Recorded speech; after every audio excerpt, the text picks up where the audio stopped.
and graceful girls during their morning exercises, Stuart felt envious. Youth was always nostalgic and memorable. His youth in this world was filled with hardship and despair. After losing his parents, he endured much suffering to raise his younger brother, Jaden. Hunting rabbits and deer in the icy mountains took weeks or even months. However, these experiences helped him meet loyal brothers. Otherwise, few would have followed Stuart in a mutiny. Shingi Academy skipped intermediate schools and directly called it the Science Academy. Only those passionate about research stayed. There were few such individuals, all elite students. Fortunately, these students did not seek rapid promotion like Joa. Thinking of Joa reminded Stuart of North America. The terrain blocked the Shingi army's expansion into North America. Immigrants exploring eastward encountered mountain ranges and plateaus, creating difficulties. In the Jinshan River Basin, explorers found a high-altitude desert beyond the mountains. In the Borland River Basin, although conditions were better for herding, the eastern plateau was still mountainous.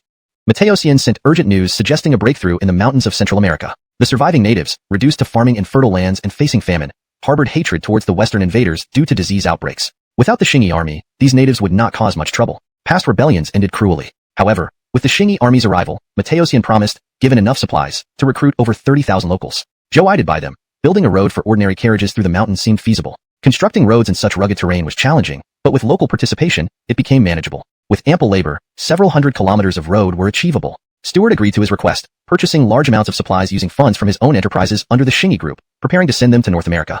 Chapter 170, a grand project. In this era, is it difficult to construct a road that crosses mountains and valleys? That depends on the circumstances. During the Ming Dynasty, they could build the massive project of the Great Wall. But whether the Ming border wall would serve its purpose was highly questionable. Historically, Claude led his troops into the Great Wall as easily as returning home. In the Huai River region south of the river in the Ming Dynasty, allocate disaster relief funds, leading to yet another profit. These officials studied Confucian scholarship, but their calculating abilities were far from ordinary. The Korean peninsula and Japan also suffered from droughts. However, with numerous rivers, the Shingi army built many dams and hydroengineering projects to harness water power. With these projects, the impact on agricultural production was minimal. And within Shingi territory, vast lands were available, so there was no need to cultivate crops on high mountains. Only some fruit trees and pastures were affected. Stuart consistently believed that, in this era, having food meant everything, so he always emphasized grain production. Within 2 months of the drought, the number of displaced people coming from the Ming doubled. Emigrating overseas to survive was no longer a secret among the commoners of the Ming dynasty. Whether it was the local governments, the capital, or even the emperor, everyone had heard of it. But this open secret went unchallenged.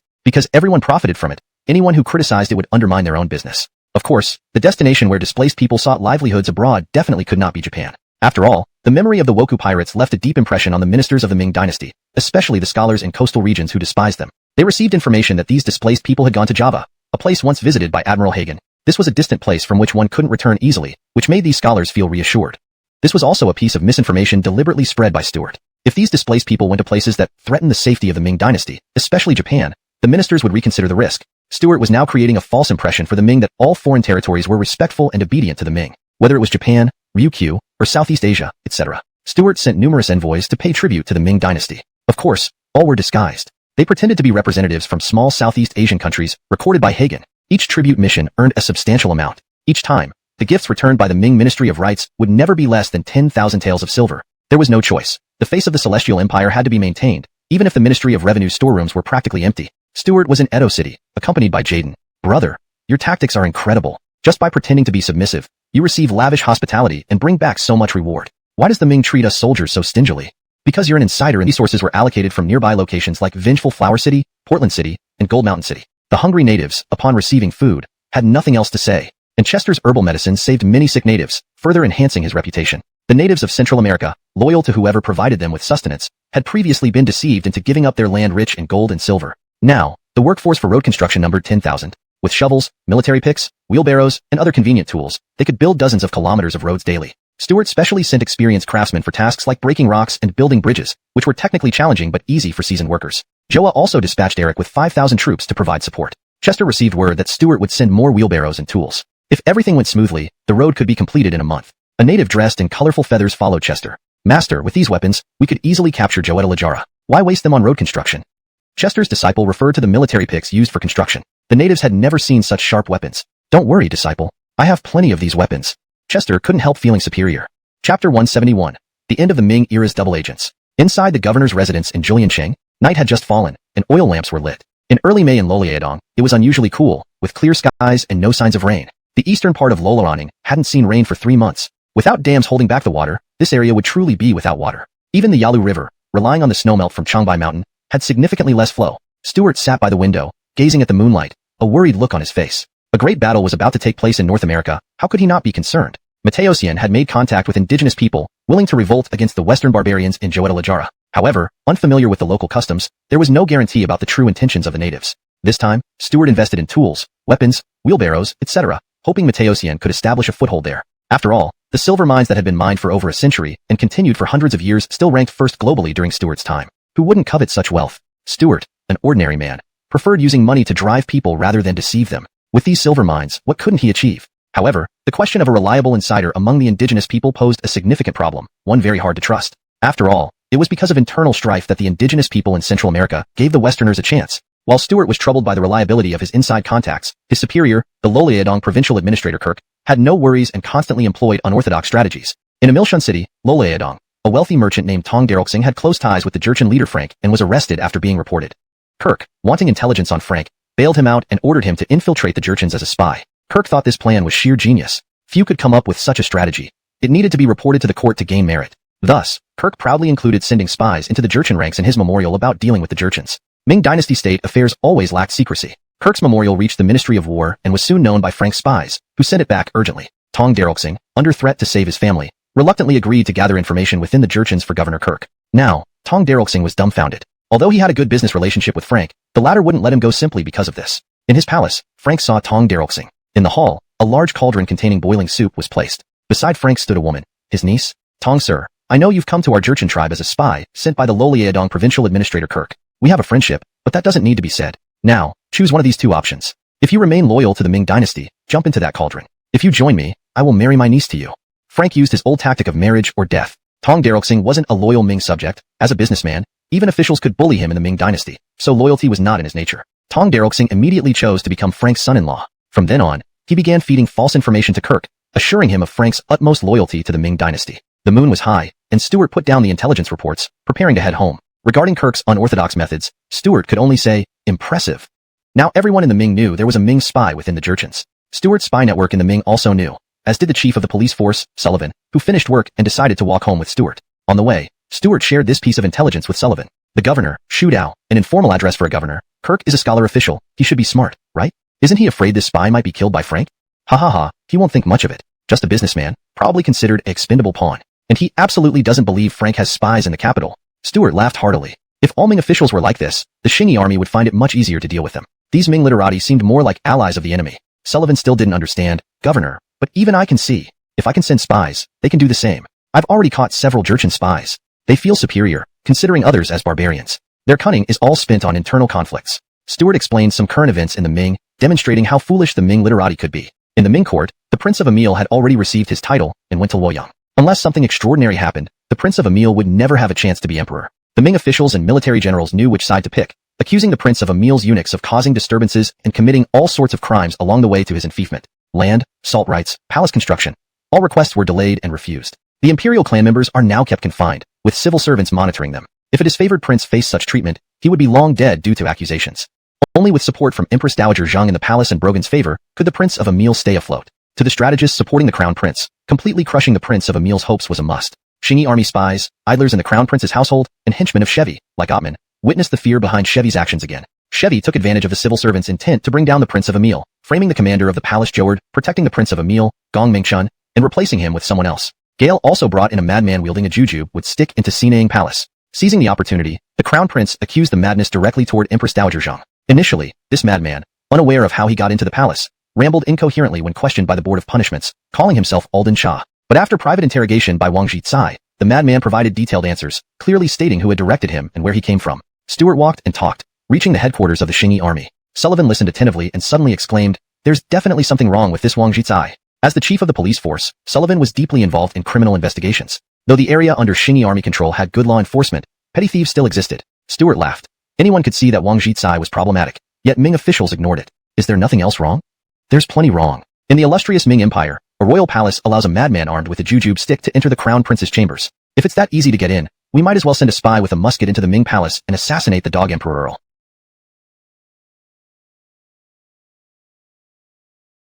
Overseen by a town official and surrounded by his plantation, there's also a Western missionary who resides here. Westerners customarily send missionaries to proselytize among the indigenous people because they wish for their actions to align with their teachings. If these natives convert to Christianity, then any future rebellion could be legitimately suppressed in the name of God. allowing them to face severe punishment. To achieve this, missionaries employ various tactics to force local baptisms. The church also imposes taxes, which correlate directly with the number of believers. Thus, these missionaries have historically acted as pioneers in the subjugation of the native populations. Their approach is quite deceptive. They initially provide free food to gain trust before gradually establishing their influence. Once they gather enough intelligence, if a region refuses conversion, it invites the wrath of the Western raiders. Not far from San Tomas, nestled in the nearby hills, lies the village of the Tepehuan tribe. Due to its poverty and unsuitable land for farming, the Western colonizers have shown little interest in taking over this area. However, the missionary pressured the tribal chief, Arwen, into baptism. Arwen harbors deep skepticism toward the message of the Western God. Despite receiving bread from the missionaries, he knows that San Tomas was once home to a powerful native tribe whose majority has disappeared while some women became wives of the Westerners.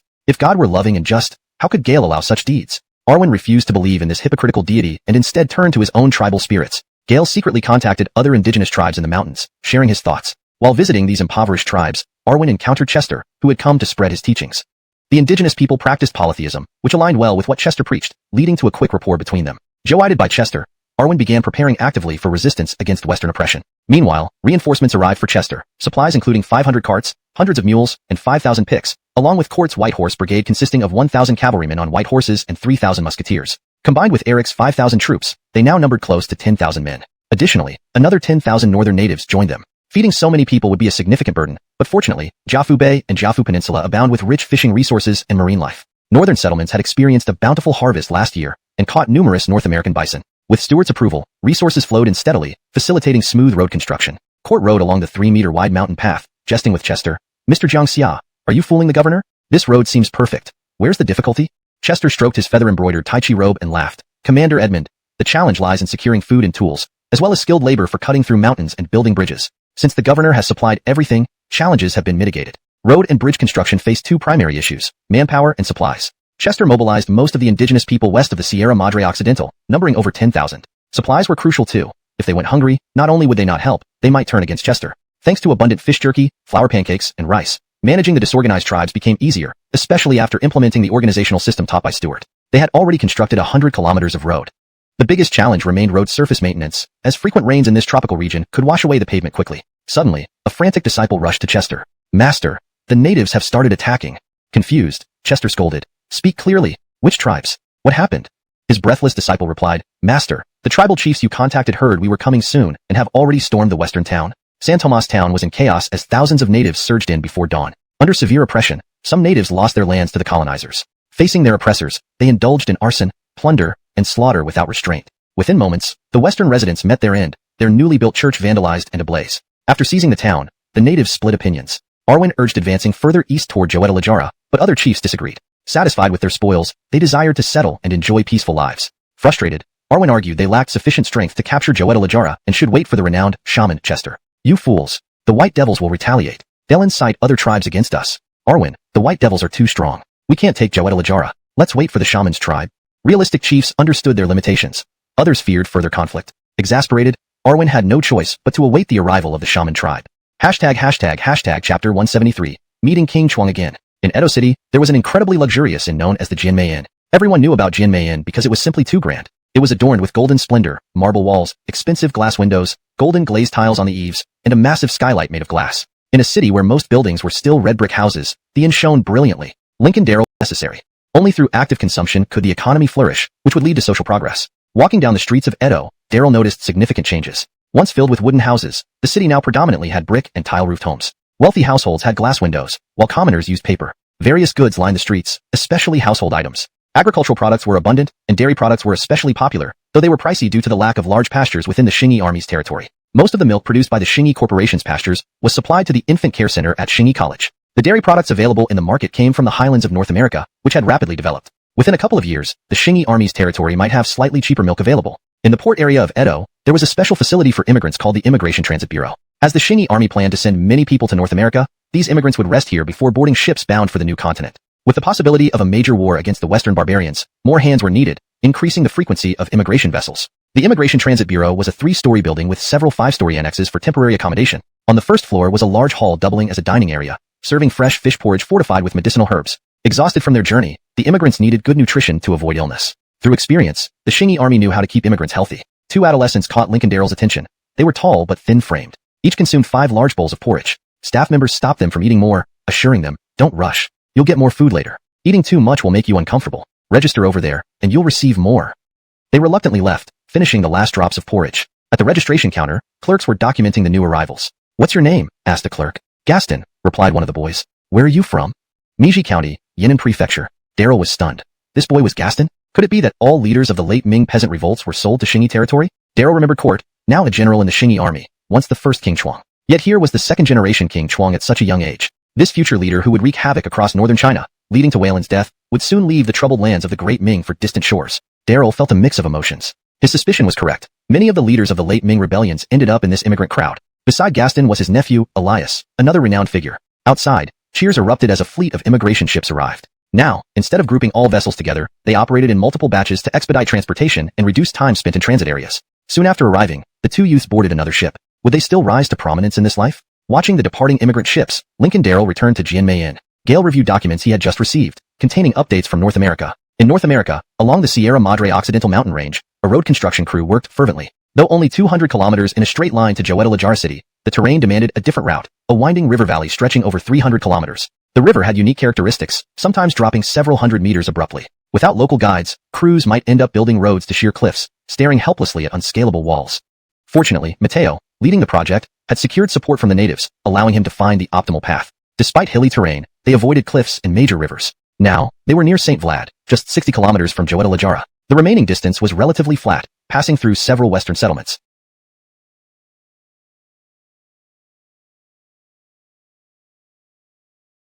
However, the strength of the Xingyi army left no room for doubt among the indigenous people. On the flagship of the Xingyi army, Zane stood at the bow. His bodyguard asked, Commander, shall we not pursue them?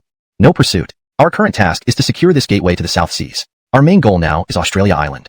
Zane was well aware of the Xingyi army's mission. Gale had secretly dealt with the Western barbarians in Luzon before, which was already noted by Han. Though Zane had a bold personality, he wasn't foolish. If he acted recklessly again, things wouldn't go well for him. On Australia Island, 3 settlements had been established, housing over 5,000 immigrants. These settlements primarily focused on livestock farming. However, the displaced farmers from the Ming Dynasty also cultivated land in suitable areas. The western part of Australia was home to its longest river, which Han named the West Australian River. This major river passed through several excellent pastures, where a few dairy cows had been imported. These cattle originally came from the Dutch captain Elwood. But now, Elwood's Dutch East India Company sought to reclaim control over the Spice Islands. Han did not harass Elwood but had his men drive away the company's ships after a clash, as they refused to acknowledge the presence of the Xingyi army. Han was currently in Manila, a city much better preparing to capture Joetta-Lajara. Only 10 large ships remained in Alastair port. Soon, the two fleets met on the open sea. On the western flagship, Commander Dion's face turned grim as he questioned a nearby merchant. Weren't you saying that natives had occupied Alastair? How can natives possess such fine ships?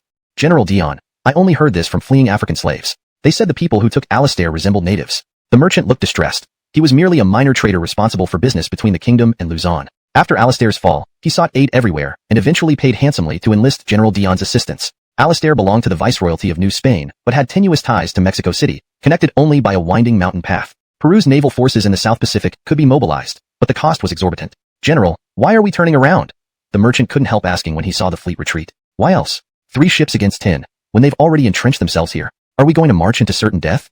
Dion wasn't about to risk his fleet for a pittance. If damaged, he would end up in court for taking private jobs. On board the Wavebreaker, Joa watched the Westerners' movements with suspicion. Gale had never fought a Western fleet, and only knew some details from Han's reports. Their actions puzzled him. General, I think the Westerners are trying to flee, one of his bodyguards remarked. Yes, that's what I think too. Order all to stand by. Do not pursue if they run. Joa was cautious. Losing his fleet easily would affect the coastal towns along the Pacific. Currently, only Wenhua had shipyards and repair facilities, while other ports lagged behind due to supporting Madioxiang's campaign. General, the Westerners are indeed fleeing, the bodyguard confirmed. Indeed. Joa saw it too. Gale longed for the battle. However, as a general, he had learned to consider the bigger picture, unlike when he only needed brute force under Stuart's command. I hope Madioxiang will succeed. One day, I'll lead the Navy to give the Westerners a thorough beating. ###Chapter 175. The Battle of Joetta-Lajara. August 1615, Central America, the city of Joetta-Lajara. News of the indigenous rebellion in Santo Tomas had already reached here. City Lord Gio was organizing an army to suppress these rebellious natives. Initially, all chieftains in the Joetta-Lajara region had been successfully converted. City Lord Gio and the bishop were even celebrating their success when this unexpected turn of events occurred. Gio assembled 300 Western troops, 1,000 black soldiers, and another 3,000 native warriors from neighboring tribes, a total of 4,000 men, ready to subdue the rebels. However, before they set out, refugees began pouring into Joetta-Lajara. City Lord Gio asked the hastily arriving city guard officer, "What's happening?" "Sir, the natives have captured 5 towns in succession and are now advancing towards us," the guard officer reported urgently. "Humph, These ignorant savages dare defy us. I will have their heads impaled on crosses for God's judgment. City Lord Geo raged. Order all units to march immediately. Slay every rebellious savage we encounter. The guard officer hesitated, asking, My lord, wouldn't it be safer to defend the city? Do you know what you're saying? This is an insult to my men. City Lord Geo rebuked him and walked away without looking back, joining the departing troops. 20 kilometers west of Joetta Lajara, Court rode a white horse, standing on a hilltop with Eric. Gale held a telescope, surveying the nearby Joetta Lajara city. A mixed force of troops emerged from the city gates, heading west. There were only a little over 4,000 of them. So few? Are they just here to be slaughtered? Court sneered. Court was proud, but kept his arrogance subdued. Commander Edmund, I didn't expect the plateau to be so flat. It seems your cavalry will have a grand performance, Eric said enviously. Eric, of Korean descent, had never ridden a horse before. Once a lowly peasant in the Kingdom of Korea who could only wash horses and feed them, riding seemed like a distant dream. Now that he had learned to ride, the cavalry was already fully organized, and as an infantry commander, joining the cavalry wasn't easy. Court wasn't one to mince words. Commander Lola, just watch. With only 1,000 cavalrymen, I'll rout these disorganized masses in one charge. Wishing you victory, Commander Edmund. Our infantry will follow up and seize Joetta Lajara. Eric parted ways with Court, each leading their respective forces into position. In total, over 50,000 troops came from the east. 20,000 were directly under the Shingi army, while 30,000 consisted of 10,000 northern natives and 20,000 more recruited by Hunt, who were initially working on road construction but now wanted to join the fight against the Westerners, driven by the lure of plunder. These southern natives, unlike their northern counterparts, were cunning and ambitious, with each tribe harboring its own designs. Despite this, Hunt somehow managed to rally them but found it challenging to organize such a disparate force. Master, shouldn't you assign them tasks? I'm worried something bad might happen, his disciple warned. They too noticed the restless crowd. While road workers followed orders for food, they now crave land and wealth. Hunt, at a loss, thought about incentives. Gale summoned the native chieftains. Joetta Lajara is our target, but other areas can be yours. Whoever captures them, gets them. To avoid conflict, 1,000 horsemen, perfectly synchronized, struck the earth like an earthquake. Geo was stunned. Where did these cavalrymen come from? Even the governor's office only had 500. Before he could react, the cavalry charged through the native ranks, scattering them in panic. Regaining his senses, Geo galloped not toward Joetta Lajara but away. 50 cavalrymen led by thousands of musketeers appeared on the main road. Eric's forces, aiming to capture Joetta Lajara. Chapter 176, The Fall of a Star. Boom, boom, boom. The roar of cannons was deafening. In Joetta Lajara city, Eric had successfully seized the city gates. But the war was far from over. The cities of the Western barbarians were different from those in the Great Ming Empire. Their outer defenses were not particularly strong, but the castles within the inner city were exceptionally solid. Eric's face wore a mocking smile. No matter how sturdy they were built, could they withstand endless cannon fire? Bombard with heavy artillery continuously.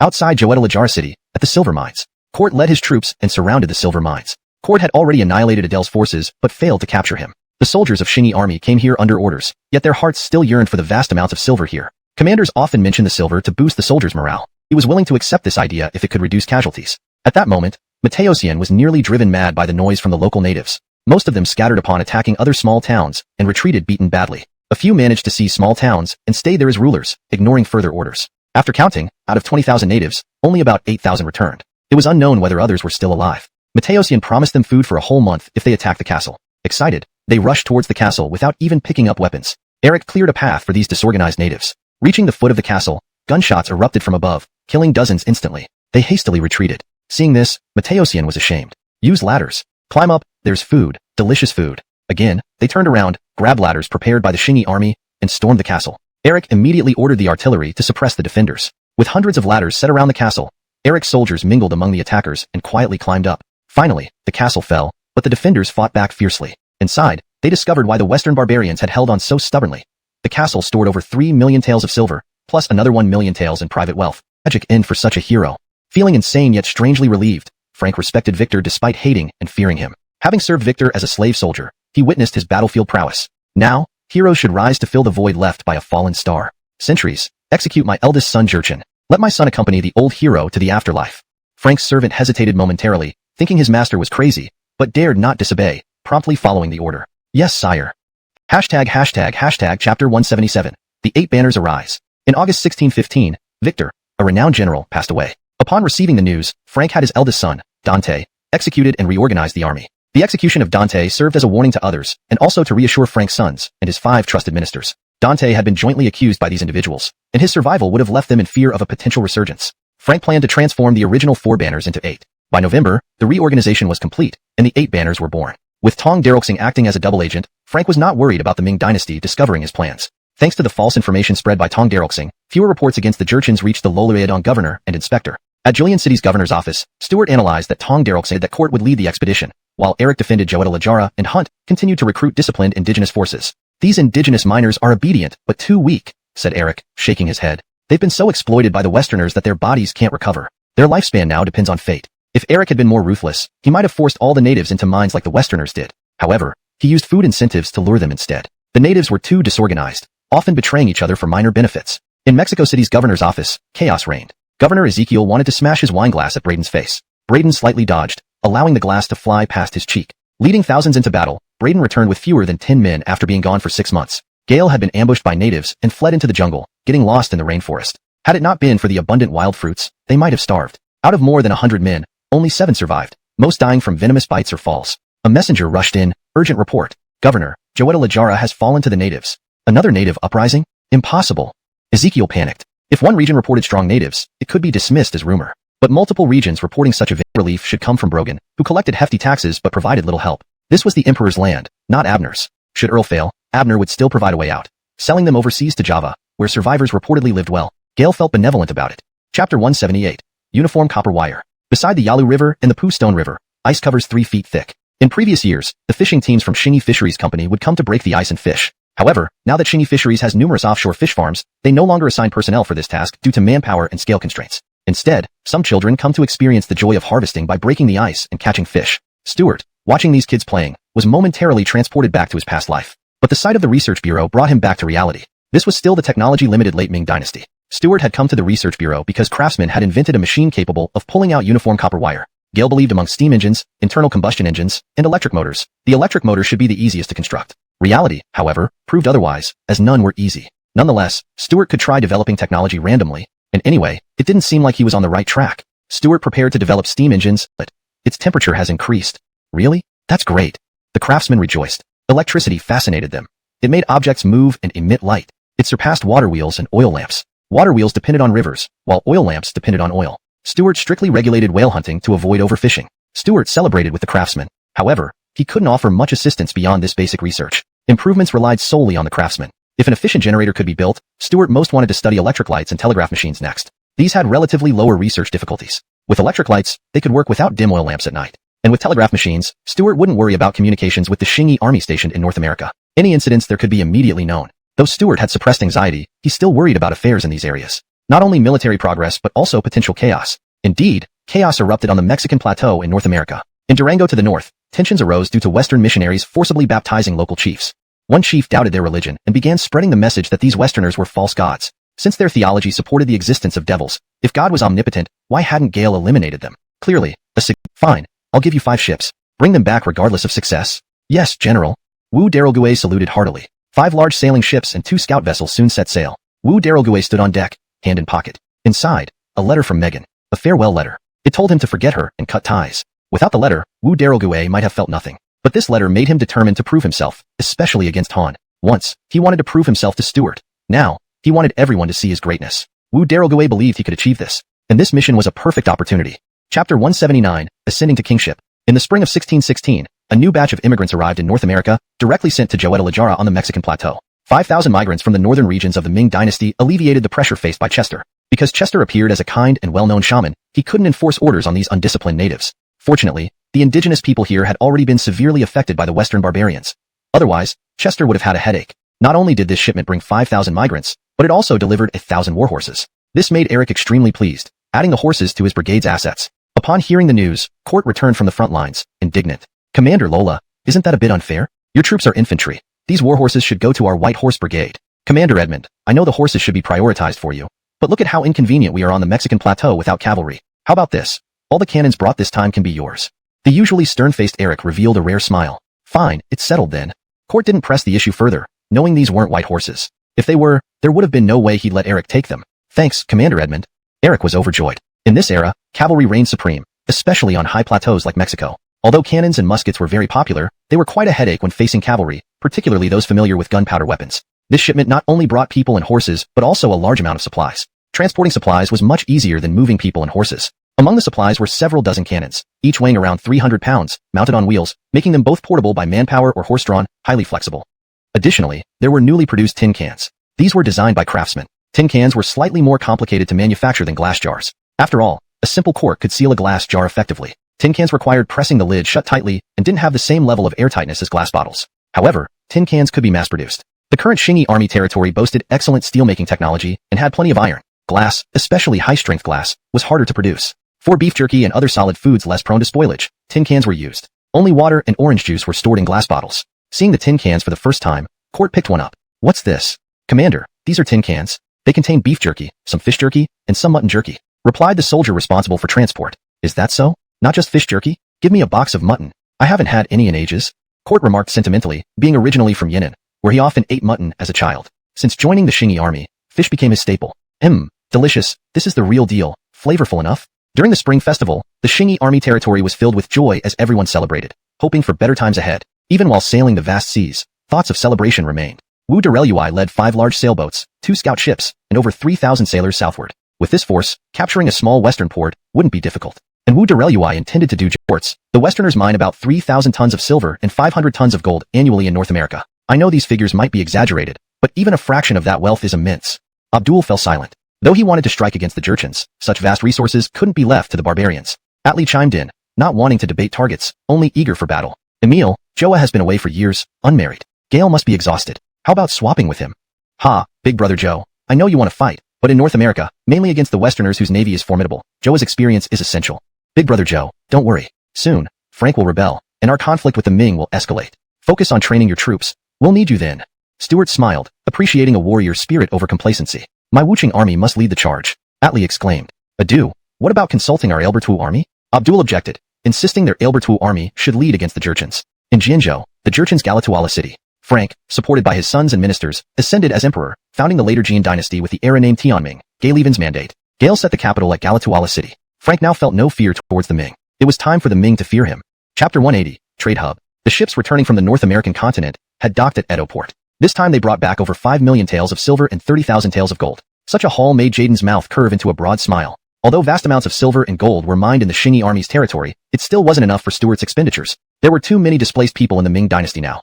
Last year, from spring to June, not a single drop of rain fell on Shandong province. Other northern regions were no different. A drought on such a scale was a huge disaster for ordinary people in the Ming dynasty. Most farmers in the north lost their crops. Displaced people swarmed everywhere across the northern part of the Ming dynasty, even stripping tree bark for food. Rich but unkind gentry and landlords, with substantial reserves of grain, raised prices exorbitantly. This led to small families that had some money left also struggling for food. To survive, some of these smaller families moved overseas. Faced with staying in ancestral lands or survival, obviously, living took precedence. Only some elderly grandmothers and grandfathers refused to leave at any cost. Though the Ministry of Revenue did open granaries to distribute grain, as was well known, officials wouldn't act unless forced. They instantly acted superior just because they shared the same yellow skin. Just then, Jaden rushed in with an urgent report. "Brother, we need mercury to refine silver in North America, otherwise, the mines can't operate. What should we do?" Silver mines in Mexico used mercury for extraction. To refine silver and gold, mercury was required. However, Jaden found that there wasn't much mercury stored in the Qingyi Army's inventory. Finding what they thought was a treasure in North America only to face such a big issue was quite infuriating. Stuart frowned. He also needed mercury for gold refining, but current reserves were barely enough for the gold mines on the Korean peninsula. That was thanks to his method of recycling mercury, which prevented its depletion. But recycling in North America would be difficult to implement immediately. Of course, aqua regia could be used instead to refine silver and gold. Aqua regia is a mixture of nitric acid, hydrochloric acid, and sulfuric acid. Manufacturing these 3 acids, however, was challenging. Currently, the Scientific Research Office had produced sulfuric acid and hydrochloric acid with good yields, about 10 tons annually, having achieved this only last year. But producing nitric acid was particularly hard. The lab had spent a lot of resources to obtain just a few samples. What Stuart really wanted was nitric acid. With it, he could produce nitroglycerin for more powerful explosives. However, he remembered modern chemical processes clearly but forgot some ancient methods. Gale only recalled the most advanced industrial process.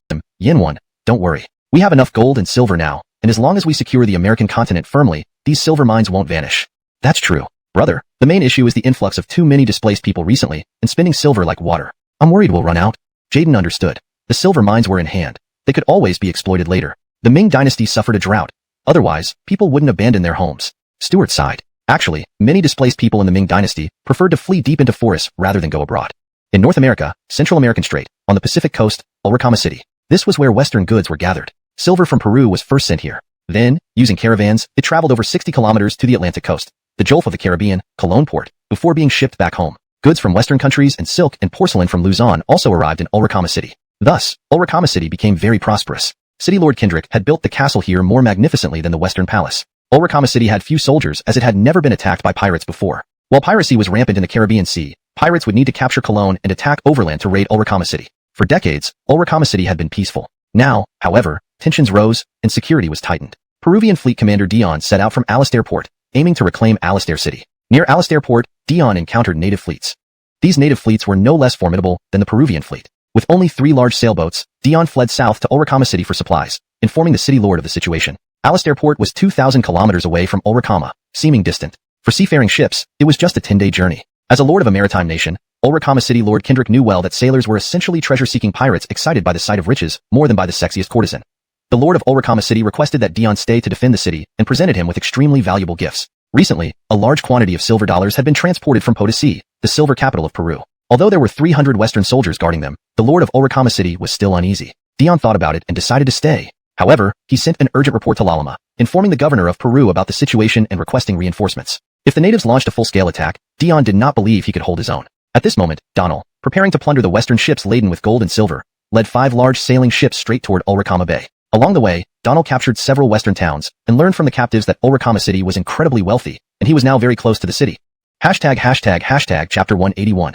Touching the tiger's rear? The night sky was clear, and 5 large sailing ships lay anchored in the Bay of Ulricama. 2 scout vessels had sailed ahead to explore the passage. After half an hour, lights in the distance began flashing rhythmically. The signalman hurriedly noted down the pattern on paper. This was Stewart's method for nighttime communication at sea, where light signals were the fastest means to transmit information in the dark. Commander, the passage ahead is clear.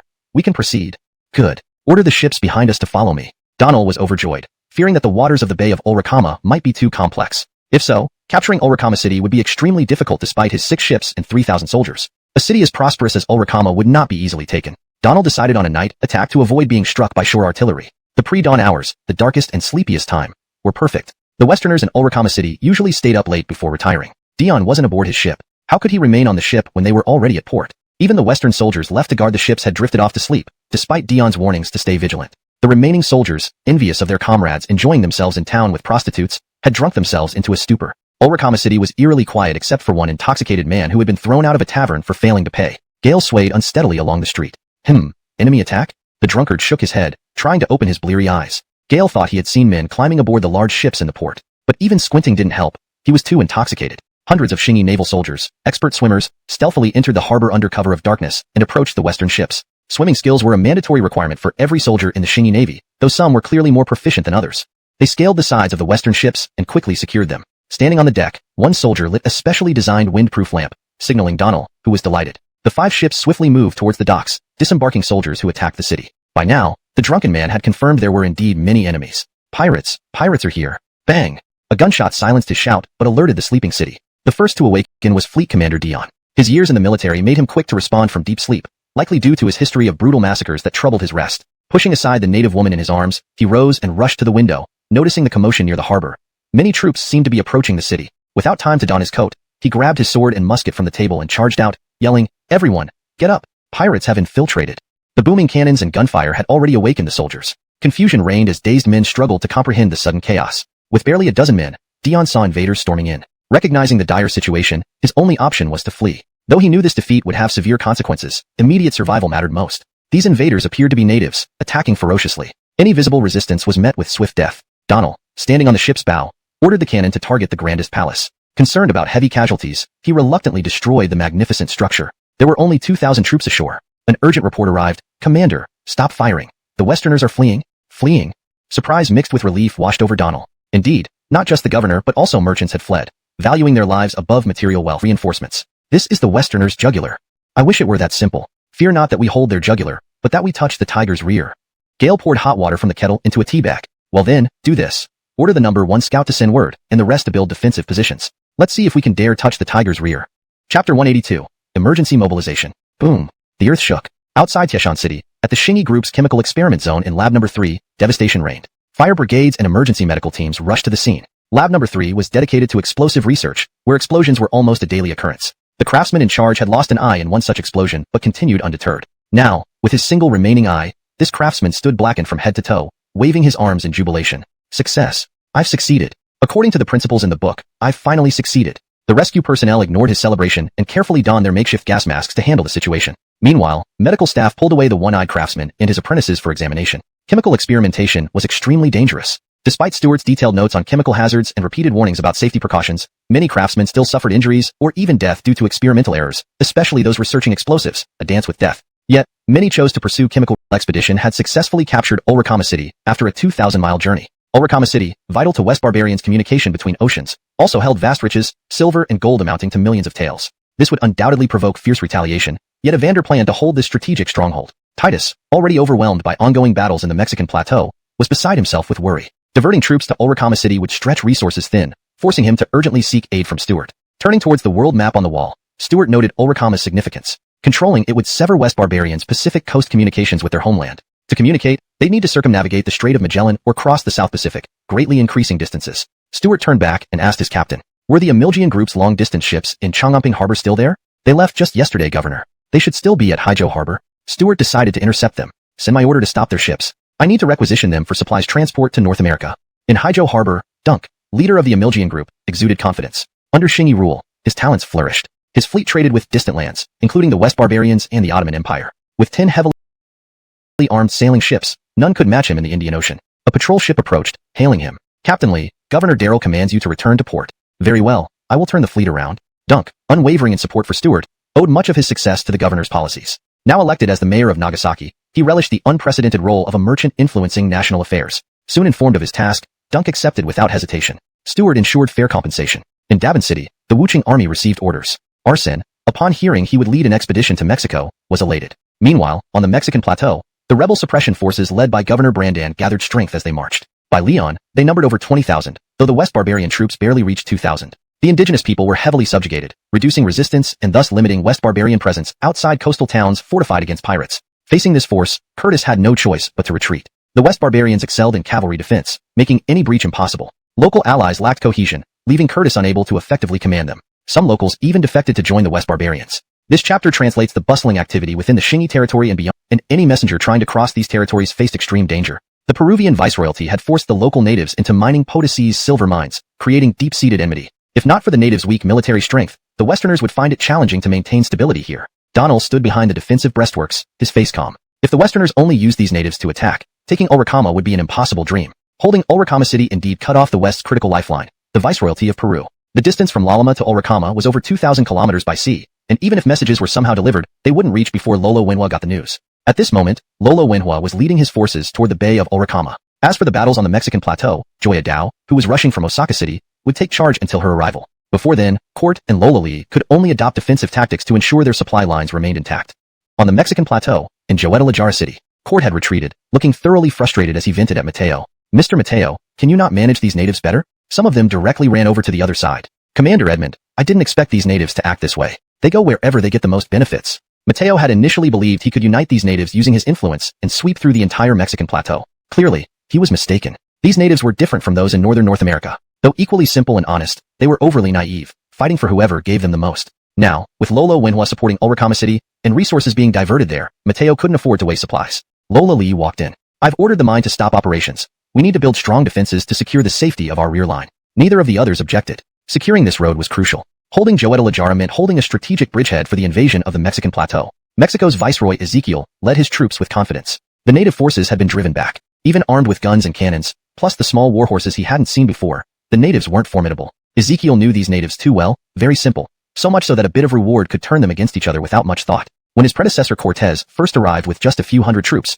he exploited the natives' naivety. Despite building the Aztec Empire, it was a slave state composed of numerous tribes, many of which resented the empire's rulers. With minimal effort, Cortez won the support of multiple tribal leaders for merely verbal promises, eventually conquering a rich empire with millions of people.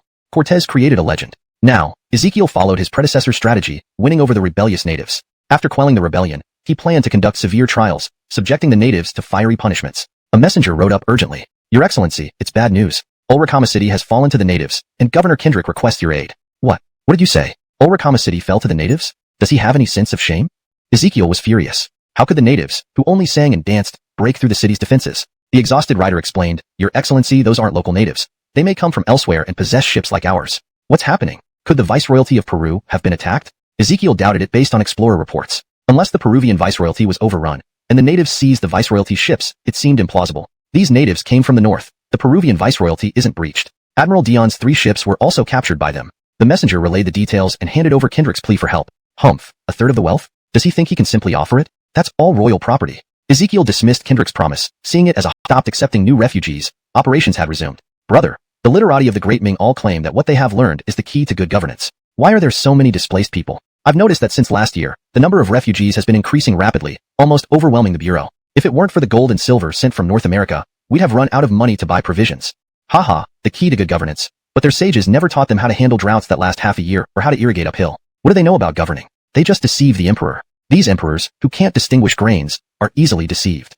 Stuart laughed heartily. To him, methods that allowed people to eat were true solutions to governing. But these scholars couldn't farm or increase crop yields. All they knew was to call for disaster relief and tax exemptions when food supplies ran short. How could you provide disaster relief if the granaries were empty? If history repeated itself, famine would devastate Shandong Peninsula, leaving scenes too tragic to describe. Scholar Alden Chiyu from Qingzhou even painted pictures of starving civilians and composed sorrowful ballads describing cannibalism due to extreme hunger. In other words, the people now being relocated overseas would have starved to death in the original timeline. Those who didn't die often turned to banditry. Jaden pondered for a while and asked, but brother, weren't there enlightened emperors in history, like Emperor Taizong of Tang and Emperor Edmanzu of Ming? You're oversimplifying things. They were founding emperors who inherited chaos and massive population losses. Land was abundant, so they didn't need to solve the problem of food shortages. As long as they didn't impose heavy taxes, everything worked fine. Stuart shook his head. The challenge for these founders was to win final victory in turbulent times. Once order was restored, governance became straightforward and didn't require Confucian scholars' involvement. Brother, you really know a lot, Jaden said admiringly. Stuart smiled, but then saw a few scholars dressed in long robes among the refugees.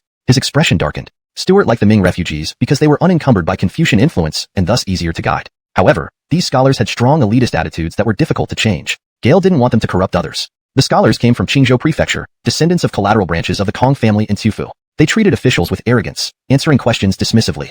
Name: Tom, courtesy name Tonghui. Where are you from? Jinan Prefecture. Can't we be separated from these smelly peasants? We read the classics, how can we mingle with such filthy people? Indeed. Troops and refugees despair for distant areas. While the northern part of the Ming suffered from severe drought and famine, the southern regions had enjoyed good harvest recently. The influx of refugees from Zhouangdong wasn't significant, totaling less than 80,000 over recent years. Thus, Han couldn't focus on islands heavily populated by natives. Han had already received a batch of scholars from the north. While initially pleased to get more labor, he struggled with how to use them effectively. Stuart ordered Han to build a forward base on an island inhabited by natives and have these scholars work nearby. Whether the scholars chose to interact with the native tribes was up to them. If they managed to spread their teachings to the tribes, that would be commendable. If they established themselves as leaders among the natives, well, that was a display of skill. Translation note: the paragraph structure and line breaks have been preserved as closely as possible to the original text. Chapter 185. Indistinguishable Enemies and Allies. In the port of Haizhou, 5 new large sailing ships were launched. The shipyard in Haizhou port was the earliest established by the Qingyi army, with the most mature technology and fastest construction speed. However, better timber for shipbuilding is now available elsewhere, so the shipyard in Haizhou has no plans to expand. Nevertheless, shipbuilding activities have never stopped. The Qingyi army needs a substantial number of ships to facilitate immigration. Stuart genuinely had to thank the Ming Dynasty, which not only provided a large number of displaced people, but also supplied various goods like grain and silk that Stuart could purchase. Despite absorbing huge amounts of gold and silver from him, the Ming Dynasty did not experience rampant inflation, a peculiar phenomenon indeed. In Europe, due to the influx of precious metals from the West, prices had soared several times over. This explains why silk transported from the Ming Dynasty to Mexico is cheaper than European silk. The prices in the Ming Dynasty didn't rise. These wealthy families in the Ming Dynasty were frugal people. Since the investigation of Lola Sansi from the Donglin Party, many officials became more cautious. They would hide their expenses and melt their hard-earned gold and silver into ingots and spheres out of fear of theft. Moreover, Brogan's tax supervisors and mine supervisors were always trying to squeeze money from gentry and wealthy households, leading these families to be even more frugal. However, this left small merchants struggling. Without consumers, how could they make money? If one calculates it, the Qingyi army also incurred significant losses. These 5 new large sailing ships, together with another 5 from Pinging Port in Chang'an, will transport 10,000 people to North America. More support is needed on the North American continent. Stuart watched as the ships sailed away from the port, wishing them a safe journey to the Mexican plateau. On the Mexican plateau, in Guadalajara City, Mateosian was communicating with the native forces in North America, striving to make them understand his intentions. Pretend to accept and infiltrate them, then signal with fire when ready. Got it?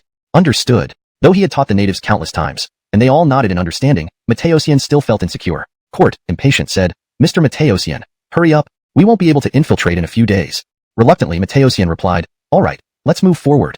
Mateosian felt deeply uncomfortable. These northern natives were truly very simple and innocent. Making them take such huge risks made him feel guilty. In the west of Guadalajara City, Governor Brandan's campsite on the Mexican plateau. Brandan had already led an attack on Guadalajara once, but couldn't even reach the city gate before being repelled by the defensive lines set up outside the city by the Qingyi army. Of course, if Brandan's troops were braver, they could have broken through the outer defenses. But Brandan's troops mainly consisted of natives and black soldiers, with only 3,000 genuine Western troops. Gale dared not risk sending these Western troops to fight recklessly. If they were exhausted, Brandan's own life might be at risk. It was impossible to expect the natives to fight desperately either. His only solution was to recruit more natives. One day, a contingent of 500 natives emerged from the northern jungle and requested to meet Brandan. Observing the robust and fierce warriors, each carrying knives, delighted Brandan greatly. To win their favor, Brandan indulged every request made by their leader, Arnold, from meat and weapons to better campsites.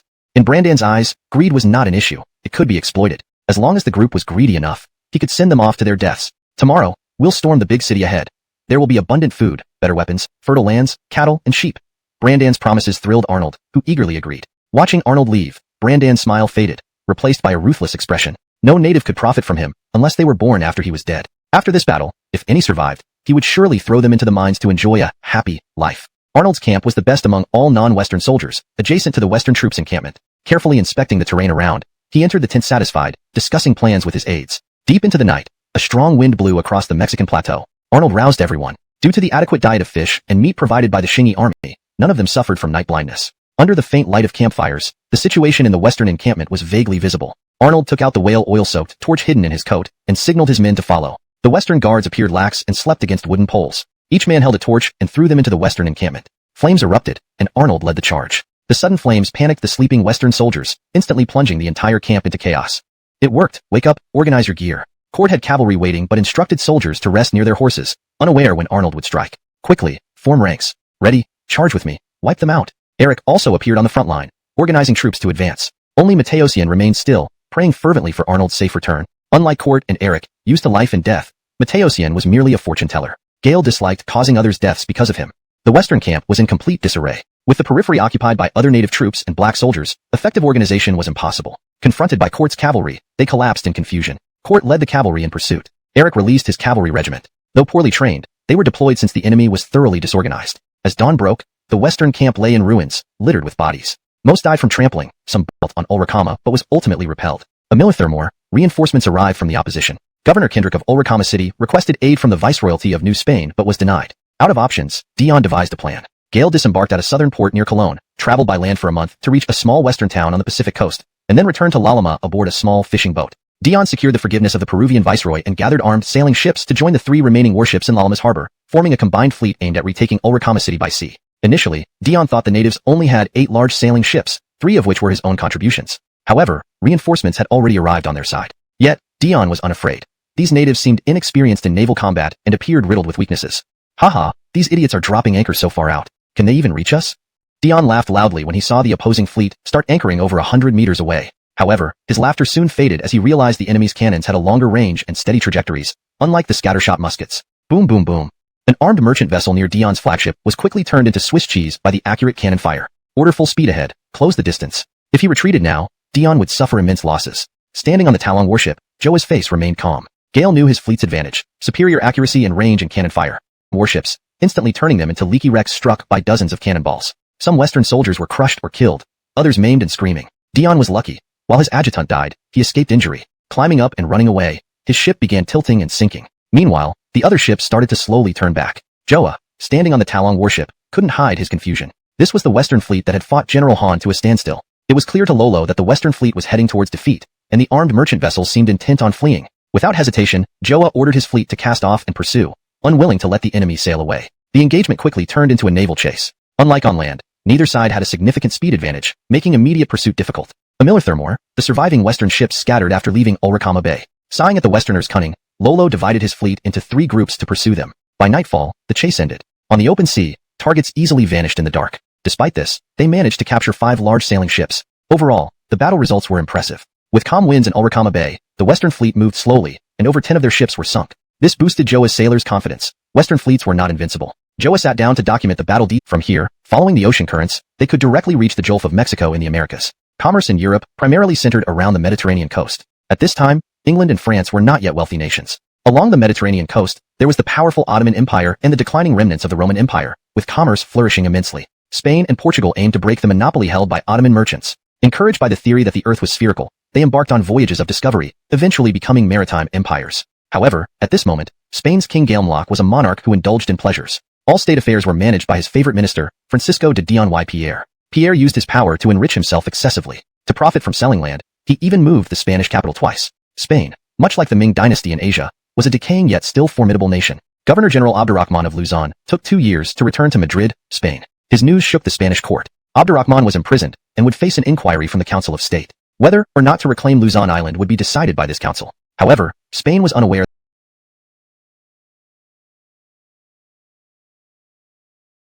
the tasks. In Juliancheng, Stuart was playing chess with Imelda. The ongoing battles in the Americas weighed heavily on Stuart's mind. But the restless Frank posed another worry closer to home. Stuart did not want to lose the blood transfusion machine of the Ming Dynasty, which supplied endless resources and refugees for silver and gold, without the hassle of dealing with corrupt officials. Husband, hurry up, your turn. Imelda urged him. She knew Stuart was anxious about the war in the Americas. As his wife, she wanted to help by distracting him, allowing him to relax. Oh. Stuart reacted and placed a black stone on the board haphazardly, clearly a terrible move. Imelda smiled wryly and followed suit with another poor move. Sir, urgent report from North America. Galliering the cry of his guard, Stuart stood up abruptly, nearly knocking over the chessboard. His hands trembled as he received the report. Unlike the Ming Dynasty, where victory was announced from 10 miles outside the city, here, the nature of the dispatch remained secret. Stuart opened the letter carefully. Imelda, equally curious, approached and whispered, Husband, did we win? Ha ha ha. Stuart suddenly hugged Imelda. We won. A great victory, both on land and at sea. Stuart kissed her fiercely. Gale couldn't believe how weak the Spanish defenses were. Chapter 188. Yoel's resignation. In the governor's residence of Julian City, due to the victory in the American continent, there was jubilation everywhere. Yoel walked into Governor Stuart's office with a nervous heart. Your Excellency, Governor.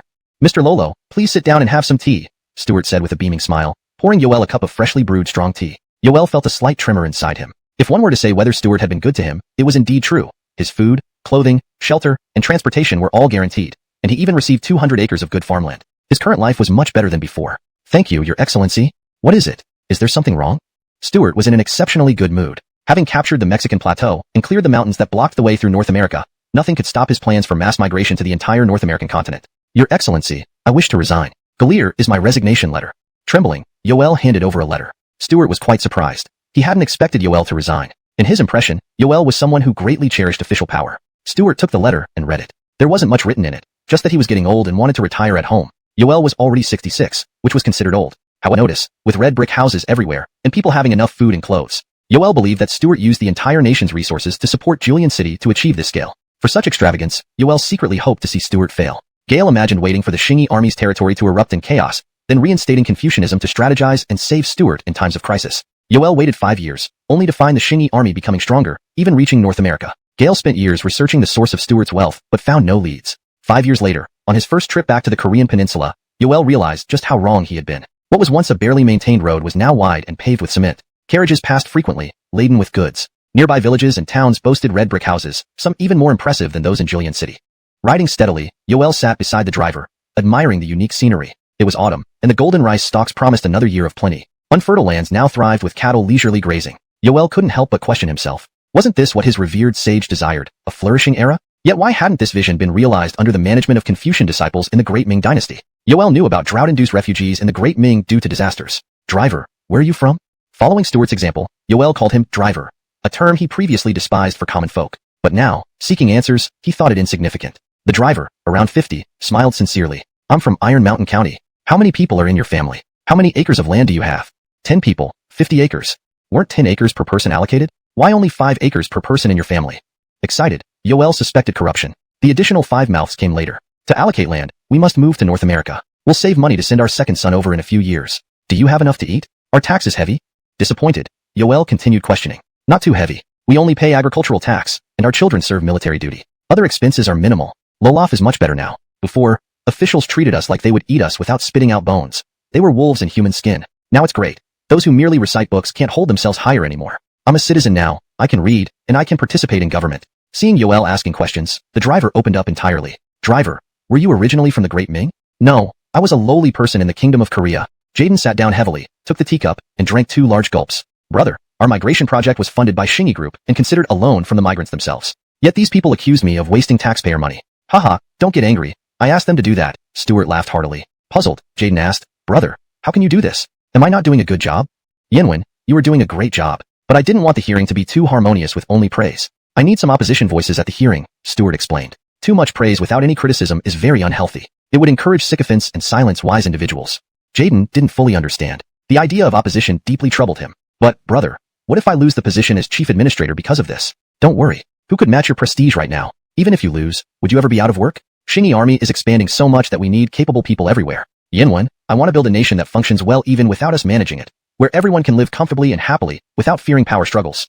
Stuart patiently explained. Jaden slowly sipped his tea, pondering his brother's words. Gale had long known that his brother did not aim to establish an everlasting dynasty, but Yinwen always felt such an approach wasn't secure enough. Commander Hai, shall we switch tactics? Perhaps we should handle the western route instead? Commander Lola, you jest? We will capture Durango City shortly, Aaron retorted, unable to bear Eric's questioning. Aaron was a proud man, prideful to his core. That day, he launched an attack on Durango City, killing any native who dared approach. Cannons rained down continuously on the city, while cavalry patrolled the perimeter, slaying anyone near the battle zone. Faced with overwhelming force, the misled natives scattered. Durango City fell in one day. Eric watched the entire battle and admired Aaron's command. As he left, he couldn't resist a jab. Commander Hai, your White Horse Regiment truly excels as cavalry. Your speed and ferocity are impressive. I hope when my forces reach Chihuahua City, Commander Hai will be there waiting for me, offering tea. Commander Lola, rest assured, you won't be disappointed. I'll definitely offer you tea.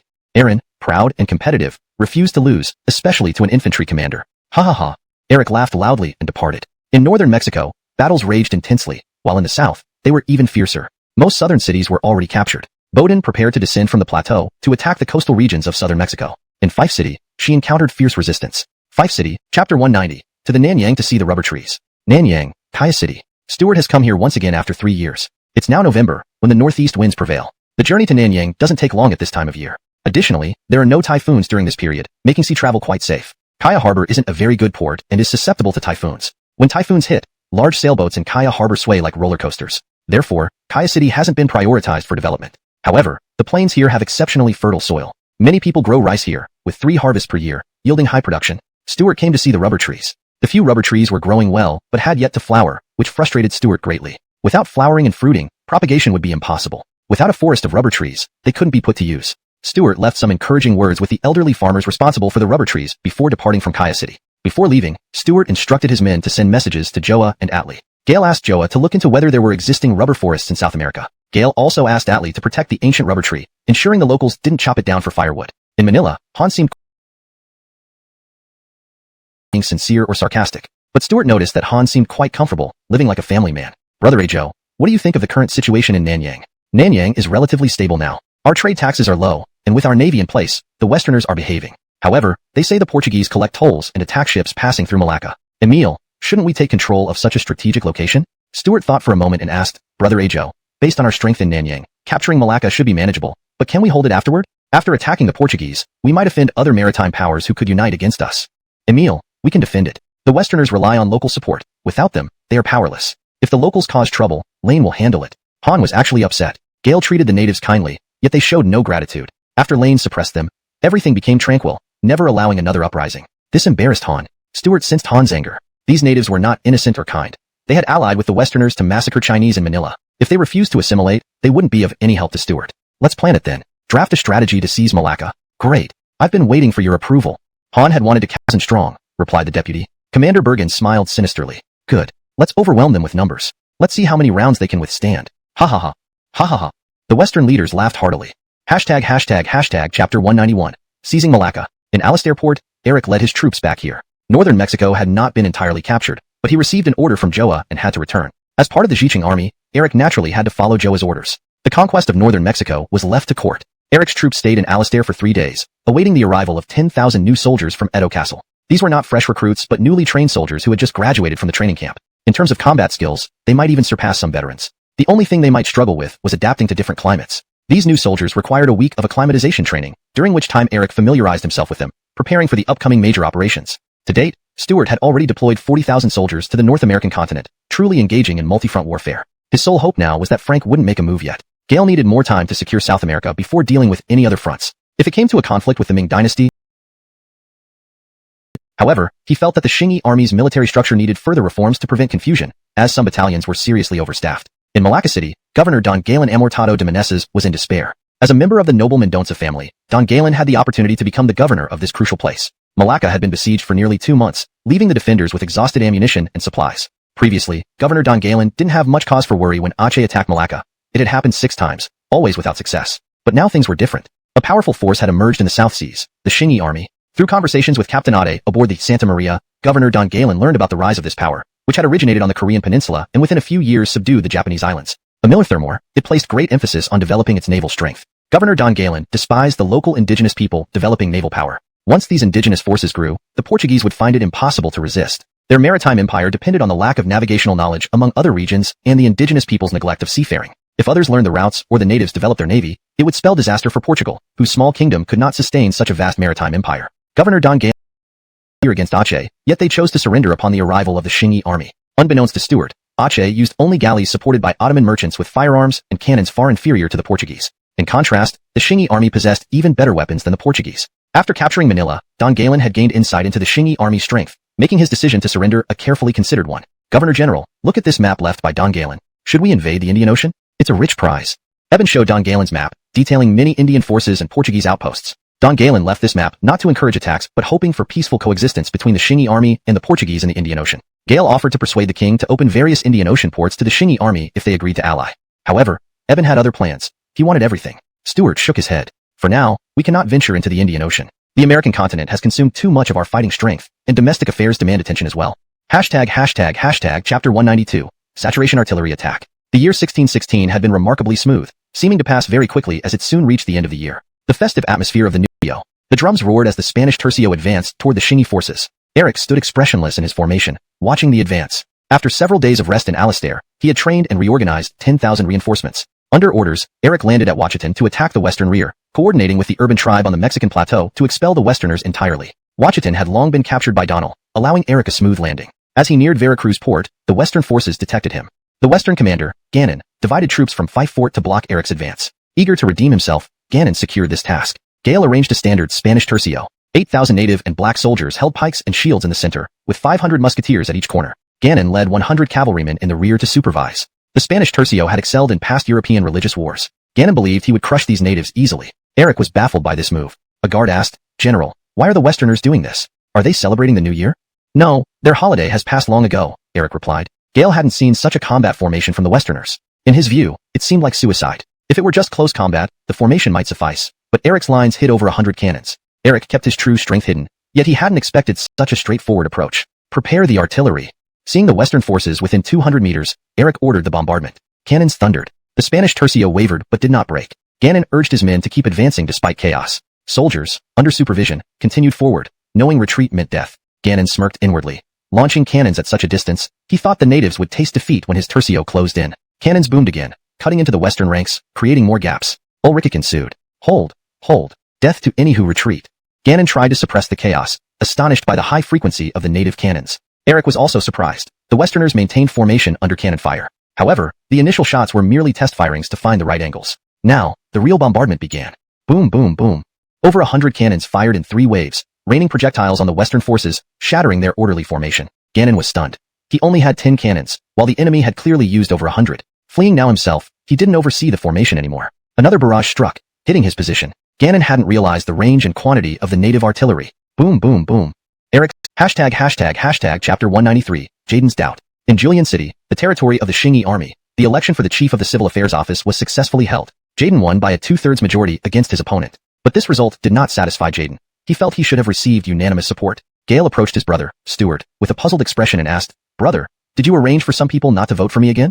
You were re-elected successfully, why worry so much about it?" Stuart was holding his son Riggs, lifting him high in the air, making the little one giggle uncontrollably. Jaden remained conflicted and still couldn't understand his brother's intentions. "Brother, why exactly?" "Yinwen, once certain practices become a norm, they can be very dangerous. If these counselors only vote in favor, future elections will become mere formalities, serving no real purpose or appeal. True opposition will go underground, but those who voice dissent are the ones who keep you grounded." Stuart explained as he handed his son back to Imelda, then led Jaden into his study. The room was filled with books and records from his spare time reflections and experiences. "Yinwen, do you understand the situation in the Great Ming? These officials have very low official salaries, yet how much do they receive annually in various forms of tribute?" "Brother, I know this." An aroma. His brewing technique hadn't improved much over the years. "Yinwen, did you know Dominic was extremely severe with corrupt officials, using gruesome punishments like skinning them alive and stuffing them with grass? Yet, he could never have imagined his dynasty would eventually become one where corruption was seen as normal. It's the power of habit. Once everyone gets used to it, they no longer see it as wrong. That's why I want there to be opposition. I trust you to be an excellent chief, but we cannot predict what our successors will do. I aim to instill habits in both our officials and citizens now, to create a sense of checks and balances on power." Stuart elaborated on his thoughts, ensuring his brother wouldn't misunderstand. Gale wasn't overly idealistic. He simply wanted his children to grow up in a more enlightened society. The imperial court wasn't somewhere everyone aspired to stay. With only one throne, it became a brutal battleground for power. Those seeking the throne fought fiercely because failure brought dire consequences. Jaden usually followed his brother's advice if it was well explained. Despite his wife, Adriel's wishes for him to remain chief, Stuart's different perspective prevailed. The person Jaden trusted most in this world was his brother. Brother, what if future generations stray from the path after we're gone? Yenwen, let's focus on the present.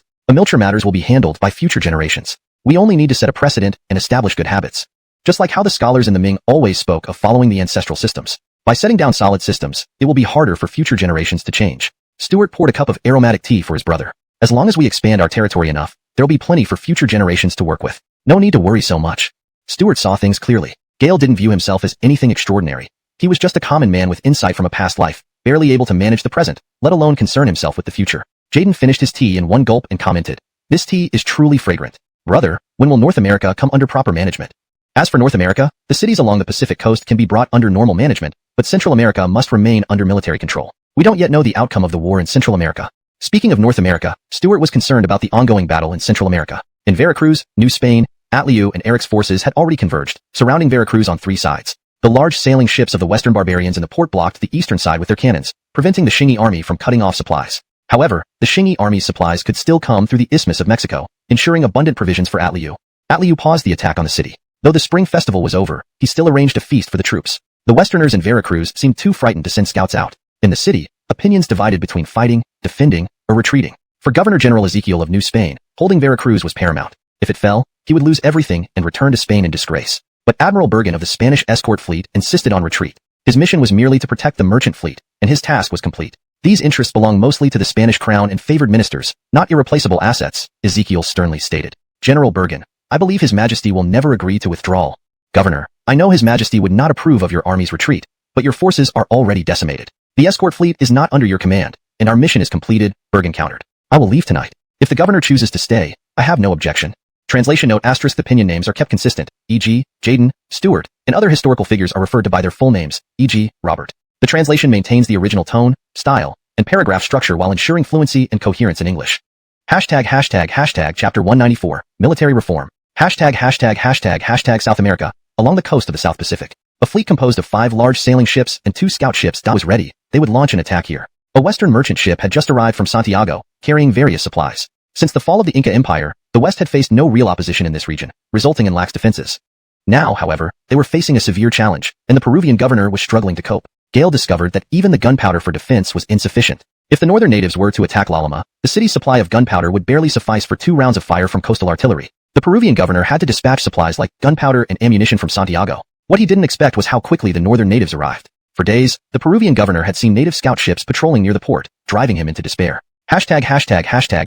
Ulricama City. Joa felt overwhelmed. To secure the lengthy coastline, he had positioned around 500 Ming refugees at every strategic location, but the sheer volume of administrative work nearly drove him mad. Joa came to fight, not handle such complex civil affairs. Fortunately, Jaden soon dispatched support, relieving some of the pressure. For the first time, Joa understood the challenges of logistics, gaining a bit more patience for delayed supplies. Initially, Joa wanted to advance overland to the Atlantic coast, but he decided to wait for Lola Lolaji to return. Among his Ji-Rudig army, Lola Lolaji was the best at land warfare. However, internal reports suggested that Lola Lolaji might become independent. As for Joa, he would no longer oversee the army but would instead command the entire American Navy. Honestly, Joa felt a bit nostalgic. Gale had yet to face the Western fleet properly and wondered if he would encounter them on the Pacific. Even without that, he could still achieve rapid promotion, but something felt incomplete. #9 Lolink City. Stuart was planning the military reforms. Gale hadn't anticipated the smooth expansion over the past few years, rendering the original structure inadequate.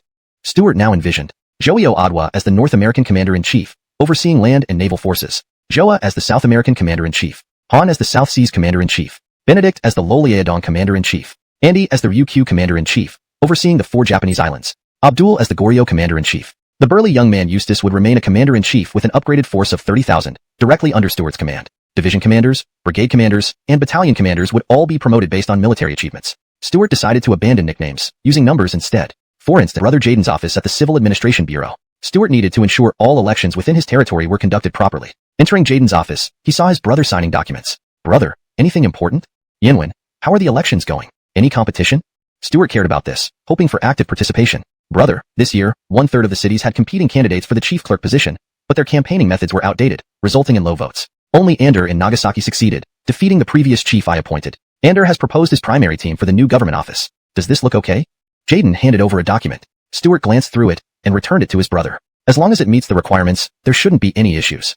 Hashtag Chapter 195. Not considered stealing. Nanyang, Sarangani Bay, Saran City. This is a port on the island of Mindanao, surrounded by mountains on 3 sides. The Western barbarians did not occupy this bay because the indigenous forces strongly resisted them. Their power was not enough to conquer Mindanao. However, the Shingi army was different. Any island in Nanyang would fall easily before them, as the local inhabitants could not match their might. The Shingi army quickly seized control of Sarangani port and built Saran City here. There were 5,000 Ming Dynasty refugees settled here, all fully armed with weapons like knives and guns. The locals were fierce and not easy to provoke. A dozen Confucian scholars who had fled due to famine in the Ming Dynasty were specially assigned to settle here on the outskirts, each given 10 acres of land. Despite being specifically instructed, the administrative office did not give them special treatment because they desperately needed manpower. Although these scholars excelled only in rhetoric and could do little else, the city's administration still intended to provide them with farming tools and weapons. However, they refused. Tom, a junior branch of the Kong family from Shandong, scorned these tools and weapons, declaring that such activities were beneath his dignity as a disciple of the sage. Yet now, this noble disciple of the sage was secretly hiding in the garden of a commoner to steal food. Who's there? Come out or I'll shoot. The owner of the vegetable garden was a Ming refugee from Amiljian, aiming his musket at the shadow in the garden. Gale also triggered an alarm, and many people rushed out of their houses, armed with various implements. They had cleared the land and fortified their settlement with walls and guards, so it was rare for anyone to enter without permission. However, some indigenous climbers occasionally managed to sneak in. If the young man hadn't escaped, he would have met the same fate. Angry, the young man stepped forward to strike Tom but was held back by another youth. Forget it. Look how skinny he is. What if you kill him? The young man hesitated and relented. Although Tom was marked for special treatment by the Shingi army, he was still protected by law. Let it go. His existence is its own punishment, the garden owner said, shooing Tom away. Gale threw the trampled vegetables at Tom with disgust. Take this as charity, and remember the kindness of our lords. The garden owner was also a Ming refugee who had endured much suffering. Seeing Tom eat the vegetables ravenously, he felt a mixture of revulsion and pity. Tom grabbed the cabbage and devoured it, bursting into tears afterward. Don't cry. We gave you weapons and tools, but you refused. Now you want to be a lord among us? Dream on.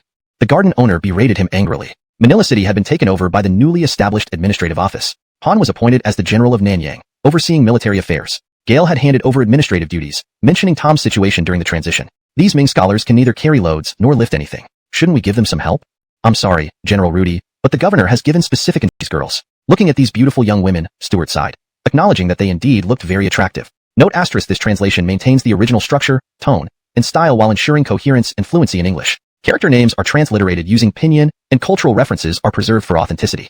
Chapter 196, The Layout in America. In Central America, the port of Veracruz was engulfed in roaring flames. All the Western barbarians had evacuated, burning the city to hinder the Shingi army's pursuit and prevent it from falling into enemy hands. The Governor-General of New Spain, Ezekiel, set the city ablaze. Meanwhile, the commander of the Western Guard Fleet, Bergen, bombarded the city relentlessly. They left behind only ruins for the Shingi army. Bowden's eyes blazed with fury. If he had a navy, he would have severely punished these detestable Westerners. Eric, however, remained very calm. General Joe, I'll be returning now. General Lolo is waiting for me to capture the Western barbarians' Cologne port, Eric said. General Lola, no need to see you off. Please convey this message to General Lolo. If he needs help capturing South America's Western Highlands, just let us know. Orders for military reforms had already arrived, clearly assigning Bowden. The region was vast, fertile, and ideal for farming and herding, far superior to his hometown. A messenger on horseback arrived, delivering urgent orders. General Edmund, General Joe orders your unit not to return. Choose a suitable town to settle in, and report once a location is chosen. Also, send scouts eastward to investigate for any remaining Western forces. Understood. Court responded coolly. Originally, he belonged to Abdul's division, but was temporarily reassigned to the North American continent. Gale was not particularly familiar with Bowden, only knowing that Bowden was Mongolian and rumored to have ties to the Golden family. While Court didn't believe this rumor, everyone in the Shingi army acknowledged Bowden's bravery. Thus, Court did not dare cause any trouble, but maintained a polite distance. Expanding eastward in North America was a strategy decided by Stewart. Court did not delay, and quickly dispatched scouts to explore potential routes. In Ulricama City, Eric arrived by ship. Joa had been eagerly awaiting his return. General Lola, you finally returned. If you hadn't come back, I would have led the Navy troops overland to capture Cologne. Apologies for worrying General Lolo. Shall we depart now? Eric showed no expression, maintaining his usual cold demeanor. Different from Court's introversion, he was cold inside and out. By land? Governor French's anger grew at Dion's impractical suggestion. Crossing the Cordillera mountain range and tropical rainforests, plus encountering unconquered indigenous tribes, made survival by land uncertain. Dion remained silent, enduring the governor's wrath. Outside the port, Wu Daralui ceased the bombardment, sailing northward. Other western ports remained unclaimed, and Ulricama City was over 2,000 kilometers away, stretching the supply lines.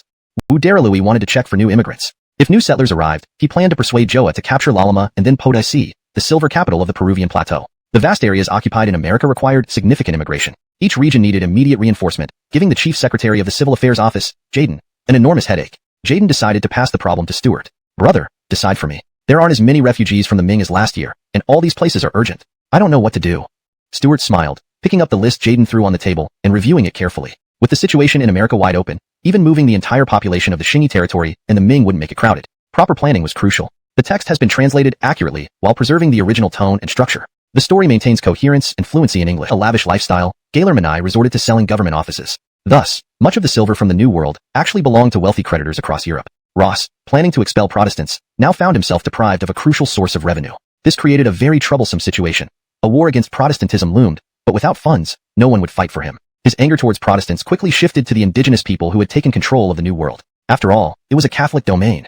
Meanwhile, the English and the Dutch, who covertly coveted Spanish wealth in the New World, grew increasingly restless. Their infiltration into the South Seas had been thwarted by the Xingyi army, forcing them to compete with the Portuguese in the Indian Ocean. Both the English, the Dutch, and the French eyed the New World with envy. Yet, the strength of the indigenous people gave them pause. Confronting the powerful Habsburg family alone seemed daunting, especially after seeing how the Spaniards were driven back into the sea. Thus, the typically cunning English and Dutch hesitated, contacting pirates in the Caribbean for more reliable information. The pirates themselves were eager to act. They feared Western ships but not the native inhabitants of America. In Ulrica's port of Cologne, fires raged as the Westerners retreated to the sea, leaving behind a burned-out wasteland. Eric seethed with frustration at the swift inn. Maybe you haven't heard of it. Really? Eric indeed knew little about the Ming Dynasty. Although educated in the Xingyi army, their curriculum covered only the basics, lacking detailed history. Just watch, I'll write to the governor. If he agrees, nothing is impossible. But for now, let's focus on capturing the Western settlements in South America. They returned to Ulrica City with their troops, temporarily abandoning Port of Cologne as it lacked strategic value without naval support. Joa immediately drafted a letter requesting the construction of the Ulrica Canal and sent it to Stuart. Back in Juliansheng, Stuart studied intelligence on the Ming Dynasty. News from Ottman indicated that Brogan's health was deteriorating, and the Donglin party had ceased agitation, awaiting his death to support the new emperor. Recently, fewer officials petitioned for the removal of tax inspectors, suggesting unity among Ming bureaucrats in waiting for the old emperor's demise. They seemed eager for the current crown prince to ascend and immediately abolish tax and mining supervisors. Frank was also making moves, testing the Ming response by ordering the massacre of soldiers cutting wood near the Changbai Mountains. Previously forbidden, Frank now killed the soldiers, probing Ming reaction. Brogan responded firmly. The slain soldiers tarnished Ming honor. The new Inspector General Lola Giri-Han dismissed border commanders for negligence and arrested Frank's envoy in Emilshun City, demanding an explanation. Frank promptly produced 5 prisoners from his raids on other Jurchen tribes, executing them publicly as retribution. Inspector General Lola Giri-Han can something that can be decided on a whim. Why don't you first send engineers to conduct a preliminary feasibility study? Imelda had already finished dressing their daughter. Dad, I'm off to school. Bye. Rig spoke fluently now. Gaily, Stuart walked over, picked up his daughter, and kissed her. Listen carefully to your teacher at school. Stuart watched his daughter leave hand in hand with Auntie Lola, his face full of affection. Imelda came over to adjust his clothes. I should go too. It's almost time for work. Since the invention of clocks, they had developed rapidly, though they were not yet small enough to wear on one's wrist or carry in one's pocket. They were only as large as a small gift box. Each city had a clock tower. In the West, these towers reminded people to attend church services, but in the territory of the Xingyi army, they served as reminders for work shifts. Stuart promoted the concept of wage labor and enacted laws to regulate working hours. For businesses within the territory, he implemented a 9-hour workday with strict prohibition against overtime. If companies wanted to operate continuously, they needed to hire more workers. Gale aimed to establish this mindset while the local enterprises were still relatively weak, and most people were ordinary folk. Once certain practices became habitual, they would be nearly impossible to change. Stuart was not concerned about affecting the development of his territory. Gale already had an advantage. Using the blood and sweat of the populace to drive development would be shameful. One reason Stuart liked the displaced people from the Ming Dynasty was their lack of resistance. Due to their living conditions, they were numb and docile, accepting everything passively. Meanwhile, the existing powers in Korea and Japan had been relocated by Stuart. Now, in North America and South China Sea towns, each place had a few such households, isolated from the Ming refugees and thus unable to influence others. After Imelda straightened his clothes, Stuart kissed her forehead. I have to head to the governor's office. We can go together. The two left for their respective workplaces. The idea of the Ulrica Canal had always intrigued Westerners, but due to various reasons, it had never been started. Over a century after their arrival in the New World, the primary focus of Western colonizers remained the extraction of gold and silver mines. Much of the mined precious metals were shipped back to repay debts owed by Western royalty. Digging the Ulrica Canal would require immense financial and human resources far beyond their means. To address the labor shortage, Westerners had begun importing African slaves. Beyond mining silver, smaller Western factions looking at the vast desert questioned, General Lolo, are there truly thick layers of bird droppings and niter here? How could the governor be wrong? Joa was confident. Every mine location mentioned by Stuart had proven accurate. If the governor says so, it must be correct. With niter, we can unleash cannons without restraint. That will be exhilarating. Eric imagined bombarding enemies with artillery. Joa added, not just for cannonballs, this niter can also fertilize fields, doubling grain production. We won't have to worry about supplies then. They watched the reconnaissance team disappear into the desert, eyes filled with both concern and hope, praying for their safe return with good news. Chapter 199, European developments. The General Administration Office of 9 Lowland Cities. Stuart was discussing matters with his younger brother. Yenwen, can the civil administration afford to fund the construction of the Ulrikama Canal? Brother, how could it? Do you know how many refugees from the Ming Dynasty we have received since last year? Jaden replied with a bitter smile. Apart from maintaining the most basic operations and covering military expenses, the civil administration had no spare resources for any other initiatives. Stuart indeed hadn't paid much attention to the number of Ming refugees. This was all managed by Jaden. Europe, members of the Habsburg family were holding secret meetings. Losing the New World was unbearable, even more infuriating than a change in religious beliefs. King Ross of Bohemia had to make concessions to the Protestant community, ceasing the expulsion of Protestants and the destruction of their churches. His goal now was to help the Spanish monarchy recapture the New World. A force of tens of thousands was being prepared. Various secret negotiations were underway across Europe, exchanging interest to secure support for Spain's recovery of the New World. England, France, and the Netherlands were also actively planning to claim a share of the New World. They declared that if Spain failed to reclaim the territories within 3 years, they would have the right to seize the lands from the natives. These 3 countries had already begun expanding into North America, especially England, which had established settlements there. What should have been a war-torn Europe suddenly found itself in an eerie harmony. All eyes greedily focused on the New World. Advance parties were already moving. In the abandoned port of Cologne, a pirate ship arrived. A small boat was lowered from the pirate ship, and over a dozen pirates rowed toward the harbor. Seeing the ruins of Cologne, they looked puzzled. Rumors said the city had been captured by natives, but the scene suggested a strategic withdrawal by the Western forces.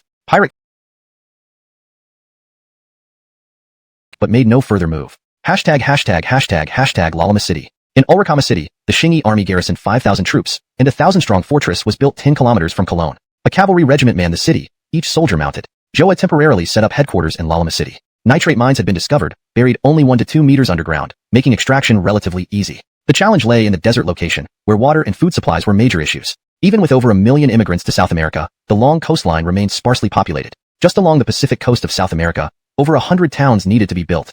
There seemed to be no better route through the highlands than the one the Incas had found. Joa would need to go through this route to eliminate the Western forces entrenched in the highlands. Gale would again request aid from Governor Stuart. However, the discovery of nitrate mines gave him leverage. This mineral was specifically sought by Stuart, who believed it might be the world's only significant nitrate deposit. Chapter 200. Who to send as reinforcements? In Julian City, at the governor's mansion, Joa sought reinforcements from Stuart, while Edlin also brought news from North America. Though the Qingyi army had seized the Mexican plateau, there were still many Western barbarian towns along the Gulf of Mexico in North America. The Westerners had been developing this area for nearly a century without encountering any rivals, expanding into an extensive territory. Stuart's deployment of 40,000 troops in the Americas was like a drop in the ocean. Moreover, it was impossible for Stuart to leave the region completely undefended, unlike the Westerners who hadn't faced competition and thus didn't need significant military presence in the Americas. Now, the Qingyi army would undoubtedly face numerous challenges. Standing before the world map, Stuart felt a headache brewing. If he sent another 20,000 troops, it might not be impossible, but it would weaken his forces at home. Additionally, he couldn't just arbitrarily expand his army. Doing so would risk losing control over it. The short, Clifton Albert Shurian rushed to the governor's mansion, requesting an audience with Stuart. Emile, I've heard you need reinforcements for the Americas. Let me go. Not possible. We might have to fight Colin, or the Ming Dynasty at any moment. We can't move the Xiongwu army, Stuart replied without hesitation. Emile, then let me lead other troops. I'm about to suffocate, the young man complained with a grimace. Since returning from the Americas last time, he hadn't ventured out again, being kept under close watch by Jordan. No, can't you be smarter? It's not like you're never allowed leave. If you could make Xiaomei happy, that would work too. You've always had plenty of ideas. How can you not handle one simple girl?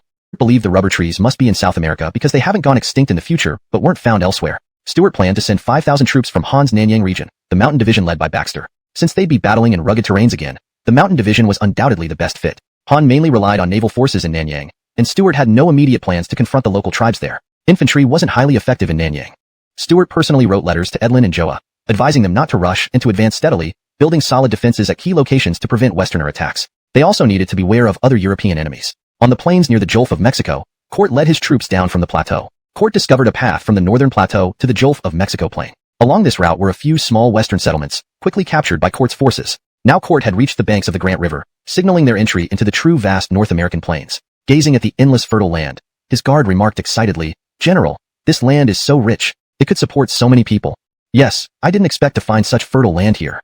Court nodded, deeply moved. If he were still abandoned in Yenin, he'd never know the world held such vastness. "Should we not build a city here?" the guard asked, puzzled. "Not now. Without more people, it's pointless. I hear recent settlers are heading south to Joa's side, where they say the governor needs rubber trees." Shaking his head, Court resumed marching back to the Mexican plateau. A swift cavalry messenger arrived. "General Edmund, General Joe orders you to leave one regiment to defend Monterrey. The rest should proceed to Tepic, embark on ships, and provide support to General Lolo in South America." "Agreed. I'll arrange it immediately." Supporting Joa, Court was willing. Gale also missed the stern-faced Eric. Though similar in reticence, Court was secretly passionate. while Eric was genuinely aloof and cold-hearted. In Potosi, Silver City, Peruvian Governor Ezekiel had already dispatched messengers southeast to cross the mountains and reach Buenaventura Port. Gale needed reinforcements, especially naval support. Without destroying the indigenous navy in the South Pacific, transporting silver from Potosi would be difficult.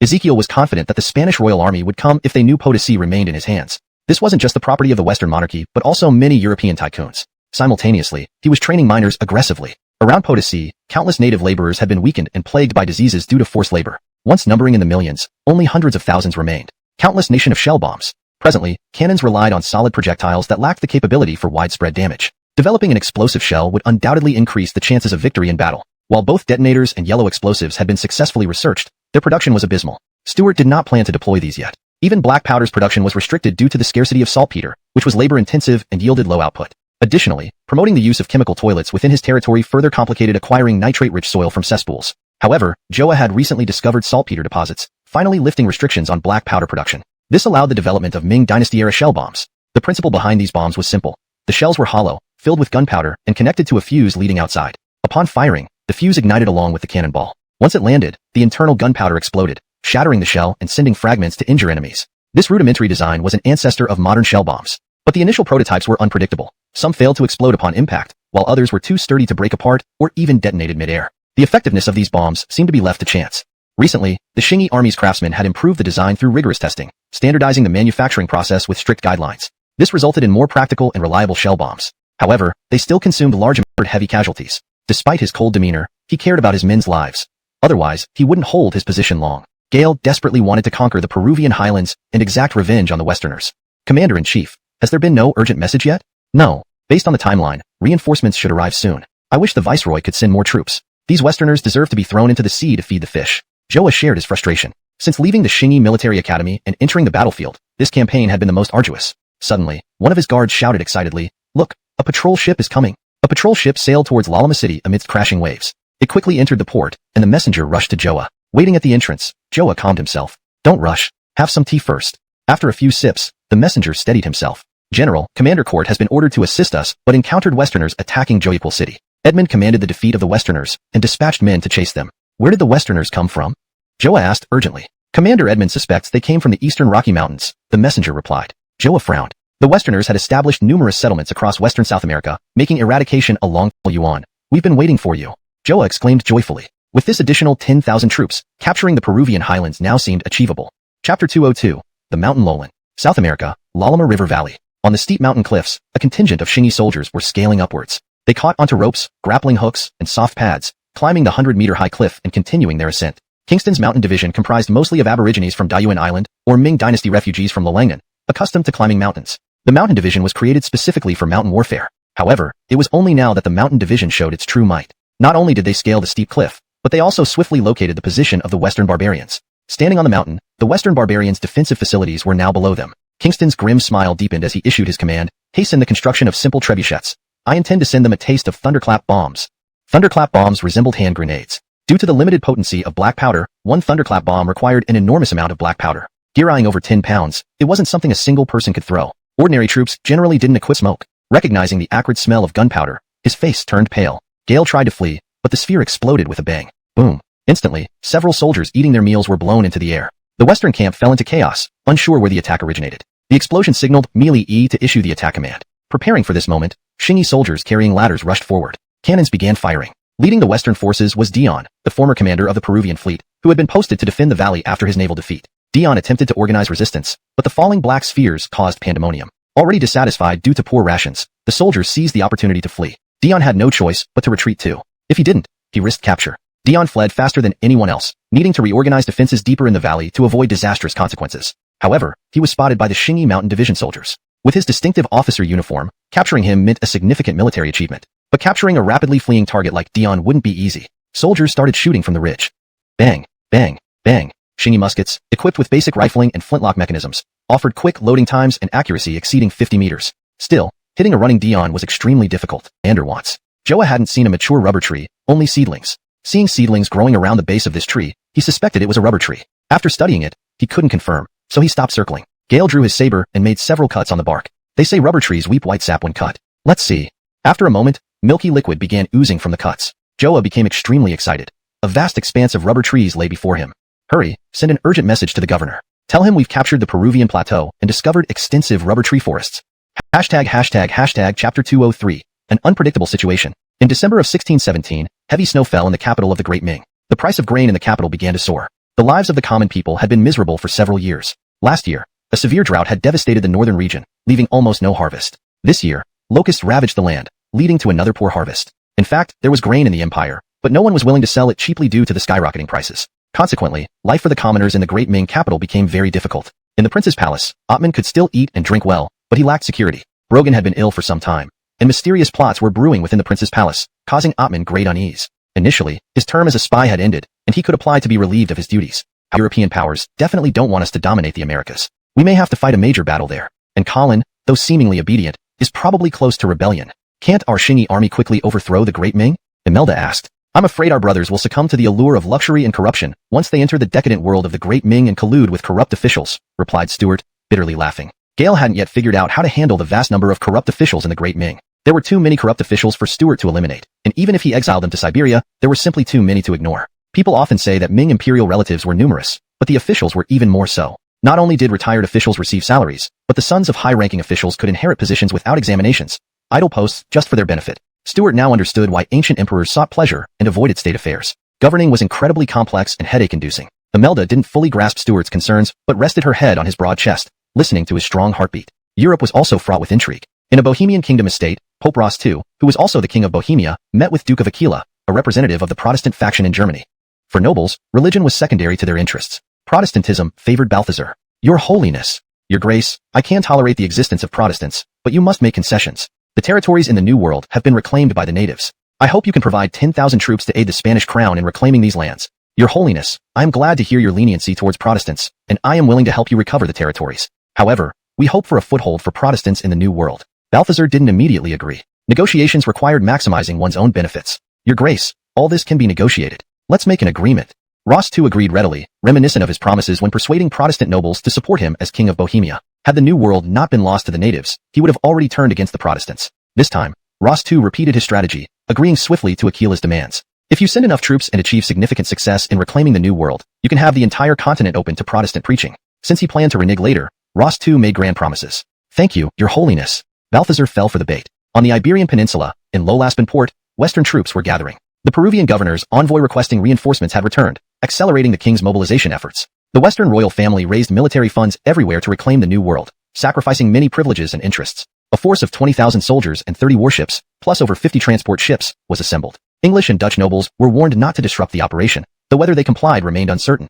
In Gelmlock's palace, the Pope's envoy delivered a message. His Majesty, His Holiness has tolerated the Protestant rebels' defiance and convinced them to send 20,000 troops to assist you in reclaiming the New World. His Holiness hopes your army will cleanse the New World with blood, purifying the native souls. Gelmlock piously agreed. Please reassure His Holiness. My army will strike fear into the natives and destroy them in battle. We will use fire to purify their defiled souls. Yet after the envoy left, Gelmlock handed off responsibilities to his favorites and indulged himself in luxurious pleasures.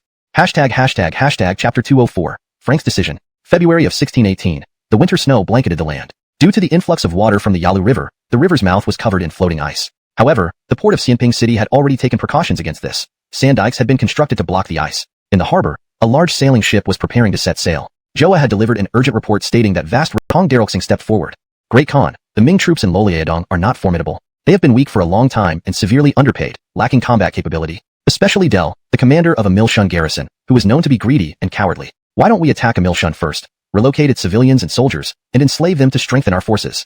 Challenging the Ming Dynasty had been clear since Frank established his kingdom and declared himself king. His sons and ministers had all received rewards and naturally would not speak up for the Ming Dynasty. However, they still had doubts about whether to confront the Ming immediately. One of Frank's 5 chief ministers, Alec, stood up and asked, Prince Consort, a Milshun may be easy to break through, but if the Loliaodong Ming army attacks us, can our strength withstand it? Tong Daroxing replied confidently, Sir, there's no need to worry. With the ferocity of the Great Khan and the princes, there is no one in Loliaodong who can match us. The elite troops of Loliaodong have mostly died in the anti-Japanese war in Korea, leaving only a few old men unfit for service. Even combined, the Ming army in Loliaodong numbers no more than 20,000. With the 50,000 fierce warriors under the Great Khan's command, they are no match.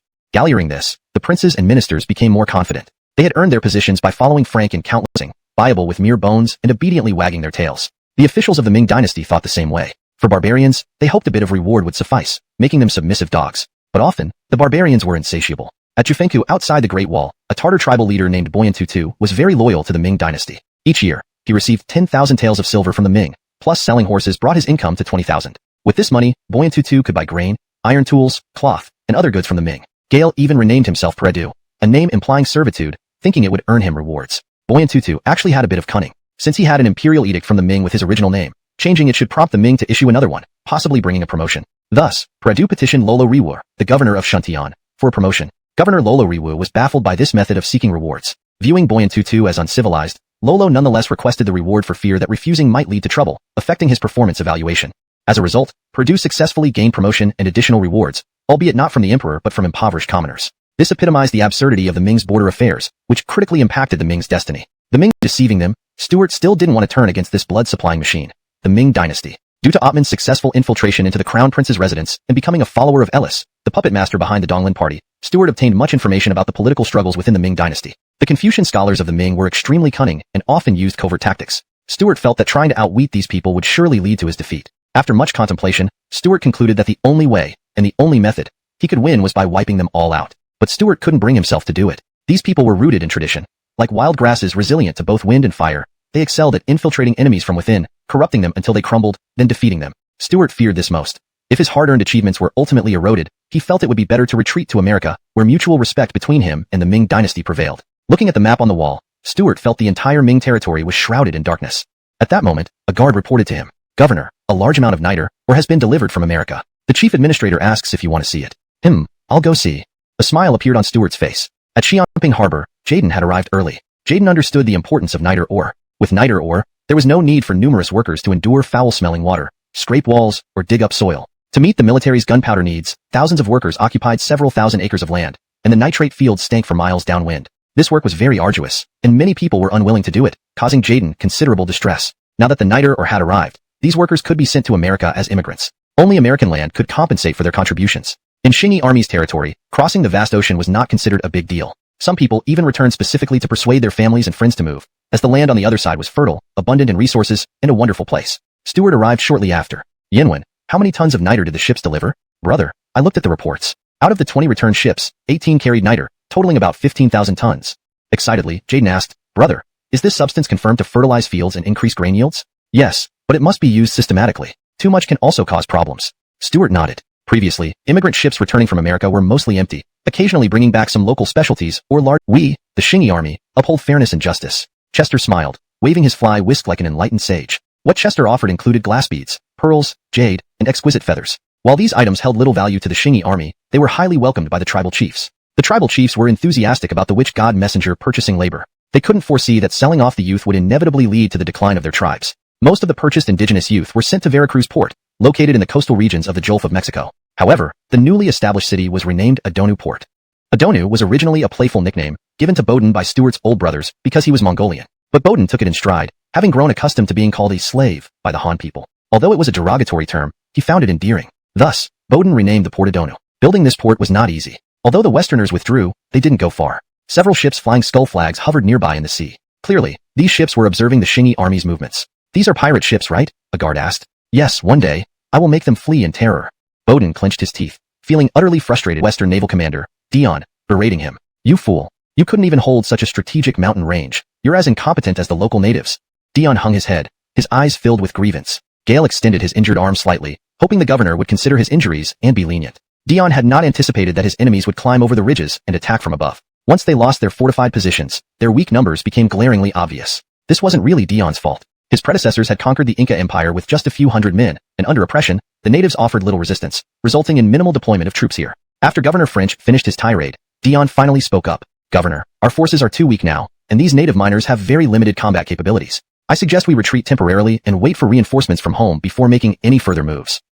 What a great plan indeed. Don't think about running away. The defense of Potosi still falls on you. If Potosi falls, rest assured, the Supreme Court will sentence you to hanging. Governor French dismissed Dion's suggestion and ignored his wounded arm, insisting on sending him back to the front line. At the Lomé Mountains west of Potosi, Baxter had already arrived with the mountain division cannon and showered them with shrapnel shells. The Tongtian cannon was a precursor to modern mortars, suggested by Stuart and quickly manufactured by artisans. Using solid rounds wouldn't make this weapon particularly effective due to its high arc trajectory and limited impact area. Normally, the Qingyi Army rarely used this cannon, except on rough mountainous terrain where its lightweight and explosive projectiles made it highly advantageous. General Yuan, preparations are complete, but we only have 100 shrapnel shells. That's enough. Aim 10 meters to the right of the valley entrance. I reckon the enemy command is stationed there. Aye, sir. Boom, boom, boom. The distinctive sound of the Tongtian cannon was different from other cannons. A dozen shells hit the target accurately, exploding upon impact. The natives gathered in the valley were instantly thrown into chaos. The tribal leader nearby was killed outright. Without leadership, the natives scattered immediately. Dion watched from afar, seething. These explosive shells had a small blast radius and limited power, yet the natives feared them immensely, causing instant collapse in morale. Dion realized why his ancestors could conquer empires of millions with just a few hundred men. These natives were truly weak. Without hesitation, he turned and fled. Besides the natives, all Western soldiers were with Governor French. With the native leader dead, Dion could no longer command the natives. Carefully retreating, Dion hesitated about returning to Post-apocalyptic. But soon, he didn't need to hesitate. Governor French had Chapter 207, the 7 grievances. Every April, Colin would send people to a Milshun city to engage in mutual trade. The ginseng and deer hides brought by the Jurchen merchants were highly favored by the southern merchants in Emilshun. The Emilshun commander Del could also make a considerable profit from this. The day before, news came from the Jurchens that a trading caravan of 3,000 people would come to trade outside Emilshun city. Such a large group was a huge temptation for both merchants and Commander Del. However, this time Colin did not bring goods but rather 20,000 elite cavalry and infantry. Lloyd led 3,000 cavalry, disguised as merchants, reaching Emilshun city first. The Ming army had no suspicion at all. The merchants in the city happily went out to prepare for the market. Lloyd then launched a fierce attack and seized the gates of Emilshun city. Taken by surprise, Battalion Commander Francis, Captain Wong Albertetto, and Captain Jarvis hastily resisted but were killed in battle. Commander Del, along with Deputy Officer Jerome and his private soldiers, retreated to the garrison office within the city, where they were surrounded. Colin soon arrived at Emilshun city. Haha, such a mighty fortress captured in one night. What a pleasure. Colin immediately issued an order. Those who submitted to the Great Gene would be unharmed, but anyone who dared to resist would face the destruction of their entire family. Colin ordered Claude to lead the troops, with each unit of 1,000 people relocating the residents of Emilshun city to charge of the Han civilians in Emilshun city. Colin felt greatly relieved. Once oppressed by Victor, he now finally had a chance to breathe easy. Colin did not intend to occupy Emilshun city. This attack on the Ming was a probe. The Ming Empire was vast, while the Great Gene was weak, in a defensive position. It would take time to defeat the Ming, and Emilshun city was advantageous for the Ming to attack and disadvantageous for Colin to defend. For someone who had fought for decades, Colin easily made the decision. Gale ordered Lloyd to lead the troops to attack nearby fortresses like donghua south of Emilshun city, intending to gain more personnel and resources. Colin occupied the garrison office in Emilshun, sitting in the usual grand armchair used by Del, handling military reports from all directions. In a few days, this place would be destroyed, so he might as well enjoy it thoroughly. At this moment, Claude rushed in to report. Truman Khan, there are 2 scholars in the city who wish to serve us. They say they have brilliant strategies to assist you. Is that so? Very well, bring them to see me. Colin was delighted. This was a good omen. A fan of Romance of the Three Kingdoms, Colin especially loved the segments about attracting talented individuals. Now, having scholars willing to join him meant the arrival of wise men. The 2 who wished to serve were none other than, "Do you come to scold me?" Colin was very displeased. "Not at all. I am advising you that if you want to attack the Ming, you must raise a righteous banner to win the hearts of the people. Then many will rally to your cause." Lowell explained hurriedly, fearing these barbarians might misunderstand and behead him. "Oh, you mean a proclamation? Please assist me." Colin suddenly understood. "This is simple. The Ming is brutal and inhumane. Just explain your majesty's grievances, which I will embellish into a powerful declaration." Good. Thus, the 7 grievances was born. Colin selected several itinerant merchants from Emilshun city to deliver this document to the Ming Loliaodong governor Lolagiri Han, demonstrating that he led a righteous army. "Your majesty, we can also ally with various Tatar tribes to attack the Ming together. The Loliaodong region extends thousands of miles in isolation. If the Tatars gather outside the Ming border walls, it will force the Ming troops to divide their forces and won't be able to concentrate on attacking us," Lowell suggested, already considering himself part of the Great Gene nation. "Ha ha ha. Having your assistance is truly my fortune." Colin laughed heartily. At Julian City, in the headquarters, Stuart changed the uniforms of the troops at Iron Fortress back to the old Ming style. This fortress was close to Emilshun and under the control of the Xing. The current Loliaodong general, Alden Redigian, was courageous and ready for battle. Since the incident occurred within his jurisdiction, it was his responsibility to act immediately. At this time, most Ming generals were still willing to engage in combat. Without rank, but responsible for defending a region, this allowed civilian officials to control them. If they showed cowardice or reluctance to fight, they would generally be impeached and return home for investigation. Alden Redigian was currently stationed in Dongning Joward, which included Dingliao left, right, center, front, and rear guards. Except for Stuart's position at Dingliao right Joward, all other 4-guard headquarters were here. Additionally, with nearby Shenyang Central Joward and Haijiu Joward, the 6 guards troops, totaling over 10,000 soldiers, marched towards Emilshun fort. Meanwhile, Colin divided his forces and had already captured several forts near Emilshun city, including Qinghe fort. Alden Redigian split his troops into 4 divisions, advancing towards Emilshun city. Alden personally led the main camp towards Qinghe fort. At this point, the Ming army had a significant psychological advantage over the Jurchen forces and did not fear engaging in battle. This mindset, however, perfectly fell into Colin's trap. Alden Redigian's 10,000 troops were too dispersed, allows him to conquer, while retreating gives him defensive advantages. If the Ming doesn't come, he can seize the Yehe tribe. If they do, With the terrain advantage, Colin will be well prepared. Truly ingenious. But with our Xingyi army, no matter how cunning Colin is, he won't last long. Abdul concluded confidently. Haha, Xiaohu, don't get cocky. Stuart chuckled. Reflecting on history, the Ming troops in Quanbian Castle were similarly inadequate. Gale believed his own forces wouldn't be worse than the Jurchens. But with armies not significantly mismatched, victory wasn't guaranteed. Even if the Xingyi army won, subsequent issues would be complex. Looking at the vast northern regions on the map, Daryl felt a headache. Despite being a harsh land, it was rich in mineral resources. The Ming Empire, equally vast, was even more complicated. Even if the Xingyi army could conquer all resistance, conquering the entire Ming Empire would be challenging without easily accepting surrenders. In the Forbidden City of the Great Ming, news of Colin capturing Emil Sun City reached the emperor. Instead of rage, Brogan remained calm, ordering the Ministry of War to mobilize troops and annihilate the disobedient chieftain. The ministry, unhurried, began devising plans. The Ming military system was peculiar. All of Loliaodong followed the guard system, where soldiers turned civilians after battles. With Alden Redigian's death, the situation was dire. Every household in Loliaod hadn't rebuilt defenses there. It would serve as a perfect forward base. However, reconnaissance ships brought back unfavorable news.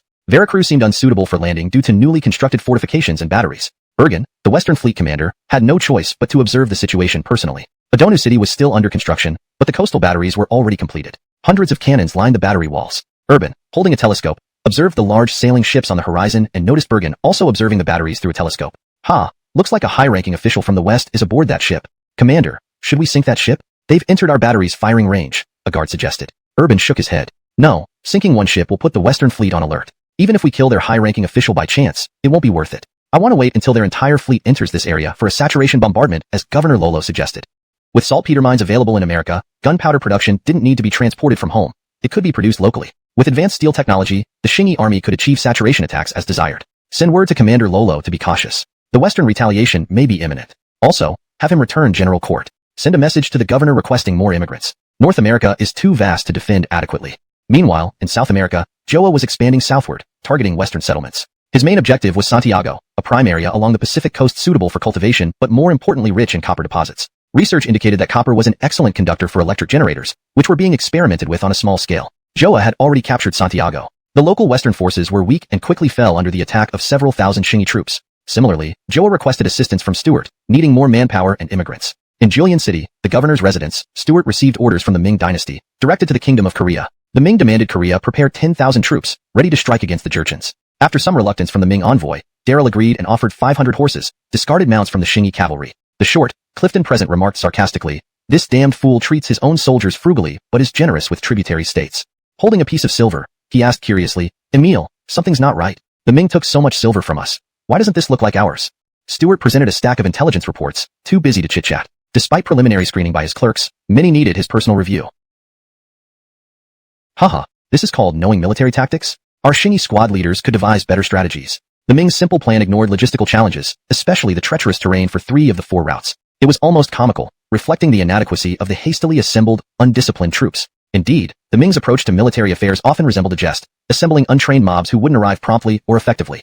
Chapter 210. Scraping together resources. The Ming dynasty's preparation to attack Colin's forces was cobbled together from various sources. Military funds were also scraped together in the same manner. This time, the officials of the Ming finally managed to pry 10,000 taels out of Brogan's private treasury. The Ministry of Revenue then borrowed 200,000 taels, each from the Ministry of Works and the Ministry of Personnel, totaling 500,000 taels as the initial military funding. The Ministry of Revenue also borrowed 2.3 million taels from temples across the north and south, but they still fell short by 700,000 taels compared to the expected 3 million, prompting another request for Brogan to dip into his private coffers. Reluctantly, Brogan provided an additional 20,000 taels. With this, the funds planned for attacking Colin were finally secured. However, the troops were still on their way. The Ministry of War had mobilized 3,000 soldiers from each of the 9 border towns. Even if all arrived, it would only total about 20,000, far from the intended 200,000 troops. To Bridge bold and stubborn personality. During the Banjo campaign, he refused to take command until his conditions were met, even though the Ministry of War pressured him to act quickly. Despite this arrogance, Finian's prowess on the battlefield was undeniable. Yet, by the late Ming dynasty, military leaders had become mere tools in the hands of civil officials, who could be used or discarded at will.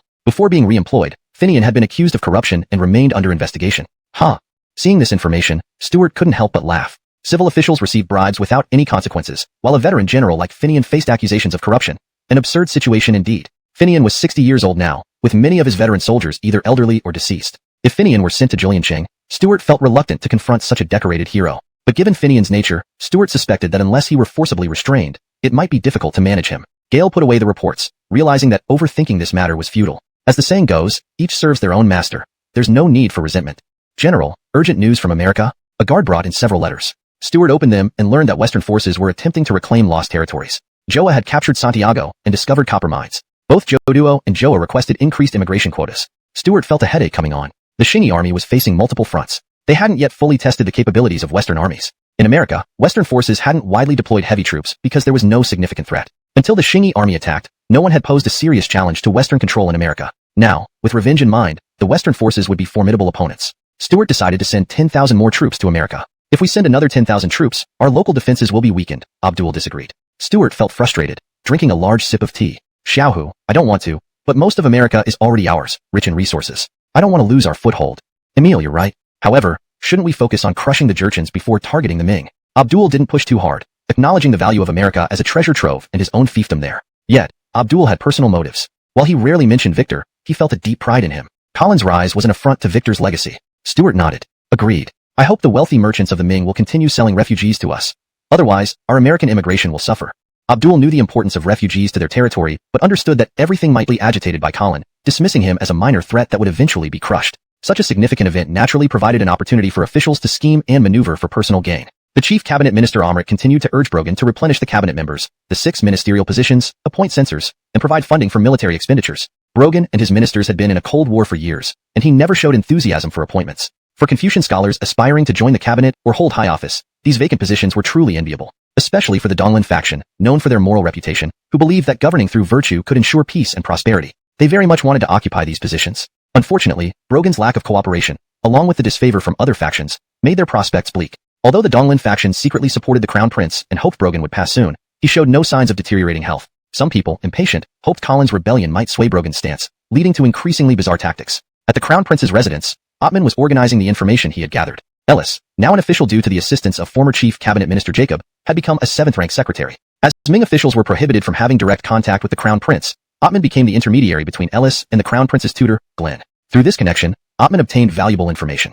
Recently, he learned of a particularly strange report. Someone had submitted a petition stating that in Loleadong's Zhouangning garrison, a resident named Abdullah's wife gave birth to a monstrous creature resembling a monkey, with 2 horns, 4 teeth, covered in fur, which died shortly after birth. Ottman was astonished upon hearing this. Disasters foretell the decline of a nation.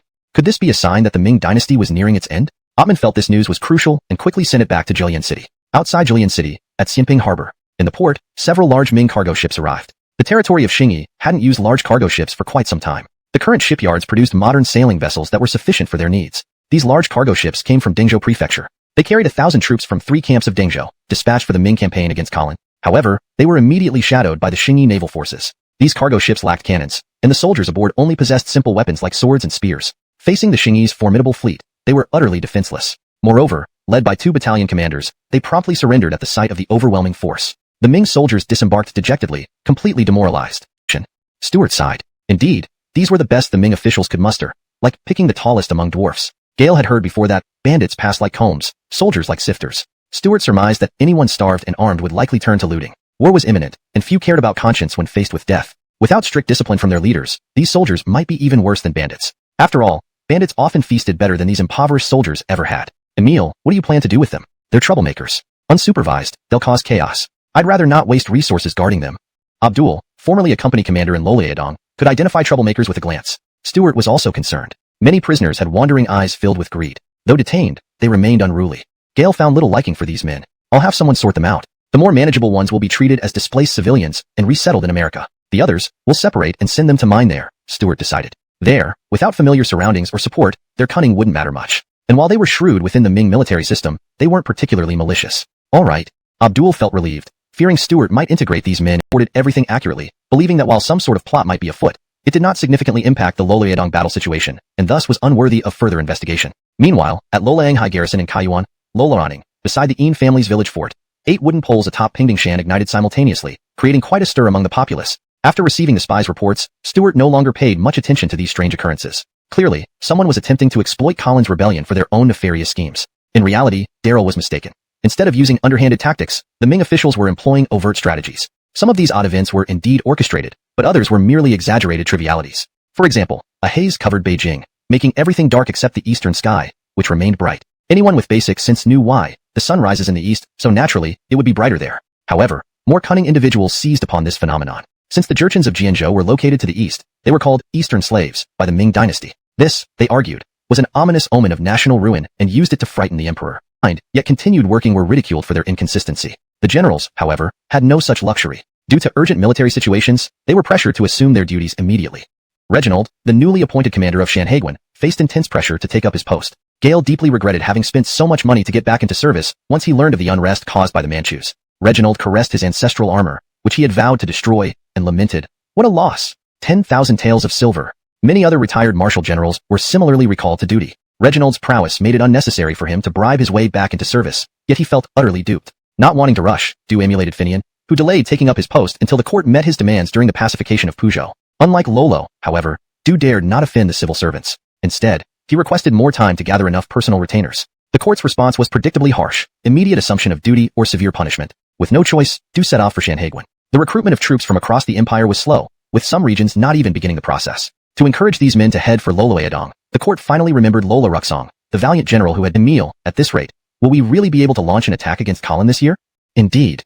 Daryl nodded. The mobilization is unprecedentedly slow. By the time we are ready, everything might be over. At Galatuala and Jinzhou, Colin convened his 5 ministers along with surrendered Han officials like Del, Tong Darrelxing, and Lowell. These are the recent developments in the Southern Empire. Discuss when the Ming might send troops against us. Great Khan, the Southern troops are hastily assembled, hardly fit for combat. We can dispatch our forces directly to Dongning to capture Loloadong. Del, typically cowardly, now seemed emboldened. Colin laughed. If the Ming troops were such an undisciplined rabble, he had nothing to fear. Yet, he worried that someone like Victor or Ian might suddenly appear. Chapter 213. Sharing the same name as Dukong. Loloadong. The Ming reinforcements arrived very slowly. General Lola Rupai, in charge of supporting Loloadong, had a meager army and dared not move from Dongning garrison. Lola Rupai is Victor's second son and is now over 60 years old. Previously, when General Alden Redigian attacked Emilshun, Lola Rupai remained at Poo River without offering any support, leading to an official accusation.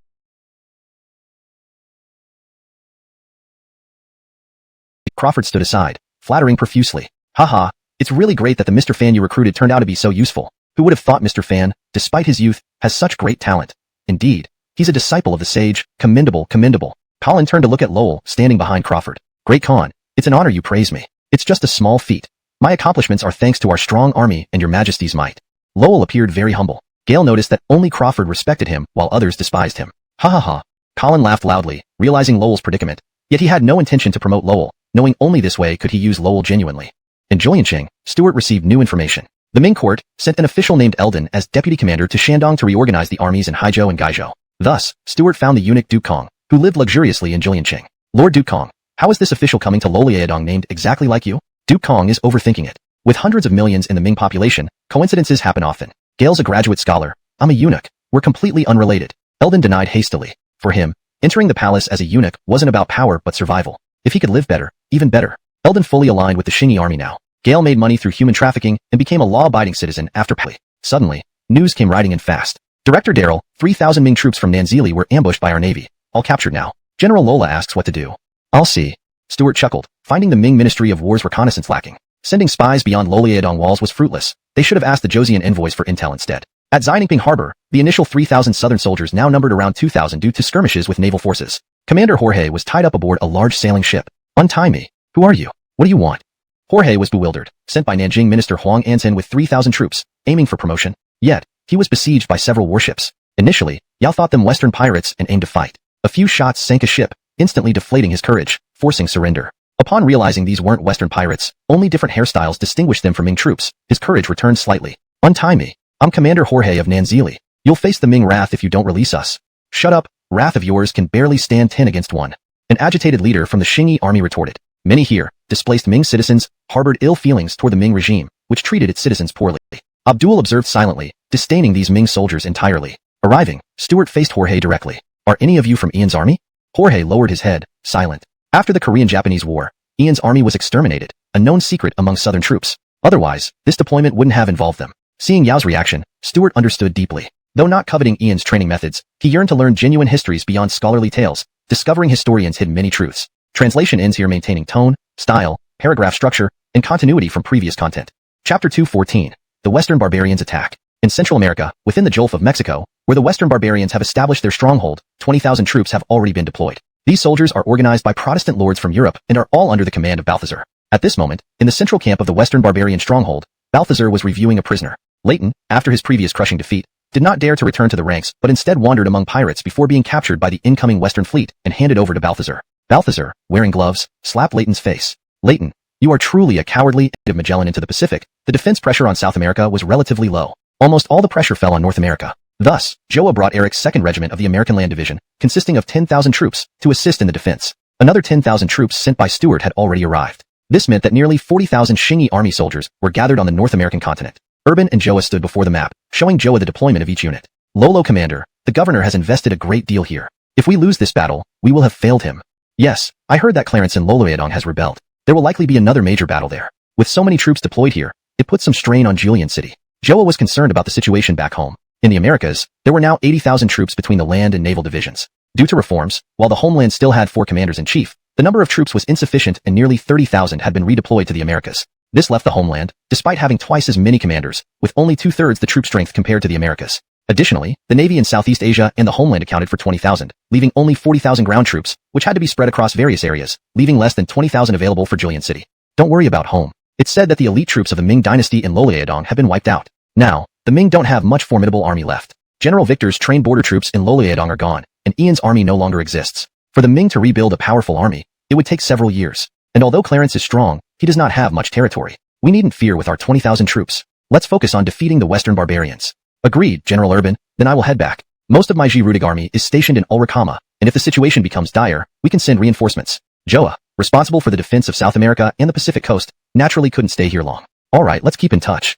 Urban nodded. With Eric's 10,000 troops, Court's 10,000 troops, his own 10,000, and the 10,000 reinforcements, they had a total of 40,000 land troops. With such overwhelming force, he didn't doubt their ability to defeat the Western barbarians. A rider galloped up. Report. Urgent report, Commander. General Edmund reported, finding a Western landing site in northern Mexico. Tell General Edmund to closely monitor the movements of the Western barbarians. Report immediately if anything changes. Urban wasn't surprised by the army. Galliering Jay's words, Eric's cold expression softened slightly. Truly, heroes think alike. Layton blew his whistle, moving forward with the cannon fodder troops, his heart pounding in his throat. However, no sound of cannons greeted them, causing Layton to secretly rejoice.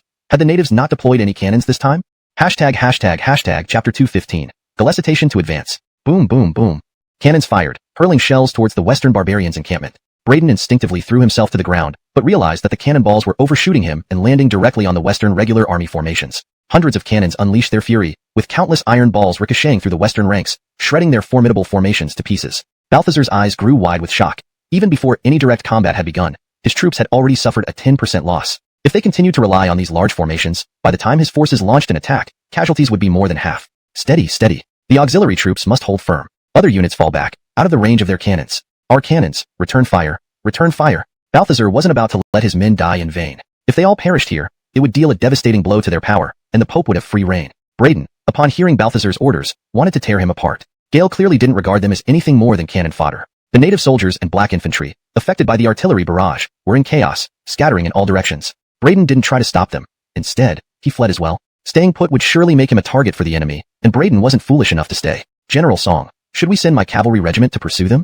Eric asked, seeing the Western forces fall into disarray. Good idea, your cavalry will attack the right flank, and our cavalry will attack the left. Jay agreed and ordered the signal flag to be raised, signaling the advance. His main force began pressing forward. Seeing the charging cavalry, Balthazar couldn't hold his ground anymore and turned his horse to flee. Gale retained a shred of rationality, returning to the stronghold to gather his scattered troops and reinforce the defenses.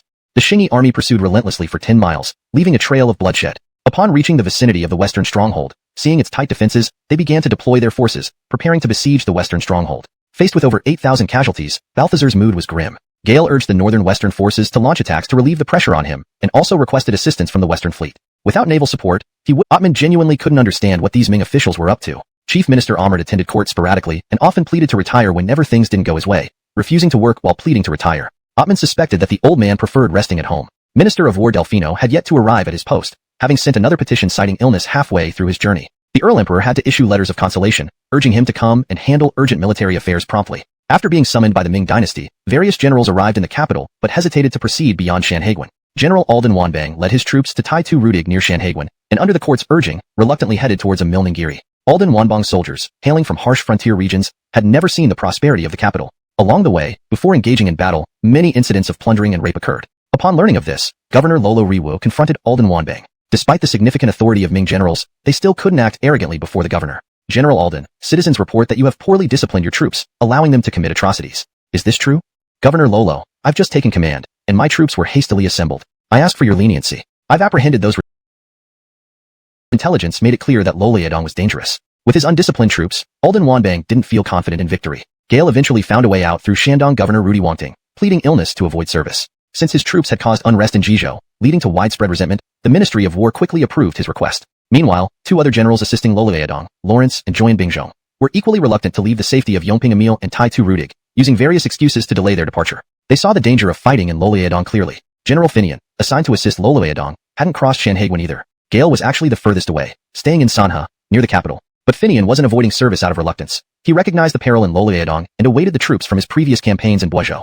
An elderly white-haired veteran worriedly said to Finian, "Master, the Ministry of War has repeatedly urged us to march out urgently. Isn't it inappropriate to linger near the capital? Linus, you've been with me since the Myanmar campaigns and know military matters better than I do. With the meager troops they've given me, how can we win? We'd only be walking to our deaths. I won't budge unless they send the troops from the Boizhou campaign." Despite his age, Finian spoke with vigor. At the headquarters in Juliancheng, Abdul stood beside Stuart, studying the map. "Stuart, the Ming are taking their time, showing remarkable patience. If they fully prepare and launch a full-scale assault, they might truly defeat Frank. Joey, based on the intelligence, it seems that the Ming are not as patient as they appear. The Ministry of War is urging very urgently. It looks to me like these people are unwilling to march beyond the pass to quell the unrest." Stuart, according to the information relayed by scouts, placed flags on the terrain map one by one, making the enemy and ally situation very clear. Explanation. Brother Joey, according to the intelligence, the Ming seems impatient. The Ministry of War is urging very urgently. It appears to me that these people are unwilling to go beyond the pass to quell the rebellion. Stuart placed flags on the terrain map based on the information from scouts, making the situation of both friendly and enemy forces very clear. Joey, according to the intelligence, it doesn't seem like the Ming can keep calm. The Ming Ministry of War is urging very urgently. It seems to me that these people are unwilling to leave the pass to quell the unrest. Stuart, based on the information from his scouts, placed flags on the terrain map one by one, making the situation between friend and foe very clear. The translation preserves the original tone and style while ensuring fluency and coherence with the previous content. Chapter 216, Lavish Rewards. 30 kilometers south of Julian City lies the Teminzi Reservoir. This reservoir, constructed by utilizing the natural mountain terrain, serves both for irrigation and experimental power generation. The generator had been successfully developed. Although it appeared rather crude to Stuart, he had no better suggestions. His knowledge of physics was limited to basic principles and some modern-day common sense. Apart from that, he could not offer much advice to his artisans, who needed to research based on fundamental principles. When the sluice gates of the Teminzi Reservoir Dam were opened, the water rushed through the turbines, causing the generator to spin rapidly. Lollet bulbs with tungsten filaments began to glow brightly, and not just one but many. The craftsmen celebrated each other's achievements while Stuart's face beamed with joy. However, he silently criticized himself for the skewed development of this technology. Steam engines still faced issues with insufficient pressure, and internal combustion engines were non-existent, yet his territory already had electricity. Despite his amusement at the irregular progress, Stuart appreciated practicality. His immediate desire was to develop telegraph technology. Given that the Qingyi army's territory spanned across the Pacific Ocean, wireless telegraphs would greatly enhance communication. Gale felt that wireless telegraphs might be easier to develop compared to wired ones, although this was merely a personal intuition. Both projects were officially underway. Stuart had always been generous, providing opportunities for us. We must seize this chance. Lowell spoke with confidence, though his shaved jerkin hairstyle made him look rather absurd. Your insight is valuable. I shall advise Truman Khan to capture more southern garrisons and fortresses to pressure the southern emperor. Crawford was delighted and agreed wholeheartedly with Lowell's analysis. In Loliadong, Frank had withdrawn from Amilshun, but the Loliadong forces did not pursue. Amilshun had been destroyed and needed extensive repairs. Following Crawford's advice, Frank ordered the princes to leave Jilin Cliff, attacking nearby Ming forts and destroying the border walls. Lola Rupai guarded Dongningiri, remaining motionless. Alexei, the Loliadong governor-general, struggled. Some southern troops, reaching Shanhaiguan, refused to advance, pleading various hardships. Alexei understood their reluctance. It stemmed from the court's poor treatment of veterans. During the Earl era, two formidable armies emerged. One was Victor's Loliadong troops, who dominated the Jurchens and Tartars. But after Victor was impeached, his influence waned. To boost morale, the court posthumously honored Lola Rusong, pacifying the Loliadong army, now reduced to a fraction of its former strength. The Loliadong troops suffered heavily during the Korean campaigns and were later annihilated by Frank, leaving only Maradigzi and a few thousand survivors under Lola Rupai. As for the mighty Qi family army, once unbeatable against both pirates and Tartars, they lost their patron after Alden Jujing's death and faced suppression. Many veterans, returning unpaid from Korea, were killed by General Wang Galandrick of Jizhou, creating resentment. Now, as war loomed again, few wished to fight for the court. Ordinary soldiers had no choice, but higher-ranking officers hesitated. Alexei thought the only solution was lavish rewards. Gale petitioned Brogan for a ceremonial sword to execute any officer below colonel rank who disobeyed orders. Gale also offered substantial bounties. Capturing or killing Frank, 10,000 silver taels and a hereditary title. Capturing or killing Frank's sons or ministers, 2,000 silver taels and a lesser hereditary title. These incentives excited the Ming soldiers, especially General Reginald, who eagerly prepared for battle. Meanwhile, southern troops dispatched to Julian City were captured by the Qingyi army. Over 10,000 Ming troops had embarked for Julian City. Commander Abdul reported to Stuart. Emil, most of these new Ming conscripts aren't devious. How should we handle them?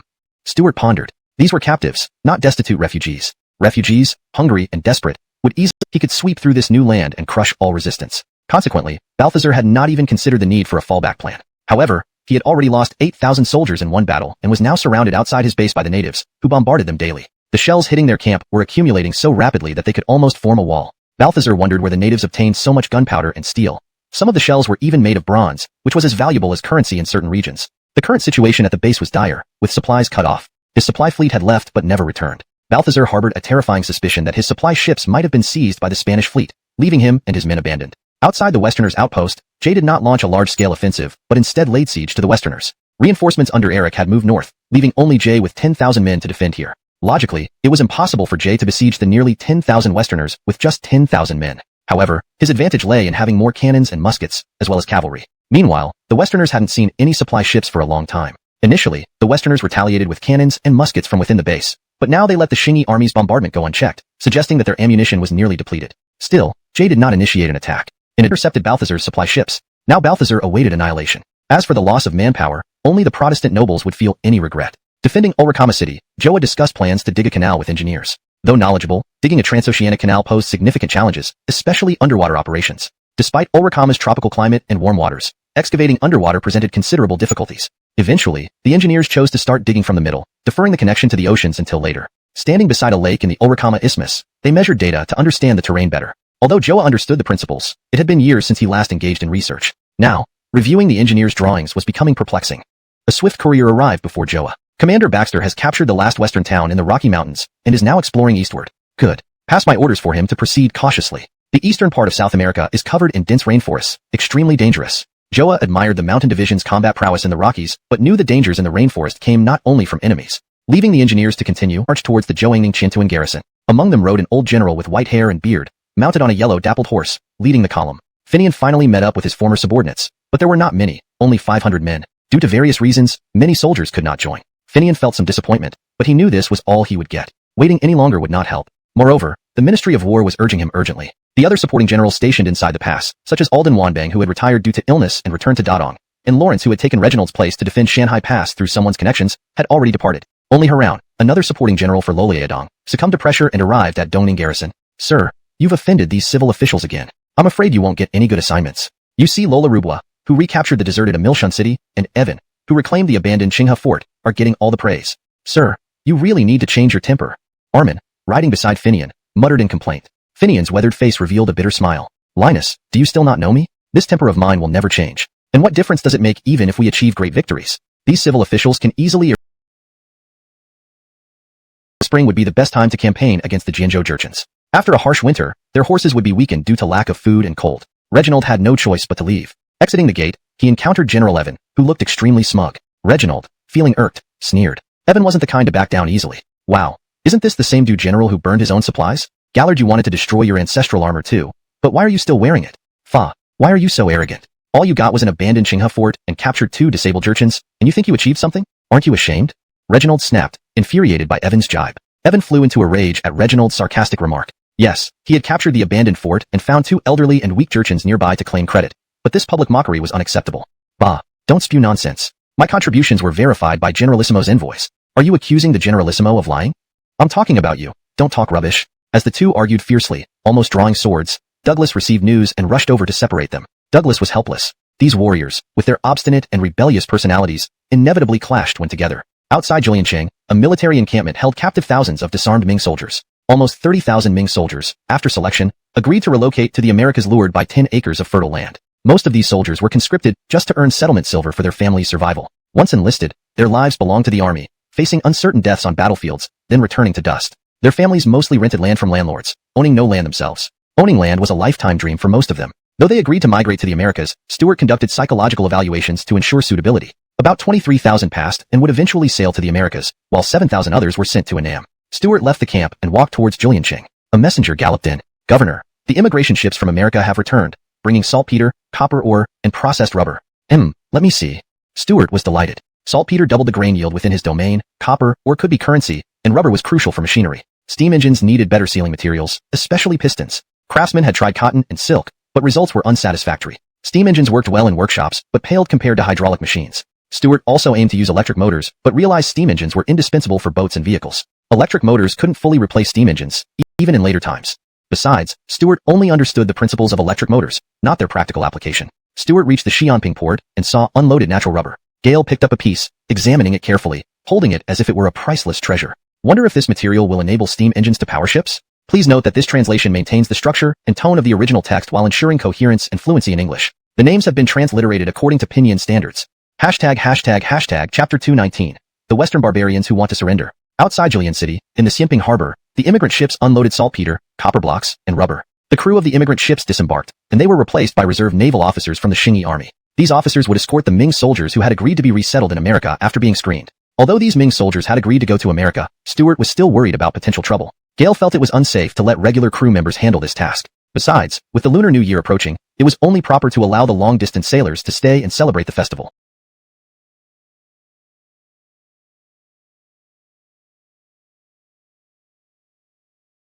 Even with the reserve naval officers overseeing them, Stuart repeatedly cautioned the leading officer to be extremely cautious. Any mutiny on the ship would be difficult to handle. The immigrant sailing ships set sail from the harbor as Stuart waved his hand, and Abdul, standing beside him, did the same. Yenwan, our secret will likely not remain hidden for long. This is wartime, and we cannot completely suppress all news. There are intelligent people in the Ming Empire who will not miss the signs. Moreover, if any generals or inspectors come over, we won't be able to fully convince them to cooperate, and our cover will be blown. Xiaohu, you're right. That's why I said that once Frank raises his troops, we'll be exposed. It's just a matter of time. It's a pity. The displaced people of the Ming are truly useful. We probably won't have that luxury anymore. We can only take things step by step. Stuart sighed. Abdul didn't fully understand why Stuart liked using the displaced people of the Ming so much. Emil, when we capture more territory from the Ming, we'll have plenty of people to use without needing to buy them with gold or silver. Isn't that better?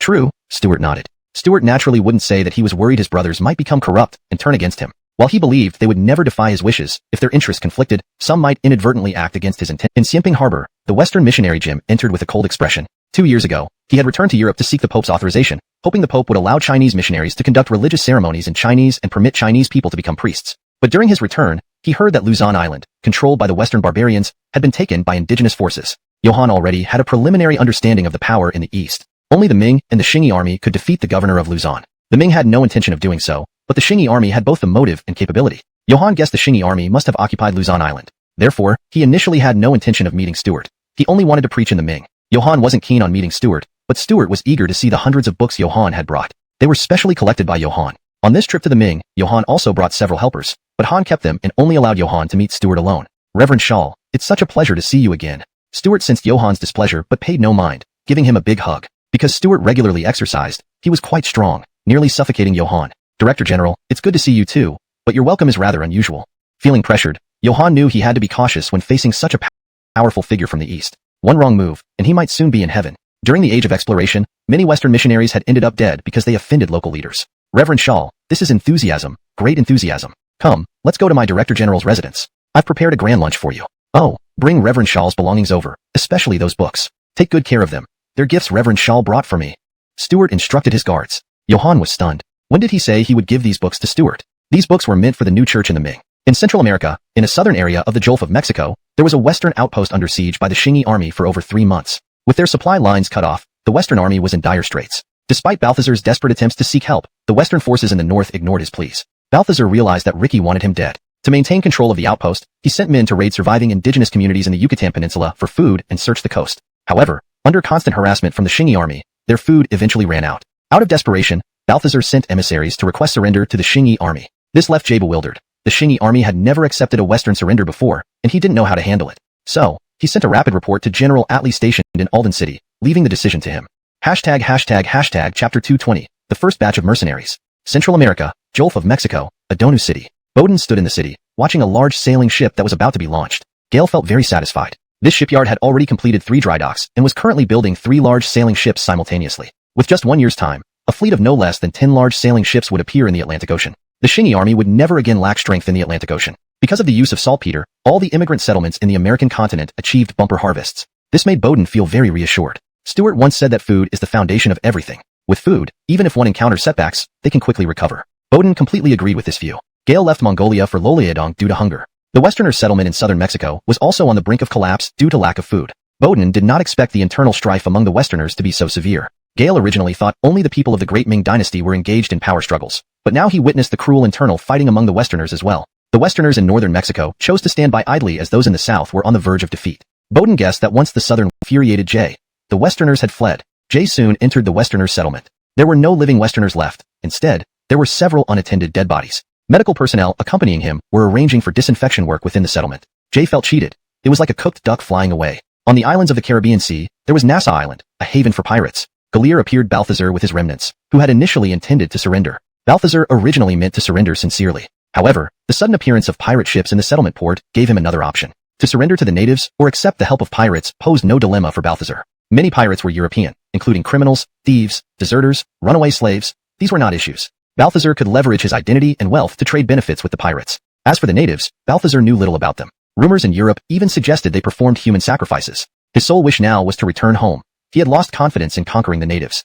In Julian City, Stuart was meeting Ander, the founder of the AnimeLand business group and the administrative chief of Nagasaki City. Stuart warmly welcomed Ander. The AnimeLand Maritime Merchant Group was the largest maritime merchant group of the AnimeLand Group. The AnimeLand Group will cover the expenses, but the mercenaries must be supervised by the Shingi army. No problem. The mercenary forces will act under the supervision of our armed escorts.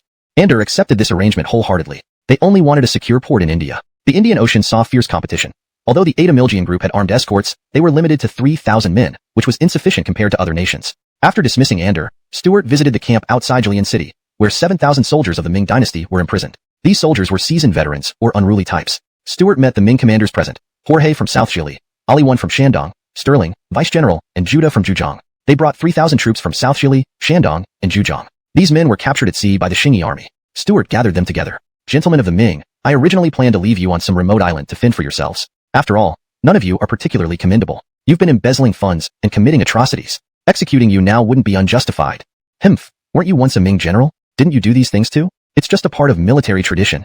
Judah retorted defiantly, a brave warrior who considered himself a descendant of Ian's troops. Though Chi's era had passed, the martial spirit lived on in Zhejiang soldiers. Stuart didn't get upset by the interruption and chose not to argue. However, I'm offering you a way out. If you wish to live, and live better, do not interrupt me. I intend to send you to India with these 7,000 troops. Equipment and supplies will be provided. The Ming commanders listened attentively, accepting Stuart's plan despite never having heard of such arrangements. Within days, the 4 commanders and over 7,000 veteran soldiers boarded ships bound for Malacca City for supplies and equipment before further deployment.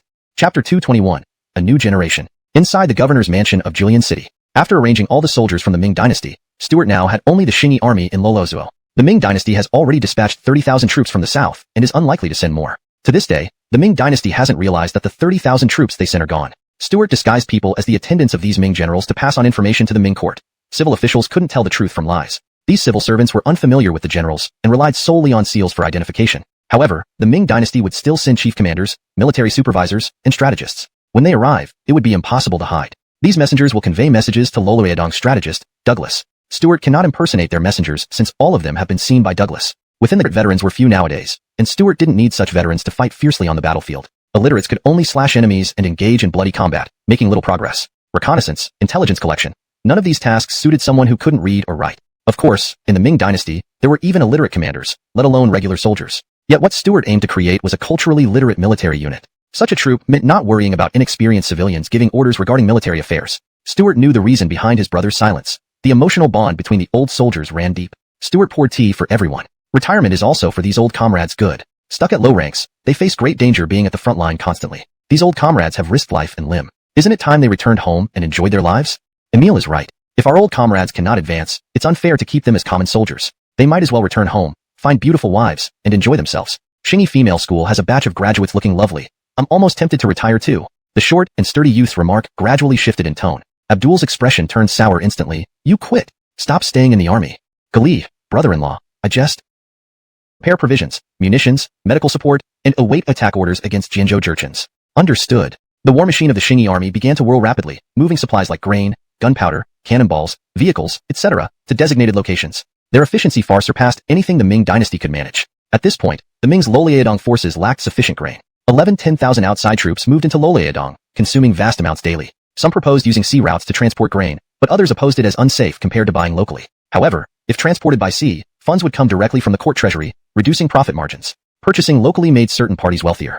The millions allocated for suppressing Colin's rebellion amounted to 3 million taels of silver, tempting to many. Yuan Loleo commander Finian couldn't see through these maneuvers. He bought all grain en route. Linus grumbled while bringing back grain. Sir, this grain is so expensive. Even with the salary, we can barely buy enough food. Buy more then. It's costly, but better than waiting endlessly for delayed supplies. We'll stop at Joangning Joard. Wait till after the new year before proceeding. Finian felt purchasing locally insured timely supplies. Waiting for court-provided rations was uncertain. Sir, you're stopping again? General Darrell has urged you multiple times to attend the meeting quickly. Linus's aged face creased, involving the subordinates of certain department heads. The supervisory department was always full of lively debates, yet it remained close to the people. Anyone with citizenship could enter and exit freely, or apply to voice their opinions. Some comments clearly served personal interests and were met with severe criticism. It all seemed like a series of farces. Stuart, however, found these developments pleasing. Dad, eat an orange. Lala told Darrell Lou, holding an orange, skipped into Stuart's study cheerfully. Didn't you go out to play in the snow today? Stuart picked up his daughter, who was now 5 years old, smart and beautiful, his precious treasure. I didn't want to. Mom said it's too cold today, and we shouldn't go out. Stuart kissed her cheek, then put her down. You go play first. I'll finish my work and come join you. Okay, bye-bye. Darrell Lou skipped out happily. Stuart stood there lost in thought, feeling a bit dazed as a man living 2 lifetimes. Gale sat down again and resumed reading intelligence reports. But before long, commotion erupted outside his study. Opening the door, Stuart saw Lee dragging Andy over. Your Excellency, please arbitrate. It was agreed that once a major battle starts, we would be reinstated. But Darrell Erlang is going back on his word. Lee, when have I ever broken my word? Your wife just got pregnant, and you have no parents to take care of your family. Don't be ungrateful. Andy was getting irritated by Lee's persistent pestering. Lee was an old comrade who had joined the rebellion with Stuart, but due to his limited intellect, he couldn't learn to read or write and was forcibly retired. Gale now worked as an instructor at the new recruit training camp under Andy's supervision. His wife had even been introduced by Stuart. While Stuart felt reassured by Lee's eagerness to serve, a sign of a determined military spirit, it was also related to the Shingi Army's benefits, rewards, and status. Galeoj, don't be too hard on Ursi. The promotion system is my doing. Also, think about how much you cherish your wife. Can you bear to leave her for battle? Emile, I don't want this either. But seeing all the other veterans get promoted and gain ranks through military merit, while I remain just a trainer makes me feel like there's such a huge gap. Seeing Stuart without any heirs, Lee spoke candidly. Stuart fell silent. Everyone's path differed based on individual conditions. All he could do was offer some support to his old comrades. Galeoj, why not consider pursuing business or politics? That's another viable route. Except for Yenwen, none of us have taken this path. But can I do it? I've only just obtained citizenship.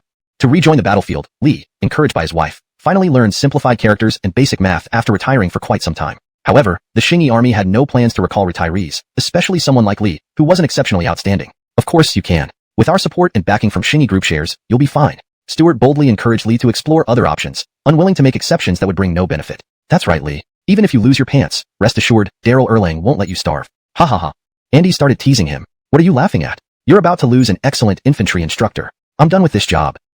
I resign. Inspired by Stuart's encouragement and irked by Andy's mocking, Lee decided to quit and left. Andy remained silent until Lee was out of sight, then burst into laughter. Ha ha ha, Emile, you sure know how to handle him. This Lee doesn't appreciate the good life at home, causing me nothing but trouble. Ursi, I wasn't fooling him. Politics and business are both great paths. We are in a period of rapid growth, and opportunities abound. Stuart spoke sincerely, genuinely hoping Lee wouldn't cling solely to a military career. Though brave, Lee's combat skills and artillery operations were merely average, making it unlikely for him to stand out in the Shingi Army. The Shingi Army was thriving and vibrant, while the Ming Dynasty was in its twilight years. The Ming Empire wasn't short of wise men. It had many of them. Only those involved in the chaos of Loliadong could truly understand the situation.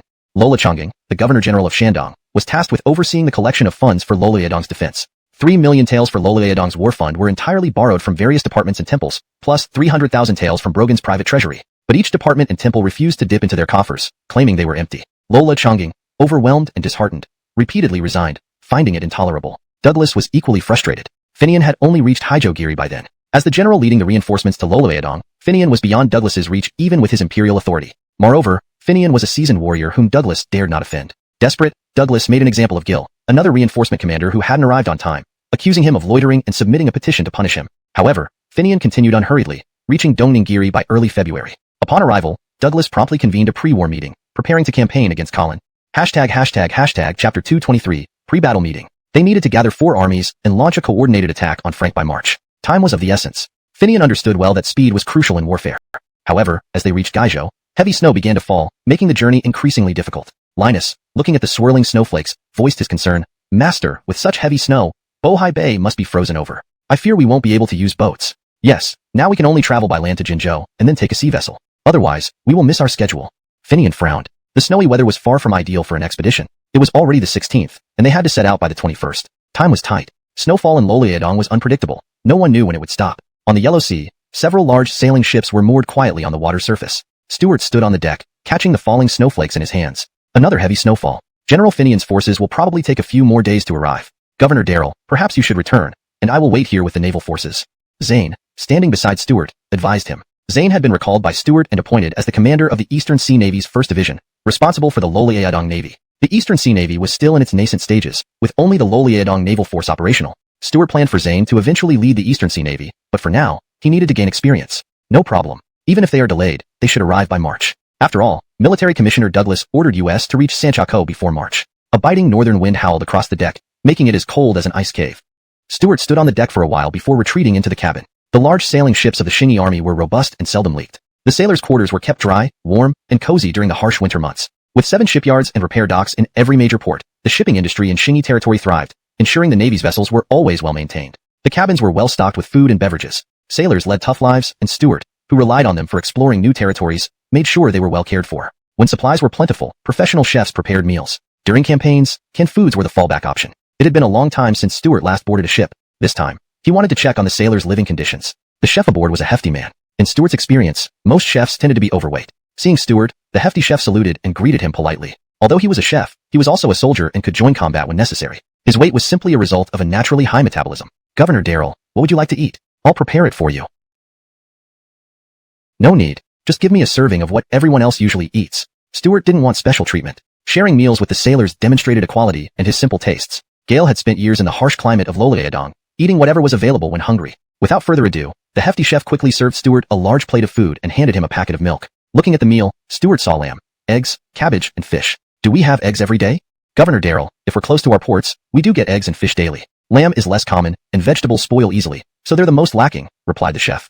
Stewart nodded, satisfied. By modern standards, this was excellent nutrition. Rapid development in their territory meant more livestock and poultry farming. Zane joined them shortly after. Governor Darrell, even common landlords in the Ming Dynasty would find this feast hard to come by. I've always wondered why, despite the vastness of the Ming Empire, there are yearly famines and displaced people. Galir, even with droughts and floods, we always have full meals. To have enough food, you need to grow the pie. Who grows it? Workers, farmers, and merchants, not scholars. The scholar officials of the Ming focus on dividing the pie rather than growing it. The more they take, the less the people get.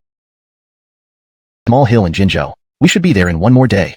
As the saying goes, distance deceives even horses. Finian's group took 2 days to reach Jinzhou. By now, it was already February 21st, leaving only 4 days until the agreed-upon mobilization date. Finian did not stop in Jinzhou but immediately boarded a ship headed for Zhenjiang Fort, also known as Julianqing. Finian's personal troops numbered over 500, plus the servants of the 2 civil officials, filling 3 large cargo ships. After sailing for more than 20 kilometers, their ships were surrounded by several large sailing vessels. These vessels bore black flags with white crescents, and the cannons mounted on them were intimidating.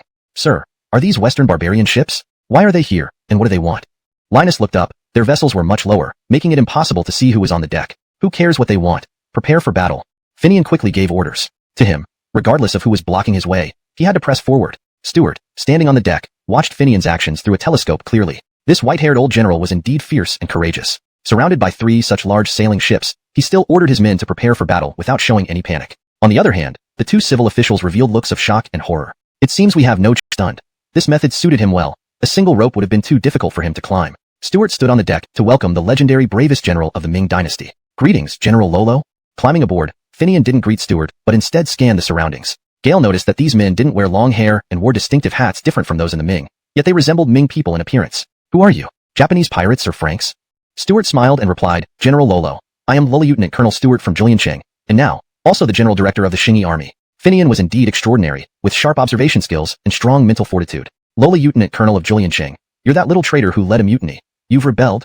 General Lolo, standing and talking isn't convenient. I've prepared wine and food. Please join me. Stewart remained calm. He hadn't invited the old general up for idle chit-chat, but to figure out how to capture him alive. Then, let's proceed. Finian was relaxed. Since he was already here, he would have to adapt to the situation and hope to return safely. The stout chef was busy preparing the meal, a chance to showcase his culinary skills before the governor. The aroma made everyone hungry, and Finian especially swallowed hard. General Lolo, please sit down. Sitting down, Finian eyed that earlier stuck his head out again and bellowed. Listen up, Ming soldiers. Your general said that our commander's food is very delicious, so he invites you all on board for a meal. Drop your weapons immediately and line up to come aboard for a feast. If you disobey, your general said he will have you face cannon fire.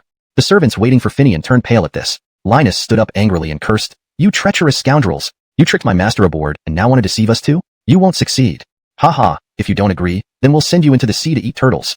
The Qingyi's large sailboat slowly closed in, pressing down on the Amilchuan ships, causing them to creak and nearly break apart. Enraged, Linus stood up and slashed at the sailboat with his sword. But his sword could not cut through the planks of the boat. It only left an indentation. Surrender quickly, or we'll open fire. With a bang, several Shingi soldiers hoisted a small cannon and fired at the Amilchuan ships. Though these small cannons had little power, their intimidation was sufficient. The two officials on the large Amilchuan ship could not bear it any longer and yelled loudly, "We surrender! We surrender! Everyone, drop your weapons. The ship is about to capsize." A corner of the large Amilchuan ship was pinned down by the large sailboat, tilting precariously. The soldiers on the Amilchuan were not prepared to fight to the death, but with the presence of supervisors and aides, they were naturally loyal to Finian and unwilling to surrender. Now that Supervisor Eldon had given the order, everyone finally dropped their weapons and surrendered.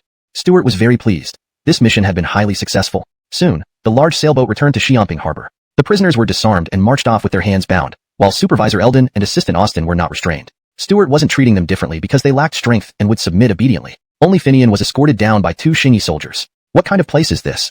Seeing Xiamping Harbor, Finian immediately stopped resisting and shouted at Stuart. Stuart turned around and came to Finian's side. "Lolo General, this is a port near Jillian City, yes, close to Junjiang Fort." As Stuart approached, Finian suddenly burst forward, pushing aside the two Shingi soldiers and charging toward Stuart. Stuart raised both hands and caught Finian's arms, immobilizing him. "Lolo General, stop causing trouble. I respect you as a hero. I will soon send you to a peaceful place where you can farm and live out your days. By the way, I will allow you to bring one trusted servant. Think carefully. You only have one chance." Stuart released the struggling Finian. Two Shingi soldiers tightly restrained him once more. Quickly, Finian was escorted onto a ship bound for North America. Since Finian refused to choose, Stuart selected Linus, who had been by his side since childhood, to accompany him to the American continent. At the port, Abdul stood beside Stuart, puzzled. "Emil, why did you send Finian to America but leave those two officials behind? Do you plan to use them?" "How could I? I wouldn't use them. I'm not sending them to America because I fear they might spread harmful ideas. Finian is different. He's a military man who spent his life fighting and securing wealth for his servants. These two officials are followers of Confucius and are tough to handle." Stuart shook his head. Gale considered sending these two to Siberia, where they were needed. If they didn't behave, sending them to mercenary forces might let the grizzled veterans take care of them. "Brother Xiaohu, let's go. We should set off for Quandian Fortress. Commissioner Douglas instructed us to depart on the 25th and reach Sancheku before March. We can't be late. Emil, perhaps we should take these two officials along. One is a supervisor and the other is an assistant. They might be useful on the journey." Abdul mounted his horse and followed Stuart. Stuart thought for a moment and nodded. "All right, let them come along to witness the might of the Shingi army." From Jillian City to Quandian Fortress, a 5-meter-wide cement road had been constructed. Stuart and Abdul rode their horses, leading their guard regiment on this road without haste. Supervisor Eldon sat on an old horse, muttering under his breath, "I'm the supervisor. I should remain in Jillian City, not follow the army." Assistant Austin glanced at him, remaining silent. As the assistant on this journey, he was supposed to be at the front lines. However, the army they followed was not the Ming army. Though they spoke the same language as the Ming, their armor and weapons were different. Their heads were shaved, making them look like monks without burn marks. Austin wanted to find an opportunity to escape. Gale didn't understand how such an army emerged from Jillian City, and the promised 10,000 troops from Korea were nowhere to be seen. Feeling despair, he realized that Ming's intelligence on external matters was severely lacking. They relied entirely on Korean envoys for information about Korea. Few people from Ming verified the truth. In recent years, Korea hadn't sought imperial recognition. Austin suspected that Korea was in dire straits. Meanwhile, these people had hidden their activities too well. Because they were all cavalry and traveled on smooth cement roads, Stuart reached Quandian Fortress in just half a day. Galir, 20,000 troops were already stationed, and Stuart had arrived early. "Emil, when do we depart?" Ive Linier among the Balis had extensive combat experience. Ever since he slew the Loliadon commander Alden Redigian in battle, he felt that the Ming troops were nothing extraordinary. What you say is correct. When the Yeha tribe united with the Haishi Jurchens and various Mongolian tribes, we inflicted heavy losses on one of their divisions, causing their coalition to disintegrate immediately. The current situation indeed resembles that of before. However, the Ming army is vast and numerous, boasting 470,000 troops, though realistically closer to 200,000. Even divided into 4 routes, they cannot be underestimated. At this point, Claude stepped forward and said, "Truman Khan, the Ming army's deployments are planned by civil officials who issue orders to military commanders without accompanying them. Their strategies are rigid and inflexible. From my observation, the 4 Ming generals leading these divisions each have significant flaws. Reginald is rash and eager for glory. Ma Lolan is inexperienced despite being a new commander and lacks leadership. Lola Rubin may come from a famous military lineage but hasn't seen much combat, hesitating even when Alden Redigian was surrounded last time. Finian, although decorated with many victories, faces challenging terrain in Wanding with its rugged mountains and dense forests, and, considering his advanced age, his division will likely arrive last. We could entice Reginald to act recklessly, then set an ambush and surround him from all sides. By defeating Reginald first, we can gain significant advantages against the others, potentially achieving great success." Claude spoke confidently. Moreover, the terrain was advantageous for defense, supporting both offensive and defensive operations with the Great Wall. The Loliadong region, however, was the most challenging town. With over 800 kilometers of defensive perimeter, the territory lacked natural fortifications. West of the Loleo River, from Joaning to Kaiyuan, there were only military forts and watchtowers offering minimal protection. In winter, the frozen Loleo River loses its barrier function, and the Tartars' movements could hardly be impeded. These watchtowers served merely as early warning systems. Additionally, Loliadong also faced threats from the Jinzhou Jurchens, bearing far greater pressure than other border towns. Only Victor and Lola Ruhu had distinguished themselves here, and even Lola Ruhu ended up embroiled in the Mongolian plateau. The three commanders disregarded Loliadong's arduous conditions, viewing the locals as incompetent, thus becoming excessively arrogant, setting the stage for potential failure. Especially Reginald, who had suffered a setback in Loliadong before, yet learned no lesson. Instead of coordinating the four routes for unified action, he focused on claiming credit. These Loliadong people lack courage. When I first came here, they ignored my commands, leading to rampant Tartar raids and personal humiliation. Now, with troops from Gansu and Shaanxi, along with your support, we will push forward decisively and claim victory. Willing to assist Commander in capturing Frank, slaying enemy generals, and securing nobility. Being from Shaanxi, they considered themselves superior. Generals Wang Ailberton and Dalton felt invigorated, convinced of imminent victory. Suddenly, a scout reported. Ahead, we've encountered several dozen Jin soldiers, whom our vanguard has already slain. Delighted, Reginald declared, see, the Jin are nothing. Ha ha ha. Order the entire army to accelerate our advance. Lola Rubin's route had also set out, leading 50,000 troops northward from Qinghe Castle. Strategist Alexei assigned this route to Lola Rubin out of consideration. Yet, it proved challenging, traversing mountain trails, especially after recent snowfall, complicating logistics further. Despite slow progress, maintaining schedule to the agreed location remained feasible. Ma Lolan's division departed from Kaiyuan, marching southwest with 40,000 troops alongside the Ya tribe. Though easier terrain-wise, harmony was lacking between the commander and Inspector Yates. Previously, Ulrich had petitioned Alexei to replace Ma Lolan, but it wasn't granted. Under Ulrich's strict supervision, progress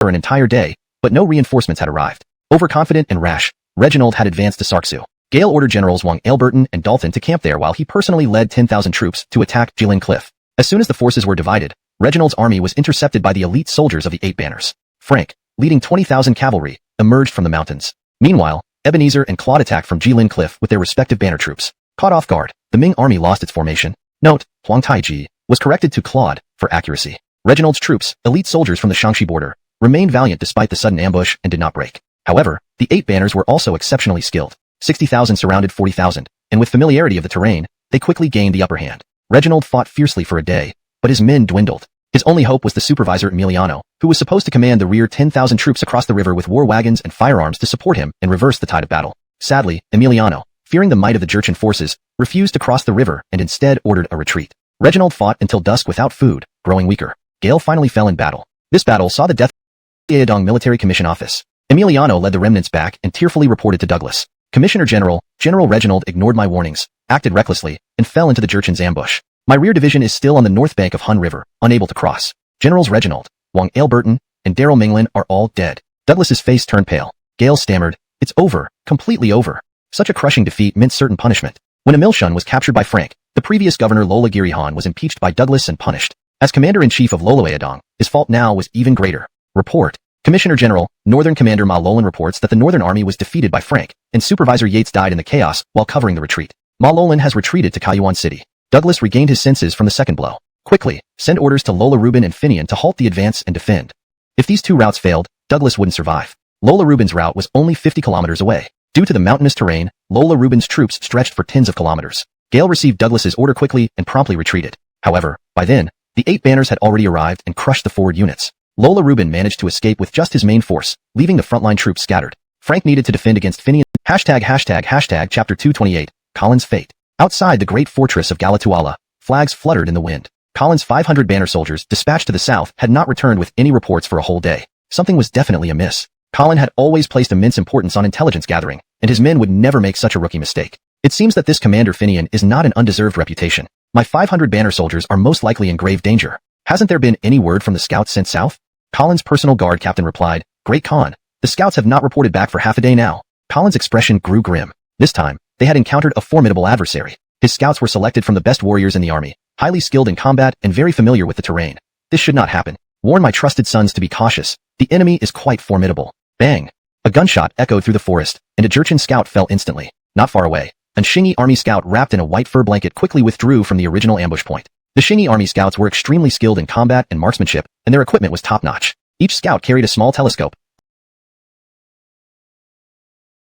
The eastern stronghold, they would spring their ambush and encircle and annihilate Finian's forces. However, they were unaware that, from afar on a hilltop, a Xingyi army soldier was using a telescope to observe the valleys meticulously. Although Ebenezer's men had camouflaged themselves well, undetectable without close visual inspection, their efforts were useless under the scrutiny of a telescope. A short, stout young man led 5,000 troops, not following Abdul. Gale chose a different route near a Mila River, opting to go north to intercept Colin's potential northern escape route. It being early March, after heavy snowfall, the river remained frozen, making travel along a Mila River smooth. Stuart had already arrived at Abdul's front lines. The Shingi army's vanguard had begun entering the small plain of Donghua, but progressed so slowly that Ebenezer, in ambush, wanted to kill someone. What infuriated Ebenezer even more was that the Shingi army wasn't advancing into the plain, but was instead building a camp at the entrance. These Ming people are ridiculous. Don't they know speed is essential in warfare? Roared Ebenezer. All the Bales were enraged except Claude, who asked anxiously, could they have discovered us? Ebenezer sneered. How could they? Our hiding place hasn't been within 100 meters of their scouts. How could they find us? Ebenezer was the eldest among the Bales, with the highest merit and most likely to succeed Colin as Khan. However, Claude, boom, boom, boom. Cannonballs rained down upon the valley where the Jurchen cavalry lay in ambush. The explosive blasts and nearby impacts left the horses in uncontrollable panic, dashing wildly. Ebenezer tried desperately to regain control, but the continuous bombardment made it impossible. Meanwhile, in the Shingi army camp, a cavalry regiment readied itself to charge into the gorge once the bombardment ceased. At this moment, Colin was leading 20,000 troops, camping not far north of Donghua. Gallerying the cannon fire, he assumed the ambush had succeeded and rushed to surround and attack the Shingi army. Colin reached 5 li from the Donghua plain just as the cannon fire ceased. Instead of chaos, he heard intense battle cries, and a regiment of Shingi infantry advanced towards him. Colin was bewildered. To challenge his elite cavalry with mere infantry was suicidal. Gale led his troops to charge at the Shingi infantry. Boom, boom, boom. The cannons fired again, this time hitting Colin's formation. One cannonball struck Colin directly, instantly reducing him and his horse to pulp. The Jurchen flag fell to the ground, and the soldiers near Colin were decimated by the shelling. Colin's forces crumbled immediately. Note: in historical context, Colin's actual death occurred later, but this narrative provides a dramatic turn of events consistent with the refugees everywhere. Lloyd grabbed a fleeing soldier, pulling him up fiercely and demanding, "What happened? Where is the Khan?" The soldier, initially frantic, calmed down upon seeing Lloyd. "Prince, the Khan was struck by cannon fire and is no more. Please organize our defense quickly. The Ming soldiers are approaching." "What?" Lloyd and Nicholas exchanged glances, both seeing the shock in each other's eyes.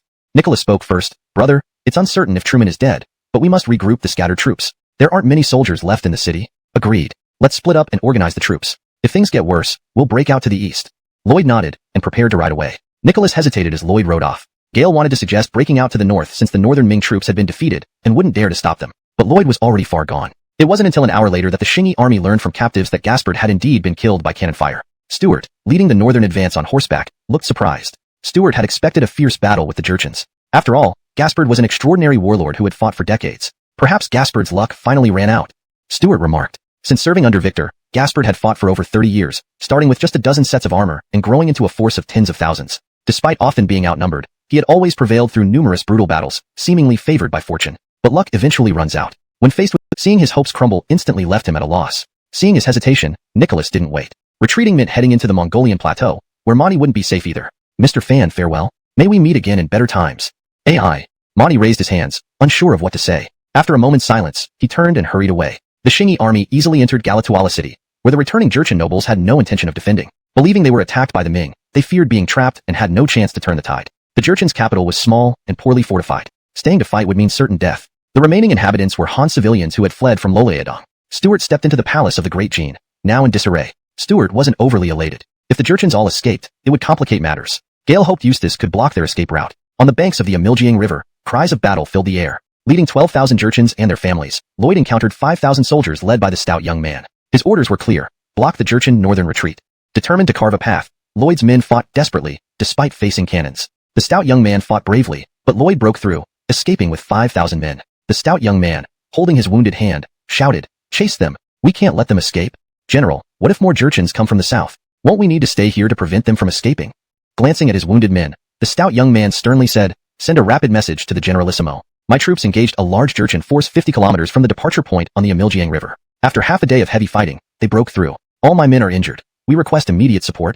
Chapter 230, Turbulent Situation. Dongning Joard, Loleadong Commandery. Strategist Alexei was uneasy. General Lola Rupai had retreated after his defeat, but there was no news at all from Finian's forces. Even the couriers he had dispatched to convey orders had not returned. Alexei hadn't sent just one but 10 messengers, yet none of them came back. Despair was creeping into his heart, but he knew he had to pull himself together. If he didn't act now, execution would surely follow. Alexei submitted a report to Brogan requesting immediate reinforcements from Jizhou for defense. Gale also detailed the reasons for this defeat, identifying the generals who should be held accountable and those in need of compensation. Alexei wasn't a fool. Although Reginald's actions were rash, Alden, Kansas, overseeing logistics behind him, had effectively abandoned him to his fate. It was only early March, right after a heavy snowfall. How could thicken intelligence for strategist Darrell? This news stunned Alexei. Something felt off. If Frank's son wanted to surrender, wouldn't he go directly to Finian? and none of the scouts sent to Finian's unit had returned. Could Finian have turned against them? Alexei chuckled bitterly. The elderly Finian rebelling now? That made no sense. Bring this man to me immediately. I want to know what truly happened at Galatuala City. In Galatuala City, Stuart received similar news.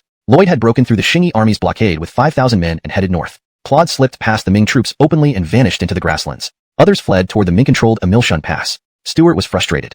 It was impossible to intercept all the Jurchens. They were skilled horsemen, and while the region had many mountains, the valleys connected directly to the grasslands. Still, Stuart captured several, including 2 notable defectors, Tong Darrelxing and Delaware. Both were clearly identifiable by their shaven heads and braids. Stuart circled around Del, who was large and plump. The garrison commander of Emilshun, Del. The Ming Empire treated you well, yet you surrendered.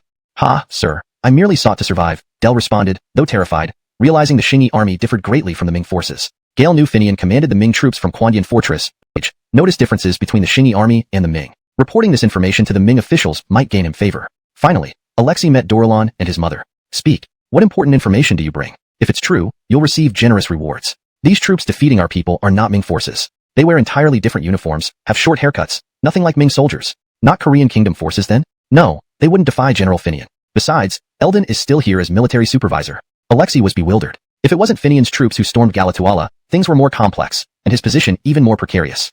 Chapter 231. Shocking the capital. In the capital of Ming, dense smog covered the city. A secret letter had already reached the hands of Rongjing Shangshu Aelbert Sankai. After reading the letter, Aelbert Sankai trembled all over. Over 100,000 troops had been wiped out in a single battle. Soon, Brogan in the Forbidden City also received news of the defeat in Lolaedong. Brogan's health had not been good these past few years, but his cultivation was profound. Upon seeing the news of the military defeat, he did not die from overwhelming rage. Having ruled for over 40 years, the Ming Dynasty had experienced many wars. Whether it was the Ningxia campaign, the Korean campaign protected him secretly. Draper promised these ministers privately that once he ascended the throne, he would immediately abolish the tax and mine supervisors. Now acting as a link between Prince Draper and Ellis, Ottman was privy to many extremely confidential matters. Upon receiving news of the defeat in Lolaedong, Prince Draper remained silent, continuing to study in the palace. Whether he liked studying or not was known only to himself, but he had to show an attitude of dedication to learning, otherwise, he wouldn't receive support from the scholar officials. Many scholars wanted to become tutors for the prince, and almost every year, the chief minister and other officials requested the emperor to provide lectures for the prince. Unfortunately, Brogan was indifferent and always refused them.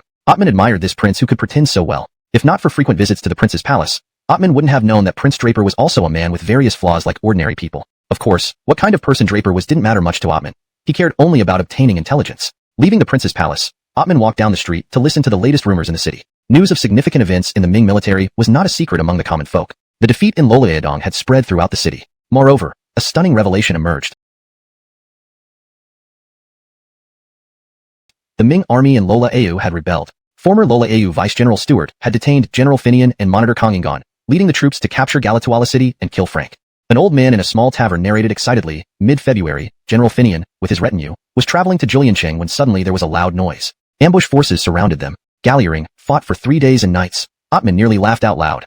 This old man loved exaggerating. Ottman recognized the old man as the gatekeeper of Delfino, the Minister of War. Although the stories might be exaggerated, Ottman could gather useful information. It seems the righteous army has finally been exposed. Ottman thought silently. As a spy, he knew that Stuart had taken great measures to conceal the existence of the righteous army. Some methods, upon close examination, revealed significant flaws. But the Ming officials were more focused on empty official positions and Brogan's treasury than on such matters. Ottman left the tavern, determined to report this development. The righteous army was now exposed under the Ming scrutiny. The Ming court was furious. They could tolerate rebellions by foreign barbarians, but not by Ming military officers. This was a serious challenge to their authority. Chief Minister Amrit led the officials kneeling before Fengtian Hall, pleading with Brogan to hold a council meeting, to discuss the issue of civilians in Jianzhou. Brother, this area spanning several dozen kilometers in Jianzhou actually has 100,000 Laleo civilians, and they are all living here as slaves. It's unbelievable. Didn't you ask why?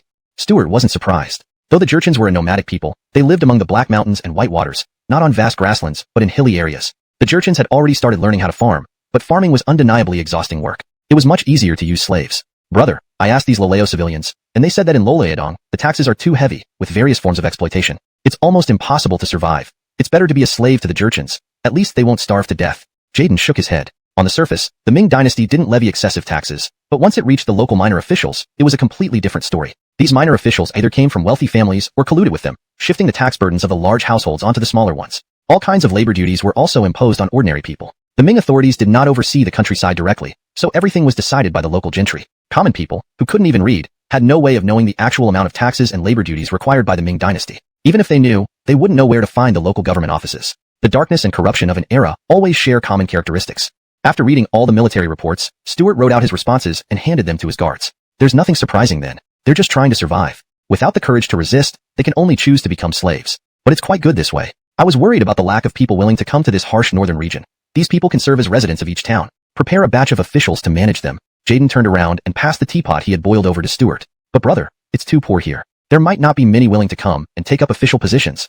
No problem. Increase their salaries and benefits a bit, like adding a cold weather allowance, and choose young people who want to enter politics but lack experience and popularity. This place is perfect for nurturing talent. Stuart prepared 2 cups of tea, handing one to Jaden. Stuart wasn't worried about finding people to fill these positions. Ambitious young people were plentiful in any era. What he lacked were those with genuine character. Suddenly, a guard rushed in and reported, "General, there's a Loleo person outside who says he has very important information for you." Jaden looked surprised. "Brother, someone has come to pledge allegiance to us. Let's see him." Jaden liked listening to storytelling. In this era, stories of the 3 kingdoms were especially popular. People would pass these stories down. Jaden had always been keen on talented individuals joining, but the Qingyi army mainly attracted displaced people from the Ming Dynasty, which didn't fulfill his wishes. However, Stuart wasn't particularly interested now that he had enough intelligence and understood the characters of the Ming Dynasty well. Gale hadn't met anyone impressive, and the most notable figures from the late Ming period weren't exactly commendable, such as Gaston, Wu Sangue, and Yarden. But these people were not what he considered good men. Stuart stood up. "Let's go meet him. Have him wait in the parlor." Jaden stood up as well and followed. In the parlor, Lowell was nervously standing there with short hair. This hall was once where Claude lived, and Lowell had visited it before. Gale never expected that the Qingyi army's general would choose Claude's residence instead of the palace. Lowell had observed the Qingyi army by mingling with the Loleo civilians over the past few days. Gale noticed that the troops were not Fenians but wore different uniforms and hairstyles from the Ming army. Although they spoke Mandarin, their script was simpler. Lowell, being an ambitious man, saw an opportunity when these troops were more elite than Franks. Thus, he came forward. Otherwise, learning Lowell was the foremost advisor of the Jurchens could have led to a grim outcome. Yet Stuart saw him merely as a minor player. "We already have capable people within our territory. A single Ming scholar isn't significant. You go. I have no need for you. General, I can offer advice and fight for you. Give me a chance." Lowell panicked, not expecting this response. Stuart waved off the guards to escort him out. Jaden watched the scene unfold. "Brother, he does make a valid point. We should declare our cause." Stuart laughed. "Yenwen, we've already declared our cause. Qingyi army, seeking fairness." Outside, voices suddenly erupted. "Seize him. Gale's a traitor who held high office in Great Jean." Chapter 233. Unexpected exposure. When Rudig Fan was escorted out by Stuart's personal guards and onto the main street, coming towards them was a group of robust men carrying bags of cement. These men were the Jurchen nobles who had failed to escape in time, along with some Ming generals who had surrendered. They were awaiting the arrival of the 8 Amilgian chambers of commerce, ready to be dispatched as mercenaries to India. While waiting, they naturally could not sit idly and eat for free. With the roads of Galatuala city under construction, they served as laborers. Dell was one of them, struggling with a heavy bag of cement as he passed by when Rudig Fan. Fan had cut his hair short, so Dell didn't recognize him at first. However, the scholar's robe Fan wore was too distinctive. Dell stared at Fan intently while Fan tried to walk away quickly. Dell suddenly flung off the bag of cement from his back and pointed at Fan, shouting loudly, "Catch him! Gale's a traitor and a high-ranking official in the Great Jean." Upon hearing this, Fan sped up his pace. Despite being a scholar, most people from Loliaodong were tall and strong, and Fan was no exception. He walked very fast. But the soldiers of Qingyi army weren't just any force, especially the personal guards of the governor general. They dashed over and tackled Fan to the ground. At this moment, the street was a bit chaotic. A young man who somewhat resembled Fan saw this scene and quickly squeezed into the crowd, sneaking away unnoticed. Fan met Stuart again. Gale was on the ground, battered and bruised from the fall. Stuart couldn't believe that Fan, after defecting to Frank, would dare to try and reinvent himself to infiltrate the Qingyi army. "I never thought, Mr. Fan, you whom Frank referred to as such, would have the audacity to think we wouldn't uncover your true identity," said Stuart.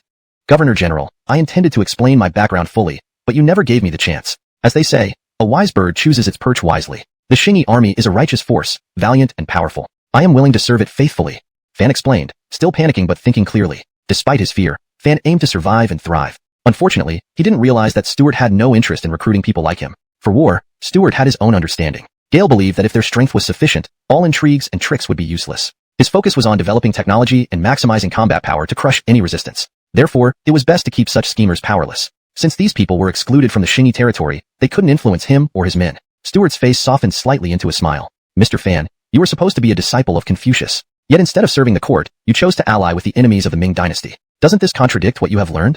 "Bullshit about disciples of the sages. They are merely a bunch of hypocrites. They sold iron tools to the Tartars and Jurchens, making huge profits, and sold refugees overseas, also for profit. They controlled the imperial examinations too. Without bribes, one couldn't even dream of passing." Fan seemed emotionally touched and vented years of grievances. "And that dog of an emperor, setting up tax inspectors in Loliaodong, squeezing us dry until we couldn't bear it anymore. How could we willingly stay loyal? Haha." Stuart found this amusing. "Since you hate these hypocrites so much, how would you govern if given the chance?" Galliering this, Fan felt hopeful, thinking briefly and marched north to attack the Yihar tribe beyond Kaiyuan town. The Yihar tribe was no match for the Xingyi army and sought help from the Ming forces in Kaiyuan. However, the Ming army dared not engage, watching helplessly as the Xingyi army captured one stronghold after another until the Yihar tribe was annihilated. Meanwhile, a stout youth headed northeast. The Xingyi army wanted to capture Ebenezer, but the northeast wasn't flat terrain. It was hilly. The youth dared not pursue too quickly, avoiding potential ambushes. The current Xingyi tactics were straightforward, gradually advancing using overwhelming force. The Jurchens, still using cold weapons, were defenseless against the Xingyi army's muskets and cannons. Additionally, the Xingyi army had a formidable cavalry force, leading Ebenezer to despair. Leading over 10,000 troops, Ebenezer initially planned to leverage his cavalry advantage. But upon discovering the youth's forces included 5,000 well-armored cavalry, he abandoned this idea. The Xingyi cavalry, equipped with superior armor due to advanced smelting techniques, weighed only half as much as traditional heavy cavalry.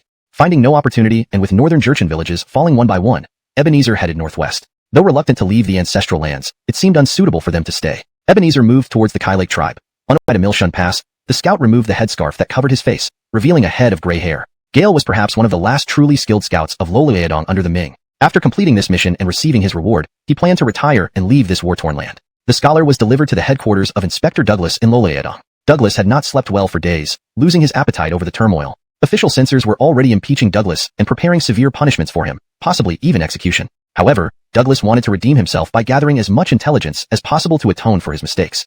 Douglas looked down at the scholar who was screaming in pain due to his broken arm. The scholar had short cropped hair, and the marks on his scalp revealed that he had once worn the hairstyle of the Jurchen. Douglas had been in Lolueadong long enough and had inspected many heads brought back by Ming soldiers. He knew what the Jurchens looked like. Thus, Douglas felt no pity for the scholar. Stop wailing. You clearly served the Jurchen. Having escaped from the rebel city, you must know their secrets. Tell me everything useful, and I will have a doctor treat you.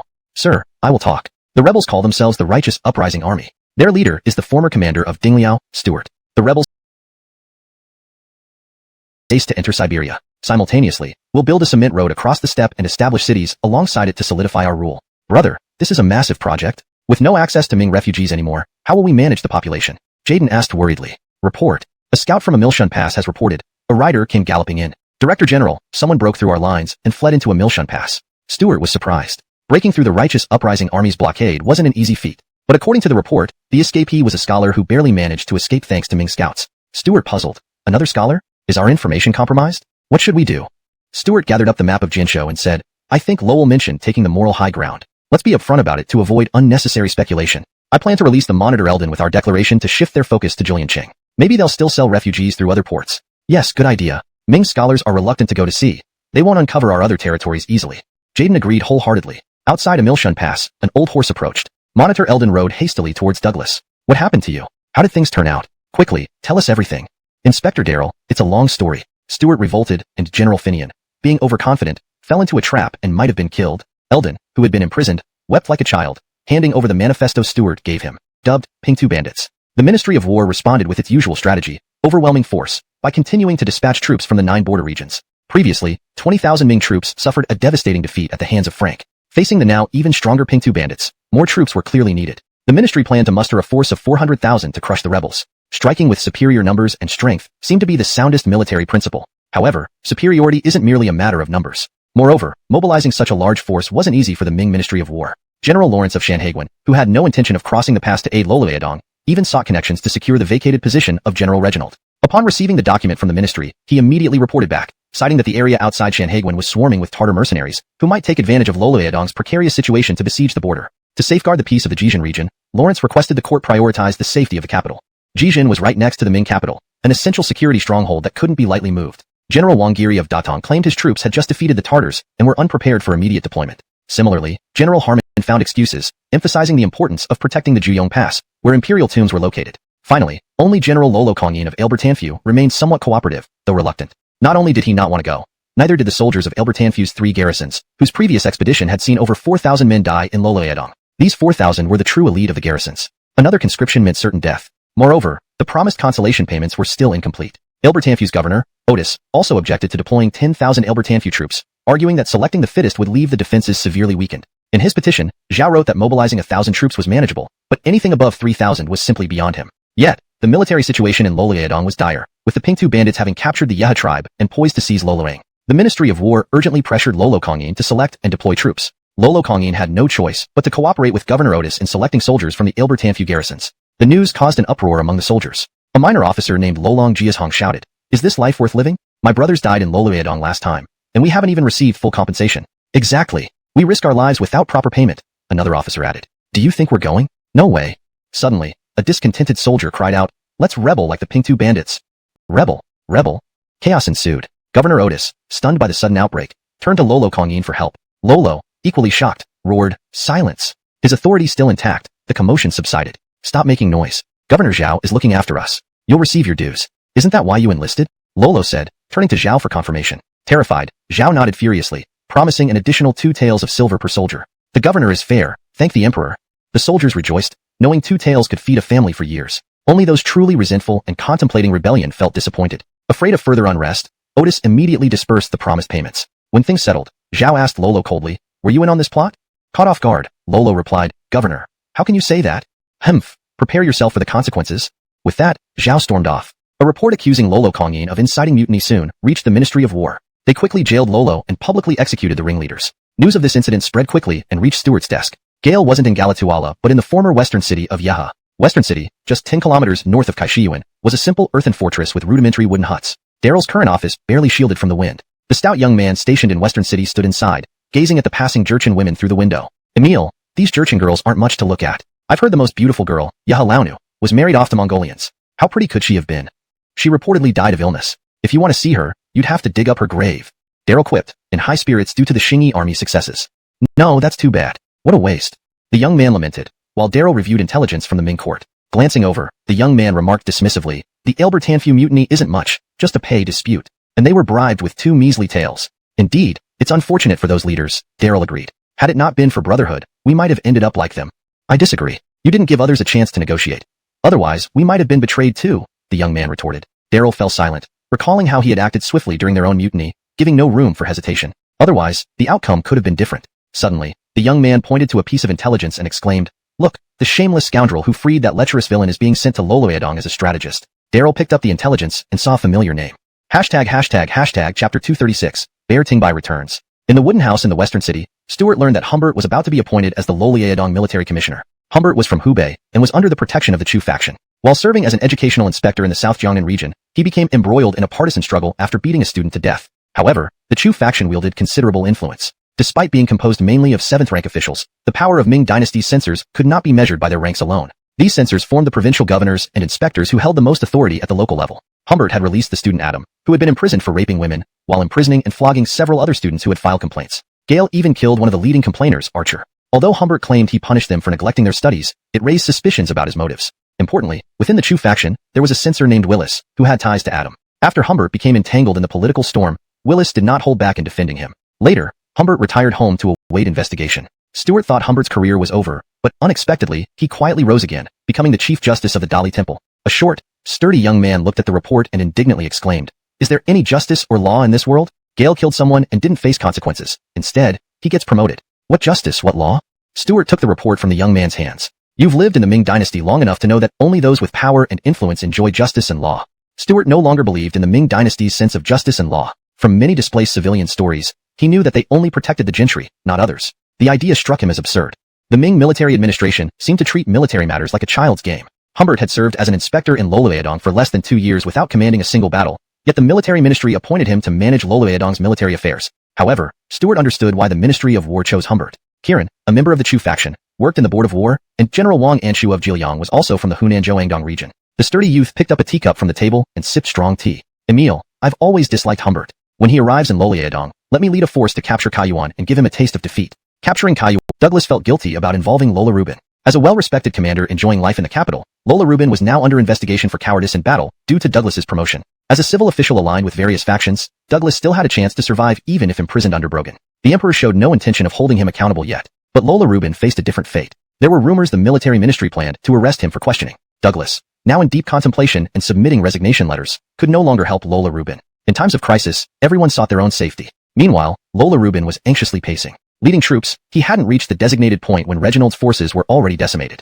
Douglas ordered his retreat hastily, pursued by Jurchen cavalry, causing the rear guard to collapse. Saying he was cowardly was unfair, but that's what the censors insisted. Being a general, especially Victor's son, Lola Rubin had many enemies among civil officials who hoped his family would fall. Victor and his sons Lola Rubai and Lola Rusong were ennobled, which civil officials couldn't achieve. If Lola Rubin returned obediently for investigation, he might die. Brogan avoided executing ministers, but civil officials were merciless against generals, especially those they despised like the Lola family. Lola Rubin had to protect himself. Gale must return for questioning and avoid rebellion since his family was in Beijing. Lola Rubin's only hope was for his younger brother Lola Rujan to take command. Inla is an extremely small and rudimentary earthen fort. The Jurchens weren't skilled at building. If not for the assistance of refugees from Loloyadong, they wouldn't even have been able to construct basic mounds. Ebenezer hurriedly fled north in a panic, losing many of his troops along the way. Recalling the formidable force of over 20,000 elite soldiers in spring, now reduced to merely 3,000 cavalry, mostly elderly and women, Ebenezer felt like crying. "Master, it's bad. The Flathead slaves have caught up." A servant reported in alarm. Ebenezer's fear was mixed with anger. "I won't run anymore.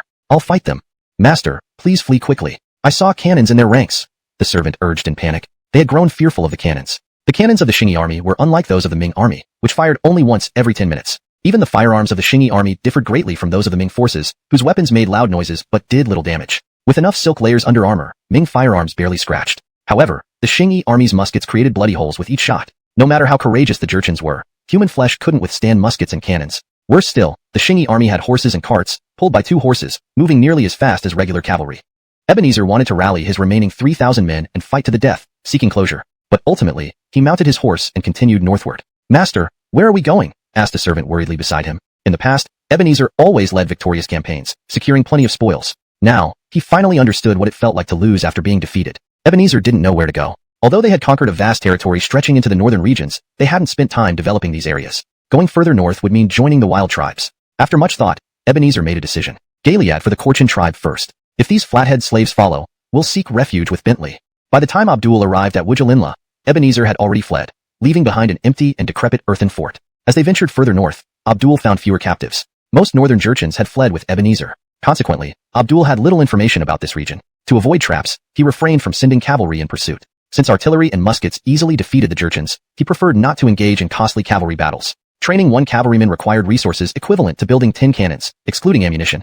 Stuart also arrived at Wujalinla with the supply convoy. Those names mean nothing. Stuart smiled, familiar with the plateau and aware of its coal mines, though equally confused about the distribution of forces. That's what made Champion Ho remarkable. Leading cavalry across thousands of miles and finding the enemy's base. But let's not copy him. The risks are too high, risking total defeat. We'll build cities gradually, ensuring clear roads so we never get lost. Abdul laughed. Your method would take centuries for the Ming Empire to implement. But with your cement and craftsmen producing carts and tools, construction will be easier. After all, the grassland is flat, making road building convenient. Building a city on the grassland in ancient times was incredibly challenging. Stones were scarce and hard to quarry. There were few trees, limiting charcoal production and brickmaking. Thus, most ancient grassland cities were built from piled earth, similar to some border forts of the Ming Dynasty. These earthen walls were low, fragile, and weak, resulting in few grand cities.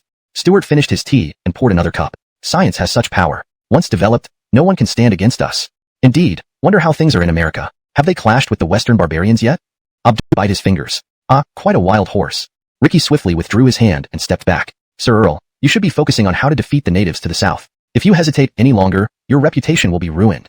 Balthazar wanted to divert Ricky's attention away from the Adina. This pirate had once saved his life and wished to leave Nassau, that den of demons, with Balthazar. Ricky indeed became interested in what Balthazar said. I also wish to handle the southern natives. They've built several new cities with robust defenses, and I have yet to figure out how to break their artillery-focused tactics. Your Grace has experienced it firsthand.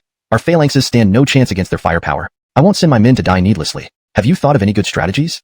Ricky looked at Balthazar with genuine interest. Being a mercenary was like doing business, and his men were his capital. If he lost this capital, he would be nothing. That's why he hadn't attacked for the last 6 months. But after 6 months of waiting, both the Pope and his own troops were losing patience. Maintaining an army of 20,000 was a logistical nightmare, especially without local support. If it weren't for the colonial towns, his supply lines would have collapsed long ago. The townspeople grumbled under their breath, but dared not resist. Ricky somewhat regretted taking this job. The natives who conquered the Spanish territories were too powerful, skilled in fortifications, and built incredibly fast. Individually, Court turned and led Mateo to his office. I'm afraid you might be disappointed. We haven't yet secured this region. Curious, Mateo asked, Commandant Edmund, when are we planning to take down the West Barbarian stronghold in the north? I don't know yet. We await General Joe's orders, replied Court as they entered his office, a 3-story building made of red bricks and cement, simple but comfortable. In Adana City, Atli was studying a map marked with various small towns, representing the Xingyi army's current and planned constructions. Atli, typically a bold warrior, had to restrain himself under the new mission, preferring steady progress over rash actions. Even Abdul by the Songhua River shared a similar sentiment. From Wujalinla City, 3 more new cities were being constructed simultaneously. Abdul garrisoned troops in each city, while awaiting their completion. With the language barrier, sending spies into Mongolia was pointless and dangerous. So, he chose this step-by-step approach instead.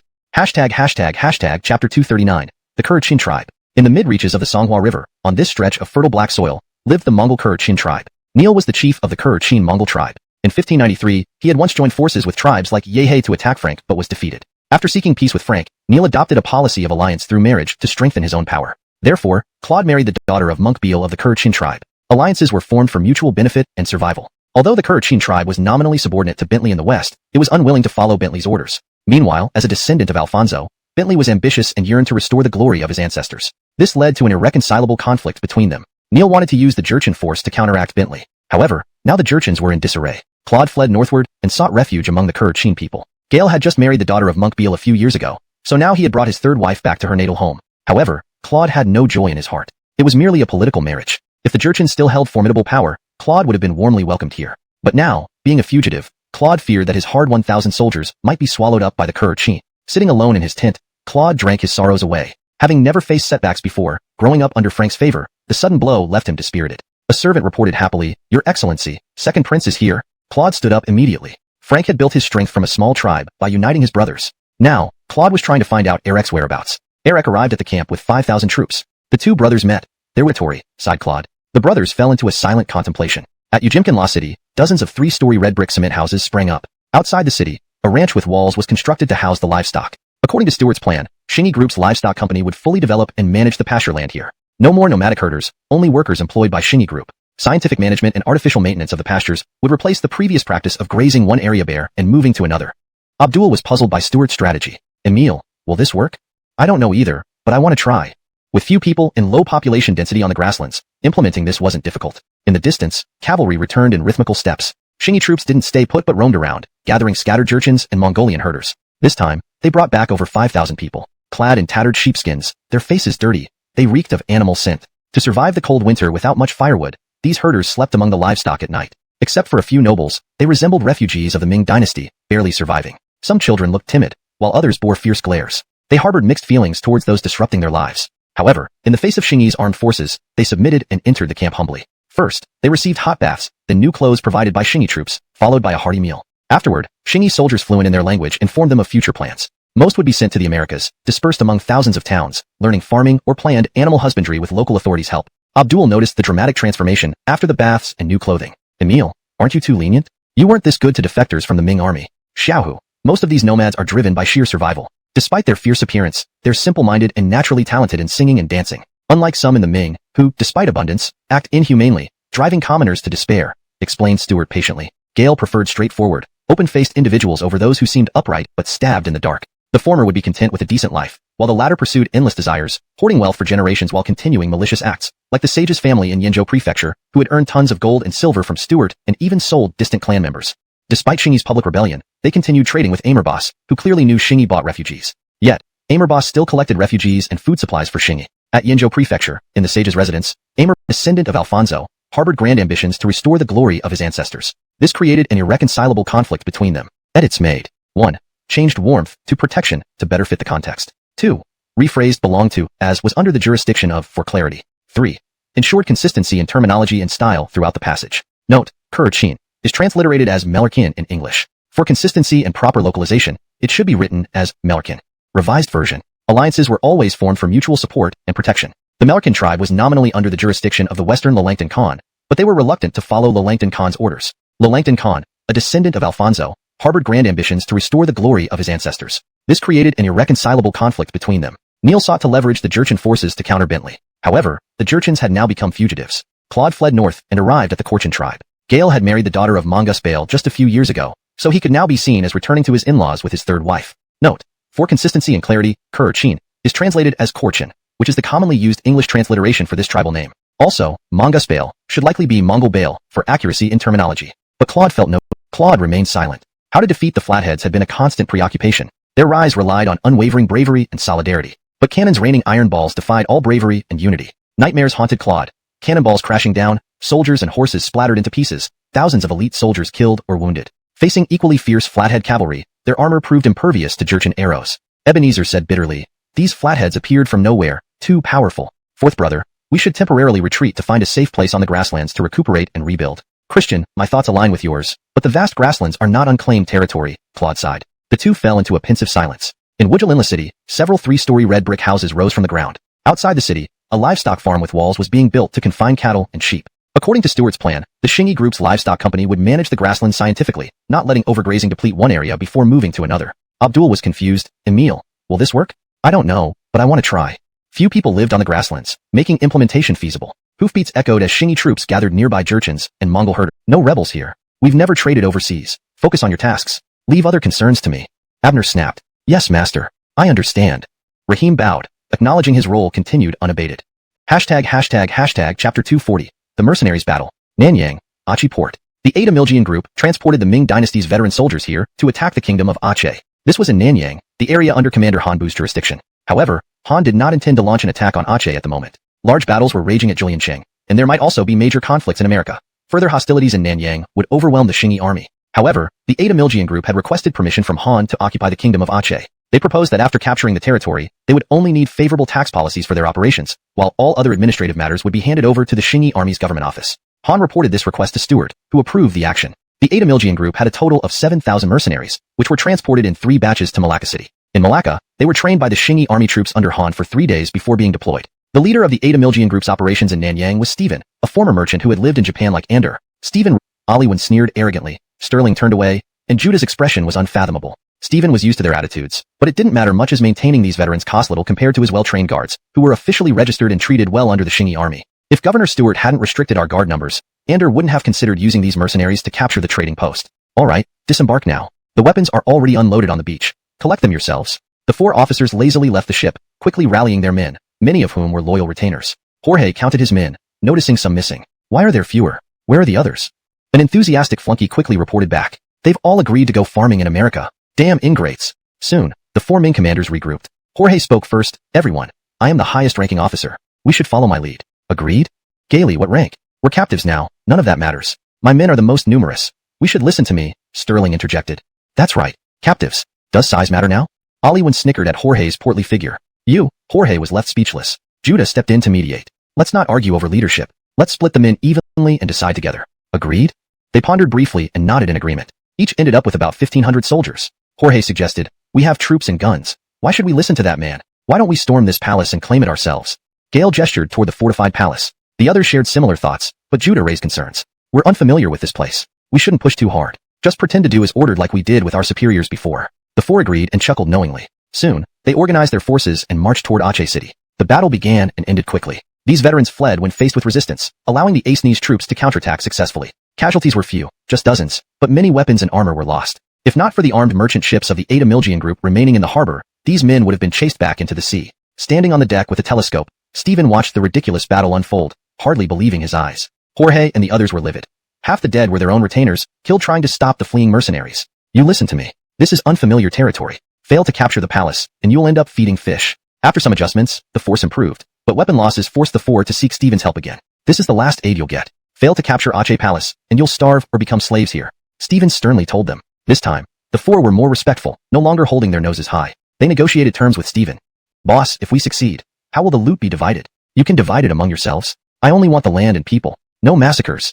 They glanced at each other. This was manageable. Although these veterans avoided fighting, they became fiercely ruthless when driven by greed. The 4 didn't immediately organize an assault, but rested overnight before attacking the next day. This assault was far more effective. The kingdom of Aceh, weakened by its siege of Malacca against the Portuguese, couldn't withstand the ferocious onslaught of 7,000 fully armed mercenaries and fell in a single day. However, casualties among the mercenaries were heavy. Nearly half, around 3,000 men. Stephen smiled. He had gained a pack of wolves. Yet, 3,000 mercenaries were too few. Gale reported to Ander, requesting more support from the Governor General. It was rumored that the Xingyi army had captured many unruly individuals during the recent conflicts. Chapter 241. No one is unfortunate as Lola Rujan. The Xi'an Pingyang harbor welcomed 100 large sailing ships. Due to the sheer number of vessels, the port was packed tightly. The shipyard in Mongolian languages. The little girl's family looked surprised. They had never lived in such comfort before. 10 ships simultaneously arranged for immigrants to board. Once full, the ships set sail. It took half a month to arrange the migration of 100,000 Jurchen and Mongol immigrants.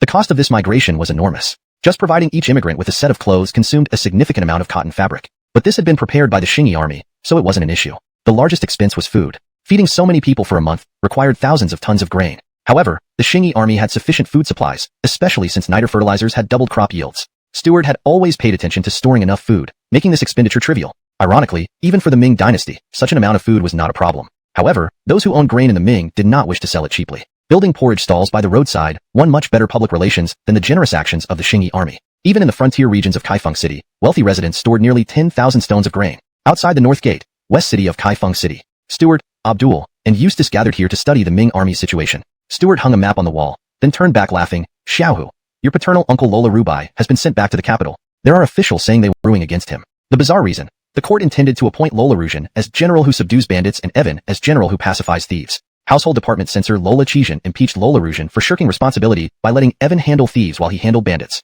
Since both were essentially criminals, wasn't this shirking? Lola Ruzhen felt utterly helpless. How could this be grounds for impeachment? The titles were bestowed by the court, and he didn't know the difference between bandits and thieves. To avoid further issues, Lola Ruzhen became more cautious, but still slipped up. Reporting to the military governor Wang Nou in Shanhaiguan, he refused to perform the subordinate salute as he was a first-rank official while Wang was only a second rank. Feeling humiliated, Wang reported this to House Department censor Lola Qizhen. Censor Lola Qizhen seized this opportunity to criticize Lola Ruzhen for violating etiquette rules. Fortunately, given Lola Yedong's critical situation, the Ministry of War compromised. They stripped Lola Ruzhen of his left chief title and demoted him to an unranked general of Lola Yedong, hoping he could redeem himself. Arriving in Lola Yedong, Lola Ruzhen found himself in a worse position. Only 1,000 soldiers available for combat.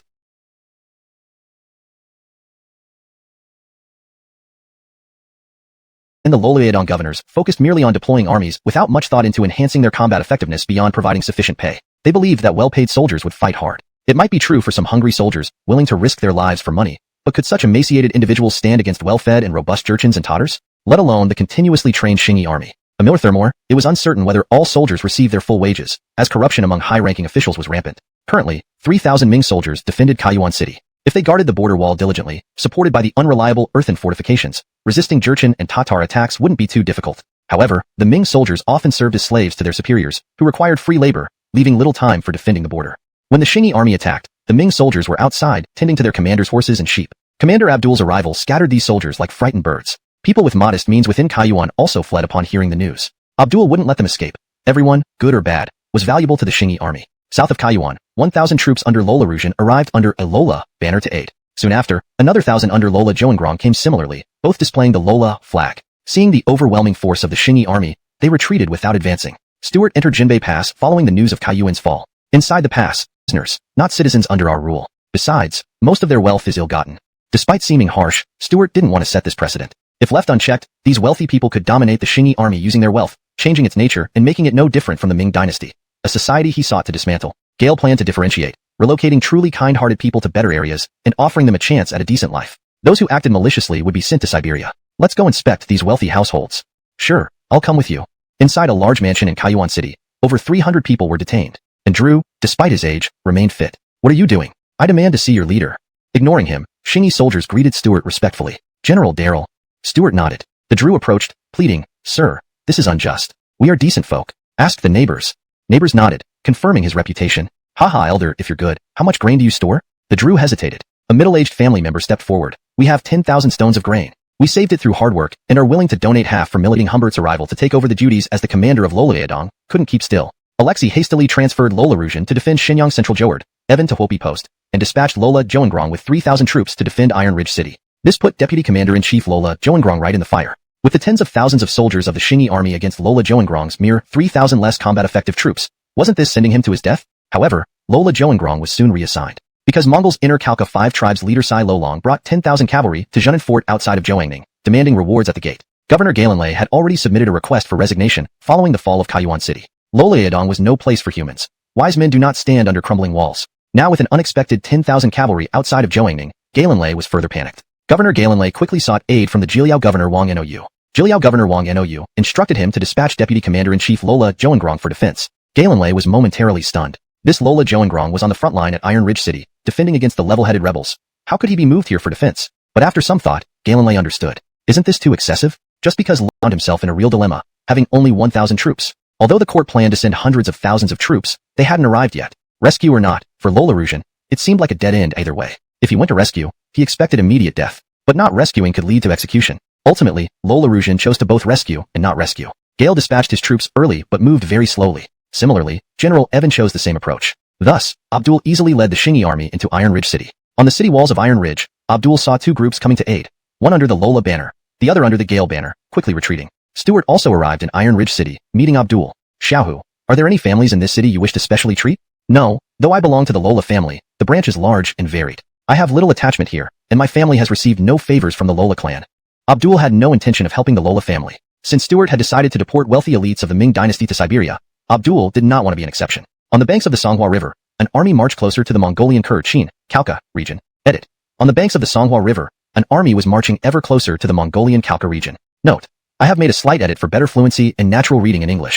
The term Khalkha is kept as it is a proper noun referring to a specific region/tribe. For accuracy, fluency, and consistency, here's a more refined version of the translated segment. On the banks of the Songhua River, a military contingent marched ever closer to the Mongolian Khalkha territory. The phrase military contingent provides a more precise description of the group, while territory better conveys the sense of a defined area belonging to the Khalkha. A short and stout young man rode on a horse, grumbling all the way. Humph, my brother-in-law is too unreasonable. Originally, I was supposed to attack Kaiyuan City while he attacked the Khalkha tribe. Just because he talked about how beautiful Ming ladies are, he insisted on swapping tasks. I don't believe there aren't beautiful Mongol girls on this vast grassland. Several guards surrounded the young man, suppressing their laughter. In the Xingyi army, this short, sturdy youth was rather peculiar, well known for his lecherous nature. Had it not been for starting a rebellion with Governor Stuart, he wouldn't have become a general. At that time, even a private wouldn't have been granted to him. The current military discipline in the Xingyi army was exceptionally strict, though the benefits were equally good. Aside from his lust, the young man lacked other significant flaws and was brave and warlike. So few criticized him.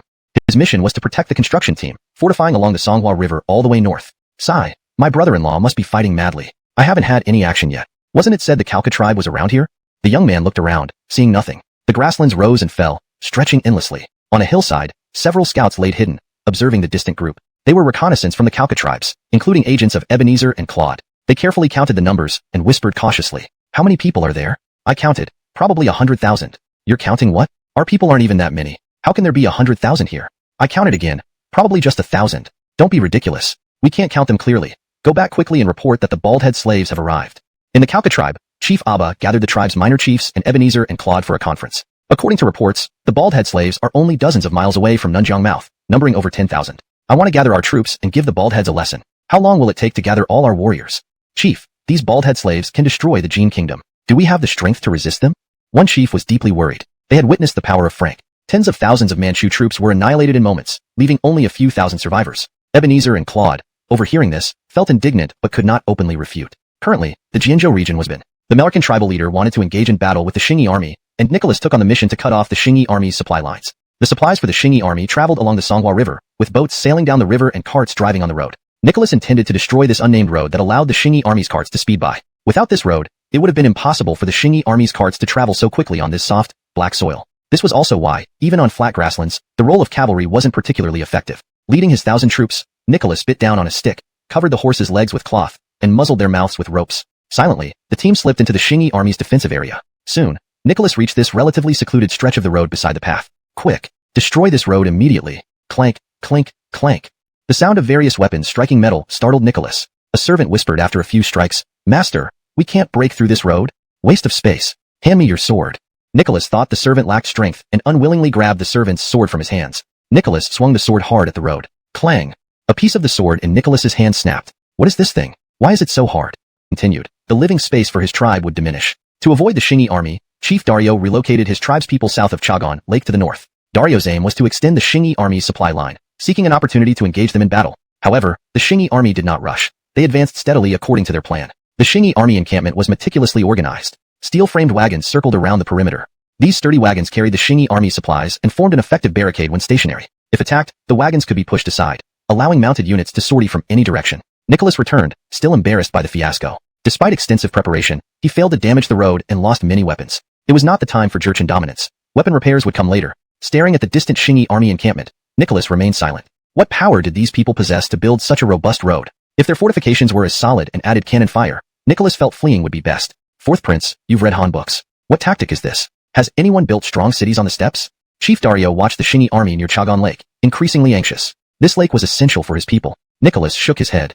I've never seen this before, nor heard of famous generals using such methods. It's truly vexing. Chief Dario could think of no way to breach the Xingyi army camp. Gale longed to shout, come attack me, I can't wait anymore. Mostly, he was constantly keeping track of developments. The Great Ming was a dazzling world, easily mesmerizing anyone who beheld it. Even a small place like Teeling Commandery had everything one could imagine. Already, some people were beginning to bribe the soldiers of the Xingyi army, using all sorts of tricks. While money was relatively easy to deal with, the allure of women posed a much greater challenge for these young and spirited Xingyi soldiers. The daughters and maidservants from wealthy families were indeed more appealing than ordinary women. People from these affluent backgrounds also tended to be more cunning. Stuart had to stay vigilant about this, especially concerning the mid and lower-ranking officers. Gale specifically assigned their bodyguards with certain tasks. Reviewing the wealth of the Lola family in Teeling, Stuart could only marvel at their unimaginable riches. Just the Lola family's wealth alone could fund a large-scale war involving tens of thousands of troops. Yet, until Teeling was captured, the Lola family contributed only a few servants without giving up any resources. This did not surprise Stuart. It was typical of the scholars and officials in the Great Ming. At that moment, Abdul entered with Quentin in tow. As soon as Quentin entered, he prostrated himself on the ground. Great Khan, no, your majesty, this humble servant is willing to submit. Stuart glanced at Abdul, puzzled. Abdul laughed heartily. Get up. This is our governor general. What are you shouting for? Quentin, nearly frightened out of his wits by the barrage of artillery fire, immediately thought of submitting upon seeing the might of the Xingyi army. Gale was naturally a man who knew when to yield, being both greedy and shrewd. The nomadic tribes traditionally admired strength, and Quentin felt no psychological pressure in seeking refuge with the Xingyi army. Your Excellency, this humble servant is willing to lead my tribe into submission.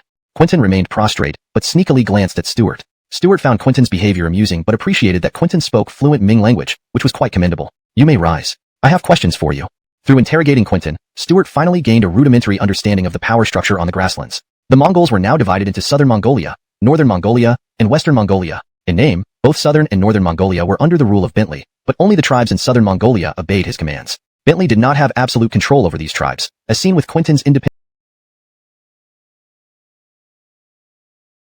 Gale had assumed that even if the natives were skilled at building cities, their population was limited. Without sufficient population, any city would be an empty shell. If the natives managed to replenish their numbers, their strength would grow significantly. Summon all commanders for a military meeting. We need to plan our next move. Gallagher felt he could no longer wait. Even if more troops were transported from Europe, his disadvantage would remain evident. In Cordelium City, Bowden had moved the command center here. The Xingyi army also detected the significant reinforcement of Western forces. The Northern American commanders gathered to discuss the situation, appearing relaxed due to the clear advantage the Xingyi army held. Jay had not yet arrived, so they chatted while waiting. Court played with his teacup and said, General Joe, with many Mongol immigrants arriving recently, do you feel nostalgic? Of course, hearing the familiar dialects. Most of them are poor, and coming here is their fortune.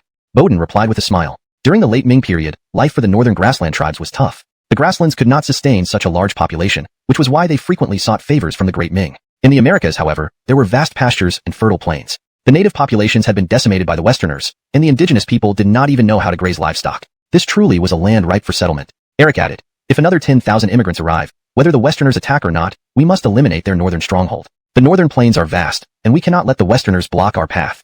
Bowden nodded in agreement. The Westerners are amassing troops and will likely launch an attack soon, otherwise their supply lines won't hold up. Not long after, Jay arrived from the south. Bowden presided over the military conference. Our advantages are very clear. With a large influx of immigrants, our stronghold has been significantly strengthened. I predict the Westerners will soon launch an offensive. My recommendation is to adopt a defensive stance and wait for the Westerners to leave their stronghold. Their stronghold contains many heavy cannons, which would be highly immobile on open terrain. At the Westerners' northern stronghold, Gallagher was also outlining his plans. The natives have a large number of cavalry, while ours are insufficient. They will surely seek battle on the plains, which we cannot allow, as it would expose us to their artillery fire. I decide that Balthazar will lead a division by land, while we concentrate our main forces and navy to attack Veracruz.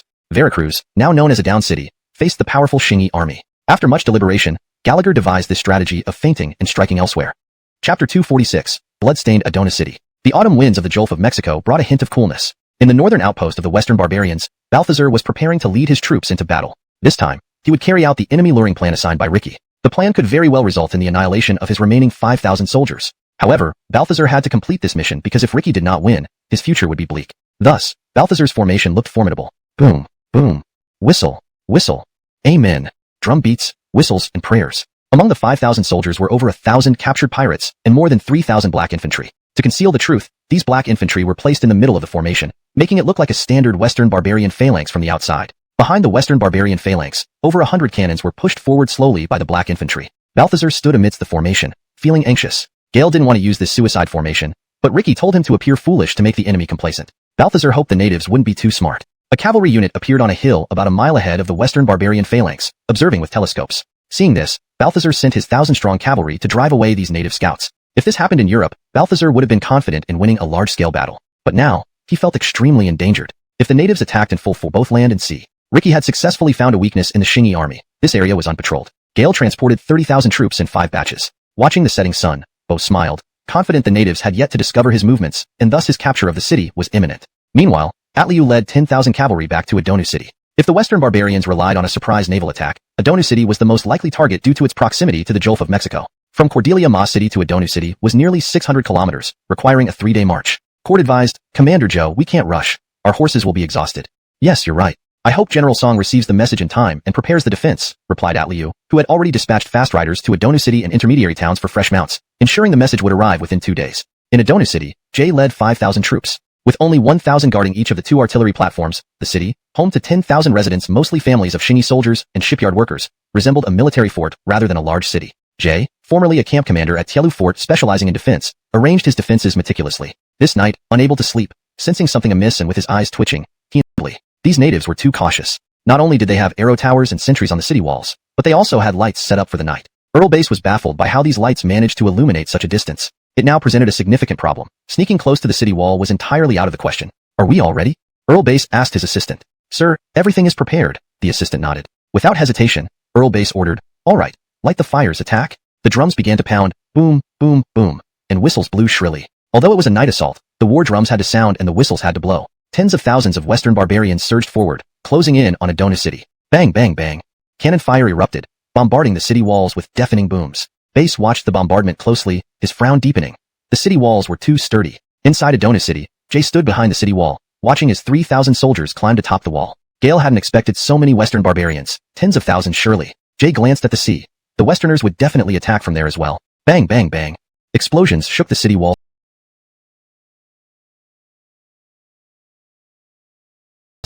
Despite the overwhelming numbers of Western barbarians, Adonu City's walls were robust, constructed with reinforced concrete foundations extending 5 meters underground. Western cannonballs pelted the wall harmlessly, merely scratching its surface. Attempting to breach the wall with ordinary explosives was wishful thinking. Their explosive canisters lacked the power of the Shinyi army's fragmentation bombs, which barely harmed the wall anyway. Jay knew this from testing.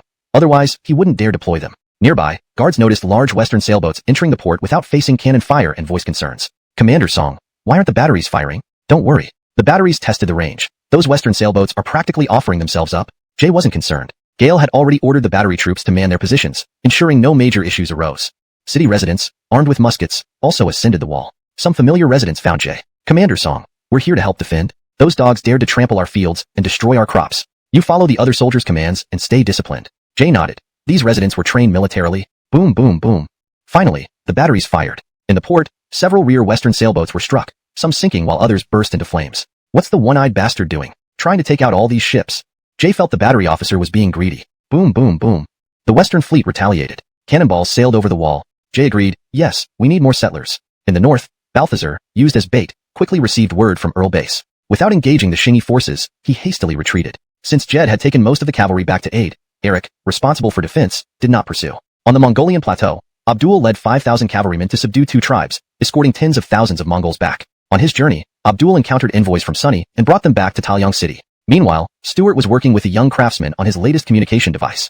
Chapter 248, The Arrogant Sunny. In the city of Teeling, a young craftsman from the Shinyi army named Alban brought his research findings. Gale had invented a device that used electricity to transmit simple messages. By leveraging the instantaneous nature of electrical currents and the magnetic properties of electrically charged coils, he created a system where closing and opening switches at one end would cause an electromagnet to attract iron blocks, striking a bell to produce a ding-dong sound. Ding dong, ding dong. Stuart repeatedly opened and closed the switch, and the device continuously struck the bell. Not bad. If we can turn the transmitted sounds into 2 types, we could use binary codes, 1s and 0s, to send messages. I'll personally invest 10,000 taels to help you establish a scientific research company. I will take 40% ownership. Jack's plans failed as the Shinyi army refused to release him and kept him imprisoned. In the main hall of the Teeling military office, Abdul met with Sunny's envoys. These envoys originally sought an audience with Frank, unaware that he had already been killed by the Shinyi army's cannons. Stuart read Sunny's letter to Frank. The great ruler of the 40,000 Mongolians, Baturu Alfonso, hereby announces, the ruler of 3,000 Jurchens by the river, must not invade Zhouangning, or else there will be unforeseen calamity. Gale really knows how to exaggerate, Stuart thought.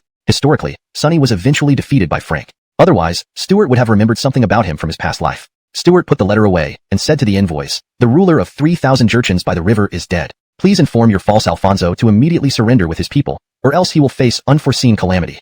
The envoys looked at each other, shocked by this turn of events. Stuart dismissed them without offering a meal. The envoys were stunned. Previous visits to the Jurchen tribes in the Ming Empire always included luxurious meals, and sometimes even courtesans. This time, they had to pay for their own meals and were told to leave immediately, an incredibly discourteous experience. Back in the Teeling military office, Abdul and Stuart were having a simple lunch of 3 dishes and a soup, considered extravagant for a wealthy family in the Ming but ordinary fare for residents within Shinyi army territory. Both finished quickly, eating within minutes. Emil, weren't you a bit too unfriendly to those envoys? Shouldn't you at least provide them with food and drink? Sending them back like this might harm our reputation. No big deal. As long as we are strong, why should we fear others' opinions? We will eventually confront them anyway. Providing them hospitality would only aid the enemy. It's unnecessary, Stuart replied, collecting his dishes and instructing his guards to bring tea. Abdul chuckled wryly, realizing Stuart was indeed good to his people, but showed little kindness to outsiders. Stuart had thoroughly searched the Lola family in Teeling, uncovering hidden wealth, and relocated hundreds of them to a small peninsula north of the sea, known as Haitianwai City, near the Korean border. This area was home to wild urchins and newly conquered northern territories. Stuart told Abdul that compared to future Ming nobles and scholars, the Lola family had been treated well, implying he might relocate others even further north. The Xingyi army's expedition from the Hamjiang region to the banks of the Ula River faced minimal resistance. After Frank destroyed the Ula tribe, he had relocated its population and raised the settlements. Only a few scattered small tribes live there now, many having migrated from elsewhere. Moving north along Lake Ula, the Xingyi army planned to build a series of cities. Haitianwai City, the first of these, had an ice-free port with promising geographical conditions despite its high latitude. Arranging the Lola family here was indeed a form of care. The most unfortunate among the Lola clan were the descendants of Victor. Lola Rubwa had already been apprehended and returned to the capital, while Lola Rugan would soon follow.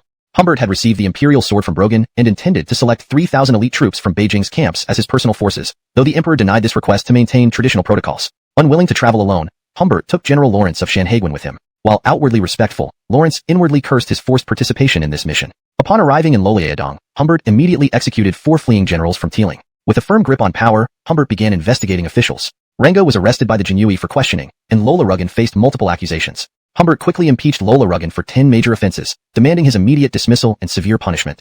Chapter 249, Philippe's Revelation. The capital of the Great Ming Dynasty was shrouded in autumn fog. Most residents in the capital were not just ordinary people. They all had strong backing, and they were well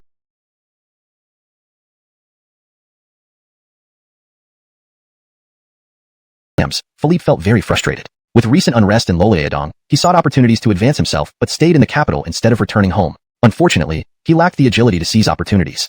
Chevy once approached him to sell an examination pass, but Philippe didn't take the bait. Years later, Chevy became a mid-ranking official and no longer considered Philippe worth his attention. Philippe believed he knew the inside story of the Flatheads and wanted to contribute to the court. Gale wrote a petition to the emperor, criticizing the Flatheads for enslaving countless refugees from the Great Ming. After completing it, he realized he had no means to submit it to the emperor. If other scholars faced this dilemma, they might turn to influential figures or mentors. But Philippe was socially inept, having relied on financial support from Ethan without feeling any psychological burden. The next day, Philippe decided to intercept an official going to work, inspired by the stories he read in novels. Early morning, as fog lingered heavily, civil servants were making their way to work in sedan chairs. Philippe stood in the middle of the road with his petition. "What are you doing, blocking the Secretary General's path?"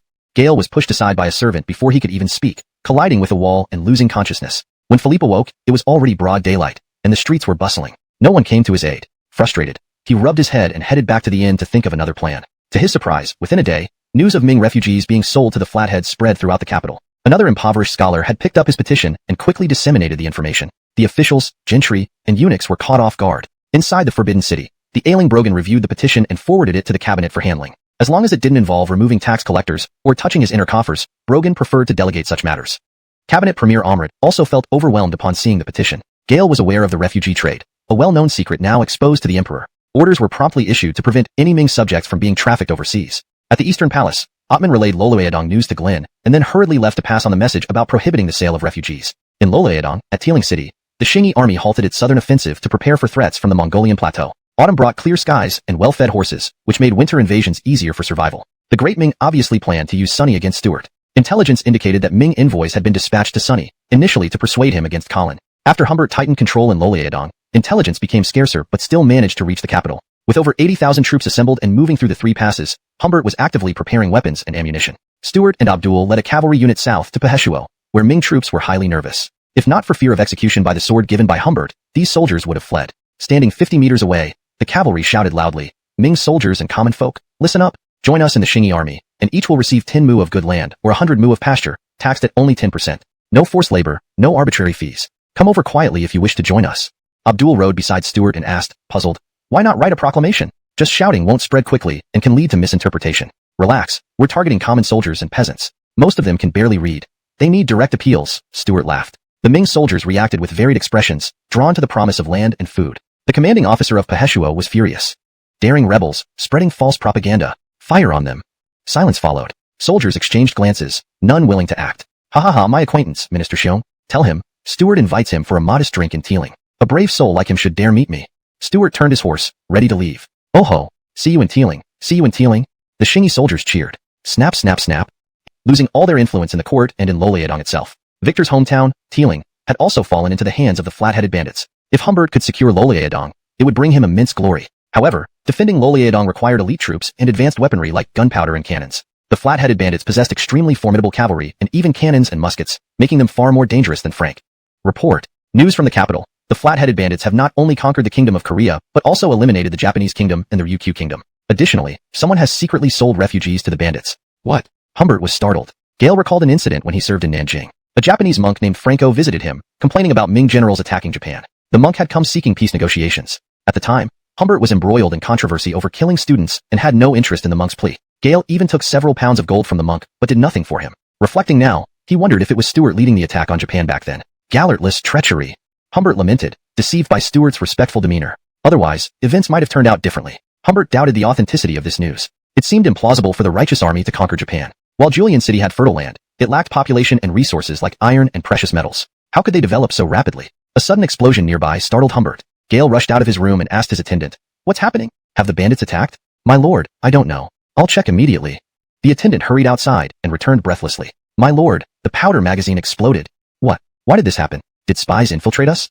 Ulrich-stricken, Humbert realized this was the powder magazine for Loliadong's entire army. Gale immediately reported to Brogan that spies had set off the explosion and urged the swift delivery of new supplies. Using the threat of the bandits, he secured troops, provisions, and funds from Earl, who agreed without hesitation. The emperor even allocated another 500,000 taels of silver. When the Ministry of Revenue demanded more funds and attempted to intercept the shipment, Earl erupted in fury, rebuking the ministry extensively. To resolve the military funding crisis in Loliadong, the ministry implemented increased taxation. Just as Humbert finished drafting a request for 500,000 caddies of gunpowder and dispatched it, General Lawrence rushed in. "Supervisor Xiong, it's bad. All the soldiers from Puha have fled.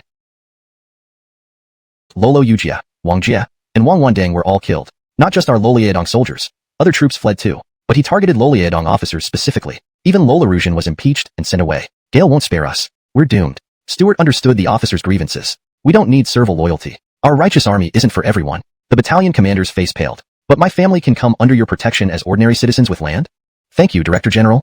The officer was relieved. Stuart nodded. Gale arranged for this battalion and his family to relocate to Siberia, but did not seize their property. Chapter 251, Claude's Strategy. In October, the land of Loliadong welcomed its first heavy snowfall. The situation in Loliadong under the Ming Dynasty was chaotic beyond description, but Stuart had no plans to take over the entire region by force. The towns north of the Galalongjiang River were yet to be repaired. Now that winter had arrived, capturing Loliadong would leave many people without a place to settle. Despite his dislike for certain individuals, Stuart still intended to make use of them. Furthermore, the Mongol tribes west of the Loleo River were becoming increasingly restless. Stuart accompanied the supply convoy heading to Wujilinla City. Before reaching the heavy snow, there was a flurry of activity. Several large steel frames stood along the lakeshore, with various building materials hoisted into the lake. The Shingi army planned to construct a hydroelectric power station here. The terrain and topography were ideal for creating a reservoir, suitable for irrigation, water power generation, or a hydroelectric plant. Improvements in generator technology had allowed for small-scale applications in Julian City. Electric light bulbs had caused quite a stir in the city, although the filaments frequently burned out. Stuart knew that the main issue with filament durability was oxidation. If the filaments could be placed inside glass bulbs and evacuated to a vacuum, they would last longer. Unfortunately, mastering this technology was very challenging, something beyond his expertise. Downstream along the Songhua River to Shiganhu City, cement roads had been constructed. To prevent icing, salt was spread on the road surface. Stuart traveled along this road directly to Shiganhu City, where a short, Clifton welcomed him. "Emil, you're finally here. I need a 2-week break. These past 6 months have been suffocating. First, tell me about the situation here."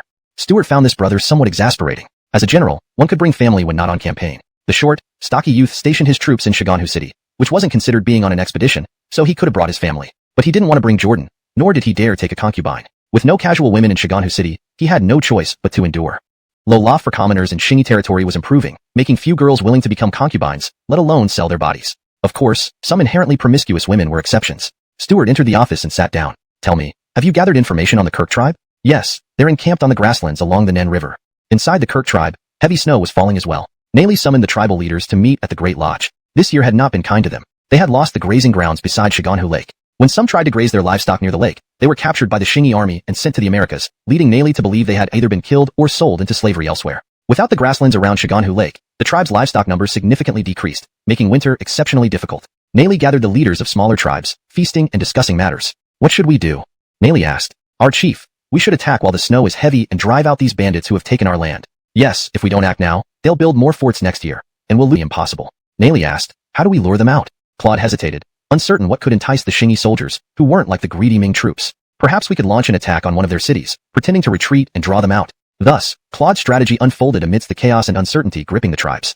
Chapter 252. Claude takes on the task of luring the enemy. The snow fell heavily, and the northern wind howled, turning the grassland into a snowy landscape. Living in such an icy and snowy environment was indeed very difficult. The people of the grasslands collected animal dung year-round as fuel for heating. Only the nobles of the tribes had the opportunity to trade with merchants from the Ming Dynasty to obtain charcoal and enjoy a different life. Chagan Lake City was different. The Xingyi army always used coal as fuel. The smokeless coal they mined on the Korean peninsula made winter heating extremely comfortable. Despite the freezing weather, the people in Chagan Lake City continued to work on improving the city. Apart from the Xingyi soldiers stationed there and the new city construction workers, most of the population were migrants from Teeling. These migrants earned wages by building the city and then bought food. Working one day could provide food for several days, allowing their chronically empty stomachs to finally fill up. They wore new cotton-padded jackets, their faces became cleaner, and their eyes gleamed with hope. The only thing that troubled them was the necessity of learning, a daunting task for the older generation. Stuart was still in Chagan Lake City. He planned to return to Julian City in 10 days. The short, sturdy youth had taken half a month off to go to the rear area for personal reasons, so Stuart stayed to oversee matters. The Xingyi army wasn't short of capable individuals for this role, but Stuart did it purely for personal reasons. Gale cherished old comrades and wanted to keep his word. Stuart wouldn't rearrange military appointments due to the young man's peculiar preferences. To maintain discipline, he had to take charge himself. Report, General. Urgent news from America? A messenger hurriedly arrived with information from America. Stuart quickly took the message, opened it, and smiled. A great victory had been achieved in Central America. The Westerners had retreated, and Joedelup requested the establishment of the Atlantic Navy in Adonu City, asking Stuart to appoint officers and dispatch troops. From the beginning, Stuart's personal guard battalion had a school dedicated to training officers, especially emphasizing naval forces. Now, establishing a new navy posed no problem for officer appointments, but it was important to consider promoting deserving commanders from various navies. After careful consideration, Stuart finalized the list of officers and sent it to Sullivan in Julian City. Chagan Lake City had only a few such arrow towers, one at each corner of the city walls, and one on the main gatehouse. Each tower stood about 20 meters high and was essentially a square structure. Inside these tall buildings during the harsh winter, it would be freezing under the cold wind. But inside the arrow towers, it was warm. They were sealed, with glass windows and heated pipelines, maintaining a comfortable temperature. The only downside was the fogging up of the glass, which engineers tried to mitigate with ventilation holes but still occurred. Every hour, guards would step out to wipe the glass clean, while every half hour they used telescopes to observe distant activities. It was through these means they saw cavalry marching through the wind and snow. Leading the soldiers was Claude, who proposed luring the Xingyi army out by pretending to retreat. This mission fell upon him. Claude wished he could cry. Pretending to retreat involved making it convincing, risking soldiers' lives. And if the act failed, it could turn into a real defeat. In his current weak state, Claude had no choice but to comply. Claude didn't hide his tracks. His purpose was to lure the enemy. Yet he dared not approach too closely, fearing another artillery barrage. After the initial snowfall, the sky turned yellowish-gray, hinting at more snow coming. Claude looked at the formidable city walls and towering arrow towers, feeling insignificant. "Sir, we haven't found any of the Flathead slaves herders." A servant reported this. Claude was surprised. Could the Flathead slave herders live inside the city? Indeed, that was the case. Though the number of herders around Chagan Lake was limited, tens of thousands of cattle, sheep, and horses were kept within the city in designated areas. The high city walls blocked the wind and snow, reducing winter losses. Hay stocks piled up to over 10 meters in warehouses. The Xingyi Group's livestock company had extensive expertise in pasture management, controlling the number of animals per grazing area to prevent overgrazing and land degradation. Large tracts of land benefited from this practice. In Australia, their ranches were enormous, facilitating rapid livestock reproduction. Claude couldn't understand the Xingyi army's operations. Even during the zenith of the Jurchen people, common Jurchens could only survive winter in rudimentary huts. These luxuriously housed flatheads even let their livestock stay indoors, he thought bitterly. Advance a bit closer and yell loudly. Do whatever it takes to provoke them, but stay alert. Retreat immediately if I signal. Without further contemplation, Claude knew he was here for a diversion. Wallala! Loud commotion arose, filled with curses. Stuart, wearing a sable coat, stood atop the city wall and observed carefully. Gale asked his bodyguards, glared at the servant. Gale also feared the overwhelming artillery fire, but he was carrying out a provocation mission, a plan he himself had suggested. If this mission failed, it would deal a devastating blow to his prestige within the Korchan tribe. Thus, Claude led his troops a little closer, approaching about 100 meters from the Chagan Lake City walls. Everyone, curse them loudly. Be vigilant, and when you hear my order, prepare to retreat. At this distance, they were definitely within the range of the cannons in the city. Claude saw the barrels of the cannons on the wall, and became increasingly uneasy. Walla wah. The rough voices disturbed Stuart. Gale stood up and walked out of the gate tower, seeing a group of howling cavalrymen about 100 meters away. One of his bodyguards understood the Jurchen dialect and was enraged by their curses. Gale suggested, General Governor, they are cursing very rudely. How about we give them a cannon strike? Stuart held a telescope and observed Claude's group clearly. Wait a bit longer, let them be complacent. Tell the artillerymen to wait for my command. When they tire themselves out cursing, then we'll give them a harsh lesson. Claude noticed several people standing on the watchtower, one of whom seemed to be using something to observe them. Everyone, curse louder. Anyone who knows Ming Chinese, use their troops should not cluster together. Otherwise, casualties would be massive. But without clustering, where was the fighting power? About 10 kilometers away, Neil led 20,000 troops waiting for Claude to lure the flat-headed rebels over for a slaughter. Neil heard the cannon fire. Neil wondered aloud, why thunder on such a snowy day? The chief, those must be the cannons of the flat-headed rebels. Ebenezer's expression was grim. The density of the cannon fire reminded him of the last encounter, when over 20,000 elite troops were annihilated. Now Claude faced similar cannon fire again. Ebenezer feared Claude wouldn't return. Neil had never seen such loud cannons, but had witnessed the large-scale bombardments by Ming border troops' Frankish cannons. Although powerful, these required slow operations and couldn't fire continuously. How many cannons must there be to create such noise? Neil felt intimidated. Finally, Claude returned, utterly disheveled. Neil looked behind Claude and saw no pursuing forces. Chief, it failed. These flat-headed rebels didn't leave the city. Humph, let's go back. They're hiding in the city, showing no real skill. Neil feigned calmness but was deeply alarmed. Claude's returning force was half its original size. On the Chagan Lake city wall, Stuart watched the panicked cavalrymen with a satisfied smile. This was the power of technology. With this power, he could turn every grassland nation into a land of singing and dancing. General Governor, aren't we pursuing? No pursuit. Clearly, these people came to lure us. Even though our cavalry isn't afraid, we shouldn't follow others' movements. We must seize the initiative. Stuart shook his head. In such icy weather, why chase after them? Besides killing a few more people, there was no point. These tribes had nothing valuable besides cattle, sheep, and horses, which the Shingi army didn't lack. It wasn't worth taking the risk. A short and sturdy young man returned at this moment. Gale heard the cannon fire from afar and sped up, but the battle was already over. Emile, I'm back. Was there a big battle just now? No, just some cannon fire. Since you've returned, I will head back to Jillian City. Remember, do not launch any attacks without orders. Now is not the right time for an offensive. Stuart repeated this warning before leaving. I understand. Fighting in such icy weather makes no sense. The young man agreed. We should choose to fight on clear autumn days. Chapter 253, Temptation from Claude. On the city wall of Chagan Lake, Stuart entered the gate tower and began reviewing intelligence reports. Stuart had no intention of leading troops out for battle, agreed upon my command. This distance was definitely within range of the city's cannons. Claude saw the cannon barrels on the wall, feeling increasingly anxious. Walla walla. The rough voices disturbed Stuart. Gale stood up, walked out of the gate tower, and saw a group of howling cavalrymen 100 meters away. One of Daryl's guards understood the Jurchen dialect and suggested angrily, Commander, they're insulting us terribly. Shall we return some cannon fire? Stuart looked through his telescope and saw Claude clearly. Let's wait a bit longer to let them drop their guard. You go tell the artillery to await my orders. Once they tire themselves out, we'll give them a harsh surprise. Claude noticed a few people standing on the gate tower using something to observe them closely. Shout louder. Anyone who knows Ming language, curse in Ming dialect. Claude couldn't believe these rebels wouldn't react. Walla walla. Unfortunately, his troops consisted entirely of Jurchens, none of whom knew the Ming language. These men shouted loudly, but there was still no response from Chagan Lake City. Actually, there was a response. The residents inside could hear everything, but ordinary civilians couldn't climb onto the wall. Claude remained cautious, noticing the cannon's angle seemed wrong. Initially, they weren't aimed so low. Now they appeared to be directly targeting them. Gale glanced. Back then, over 20,000 elite troops ambushed in a valley were annihilated. Now Claude faced similar scale artillery, prompting Lloyd's worry about Claude's safety. Cavan hadn't seen such loud cannons but was familiar with the Ming border troops' falconets, which were powerful but slow operating. How many cannons must they have to create such noise? Cavan grew fearful. Finally, Claude returned, disheveled. Cavan observed no pursuers following behind Claude. Leader, we failed. The rebels won't leave the city. Let's head back. Hiding inside a city doesn't prove anything. Cavan tried to remain composed, yet internally panicking, Claude brought back only half of his original force. On the city wall of Chagan Lake, Stuart watched the fleeing cavalry and smiled. This demonstrated the power of technology. With this advantage, he could make the nomadic tribes dance and sing. Commander, shall we pursue them? No need. It's clear they're trying to lure us out. Our cavalry isn't afraid, but we shouldn't follow their moves. We must seize the initiative.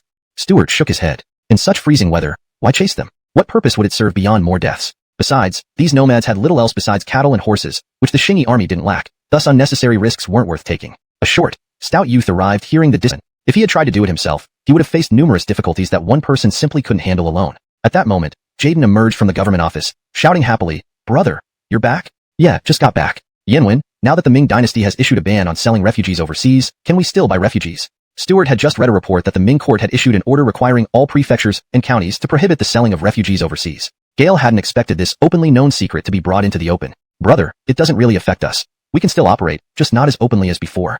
Jaden had actually been worried about this matter, and was considering winding down this business if they couldn't buy Ming refugees anymore. However, local officials in the Ming Dynasty largely ignored this ban. Shingi army had been buying refugees from the Ming Dynasty for 11 years, accumulating over 10 million people at a cost of more than 10 million silver taels. Logically, these refugees should represent about 1/20th of the Ming population, so there shouldn't be any more refugees. In reality, these people were mostly those who historically died from disasters, or were female infants drowned in chamber pots, or never intended to be born. In the Ming Dynasty, having children had become a kind of industry. Shingi territory now had 1,000 nurseries, each housing over 1,000 children, with Jillian City's nursery holding over 10,000, 2/3 of whom were girls bought from the Ming Dynasty. So it's like that? That's quite interesting, Stuart said, completely surprised. Ming refugees were indeed useful, but if the Ming truly banned their sale overseas, it wouldn't significantly impact Qingyi army. However, if they could still buy them, Stuart would be more than willing. With American silver and gold mines under Qingyi control, and Australian silver mines starting to be exploited, Stuart was flush with money. To prevent inflation from too much gold and silver, he mandated the use of paper currency issued by Qingyi Bank within the territory, prohibiting free circulation of other precious metals. Brother, Ming officials are all the same. They are greedy and money-driven. Jaden had suffered as a child and had no good feelings toward Ming officials. Stuart smiled and held his brother's hand, walking together toward home. Yanwen, this is a very bad tradition in the Ming, and we must cut it off. Have any corrupt practices appeared among the tens of thousands of administrative offices? Brother, yes, some have, but few, and most were reported. Several department heads resigned because of it. The public declaration of official assets is extremely effective. Corruption is obvious to everyone. Jaden pulled his hand away from his brother's grip, feeling awkward since he was a father himself now. If it works, we must keep doing it. Stuart quickened his pace, spotting Jennifer standing by the door with her 2 children. Regarding the refugee trade, the Loliadong Commissioner, Humbert, declared the strongest stance yet, demanding the prohibition of selling refugees overseas and strict enforcement against violators. People in Loliadong stopped trading refugees out of fear of Humbert, who was willing to execute violators. Moreover, Humbert had formed a negative impression of Loliadong people when they begged him not to execute certain deserters. His current attitude toward Loliadong people wasn't friendly. Humbert's personality made him resistant to differing opinions, and now, with power and authority, he reveled in enforcing his decisions. Since Humbert arrived in Loliadong, Qingyi army hadn't launched new attacks, boosting his confidence further. Abdul was fortifying along the Loleo River, compressing Neil's space. Relative to the Ming army's threat, the Mongol tribes posed a greater danger to Qingyi army. The Ming army lacked courage to expand outward, focusing instead on defense. Humbert claimed in his reports to retake Tiling and Kaiyuan, but it was mere talk. Gale was clearly a defender, not an expansionist. Abdul deployed only 500 soldiers along the Pu River to defend against the Ming army. At Qingyun City, newly built on the Loleo River, 15,000 troops were stationed. Neil sent envoys again, demanding Qingyi army release Nikaki ruler Quinton, threatening military action otherwise. Facing Neil's provocations, Abdul didn't back down. Qingyi army aimed to crush Neil at Qingyun City. Neil didn't know the depth of trouble he had invited. Though he controlled Nikaki, Quinton's potential return would disrupt his control. If Neil rescued Quinton, things would change. But Quinton had already been sent north of the Galalongjiang River to raise sheep in the newly built Amur city. Neil's eagerness also stemmed from the Ming emissaries who offered him several 10,000 taels and promised his dominion over captured Qingyi territories. Neil coveted Qingyi land, but Qingyi army wanted to eliminate him entirely. Chapter 255. A coalition of interests in Nanyang. Bang bang. Wah wah. On a small island in the South Seas, a small-scale battle was unfolding. A group of indigenous people had attacked a settlement of the Qingyi army and were quickly driven back, leaving behind several bodies. The local administrative official overseeing the settlement wore a troubled expression. Such incidents had occurred several times recently. These natives seemed to have taken leave of their senses, frequently attacking this area. In fact, it wasn't just here. Similar incidents had happened over 100 times across the entire archipelago. Even on Luzon Island, where Han was stationed, such an event had occurred. The entire South Seas were divided into 3 administrative regions, and the heads of these regions had started requesting assistance from the general, Han. His dark face bore a look of anger. These natives are truly ungrateful. I haven't even gone after them, yet they dare to provoke us. Perhaps external forces are behind this, Megan said as she sat lovingly in her chair, holding their child who was less than a year old. This was her second child with Han. Didn't you mention recently capturing some Western pirates? Han thought about it, and realized she might be right. I've heard that the war in America has wound down. I need to request more defense for Nanyang, especially Australia. It's a prime location with abundant resources. Lately, ships returning from Australia reported encountering Western vessels, which made Han suspect that the West might have discovered Australia. With its vast size, defending Australia would be extremely challenging. Moreover, there were signs that the West was trying to incite the natives to cause trouble. In the Indian Ocean, the Portuguese, Dutch, and English were previously engaged in a fierce struggle for control over the region's lucrative trade routes. However, with the Qingyi army occupying the Spice Islands and the rise of the Amiljian clique within the army, which now controlled the spice trade, things changed. The Amiljian clique began direct negotiations with the Mughal Empire in India and the Ottoman Empire, severely damaging the interests of traders from the 3 European nations. Without high-profit spice trade, the Dutch triangular trade was faltering, and the loss of new territories in the Americas had caused a dramatic decline in silver production on the European continent. Consequently, commodity prices dropped sharply, reducing profits for goods transported from the Indian Ocean to Europe. The Europeans finally realized that both the conquest of the New World and Luzon were the work of the Qingyi army. To reclaim the New World, tensions among European nations began easing. The merchants of the 3 countries began forming alliances, aiming to expel the Qingyi army from the Spice Islands. They started supplying weapons to the indigenous people, spreading rumors of the Qingyi army's brutality and inciting hatred against them. Inside Julian City, Stuart was participating in an experiment. Moore had improved his telegraph machine, but its principle left Stuart perplexed. Using 3 wires, 4 switches, 4 electromagnetic relays, and a power source, Moore completed signal transmission. One circuit represented 1, while another represented 0. By continuously opening and closing switches, a string of 1s and 0s could be sent, creating messages through combinations. Stuart felt this telegraph was completely different from what he remembered. Complained, "Brother, we can't fill all our northern cities with wealthy gentry from the Ming Dynasty. They're terrible and will ruin the city." Stuart lifted Riggs up, kissed his cheek, and turned around. "They have no money, so what can they do? You know very well, brother. They have mouths. Flattery is their forte. My appointed officials already treat them favorably. Jaden stepped closer, pinching Riggs's chubby cheeks. Riggs squirmed away in disgust. Stuart pondered and replied, let them flatter all they want. After all, Siberia is harsh. They'll have to farm and survive on their own. Just keep them there, and ensure they stay put. Enforce policies preventing their return. Let them squabble among themselves. Stuart didn't fear these gentry could cause trouble. Accustomed to relying on authority and gaining benefits through sycophancy, they posed no significant threat. As long as he strengthened the core areas of Qingyi army territory, keeping these people out would prevent any issues. How about forbidding them from migrating inland for a century? That's too long. 30 years would be enough to give them hope. Maybe they'll root there and not want to leave. Stuart thought a century was too long. It might crush any hope or motivation. Many surely wished to return to Loleadong. Suddenly, a guard rushed in with urgent news. It was still too hot to drink, so he put it down. So let's take it slow. We should savor this rotten piece of meat. Ming Dynasty, bit by bit. Otherwise, disturbances elsewhere might catch us off guard and leave us scrambling. Brother, your analogy is fitting but rather disgusting. Jaden thought the Ming Dynasty indeed resembled a lump of rotten flesh. Although recruiting refugees had boosted the Qingyi army's strength, the local gentry remained indifferent. Brother, what about the pirate attack on the Emilgian group ships by Western barbarians? Let them pay for armed merchant vessels to fight back. We haven't restricted their purchase of weapons or the number of armed merchant ships. They even have mercenaries. If they can't handle such matters, what kind of organization are they? Stuart had no intention of mobilizing the army to support the Emilgian group. The Qingyi army did not constrain their actions. Weapons, ammunition, and personnel could all be procured according to regulations. What Stuart needed were adventurous sea merchants, not those who only thrived in safety. In Nagasaki Harbor, Ander received Stuart's reply. The Emilgian group had to handle the situation on its own. With the ability to buy weapons, ships, and hire sailors, there was nothing to fear. Ander mobilized funds and purchased 8 large sailing ships, 4 of which were equipped like Qingyi Navy vessels. The mercenaries Ander obtained from Stuart would also board these ships and head to Malacca. Lowell, Dell, and Austin were among them. Lowell had defected voluntarily, while Dell wasn't much better. Though Stuart was called a rebel by the stand. Besides, you're a traitor serving rebels, not a gentleman. Austin sneered, feeling superior over Lowell. Shut up and get on the ship quickly, ordered a guard from the Emilgian group's armed escort, pushing them forward. They won't sell us to the Franks, will they? Austin trembled, growing more anxious. Lowell laughed coldly. Shut up, you'll make no money looking like that.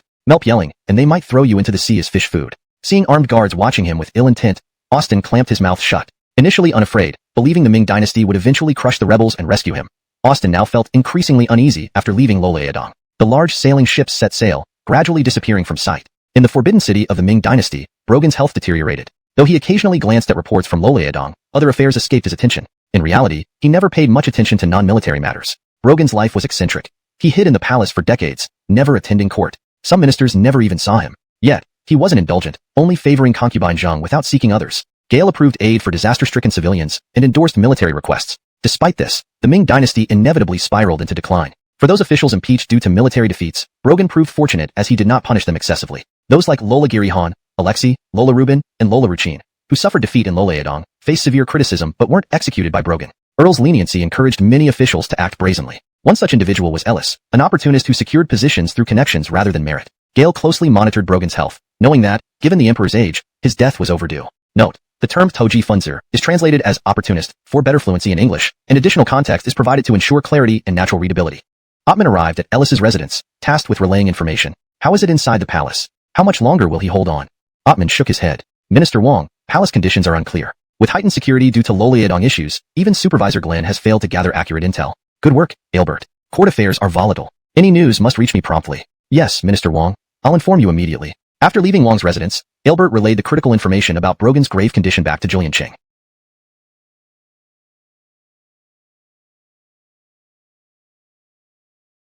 And had ignored his calls to arms. But this time was different. Even the Korchins sent 10,000 men. With a force of 100,000 cavalry and archers, Bentley believed the Pingtu slaves would be no match. By the banks of the Loleo River, at Qingyun City, Stuart and Abdul stood on the city wall, using a telescope to watch Mongolian riders gallop across the snowy plains. These were scouts sent by Bentley. Neither Stuart nor Abdul intended to drive them away.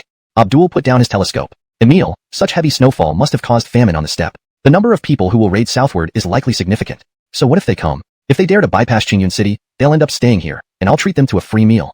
Stuart laughed. For ordinary men, he would indeed treat them to a meal before shipping them off to America as model citizens. The more ruthless ones would become mercenaries. But those gathered by Bentley would surely include many ruthless individuals. Soon, Bentley's main force appeared outside Qingyun City. Gale detested this city, built on the banks of the Loleo River. It was once the pastureland of his tribe. Bentley hadn't anticipated the rapid construction of such a massive fortress within just 2 months. When Abdul began building Qingyun City, he sent cavalry to clear out a 30-kilometer radius. At that time, Bentley was negotiating with the Ming and paid no attention to the missing tribespeople. Bentley sent an envoy riding up to Qingyun City to call out, "Lalasan well, you traitors inside. the lord of 40,000 Mongols, the brave successor of Altori's, dotted with weak military forts. The Qingyi army retained only Tiling and Kaiyuan City, abandoning other forts. Most civilians had been relocated, hiding within the cities. Tiling and Kaiyuan cities had been rebuilt, standing as impregnable fortresses. Should the invaders push further into former Jianzhou territories, Stuart dared to trap them like fish in a barrel. Bentley rode over 15 kilometers, but found nothing. The old Ming boundary walls and military forts were deserted. Were they all looted? How merciless can these Pingtu slaves be? Bentley thought the Qingyi army's actions were too thorough, worse than any raids he had conducted in Ming territory. Finally reaching Tiling City, he saw it not only undamaged but also expanded. Though he detected people inside, he hesitated. Besieging a fortified city wasn't their strong suit. Great Khan, let's raid southern Ming cities instead? Nonsense. Do you think I'm that kind of person? Bentley mused. Although he might have done so in other circumstances, the Ming promised rich rewards which he would forfeit by attacking Ming settlements. Yet, failing to plunder anything would damage his prestige. Next time, rallying forces would be difficult. They could only pray in their hearts that they would not fall into a trap set by the Qingyi army. Claude and Ebenezer led their tribes through the Hun River, arriving near Saru. Once, they had fought bitterly with Reginald's forces of the Ming Dynasty here for an entire day, ultimately annihilating them. Back then, they were in high spirits. However, now, they felt quite humiliated living cautiously as guests of the Kanerki tribe. Revisiting old grounds made them sentimental, but memories of the battlefield filled them with unease. Claude looked around at the woods, fearing that countless cannonballs might suddenly fly out from within. Fortunately, his worries were unfounded. Apart from some snow stirred up by leaping squirrels, the forest was eerily quiet, with only the wind sighing endlessly. As Claude's group passed through the Sar Valley, they reached Muji Castle. The castle was completely abandoned, a fact that astonished Claude. It once stood by a riverbank with fertile soil. Claude walked to the previously fertile land, uncovering accumulated snow to find signs of recent cultivation, though he could not understand why the castle itself was deserted. Continuing forward and rounding the mountain foot, they saw a formidable fortress. This fortress was near the original Galatuala city, built along the mountain slopes with ominous black cannon barrels pointing outwards, striking fear into their hearts. Good heavens, how did they manage this? Ebenezer exclaimed. Although he had seen the Qingyi army build cities quickly, he hadn't expected such rapid progress. On the city walls, an officer of the Qingyi army used a telescope to observe the vast Mongolian cavalry. Why are there so many cavalry? His bodyguard asked in surprise. Shouldn't we open fire?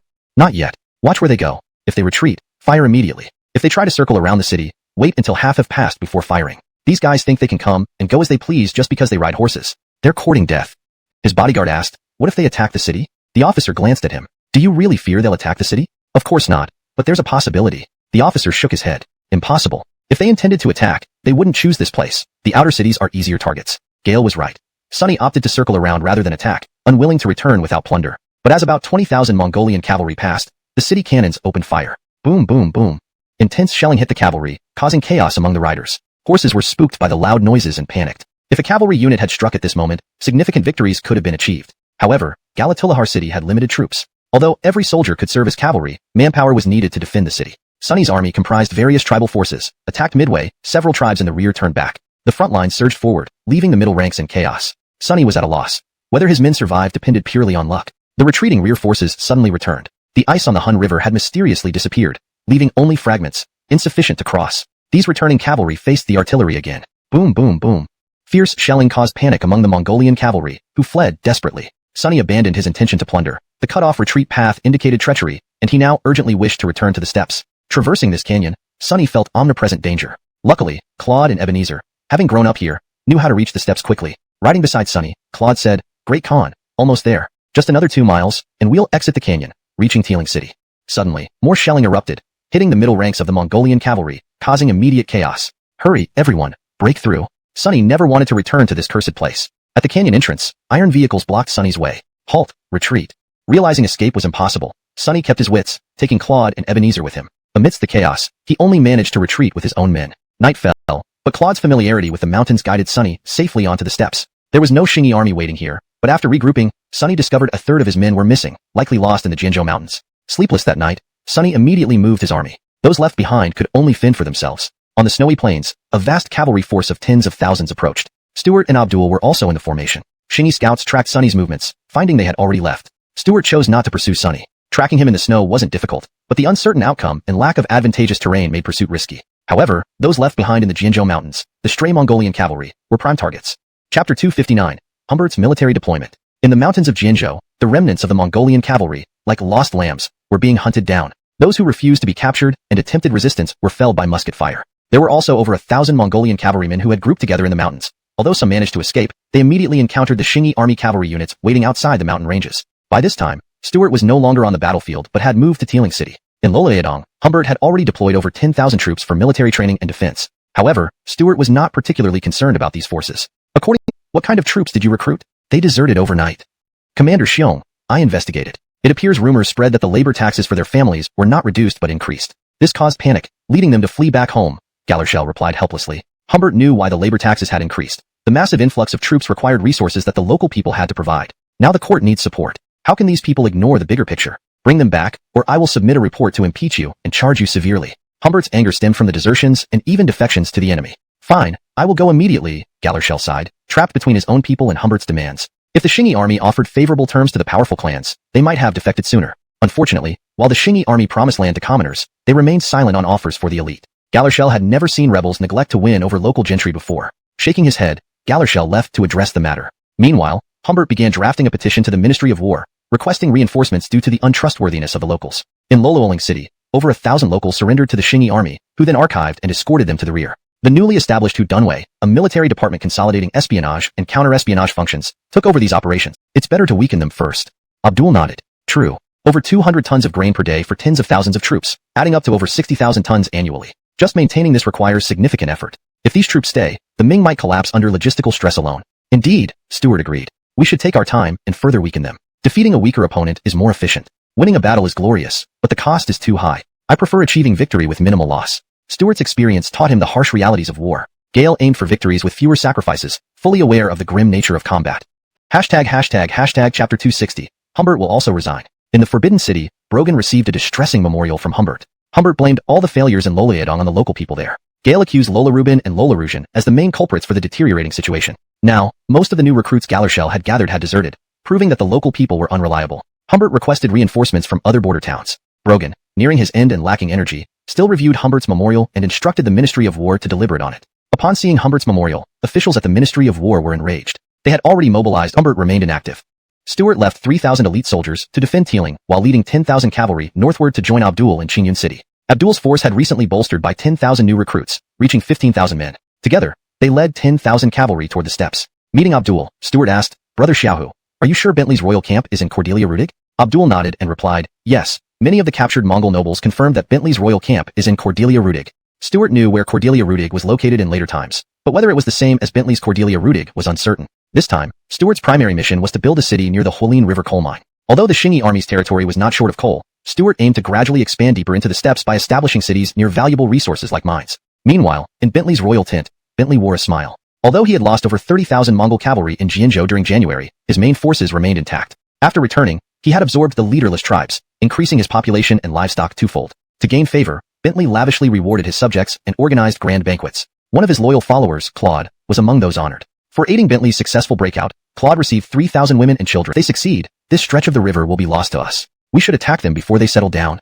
A Mongol noble laughed derisively. Ha! Build a city by the West Loleo River? Impossible. There's no stone or timber there. What can the bald-head slaves use? Bentley agreed. Building Cordelia Rudig had taken immense effort, resulting only in a humble earthen fort inferior to Ming border strongholds. An earthen city offered little defense beyond shelter for the garrison troops. Additionally, this was a critical time for livestock birthing. A major campaign now wouldn't be wise. However, Claude had witnessed the rapid construction by the Xingyi army. Your Majesty, the Xingyi army once built a city near Lake Chagan in Kurchin within 3 months. The defenses were on par with Qingyun City. Please do not hesitate and act swiftly, Your Majesty.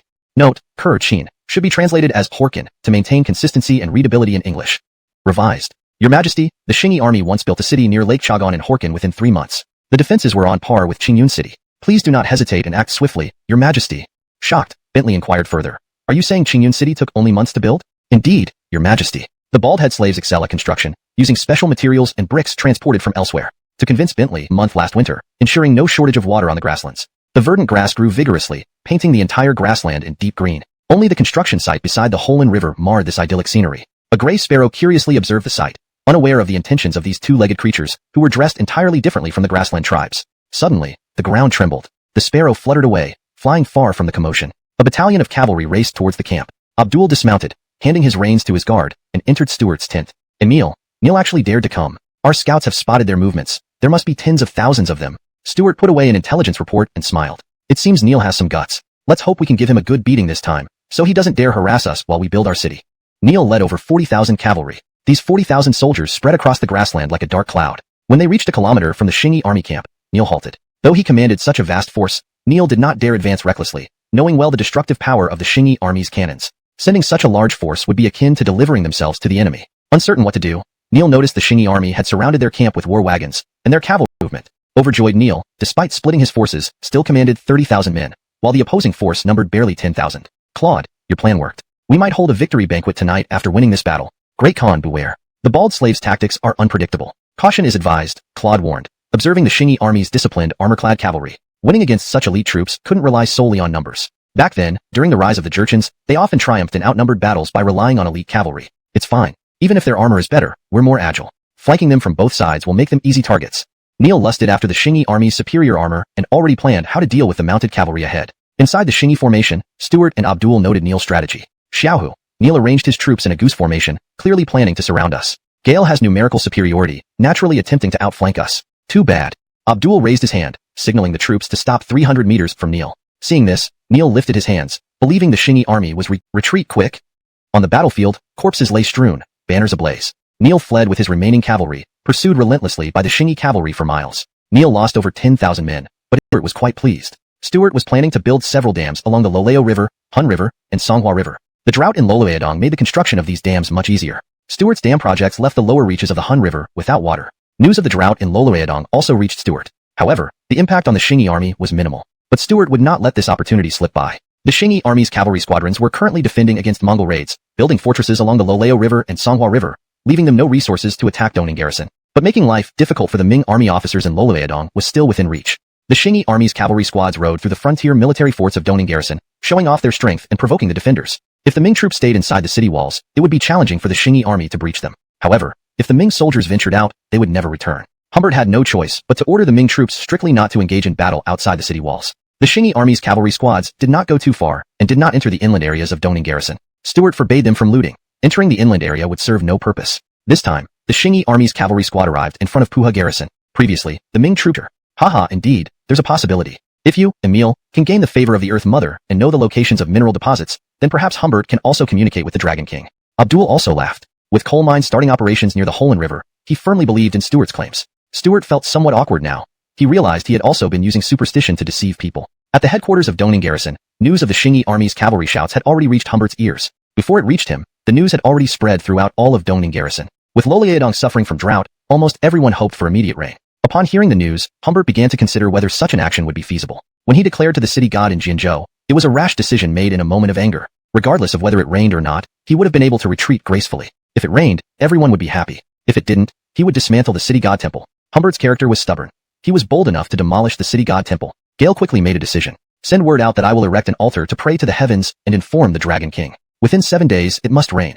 Otherwise, I will destroy the Dragon King temple. The news spread quickly, exciting everyone in Donning garrison. Humbert had a successful history of praying for rain. Galershell, his strategist, quickly learned of Humbert's intention and rushed over. Governor General Xiong, the weather in Loloeadong won't see rain for 10 days, or even half a month. If your prayer fails, it will damage your reputation and greatly demoralize the soldiers and civilians here. Galershell spoke sincerely. Praying for rain was just deceiving fools. Even slightly intelligent people understood this. Of course, Galershell knew Humbert's previous success was mere luck. Humbert stared coldly at Galershell and sternly replied, Strategist Lolo, are you trying to sow discord among us? Under the rule of the great Ming, whether god or man, all must uphold proper conduct. Even the Dragon King should fulfill his duties. It's already a dereliction of duty that it hasn't rained for more than 2 months. AI sir, goodbye. Galershell was speechless. Since the news had already spread, stopping it was impossible, so he could only allow Humbert to proceed. Humbert watched Galershell's back coldly. Gale had serious reservations about Galershell's ability. Galershell had recruited and trained new troops ineffectively, leading to mass desertions. This labeled him incompetent in Humbert's eyes. Humbert did not wish to work with incompetent people and had already petitioned for Galershell's dismissal, hoping to reassign him as a supervisor. Initially, he wanted to remove Galershell entirely. Reassignment was merely a polite way to express this intent. Soon, a propitious day arrived, and the altar was set up. Humbert prayed at the altar, holding the imperial sword in his hands. This imperial sword had more power than the white plaques he used when serving as the inspector of Loloeadong. Humbert believed that under the imperial sword, even the Dragon King would heed his command. The people of Loloeadong also believed that rain would soon fall. However, 7 days passed swiftly. The sky remained clear, without a single cloud. The Dragon King seemed either sleeping on the job or dead. Humbert felt extremely embarrassed, leading the troops to demolish the Dragon King temple in Haizhou and burning it down. Yet, Loloeadong remained without a drop of rain. Hashtag Chapter 263, Mercenaries in Action, Iron Ridge City. Ha ha ha. Abdul laughed heartily. Stuart was also laughing. Humbert's actions were simply too amusing. Gale had actually torn down the Dragon King temple. Moreover, Humbert said that if it didn't rain soon, he would erect a suppression steel in front of the Dragon King temple to suppress the Dragon King for 10,000 years. Emil, this year's spring wheat will fail completely in Loleadong. Should we take advantage of this natural disaster and seize Dongning garrison? Abdul was always thinking about military matters. Stuart shook his head. We shouldn't seize it now. Taking over at this time would mean shouldering a huge... Lowell, Paul, and Dell disembarked from the merchant ship after visiting several major Shingi ports. They witnessed the prosperity overseas. This place is all under the rule of those shaven-headed bandits? Asked Paul despondently. Gale feared he would never be able to return to the Ming Empire if the power of these shaven heads was so formidable. Lowell ignored him, busy observing and seeking opportunities. Gale had learned they were to be sent as mercenaries. Lowell didn't mind joining the military but wanted to become an officer, a high-ranking one. Soon, they entered the new recruit training camp. The food there was so good that even Dell, a notorious corrupt official, hadn't tasted such excellent fare before. There was plenty of beef, mutton, chicken, duck, fish, and meat seasoned well. The only downside was that no food could be wasted. I'm done eating. Paul ate little, but served himself a lot. A Shingi soldier sternly told Paul, you must finish it, otherwise, the leftovers will be your next meal. This soldier, originally a refugee from the Ming, had endured hunger during his youth and detested wasting food. Gale didn't get physical with Paul, but the latter still felt emboldened. I won't eat it. The soldier didn't argue but took Paul's bowl, noted his name on his ID tag, and recorded it. Lowell observed Paul coldly, expecting him to suffer for his scholarly stubbornness. Meanwhile, Dell, who had denounced Lowell earlier, had nothing to do with him and finished 2 servings of food. The mercenaries' training was intense, with drill masters wielding whips. Most recruits were seasoned soldiers, making it difficult to train them without the whips. Paul experienced this when he was whipped lightly, but almost fell due to the intense pain. Under the threat of the whip, Paul finally completed the first day's training. Fortunately, the intensity wasn't too high, otherwise, walking would have been a challenge. During dinner, Paul ate the leftovers from the previous meal, paying the price for his scholar's pride. After 3 days of training, learning how to use knives and firearms, they boarded another ship, this time armed with weapons. Paul held a knife and carried a musket, a stark contrast to his usual scholarly demeanor, his hands trembling. Are we going to war? Yes, you'd better listen to me, or you'll die very quickly. Lowell, who failed to secure an officer position, tried recruiting Paul to serve under him. Though Paul was useless, he could shield Lowell in emergencies. Will you protect me? Paul asked nervously. Lowell glanced at him silently. Then, Dell, who hadn't spoken until then, interjected. Gale wants you as a subordinate to shield him and risk your life for him. This man has many schemes. Paul shivered and distanced himself from Lowell. The AnimeLand consortium's target this time was Ceylon Island in the South Indian Ocean. Previously, their ships were attacked by multiple vessels displaying pirate flags while passing near Ceylon Island, suffering heavy losses. These were European merchant ships, afraid of being recognized and facing retaliation from the Shingi Navy in the South Seas. The AnimeLand consortium long desired to establish a trading post in Ceylon. The best option was Kote Harbor, controlled by the Portuguese, but they weren't ready to confront European merchants directly. Stephen, responsible for business in the South Seas, aimed to expand influence profitably without conflict. Therefore, they chose Candy Bay on the eastern coast of Ceylon to land and establish a trading post. Lowell and the other mercenaries were tasked with defense, not offense. Hashtag Chapter 264, Rapid Development in the Americas. In South America, on the Loji Plateau, a 5-meter-wide cement road was under construction. Once the silver capital of Potosi, the Shingi army did not extensively mine for silver here.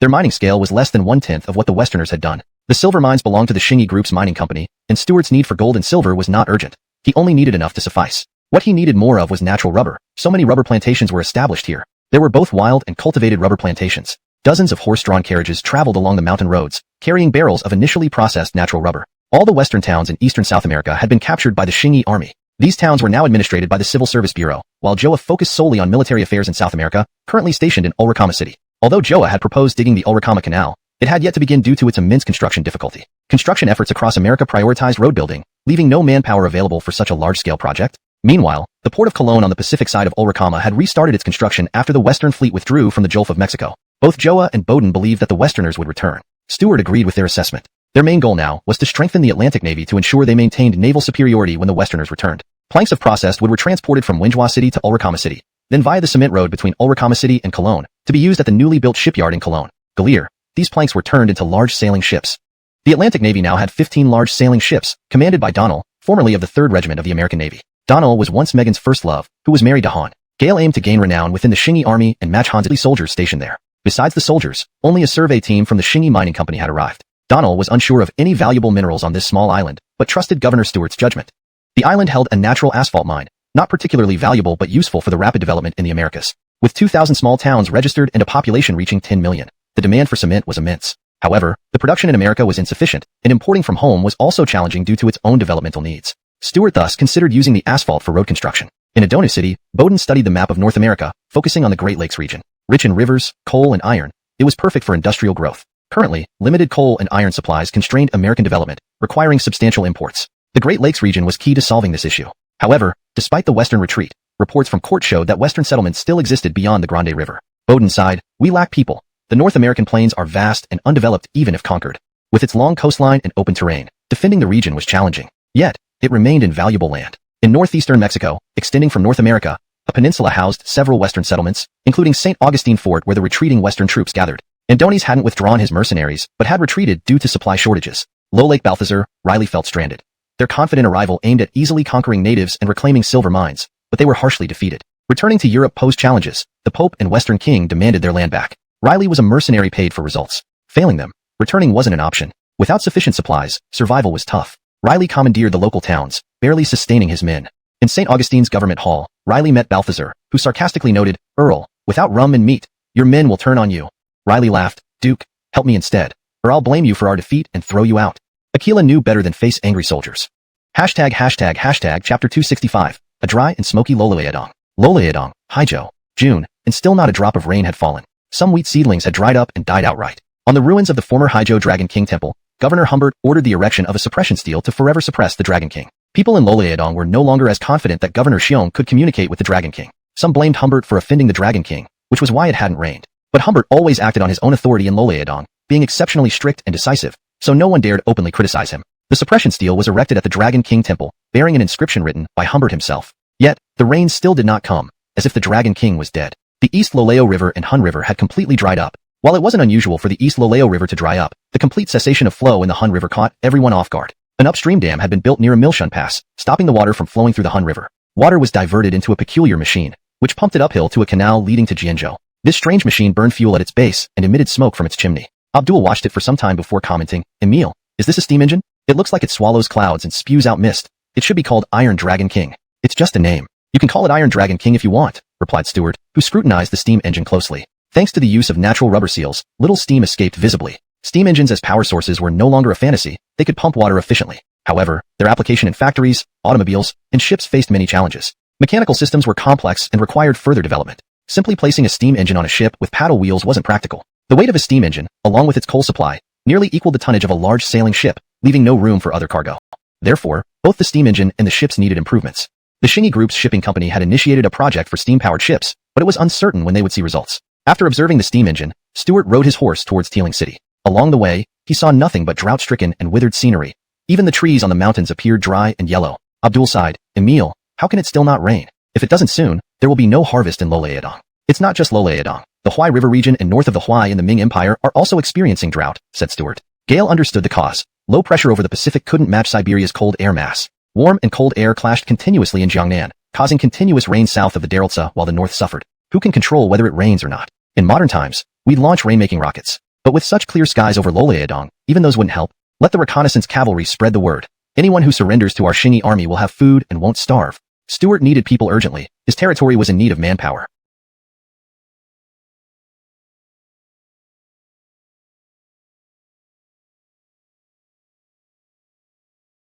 He petitioned the Ming court for rewards. Previously, a Ming envoy had brought 10,000 taels of silver to Neil, promising huge rewards if he defeated the Shingi army. Neil failed and suffered heavy losses instead. Yet, with thick skin, he demanded 40,000 taels for each of his 16 tribes. Galliering this outrageous demand, Humbert, already troubled by Loloyedong's issues, erupted.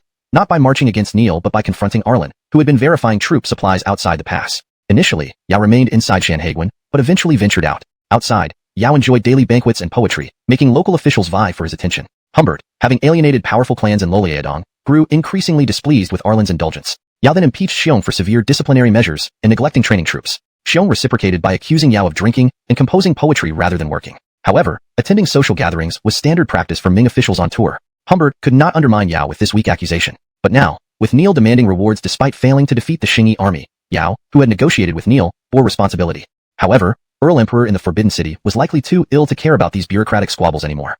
Chapter 266, Sneaking into the Grasslands. In the capital of the Great Ming, inside the Forbidden City, Brogan's illness worsened. Premier Amrit was increasingly uneasy and found an opportunity to inquire about Brogan's condition from the imperial physician who had just examined him. The physician, however, did not dare say much and only mentioned that Brogan needed rest and recuperation. At this time, Loloyedong's governor Galenlei submitted a petition requesting resignation due to his elderly mother's impending death. Galenlei spoke the truth. His mother was indeed gravely ill. But Humbert's plea for resignation due to illness was entirely baseless. He simply wasn't content with his position in Loloyedong. His attempts to summon rain had failed. The Ministry of War criticized his conclusions about the inefficiency of the Loloyedong troops, and Arlen impeached him for lacking military expertise and using severe punishments merely to boost his own authority. Humbert sought resignation as a strategic move to prevent others from impeaching him. However, if Brogan agreed to let him go, Humbert would likely be willing to leave since the Zhejiang general, Wang Anshu, had already resigned due to illness and subsequently died. Both Wang Anshu and Humbert belonged to the Chu faction, whereas the current Zhejiang general was one Amir. Despite his serious illness, Brogan still reviewed these petitions from Lolaodong, consoling all the officials involved and forbidding them from resigning.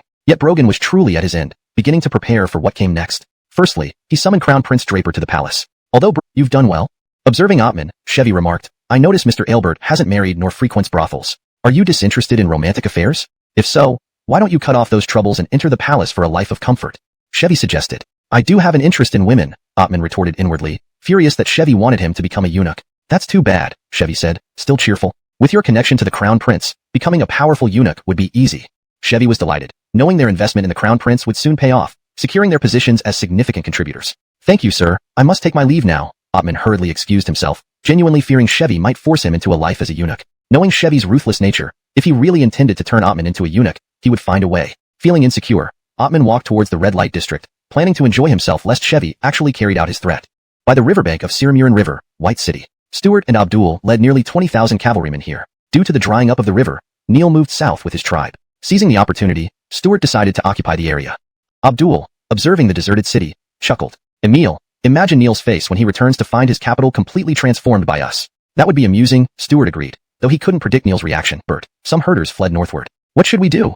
One of his subordinates asked. If they ran, let them run. We are not afraid of them sending word. If they dare attack our camp, we will bombard them with cannons. Eustace was unafraid, knowing supplies arrived faster via flat-bottomed boats on the Songhua River compared to the constructed roads. Their camp was surrounded by hundreds of wagons, containing over 100 cannons and 5,000 riflemen. If the Kirko tribe dared return, it would be challenging for them. Far upstream on the Nin River, the Kirko chieftain Abba learned his old base had been taken by the Xingyi army. *M. These people are too cunning. What should we do now? No one present had any good ideas, as Claude had already left with Neil. Note, Huang Taiji should be Claude to maintain consistency in terminology and ensure it reads naturally in English. Chief, shall we send troops to reclaim the camp? A tribal leader suggested. Abba remained silent, realizing recapturing the camp wouldn't be easy. Chapter 267. Finally, it rains. Boom. Dark clouds loomed overhead, lightning flashed, and thunder roared. A heavy rain began to pour down with a pitter-patter, soaking the parched land of Lolaodong that was almost burning from drought. Cordelia Rudig had completed its city walls and also constructed storage warehouses. Stuart and his men still lived in tents, but the heavy downpour caused the overexposed canvas to leak.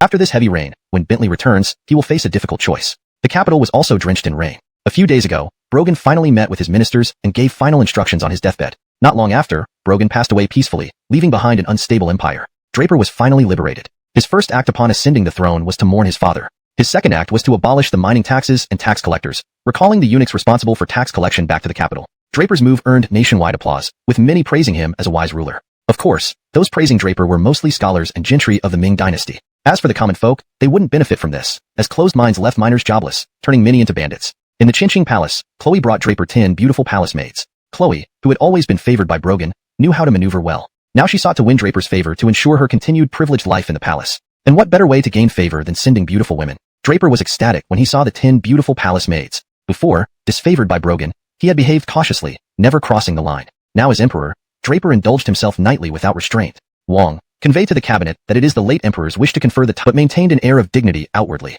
Once Draper left, a sinister smile crept across Cui Wenxing's usually expressionless face. Thanks to Cui Wenxing's concoction, Draper continued his nightly escapades for several days. Eunuch Glenn watched with growing anxiety. How could anyone endure such relentless activity? Your Majesty, please rest. You need to take care of your health. There are still many days ahead. Wang, I'm fine. My health is good, and the medicine from the Imperial Pharmacy works wonders. By the way, how is the process of appointing Chloe as Empress Dowager going? Though Draper felt weak physically, his spirit remained high. Your Majesty, Minister Zaird Ruayo from the Ministry of Rights, wrote a petition stating that it does not conform to etiquette. Glenn steadied the swaying Draper. Draper, leaning on Glenn, sighed helplessly. If that's the case, forget it.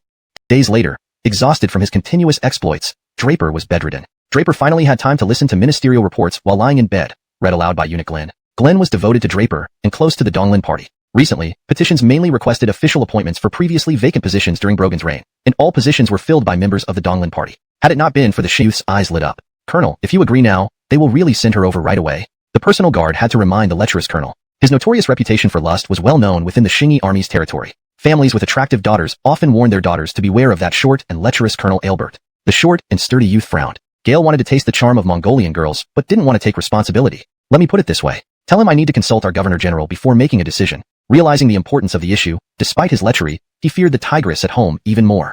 After dismissing the Mongolian envoys, he felt relieved. The longer the delay, the more complete the defenses around Qiqihar would become. Ah, my Mongolian girl. His sigh made the nearby guards cover their faces in embarrassment. Stuart firmly disagreed with the short and sturdy youth's proposal. No way, forming alliances through marriage wouldn't be agreed by Abdul or Jordan, and Stuart himself certainly wouldn't approve either. Once such a precedent was set, reversing it would come at a huge cost. Seeing Abdul walk in, Stuart hurriedly sealed the military order. If Abdul knew about this, there would be trouble for the short and sturdy youth. Emil, some herders have returned from the south, but we captured them. It seems Bentley is coming back. Alright, let's discuss how to deal with him. Stuart handed the military order to the nearby guard. Bentley was demanding rewards at the border of the Ming Empire. Although the newly appointed Governor-General Wen Amir initially refused, after the death of Brogan, Wen Amir reluctantly granted the reward. Of course, it wasn't 40,000 taels per tribe, hundreds of thousands of taels. Wen Amir couldn't afford that much. In the end, he gave Bentley 40,000 taels. Bentley accepted it, realizing his initial demand was exorbitant. After receiving the silver, and with heavy rain returning to the grasslands, it was time for him to return to his capital, White City. Some herders had already started moving north. In Bentley's tent, he was hosting a banquet, celebrating the receipt of 40,000 taels of silver. Inside the large tent, tribal leaders feasted on mutton and drank wine sent by the Ming Empire. Haha, here's to drinking. The wine from the Ming is truly excellent. Drink. The Ming Dynasty is already on its last legs. Initially, their ancestors drove ours back to our homeland. Now, they are starting to pay tribute again, one leader said arrogantly. Ha ha ha, I will lead you to recreate the glory of Alfonso. Cheers. Bentley was overjoyed. He always took it upon himself to restore his ancestors' glory. Claude sat not to the mix, and it would be even harder to attack. Claude wished for artillery, but as a refugee living off others' charity, he couldn't focus on construction. Bentley also wanted cannons, and had demanded them during his plea for rewards from the Ming, but was flatly refused. Due to some tribes being in the west, and taking time to arrive, Bentley gathered 3,000 cavalry. Knowing the Xingyi army's city-building prowess, Bentley couldn't wait. If the Xingyi army fortified White City, recapturing it would be tough. At White City, Stuart quickly received news that Xingyi army scouts had clashed with Bentley's cavalry. Abdul was already assembling troops outside White City. Bentley soon arrived, shocked to see the newly built walls next to his former capital. What used to look like a small earth enclosure now stood tall. What sorcery is this? How did they do it so fast? Claude beside him was equally amazed. 3 months was all it took to build this towering city. Looking at the assembled cavalry below the massive walls, Bentley drew his saber. Claude hurriedly stopped him. Great Khan, think carefully. They might have cannons hidden in the rear. Yes, think carefully. Other tribal chiefs advised, having experienced the power of the Xingyi army's cannons. Alright, let's retreat. Reluctantly putting down his saber, Bentley led his tribes westward. There was no staying here. In front of White City, Stuart and Abdul smiled at each other. Seems Bentley is smart after all. Yeah, I prepared 100 cannons for them. But alas, he ran again. Abdul deeply regretted that his preparations went unused. Chapter 269. A month as emperor. In Qiqihar City, an envoy from the Chinurk tribe had arrived. Not only did they come, but they also brought along a daughter of Chief Walker of the Chinurk tribe. The chief's daughter was not particularly beautiful, but on the steppes, she was considered quite decent. After all, living conditions determine much. This Mongol maiden had healthy brownish-red skin, and her face was pleasant to look at. However, her gaze towards the Desmond was unfriendly, clearly unimpressed by him. The Desmond felt itchy inside.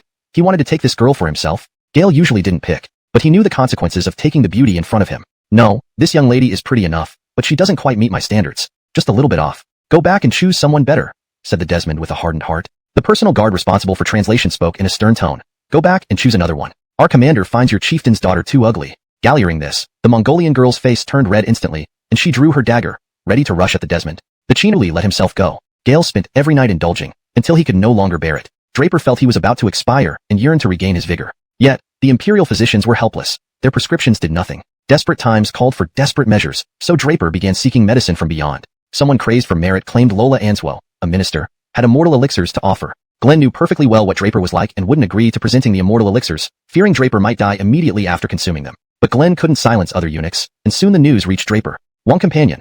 I heard Minister Lola has an immortal elixir that can cure my illness? Your Majesty, those elixirs are not to be trusted. If you just rest, you will recover.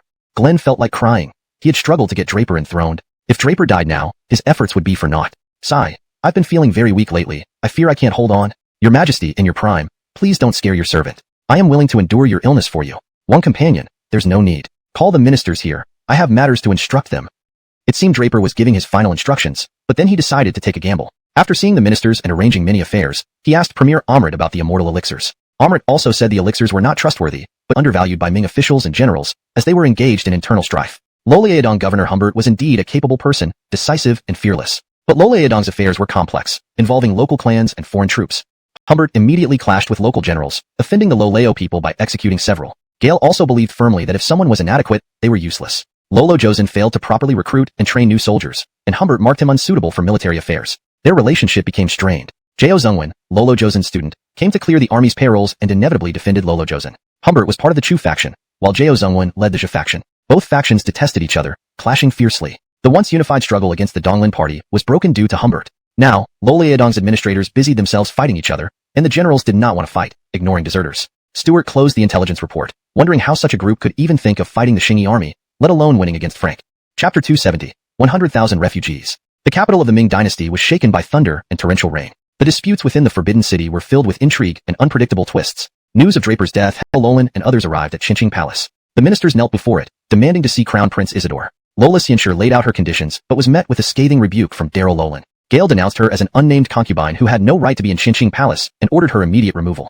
Coming from humble origins, Lola Xianxue lacked any real influence outside of Draper's favor. She was utterly intimidated. Seeing this, Glenn entered the palace and found Isidore, whom Lola Xianxue had hidden. At just 15 years old, Isidore faced this dramatic scene with deep fear. These ministers, believing their actions were just, overlooked how profoundly this event affected a young child whose father had just died and whose mother had been killed by Lola Xianxue long ago. Isidore harbored no fondness for either side involved in the struggle over his fate. Low like a puppet, Isidore was dragged by the ministers from Qinqing Palace to Xiqing Palace, awaiting a propitious day for his coronation. Deeply vulnerable, Isidore found solace only with his wet nurse, Ensure. Ensure comforted him, "Don't worry, everything will be fine. Once you become emperor, everyone will listen to you."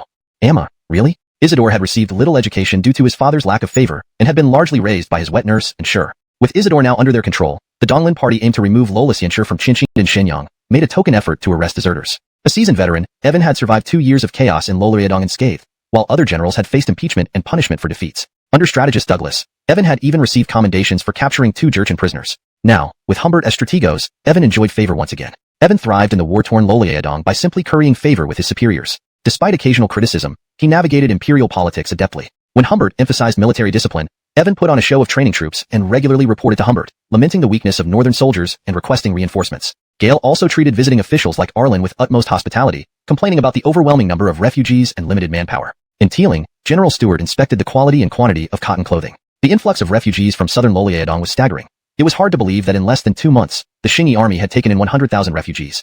Without enough warm clothing, these people risked freezing to death. Stewart needed people, lots of them, for the cities on the steppes and the projects in America and Southeast Asia. An officer proudly presented a pair of leather boots. Director Daryl T. placed a world map on the negotiation table. Surrounding the negotiation table stood representatives from various countries across the European continent. There were emerging powers like England and France, as well as old established empires like Sweden. Even the recently revived Russian Empire sent a representative. Not all these representatives were creditors of the Western barbarians, but they hoped these nations could share some of their debts. The Western barbarians' bargaining chip was the newly discovered silver and gold mines in the New World, along with their treasured maritime maps. Each representative stared at the abundant resources marked on the map, the silver and gold mines, and the spice islands in the South Seas, with greed gleaming in their eyes. Everyone wanted these resources, but first, they had to defeat the Qingyi army. Now they knew that the power dominating the South Seas and the natives of the New World came from Far Eastern forces. Despite the formidable performance of the Qingyi army, it could not quell the insatiable greed of the European nobility. After 3 months of negotiations, they finally reached an agreement. An allied force of nearly 200,000 men and 500 sail warships from the European continent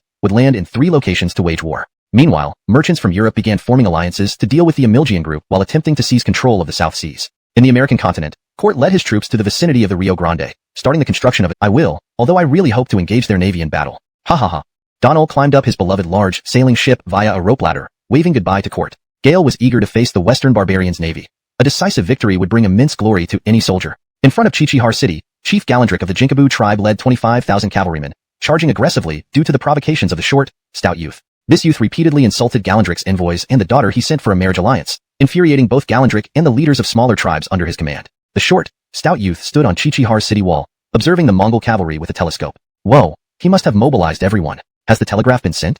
"Commander, the governor has received it. Gale is leading 10,000 troops to reinforce us, aiming to eliminate the Jinkabu tribe in one decisive battle." His bodyguard quickly responded. In reality, Stewart was leading 15,000 troops to assist, not just 10,000. Neil had been driven west of the Greater Shingon Range by the Qingyi army, leaving only the Jinkabu tribe and the areas controlled by the Ming Dynasty in Dongningwei in the northeast plain. If the Jinkabu tribe were destroyed or expelled, and Dongningwei seized, the entire Loliadong plain would fall under Qingyi army control, with 2 Ming emperors dead and the dynasty in city. One of the commanders of the Xiongwu army asked anxiously, "Commander, isn't this strategy a bit too ruthless?" "Perhaps, but does winning matter most?" The short, stout youth had his own agenda. He aimed to eliminate the Jinkabu tribe, thereby controlling the northeast plain and gaining a legitimate excuse to attack the Ming dynasty. The grasslands lacked the amenities he craved, nothing compared to what the Ming offered. Thinking about it made him salivate. War erupted swiftly. The enraged Jinkabu tribe attacked Chichihar's outer city. Surprisingly, the outer walls had no cannons mounted, delighting Chief Galandrick, who ordered a full assault on the inner city. Charge! Set up ladders! Bang bang bang! Muskets fired, and the Shingi army within the inner city retaliated. On the inner city walls, the short, stout youth cursed. Damn! Who taught them to use ladders to attack the city? Building ladders to attack the city was Erek's idea. His men included carpenters, and his troops attacked the fiercest. Erek had deep-seated grudges against the Shingi army and yearned to slaughter them all for revenge. Suddenly, Qiqihar City shook violently from the explosions. Chapter 272. Humbert's complaints and cries of woe. Qiqihar City seemed as if a massive earthquake had struck, with violent explosions lifting the ground. The short and sturdy youth's plan was indeed some. Continue guarding the north and fortify the city all the way to Beihai. Emil Sigh. Alright. The short and sturdy youth was greatly frustrated, having inadvertently created a bigger problem.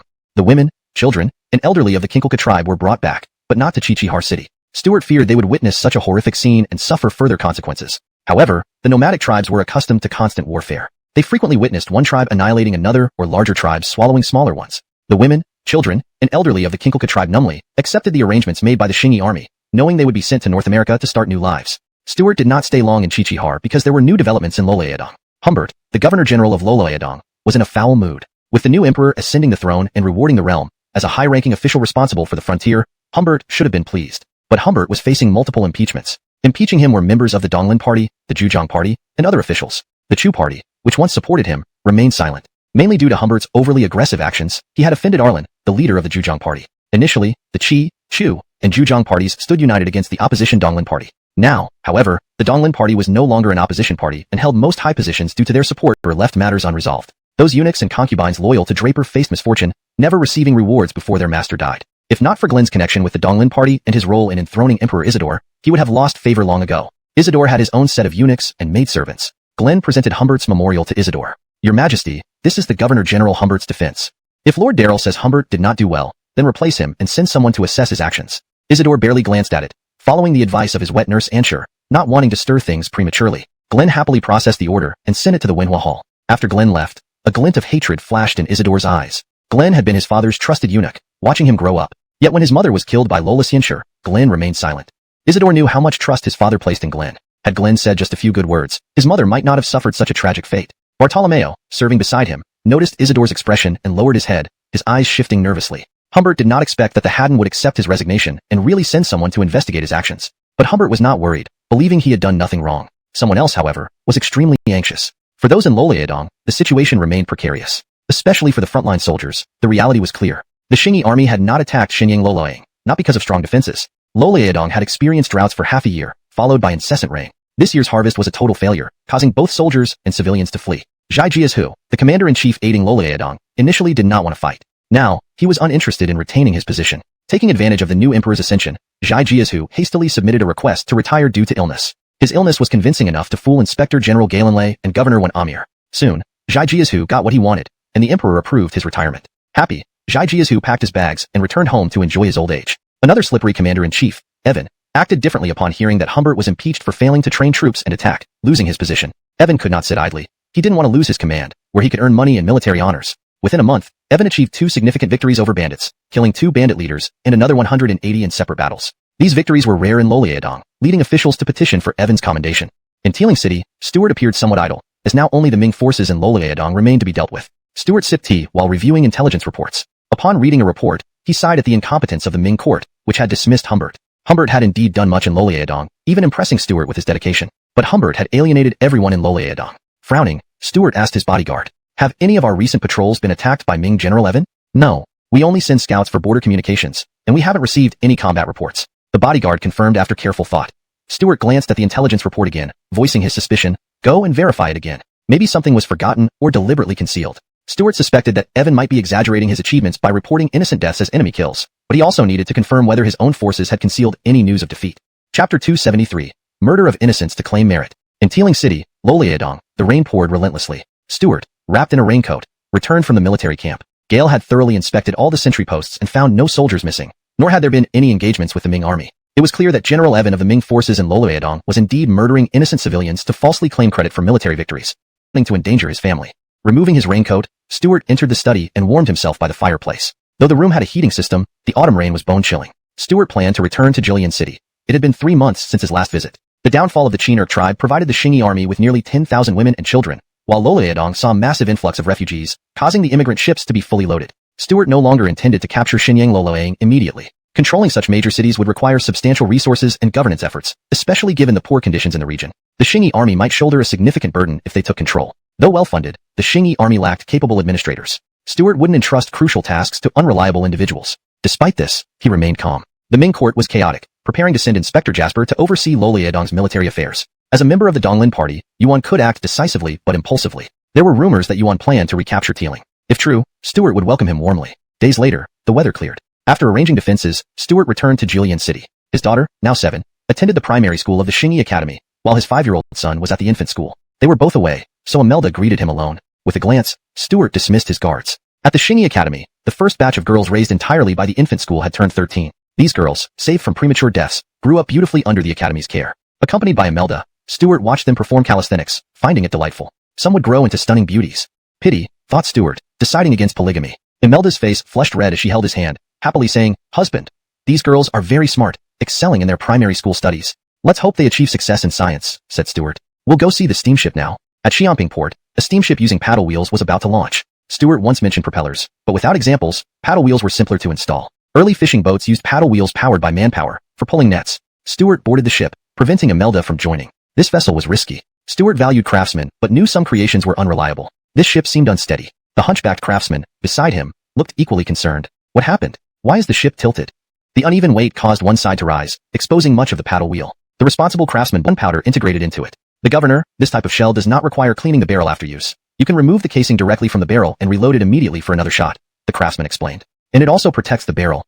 Good. Stuart nodded. Gale had initially thought it was similar to the shells he remembered from his previous life, but in reality, it only resembled them in shape. This shell did not have gunpowder installed inside, meaning it was still a solid shot rather than an explosive shell. However, this design significantly improved current cannons by allowing faster reloading without needing to clean the barrel. Stuart asked, "Can this design be adapted for muskets?" The one-eyed craftsman replied, "Governor, if used on muskets, the bullets would be too small, making production extremely difficult, but we are already working on that."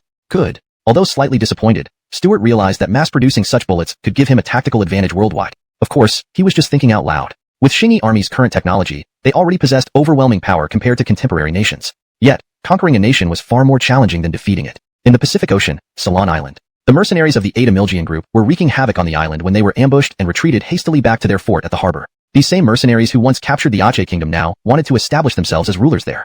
But internal conflicts and infighting persisted among them. The original 4 leaders dwindled down to 2. The obese military commander Jorge from Nanjili and the cunning Judah from Zhejiang. Jorge was devious, and Judah ruthless. They eliminated the other 2 during an internal struggle, seizing control of their troops. Fateh looked at them mockingly. Now a prominent leader among the mercenaries, he commanded 3,000 men under the AnimeLand group. Stephen accepted Fateh's allegiance gladly, appointing him to lead the new recruits due to the mercenary group's unruly nature. Jorge laughed heartily while organizing his troops, while the thin Judah coldly assessed the situation. Both had ventured onto the island to raid, but were driven back by the indigenous people. Neither wanted to be constrained by the AnimeLand group. Despite being considered low-ranking warriors by Ming officials, they looked down upon merchants like the AnimeLand group. Fateh, however, was willing to serve anyone, even the Jurchens. Approaching Jorge, Fateh said, "Why bother? This is far from the Ming Empire. If you don't follow orders, you'll soon be replaced."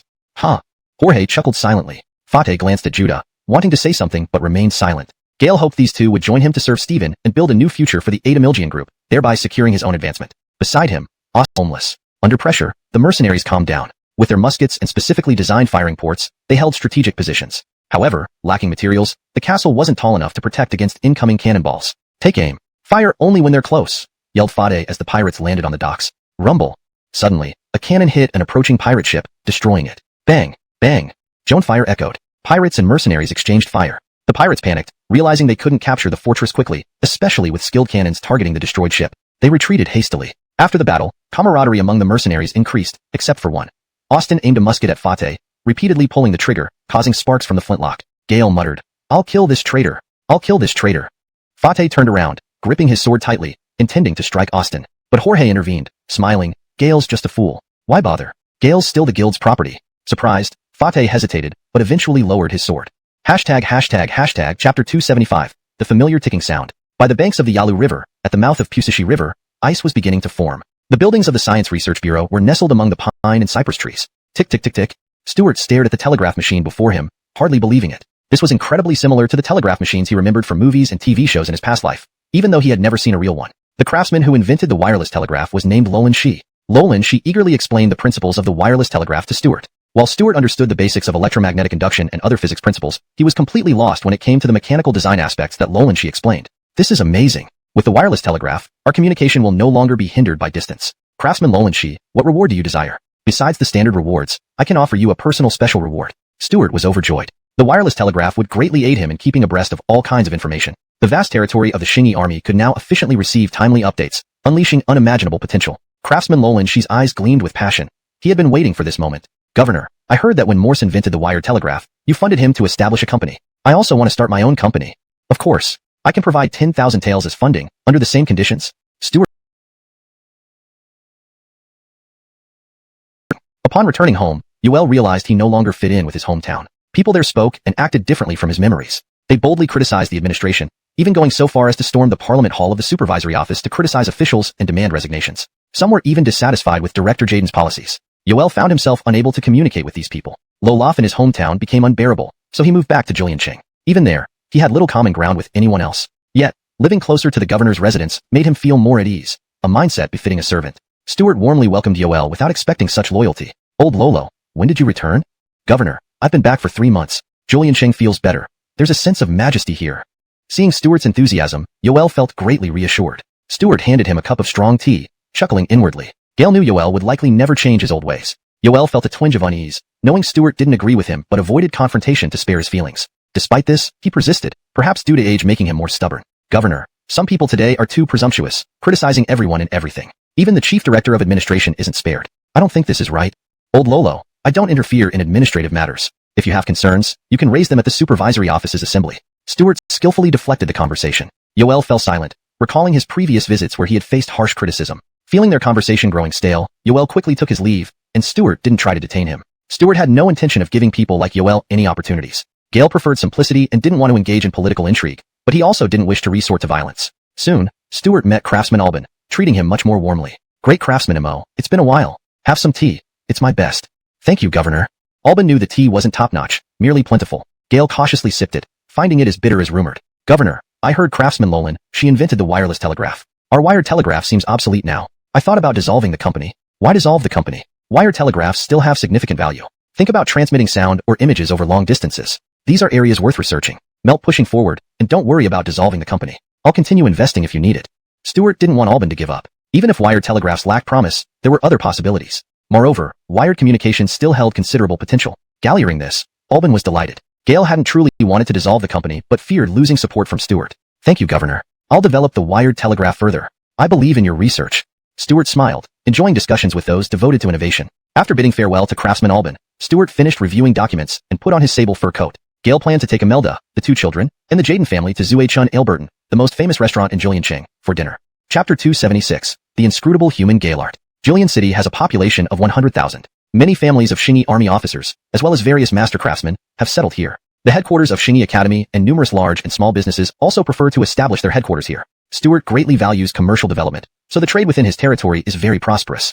Zuechuan Hall is a particularly famous tavern in Julian City. Stuart brought Imelda and others into a private room at Zuechuan Hall. This tavern is designed in an interesting way. It has 3 floors. The first floor is a hall, while the second and third floors are all private rooms. From these rooms, guests can see the storyteller in the main hall. Besides dining and drinking, what is most popular in the taverns is listening to storytellers. They love telling popular tales of romance of the 3 kingdoms or stories about while the children paid attention to things they found interesting. However, a disturbance occurred in the main hall. A young man, perhaps drunk, began shouting loudly. What are you bragging about? If we hadn't supported and paid taxes, would the Xingyi army be this strong? Every achievement of the Xingyi army owes something to ordinary people like us. Come on, who do you think you are? You're just complaining here. Why don't you join the army? Someone retorted. The slightly tipsy young man didn't want to join the military, mainly because he was physically unfit and rejected, leading to deep resentment. Nowadays, joining the Xingyi army provided excellent benefits, including additional land rewards. Other than joining the Xingyi army or participating in scientific research, no one could obtain more than 10 acres of land, and even that required going overseas. The young man did not wish to leave home, hence his complaints. Why can't I complain? As a citizen, I have the freedom of speech. Pa, you talk. What insightful opinions do you have, huh? Your mouth should be shut. Another bystander added fuel to the fire. Of course, I have insights. Chief of Administration Bureau Jaden does a terrible job. Over 100 corruption cases happened this year, and none have been resolved yet. I reckon he's colluding with corrupt officials. Bullshit, you're just making things up, someone replied. Jaden heard these debates and blushed. Brother, I haven't delayed. All sentences are decided independently by the judiciary. That's true. You did nothing wrong. Then why are you blushing? Stuart laughed. opening a bottle of orange juice. Nowadays, orange juice came in several varieties and became a staple on the tables, not just for the Qingyi army sailors. Jaden passed over the glass. But some people still nitpick and criticize me. You're not perfect. It's impossible to satisfy everyone. Look, most people support you, don't they? Stuart filled the glass with orange juice and handed it to Jaden. Actually, he felt there were too few people expressing opposing views. In the hall of the tavern, dozens of people shouted at the slightly intoxicated youth. Stuart believed it was inappropriate and hoped people respected the youth's rights instead of becoming lackeys for power. Jaden eventually let go of his concerns. By this time, the dishes arrived. Stuart called the kids inside and closed the window, instantly silencing the noise from the main hall. The hot pot at Zuichuan Hall was exquisite. The spices came from the spice islands of Nanyang, and the lamb was tender and aromatic. Stuart's family enjoyed their meal peacefully. Outside, however, the argument escalated. The drunk youth, losing the owner beamed with pride. Thus ends the chapter, capturing the dynamics within the bustling city and the subtle, yet poignant, reflection on human nature and governance. Hashtag chapter 277.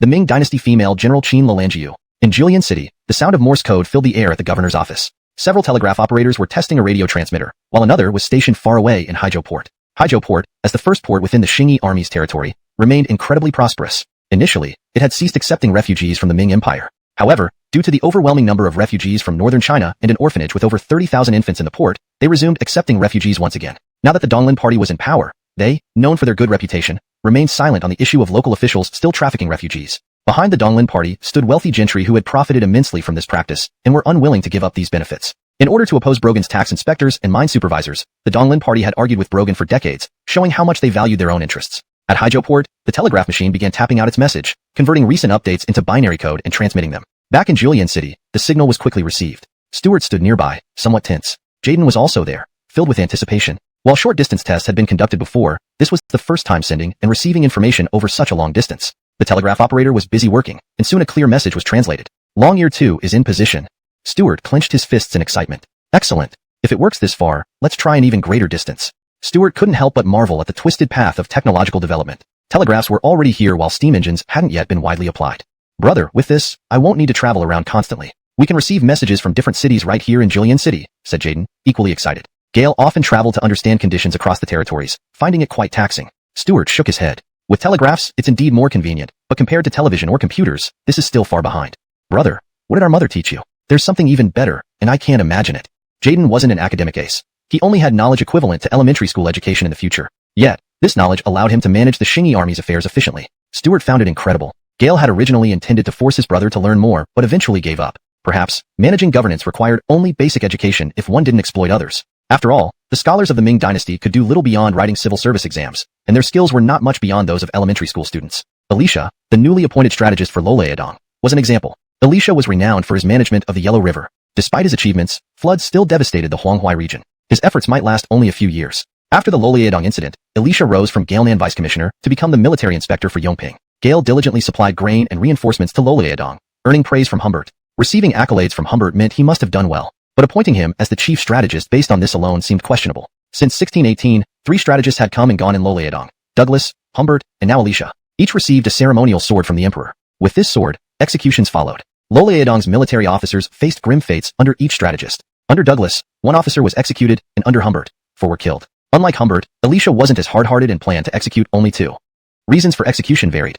Officers were accused of avoiding battles or fleeing. However, the Qingyi army was busy conquering tribes in the northern steppes and hadn't attacked southward, so Alicia couldn't use these excuses. But with the ceremonial sword, executing officers became easy. Alicia targeted Deputy Generals Gale Joanxian and Vernon, accusing them of embezzlement. Embezzlement was rampant among Loleadong's officers. Without influential backing, Gale Joanxian and Vernon became scapegoats. Having executed his first 2 officers, Alicia took further steps. Second, he demoted several incompetent officers. Third, he planned to occupy a Milsun city. These actions required no advanced calculations. Anyone could carry them out. But since a Milsun city lay in ruins after Colin's attack and was close to Shenyang, Stuart hadn't stationed troops there. Learning that Alicia wanted to occupy a Milsun city, Stuart saw it as a way to claim military merit. The Qingyi army held Tiling City, offering a direct route to Shenyang, so occupying a Milsun city had limited practical significance. Yet, occupying a Milsun city would allow Alicia to claim recapturing lost territory, ensuring rewards for everyone from the governor-general to lower-ranking soldiers. This level of political maneuvering went beyond elementary education. Stuart, still in Julian City, had rapid communication thanks to the telegraph. The Ming forces in Loleadong were poorly organized despite the presence of strategists like Alicia and Humbert. The Ming army lacked offensive capabilities. If Alicia dared to attack, on the Pacific coast of North America, there were already 5 such cities. South America lagged behind slightly, as it had only been recently taken from the Westerners. In the upper reaches of the Rio Grande River, about 100 kilometers inland from the eastern part of North America, and dressed in a Taoist robe, wearing a Xinjiang crown, and stepping on 7-star sandals, led a group of disciples to practice along the banks of the river. They contacted the local indigenous people, persuading them to join the Xingyi army's settlements. Although and did not need to personally undertake this task, he found satisfaction in it. Gale believed he was spreading the way of life that would lead these American natives to better lives. And sincerity paid off. The indigenous people along the Rio Grande began to believe in the Emperor Hao Tian he preached. 4 cities were built by the Xingyi army on the plains around the Gulf of Mexico. The Rio Grande River formed a natural barrier, and its banks had fertile land. Cotton was predominantly grown there because food supplies in Xingyi army territory were sufficient, but clothing, especially warm garments for colder regions, was still in short supply. General Court's progress in North America was slower. In addition to encountering Westerners, they discovered large numbers of Native Americans on the Great Plains. Unlike the Westerners who seized native lands directly, the Xingyi army aimed to integrate the indigenous people. Therefore, Court could not simply invade but needed to wait for Anne's work to proceed step by step. General Edmund, Western activities have moved 20 kilometers further south, reported the scouting cavalry squad, bringing recent news about the Westerners. Go rest for now, replied Court calmly. After some thought, he speculated that the frequent southward movement indicated possible supplies or reinforcements arriving from Europe. Gale immediately dispatched messengers to inform Colonel Garfield. At Adunu City's new recruit training camp, squads of young men were training in cavalry skills. This was a newly established training camp where recruits aged 16 to 23 trained for 2 years before officially joining the army. Garfield stood in the parade ground, observing the new recruits. Jay was also present. Colonel Joyo, they are much better than we were. When we served in the Ming Dynasty, we were born soldiers, but our training was entirely self-taught. We had to hunt and farm for the commanders, making it very hard, said Jay nostalgically. Garfield chuckled. I didn't have it easy either, despite not being a guardsman. If it weren't for the mutiny led by the governor, we might still be digging up roots to eat. Suddenly, a messenger arrived with an intelligence report. Garfield read it, and his expression turned serious. Jay asked, Colonel Joyo, what happened? Garfield shook his head. Nothing major. The Westerners have expanded their range further south. General Edmund suspects they have received reinforcements. The governor is worried the Westerners won't give up this prime location, which I agree with. On land, we aren't afraid of the Westerners, but I worry about Ivar's fleet, which has too few ships, added Jay. Ivar commanded the Atlantic fleet, comprising only a dozen large sailing ships. Garfield thought for a moment and said, Ivar is proud and likely wouldn't hide in port. Let me send him this message and let him decide. Garfield did not just think Ivar wouldn't heed advice. He hoped the Atlantic fleet wouldn't avoid battle. If the military always retreated at the sight of enemies, they wouldn't be much of an army. In the northeastern part of the Gulf of Mexico, in Tampa Bay within Augusta Fort, many European merchant ships arrived, delivering 3,000 troops and substantial supplies. Aslan felt relieved, knowing the major European powers had agreed to reclaim the continent together. This lifted his current dilemma. Gale was stuck here, unable to attack the Xingyi army due to insufficient strength, and returning to Europe meant crossing the entire Atlantic Ocean. Riley wouldn't abandon his mission with a small force. As the most dedicated mercenary from Europe, he wanted to maintain his reputation. Inside a side room of Augusta Fort, Balthazar was engaged in passionate activity with Adina. Aslan kicked open the door, interrupting them. What do you want? Balthazar demanded angrily. Aslan observed the two with amusement. Nothing, Your Grace. You can finish first, I'll talk later. Despite the Duke's higher rank, Riley valued power. With Aquila in his grasp and excluded from the European agreement, this situation intrigued him. Earl, what is it? Balthazar stopped, dressing himself. Riley handed him an intelligence report. This is their agreement, Duke. Looks like you've been forgotten. Aquila read the document carefully, his face turning pale, realizing he was left out. Not being a fool, he asked, what do you want? Simple. We unite, otherwise, we'll be devoured by these wolves. Riley wanted Aquila's forces to join his, strengthening their collective power. Chapter 279, Bentley's unwillingness. In November 1620, heavy snow fell across the Mongolian plateau. The harsh weather not only caused suffering for the civilians in northern China, but also inflicted great hardship on the nomadic tribes of the steppes. Ever since leading his tribe westward over the residual range of the greater Shingon Mountains, Bentley had found life increasingly difficult. The Mongolian plateau, living space of the nomadic tribes. However, the quality of the fortifications differed greatly. Ming forts were typically built with rammed earth walls. Quality materials like green bricks and yellow tiles were hard to come by and required charcoal to produce, which was costly in the north. The Ming Empire hardly supported the construction of fortresses in this frontier region, especially given the neglected state of the Loliadong border walls. The Xingyi army, on the other hand, used green bricks as if they were inexhaustible, constructing remarkably sturdy city walls. Even more disheartening for Claude was that the Xingyi army had enclosed nearby pastures with stone posts and black steel bars, allowing their own herders to graze within these enclosures, effectively limiting access to vital grazing lands. Initially, the purpose of installing these fences by the Xingyi army on the grasslands was not to defend against other nomadic tribes, but to manage grazing properly. Overgrazing by the nomadic tribes had severely degraded the once lush grasslands, leading to desertification in many areas. This degradation, coupled with harsh weather conditions, had worsened over the years, partly due to desertification in the upper reaches of the Yellow River. With vast overseas territories and extensive pastures at their disposal, the Xingyi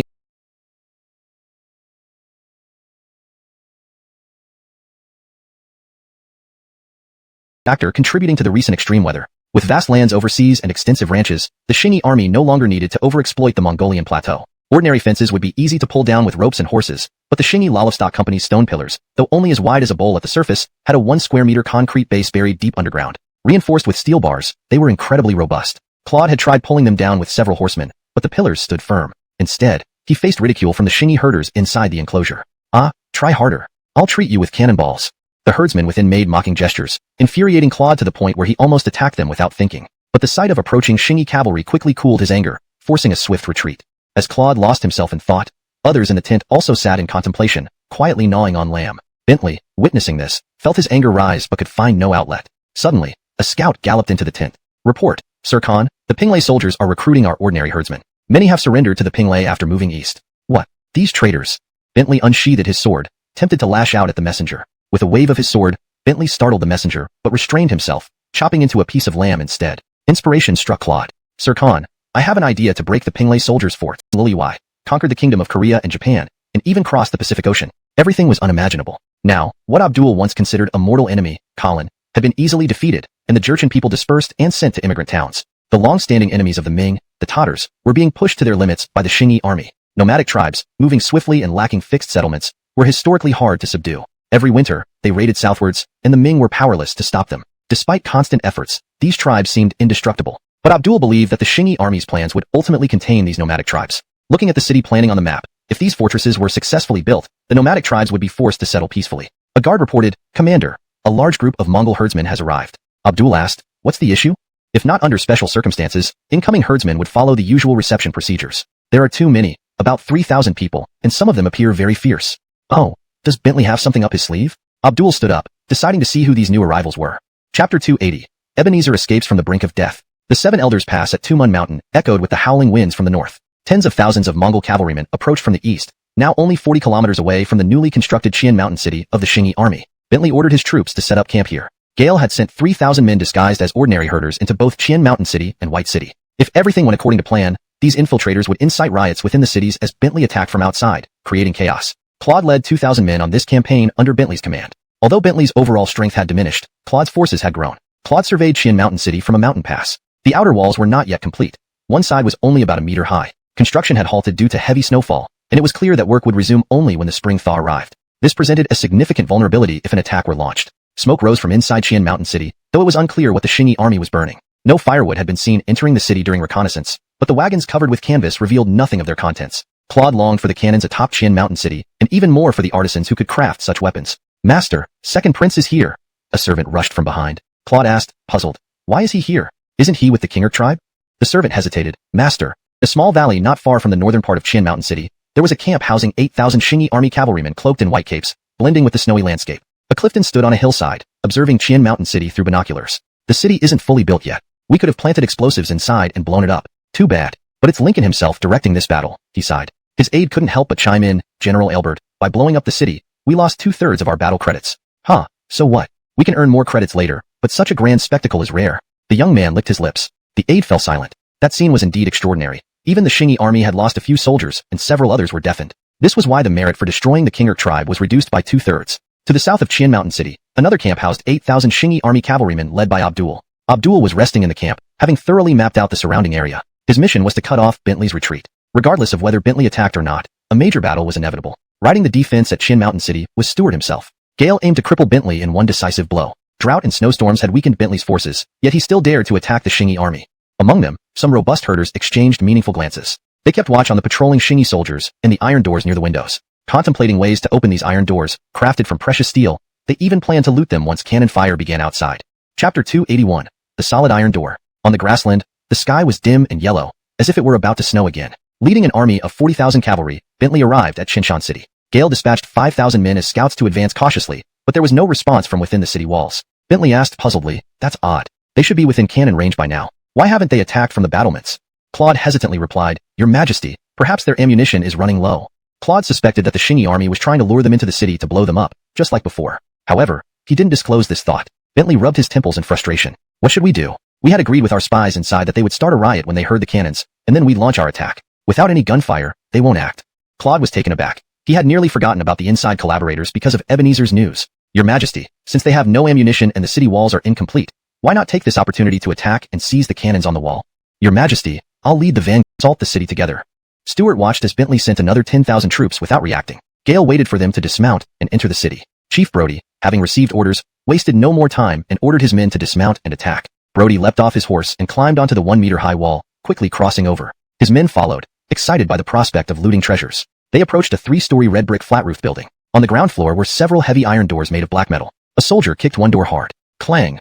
It resonated but didn't budge. Instead, the kick forced the soldier backward. Useless! Snarled the centurion, kicking the door with all his strength. Crack! Bone snapped. Ah! The centurion rolled on the ground in pain, his leg broken. Brody, now close, shouted angrily. What are you doing here? Move forward. Are you all cowards? Brody urged his men forward, but most buildings were locked tight, unbreakable. Even the windows on the first floors were barred with iron rods. Frustrated soldiers smashed the glass, revealing piles of goods inside, which turned their eyes bloodshot. Yet, they couldn't reach anything. Pin. Alongside him were a dozen other conspirators, hammering furiously at the iron door, leaving the other Mongol shepherds staring dumbfounded. Outside, Shingi soldiers observed their actions but took no action, only noting down who participated. With no leverage points inside, they couldn't breach the iron door. Outside the city, Bentley sensed something was wrong. Report, Your Majesty, bad news. The Flatheads have sent cavalry to capture our encampment at the mountain pass. Chapter 282, Cavalry Clash on the Snowy Plains. At the Kaleda Pass, Abdul led his troops toward it. Because the soldiers of the Shingi army were all wearing white cloaks, they weren't discovered by the sentries until they reached the camp established by Sunny. Sunny's camp was too crude and had no real defensive capabilities, making it easy for Abdul to breach it. Tens of thousands of sheep became Abdul's war spoils. A guard reported the inventory of the captured goods. Commander-in-Chief, this will surely infuriate Sunny. I'm not afraid they won't come. If he dares, we'll make sure they stay. Abdul wasn't intimidated by Sunny. Gale had always led cavalry units, even during his time in the Ming Dynasty when he could challenge hundreds of Jurchen with just a few dozen retainers. Now that the Shingi army's cavalry was well-equipped and robust, there was even less reason for him to be concerned. Abdul had the oxhorn signaled the cavalry's special charge. Similarly, Sunny noticed this group and, seeing they were fewer than his forces, decided to engage them. This battle was inevitable. Following Sunny, Claude agreed. Turning back would mean being encircled by the Shingi army. They had to break through the opposing force or face annihilation. The hooves clattered as both sides charged at each other, sending men and horses sprawling. From the moment the fight began, Claude felt the might of the Shingi army's equipment. Their armor and lances were excellent. His blade hit an enemy rider, sparking off metal. Had it not been for a servant who blocked a lance for him, Claude would have been skewered like meat on a stick. The Shingi cavalry dropped their lances and drew curved swords, slashing at Claude. With quick reflexes, Claude parried the powerful strike, almost losing his sword. Gale realized these ordinary Shingi soldiers were stronger and more skilled in mounted combat than himself. Claude felt dread. Whether it was weapons or combat skills, he was completely outclassed. Losing all courage, he retreated with his troops toward the edge of the battlefield. However, Sunny's main force collapsed faster, fleeing in all directions. Without hesitation, Claude led his men quickly into the nearby hills. Having lived in the snowy regions, he was better adapted to winter conditions than the Mongols. Abdul, noticing Sunny did not come his way, dispatched troops to follow him. By the time Abdul arrived, Sunny's forces were already collapsing. Disappointed, Abdul lamented the scarcity of worthy opponents on the vast plains now. Commander-in-Chief, we've captured Sunny. A scout ran jubilantly to report the capture, which, though not involving direct battle, was still a significant achievement. Stuart received the victory reports and dispatched a regiment of cavalry under the guidance of local herders to attack Sunny's old camp, aiming to capture all his followers and crush the southern Mongolian forces. Sunny was brought before Stuart in Shanshan City, displaying no signs of surrender despite defeat. The great descendants of Alfonso never surrender nor kneel to enemies. Stuart, Abdul, Benji, and the surrounding guards laughed. It was not customary in the Shingi army to make captives kneel. Stuart approached the proud Mongol warrior, who was tall and sturdy like him. You are Sunny. You look like quite a man. Humph, whether you look like a man is irrelevant. I carry the blood of Alfonso. In our golden family, every man stands tall. But you lost. Stuart laughed harder, finding Sunny amusing. Sunny's eyes were filled with indignation. If it weren't for your cannons, we could have fought fairly, and you wouldn't have beaten me. Ha, you aren't fair. Sudden intensification of the storm made him stop. Though he could walk along the concrete road without getting lost in the blizzard, marching would be extremely difficult. Abdul and the stout young man Aelbert sure also stayed behind, as did most of the cavalry. Stuart was worried about supplies and asked, Brother Xiaohu, is there any problem with supplies in Cordelia Rudig? We have gathered 60,000 people here. No problem. In Cordelia Rudig, we've stockpiled several thousand tons of grain. Even if this blizzard lasts over a month, it won't be an issue. Moreover, we obtained over 100,000 sheep from Bentley's tribe. Worst comes to worst, we can just eat mutton every day. We don't have to worry about running out of breeding stock. Abdul wasn't concerned. He knew the supply situation in Cordelia Rudig inside out. Still, we shouldn't finish off all the sheep. There are still some lambs among them. Stuart laughed, knowing that having ample food supplies ensured peace of mind. Grain was incredibly important in these end times of the Ming Dynasty. On the Indian Ocean, at Cinnamomum Island's Kodiar port, the sea was calm. Being in the tropics, the area often faced storms, but only in winter did it become slightly tranquil. At Kodiar port, Lowell sat comfortably roasting beef. Jorge and Judah, however, looked enviously on. Jorge and Judah refused to serve under a merchant, so Stephen didn't provide them with sufficient rations. But Lowell had expressed his loyalty to Stephen and received double the supplies. Lowell cooked the beef thoroughly and gave. Lowell had gathered a lot of information after joining Stephen. By now, Iggy had finished his share of beef and asked Judah, "Do you want more? If not, give it to me." Judah ignored him, moving his beef to his left hand where Iggy couldn't reach. Iggy licked his fingers, eyeing Lowell's beef hungrily. Lowell handed his beef to him, and Iggy snatched it away, starting to eat again. "If you just follow the boss's orders and work for Boss Rudy, he'll treat you well. These pieces of beef mean nothing to him. If you're willing to follow the group's commands, I can arrange any supplies you need." Judah smirked coldly. "I want beautiful women. Can you arrange that?" "I can arrange weapons for you, and there are plenty of exotic beauties on this continent of India." Lowell couldn't actually get beautiful women for them since the Shingi army prohibited the slave trade. But this wasn't the Shingi army's territory. Lowell had a better way. Upon hearing this, even Jorge stopped eating, his eyes gleaming with interest. In Malacca City, Stephen, who usually resided there, received news from the Shingi army instructing him to go to their camp to receive messages from the Ba Min Group headquarters. Stephen was puzzled. Messages from the Ba Min Group headquarters were always delivered by their own ships, never via the Shingi army. Why now? Stephen, being an old businessman, worried whether a high-ranking official from the Shingi army wanted something from their group. Such involvement often led to either the rapid collapse or takeover of businesses. Though merchants held a high status in the Shingi army's territory, this old businessman couldn't help but be wary. Lowell also voiced similar concerns, urging Stephen to secure a higher position within the organization. Stephen had the same thought. Gale quickly arrived at the Shingi army's camp, only to receive surprising news. Ander informed him that from now on, he could communicate via the Shingi army's wireless radio using the Ba Min Group's secret code. Stephen didn't doubt the authenticity of the message, but he was impressed by the Shingi army's extensive reach. Gale shook his head, needing to muster up his spirits. Previously, he could cite the slow communication from headquarters as an excuse for not being enthusiastic about new endeavors. Stephen was 50 years old, lacking the youthful zeal. But things were different now. The Ba Min Group headquarters required weekly reports and quarterly plans from the Indian Ocean branch. The promotion of wireless telegraphy also kept Han busy in Nanyang. Gale had grown somewhat lazy. Han now lived with his wife Megan, and they had 3 children. His once dark complexion had lightened considerably. However, he now had to write monthly military reports to Stuart. Chapter 284, owed several $100s. In the imperial capital of Daming, Emperor Isidore, known as the Andre, had been on the throne for 3 months. Though the Andre had not received much formal education, he knew how to be patient and endure, especially considering that he grew up under the strict authority of Consort Lola. For ministerial memorials, the Andre usually handed them over to the Grand Secretariat and the 6 ministries for handling. However, within the inner court, he started making his own decisions. The person the Andre hated the most was undoubtedly Consort Lola, who had brutalized his mother and treated him harshly. If it were up to him, he would have taken vengeance on all who wronged him. However, both the outer and inner courts were beyond his complete control. The Andre wanted to execute a few trusted eunuchs under Consort Lola's command because they had mistreated him in various ways. If it were Brogan, these eunuchs would have been killed long ago. But now, it was Glenn who was in charge inside the palace. The Andre tried to have the eunuchs charged with theft from the imperial treasury, but Glenn left it to the Ministry of Justice. The ministry did its duty by arresting several fugitive eunuchs like Lola Jinjong and Lolo Elbert. Glenn used the situation to exclude rivals and even included Bartolomeo, whom the Andre trusted, in the list of suspects. Bartolomeo was closely allied with Ensure, the Andre's wet nurse, so he could not be punished.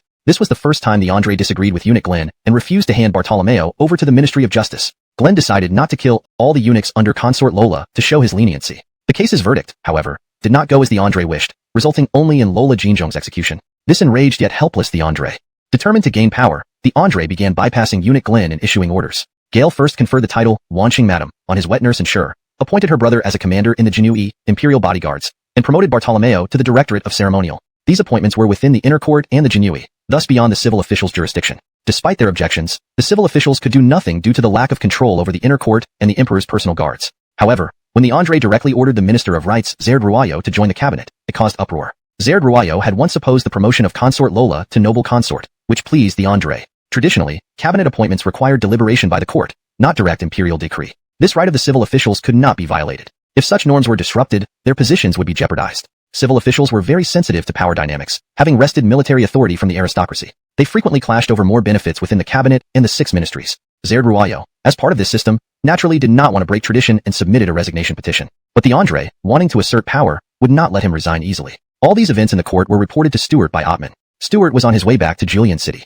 Due to bad weather, he chose to travel by carriage, reviewing intelligence from different regions. Stuart found the occurrences in the Ming court amusing and frustrating. The issues within the Ming court did not significantly impact the Shingi army. It was hard for him to imagine such a large country preoccupied with trivial matters. The emperor doted on his wet nurse and rewarded her despite opposition. Ministers wrote elaborate justifications for various rituals, daily life revolving around sacrificial ceremonies and tomb repairs. While ritualistic, these activities offered no solution to the continuous natural disasters plaguing the Ming Dynasty. For the first time, Stuart saw Ellsworth's name in the reports. Ellsworth, as a member of the Donghua party, was not yet a leader. Appointed as a compiler in the Hanlin Academy, an otherwise idle post, Ellsworth held potential since many cabinet grand secretaries came from there. Stuart sneered, "Caught you, you little bug."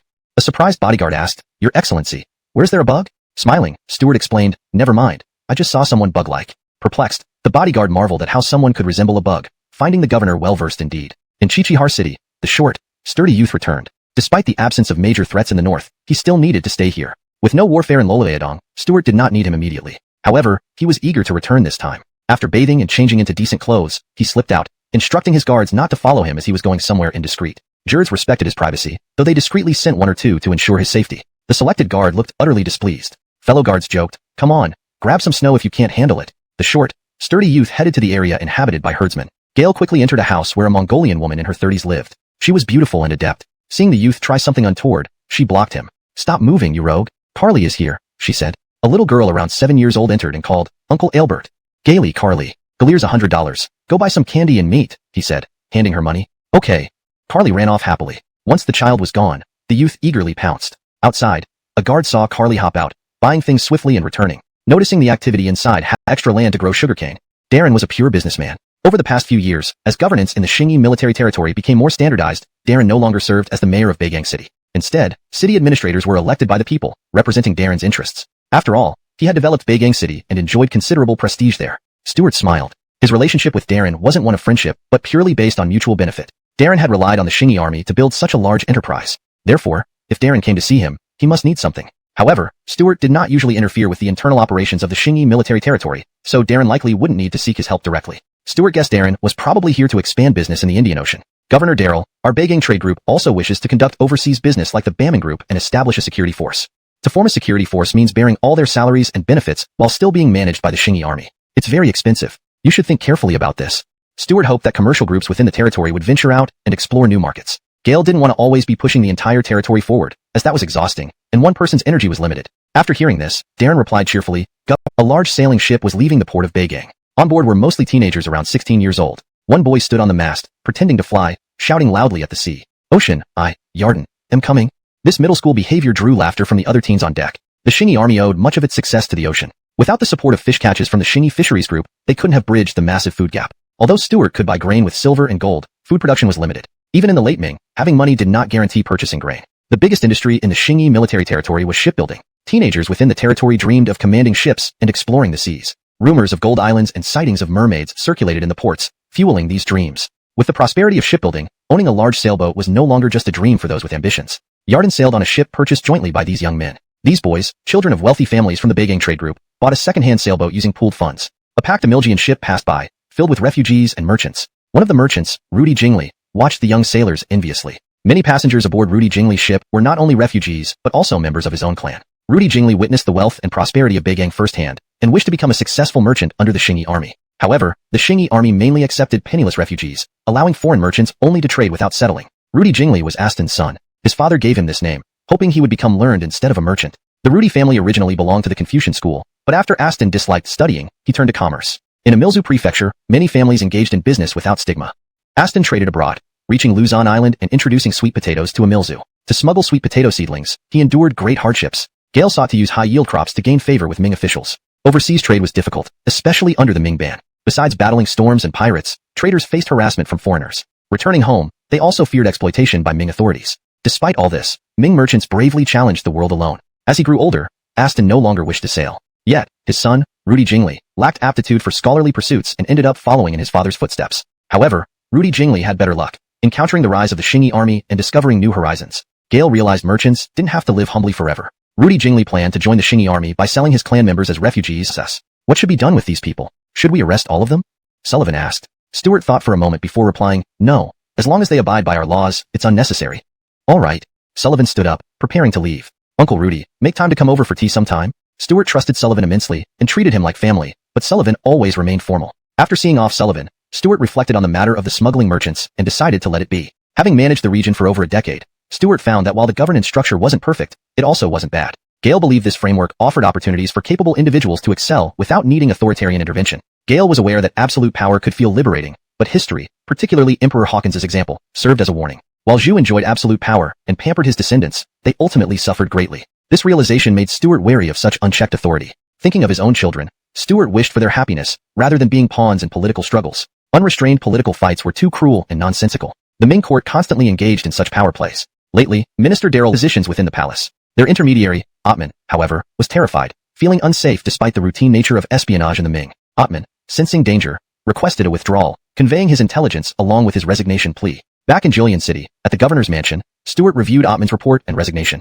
Though the information seemed limited in value to the Shingi army, it kept Stuart vigilant. Therefore, he decided not to recall Ottman, yet also considered his safety. Stuart advised Ottman to switch allegiances. Given Glen's potential instability, Ottman should connect with other eunuchs favored by the emperor, using the generous resources provided by the Shingi army.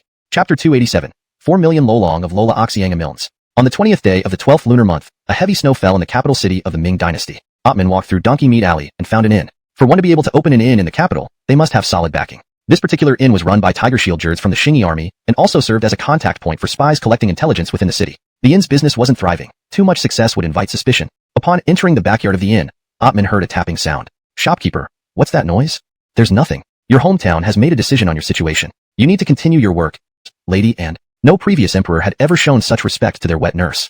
Andre not only honored her as the Empress Dowager, but also granted titles to her relatives. While Ottman couldn't directly connect with Lady Anne, he aimed to cozy up to eunuch Bartolomeo, who was favored by her. Bartolomeo was once a gambler who sold his wife and castrated himself to enter the palace as a eunuch. Despite being illiterate, Bartolomeo gained the Andre's trust and entered the ceremonial office. Eunuchs like Bartolomeo inevitably sought wealth. However, Ottman didn't meet Bartolomeo directly. Instead, he approached Giri's brother, Eris, recently promoted to a military post. Eris, though newly elevated to corner commandant of the Genie Joward, knew nothing and had never seen so much silver. Opening the chest filled with gold, Ottman offered. Commandant, here are 500 taels of gold for Giri Gonggong. Sure. Remember you, Ottman. I'll relay it. Eris responded, amazed by Aelbert's generosity. Ottman bid farewell promptly, avoiding any connections to Eris's residence. In the imperial palace, the Andre was troubled by the depletion of his treasury. Having ascended as a puppet after his father Emperor Joangzong's short reign, the emperor spent heavily to win over court officials. These expenditures drained the treasury amassed during Earl's reign. According to Ming officials, a large portion went to compensate fallen soldiers. That makes sense, Jaden nodded. Haha. Stuart laughed. Do you really believe them? 2/3 of it ended up in official pockets. Jaden couldn't argue against that. Hashtag chapter 288. The ghost ships. In Loliadong, the snow was falling heavier and accumulating thicker with each passing day. With the Lunar New Year approaching, the servants at Shingi Manor were joyfully collecting their salaries and red envelopes in preparation for returning home to celebrate the holidays. Inside Jaden's villa, Adrielle was also handing out wages and red envelopes to the staff. Initially, she had opposed paying servants' wages, but now she had adapted to this practice among her people. Thank you, madam. The workers received their monthly salaries and holiday bonuses, all expressing their gratitude with heartfelt thanks. Adrielle responded warmly, wish you a happy new year, and we look forward to your return next year. In Stuart's villa, Imelda was busy preparing gifts for the upcoming festival. Stuart's household employed fewer servants, most of whom lived within Shingi Manor. Salaries and bonuses had already been distributed earlier. During her time in the Ming Dynasty, Imelda's father, Davidson, would give red envelopes to the servants based on his mood. Unlike in Shingi army territory, where servants had a minimum wage, working at Shingi Manor offered higher pay. At this moment, neither Stuart nor Jaden were in Jillian City. They braved the heavy snow to arrive at Xianping Harbor. Vice Admiral Zane of the Donghua Navy had encountered dozens of Ming Dynasty cargo ships adrift at sea. The situation was peculiar. These ships were eerily empty. With some spare time recently, Stuart and Jaden decided to investigate. Sullivan had also arrived to inspect the ships. After thoroughly examining one of the larger vessels, Sullivan dusted off his hands and climbed down from the deck. Stuart approached and asked, Uncle Rudy, did you find anything? Could these be refugee transport ships? Shaking his head, Sullivan replied, Governor, no. These appear to be Ming naval grain transport ships. There are still leftover grains in the hulls. They were likely blown here by the northwesterly winds.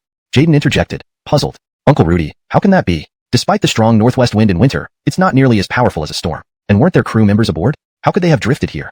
Turning to gaze at the abandoned ships, Sullivan explained, these ships were probably abandoned after the grain was unloaded. Jaden couldn't wrap his head around it, but Stuart had a hunch. These officials likely sold the grain privately and then claimed they encountered a storm and lost the ships. The roads in the snow wasn't too challenging, but trekking through a 2-meter deep snow-covered prairie was treacherous. This year, the northern grasslands of Loliadong faced unprecedented snowfall. In Qiqihar City, a stout young man felt particularly miserable. His wife, Jordan, had come to visit but couldn't leave due to the heavy snow. Otherwise, she wouldn't have stayed long. She loved traveling and wasn't overly attached to the stout young man. The stout young man missed his Mongolian lover, Carly's mother, but he didn't dare approach her secretly. If Jordan found out, it would be disastrous. Carly's mother and daughter sat by the window watching the snow. The intelligent and beautiful Carly counted the falling snowflakes with wide eyes. Mama, it's been snowing for 10 days now. If we were outside, we'd be frozen to death. Yes, the snow is immense. Carly's mother nodded. Such severe snowfall would usually kill off many cattle and sheep, but things were different now. Even livestock lived in warm pens. This change left Carly's mother feeling mixed emotions. Gaylor husband had died in battle, and as a Mongolian woman, losing a man wasn't unusual. Eventually, remarriage would occur. But now, fate had taken an unexpected turn. Captured by the Shingi army, this wasn't necessarily a bad outcome. Meanwhile, smaller nomadic tribes on the prairie struggled under harsh conditions. Their tents were buried under the snow, and many lambs perished due to the cold. Without sufficient fuel, heating became an issue, forcing many to huddle with their livestock inside the tents to avoid freezing to death. On New Year's Eve, the snow finally stopped. Some Mongolian tribes, close to Xingyi army fortifications, sought refuge and protection. Others moved south towards the Ming border, hoping for assistance. Stuart was well informed about the snow disaster on the prairie. Although power lines in Jillian City were frozen, radio communications with hand-crank generators remained intact. Xingyi army cities were well prepared with adequate food supplies. For incoming Mongolian tribes seeking refuge, Stuart agreed to accept them but required quarantine. After winter, they would be relocated again. End of chapter. Chapter 289. A True Mole. January, 1621. Stuart invited his brother Jaden's family over for dinner. The children played while the women chatted in another room. The two brothers had their own matters to discuss. In the study, Stuart took a moment to review military intelligence. Jaden glanced at the information from the Ming Empire. Brother, the affairs of the Ming Empire are truly absurd. Look, the emperor is selecting 3,000 castrated men for the palace. Is the Ming palace really that large? Stuart laughed. He had seen that report earlier. Yanwen, you're focusing on the wrong thing. Did you see what followed? Over 20,000 men competed to be castrated, even fighting over it. Galil. Jaden picked up the report and shouted in disbelief. This isn't just absurd. It's utterly ridiculous. How could so many men voluntarily cut off their testicles? In the capital of the Ming Empire, due to the Haddon selection of 3,000 eunuchs, nearly 20,000 castrated men nearly stormed the palace gates. Among them were various types. Some, like Giri Jizhong, were lazy loafers seeking wealth and power as eunuchs, but others harbored darker intentions. It was hard to believe that many among them were educated, capable of writing impressive essays. For such people to become eunuchs without ulterior motives seemed unbelievable. Ottman was with Chevy at this time. Mr. Aelbert, here's a list of a few new young eunuchs entering the palace. Please pass it to Supervisor Glenn and ask him to take care of them. Sure, Minister Wong. Ottman accepted the list calmly. This wasn't Chevy's first time planting moles within the palace. Given the Haddon's plan to recruit over 3,000 eunuchs, Chevy naturally seized this opportunity. Ottman wasn't particularly worried. He had hedged his bets by aligning himself with both sides. Gale had already attached himself to the favored eunuch Giri Jizhong, ensuring that any downfall of Supervisor Glenn wouldn't implicate him. Chevy regarded Ottman with newfound respect due to his calm demeanor. Pity, Mr. Aelbert. You could have used this chance to enter the palace yourself. Thank you for your consideration, Minister. I must take my leave now. Ottman almost cursed aloud. Why did Chevy keep suggesting he enter the palace? Why didn't he castrate himself to join as an eunuch? Ottman left hurriedly, while Chevy fell into deep thought. With Donglin party member Daryl Lolan accusing him of colluding with eunuchs due to rumors, and the Haddon accepting his resignation, this was a dangerous signal. It boded poorly for Supervisor Glenn, who, despite Chevy's warnings, believed it was unfounded concern. Knowing that, Chevy had to prepare for the future. If the Haddon decided to target Glenn, he could not save him. By asking Glenn to care for the newly selected eunuchs, Chevy was taking precautionary measures. Back in Jillian City, Stuart received new information from Ottman about the Ming court intrigue. Gale marveled at how clever these people were, albeit in misdirected ways. In January, Loliaodong was blanketed by heavy snowfall. Stuart initially planned to gather the generals to discuss attacking Loloang, but ultimately decided against it due to the harsh weather. Having rare leisure time, he decided to enjoy it with his family. Dad, come out and build a snowman. Riggs and Darylou shouted from outside the villa. Coming right up. Stuart put on his fur coat and went outside. The children had already formed the body of the snowman, while Louisa stood watching. Dad, carve his eyebrows. Riggs handed over a stick. Sure. Stuart accepted the stick and prepared to finish his creation. The Xingyi army in Loliaodong remained in a state of rest and recuperation, but the Ming forces were highly active. Focusing on Loliaodong, Imperial Commissioner Ellison requested the deployment of 15,000 elite troops from the 9 borders. These elite troops were the best soldiers of the Ming Empire. Moving 15,000 of them nearly depleted the best forces of the 9 border regions. Commissioner Ellison planned to eliminate ineffective generals. With the authority of the Imperial Sword, he didn't fear disobedience. Gale also investigated and dismissed several corrupt generals, though he showed no interest in investigating corrupt officials. After multiple rounds of reforms, Ellison felt confident. Gale believed his troops could easily defeat the Xingyi army. General Evan, praised for his bravery in previous battles, left a particularly positive impression on Ellison. Recently, General Evan led an attack and claimed to have killed over 100 enemy soldiers. Gale aimed to leverage this achievement for the position of commander of the 5 armies, but the Ministry of War was still deliberating on it. Many Mongolian tribes, affected by the snowstorm, sought refuge under the Ming. Although generally mistrusted by the Ming authorities, Commissioner L idly chatting. A short, burly youth approached Aryan. Commander Yen, I heard you found over a dozen ghost ships. Are there any pretty ghosts on them? Commander Aelbert, you jest? My fleet just happened upon several abandoned Ming Dynasty cargo ships, not ghost ships. Despite his usually cheerful demeanor, Aryan felt somewhat awkward at the question from the burly youth. The burly youth sighed with regret. What a pity. If only there were real female ghosts. Abdul, overhearing this, angrily retorted, Humph. Old habits die hard. The burly youth flashed an awkward smile and remained silent. He didn't dare offend his brother-in-law. They were about to march on Loloang, and the burly youth hoped to seize this opportunity to find a Ming girl for himself. If he upset Abdul and drew Stuart's ire, he might end up being sent back north to guard the city walls. Just then, Stuart walked in and realized the burly youth was causing trouble. Sorry for the delay. I went to the research bureau, and am only now returning. Emil, enough idle talk. Let's discuss the battle plan, said Andy without beating around the bush. Stuart nodded and stepped up to the map. Our goal is to capture Loloang, Haizhou, Gaizhou, and Jinzhou, thereby encircling and annihilating the Ming forces on the northeast plain. Commander Andy will lead 10,000 cavalry and infantry to attack Jinzhou, with Commander Aryan's Donghai naval force supporting the fortress. Both the Milshun fortress and Qinghe fortress had been plundered and destroyed by Colin. Even after Shingi forces defeated Colin, they did not occupy these areas. So, Ellison could easily reoccupy these places. However, his plan faced skepticism from the Ministry of War. These locations were already in ruins and deserted. Supplying 20,000 troops entirely through Shenyang Central Garrison would be logistically challenging. Ellison's plan was therefore shelved. Mid-January, Stuart returned to Teeling City. The snow had stopped, and it had been sunny for over a week, but the snow outside the city walls was piled over a meter deep. As the saying goes, a heavy snowfall foretells a prosperous year. Such a large snowfall surely meant it would be a good year. But first, they had to survive the winter. Stuart was tidying up his personal belongings, cleaning his teapot. Outside, the burly youth shouted, "Emile, come look. What's happening to the sun?" Stuart walked out with the teapot laughing. What can happen to the sun?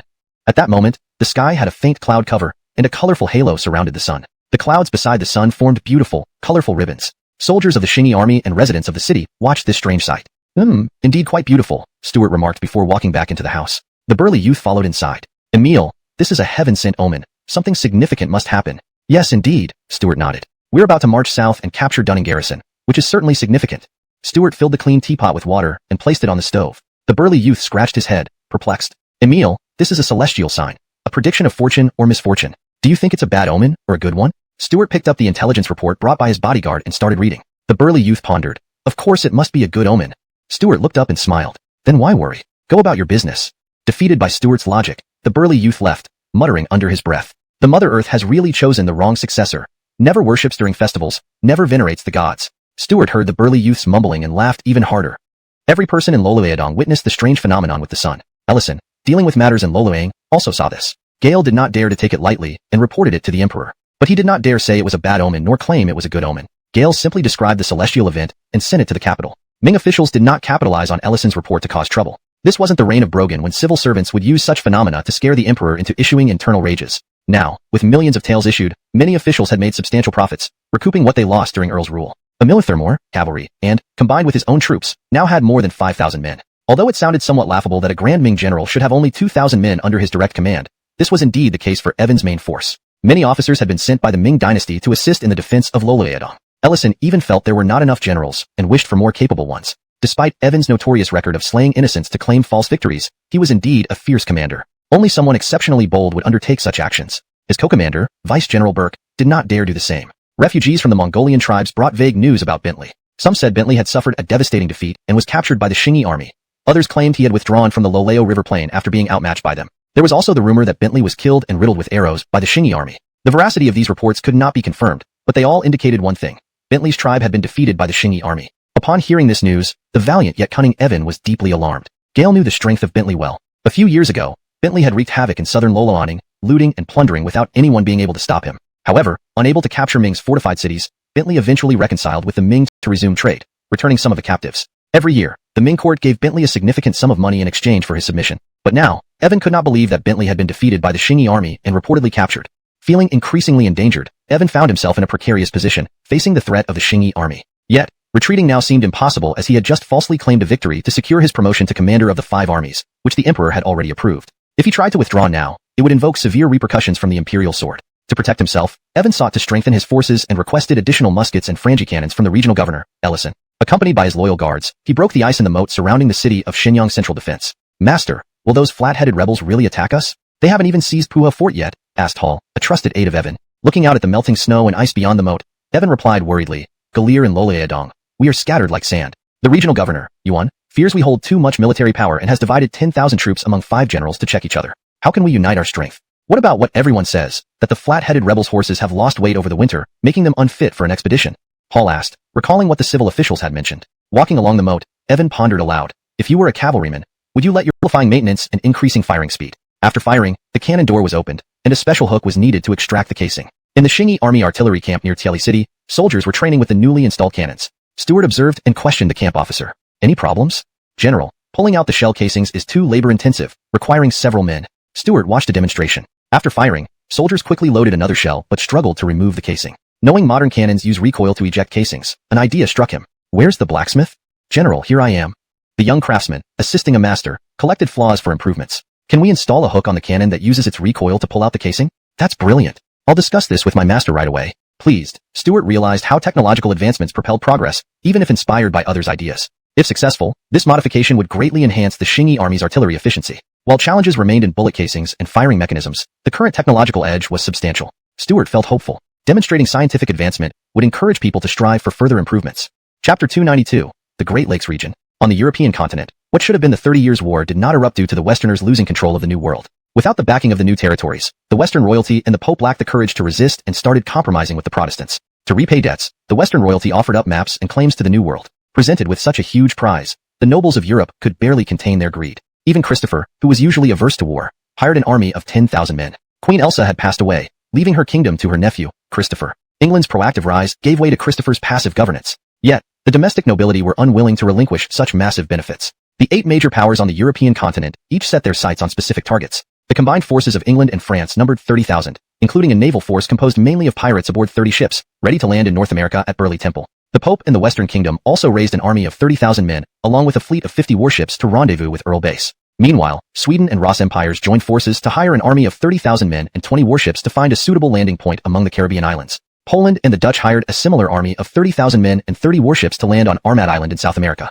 Their vanguard had already set out. These actions almost entirely drained the mercenary pools of Europe, alleviating its poor economy, but undoubtedly stirring up more trouble for the New World. In the vast appealing to the natives were used in negotiations. Northern tribes were far more simple-hearted than those south of the Rio Grande, which might not be beneficial if dealing with Westerners rather than the Qingyi army. Startled, Court asked, Mr. Jiangxia, you mean along the entire Mississippi River? Yes, nodded Mateo, including the Great Lakes region. Court was overjoyed. Mr. Jiangxia, you're truly incredible. We should start building immediately. Can you lead the Qingyi engineering team to the Great Lakes area? The governor plans to establish an industrial city there. Not a problem, I can depart right away, replied Mateo, having grown fond of his job. But take a couple days to rest. The engineering team needs preparation, suggested Court. News from North America soon reached Stuart, filling him with excitement. Establishing an industrial city in the Great Lakes region would significantly aid his American development. Controlling the Mississippi River required constructing more towns, thus needing more immigrants. Darryl decided to expedite his plan to capture Loloaning to gain more population. However, snowfall returned to Loloaning, forcing him to slow down again. Sitting by the fireplace, Darryl planned the allocation of manpower after capturing Loloaning. According to Ming Dynasty statistics, Loloaning had over 400,000 people. This year, more than 100,000 fled to the Qingyi army. Calculating the remaining population and adding soldiers sent to aid Loloaning, around 400,000 remained. Of these, only 5,000 would stay for farming, sending the rest to America.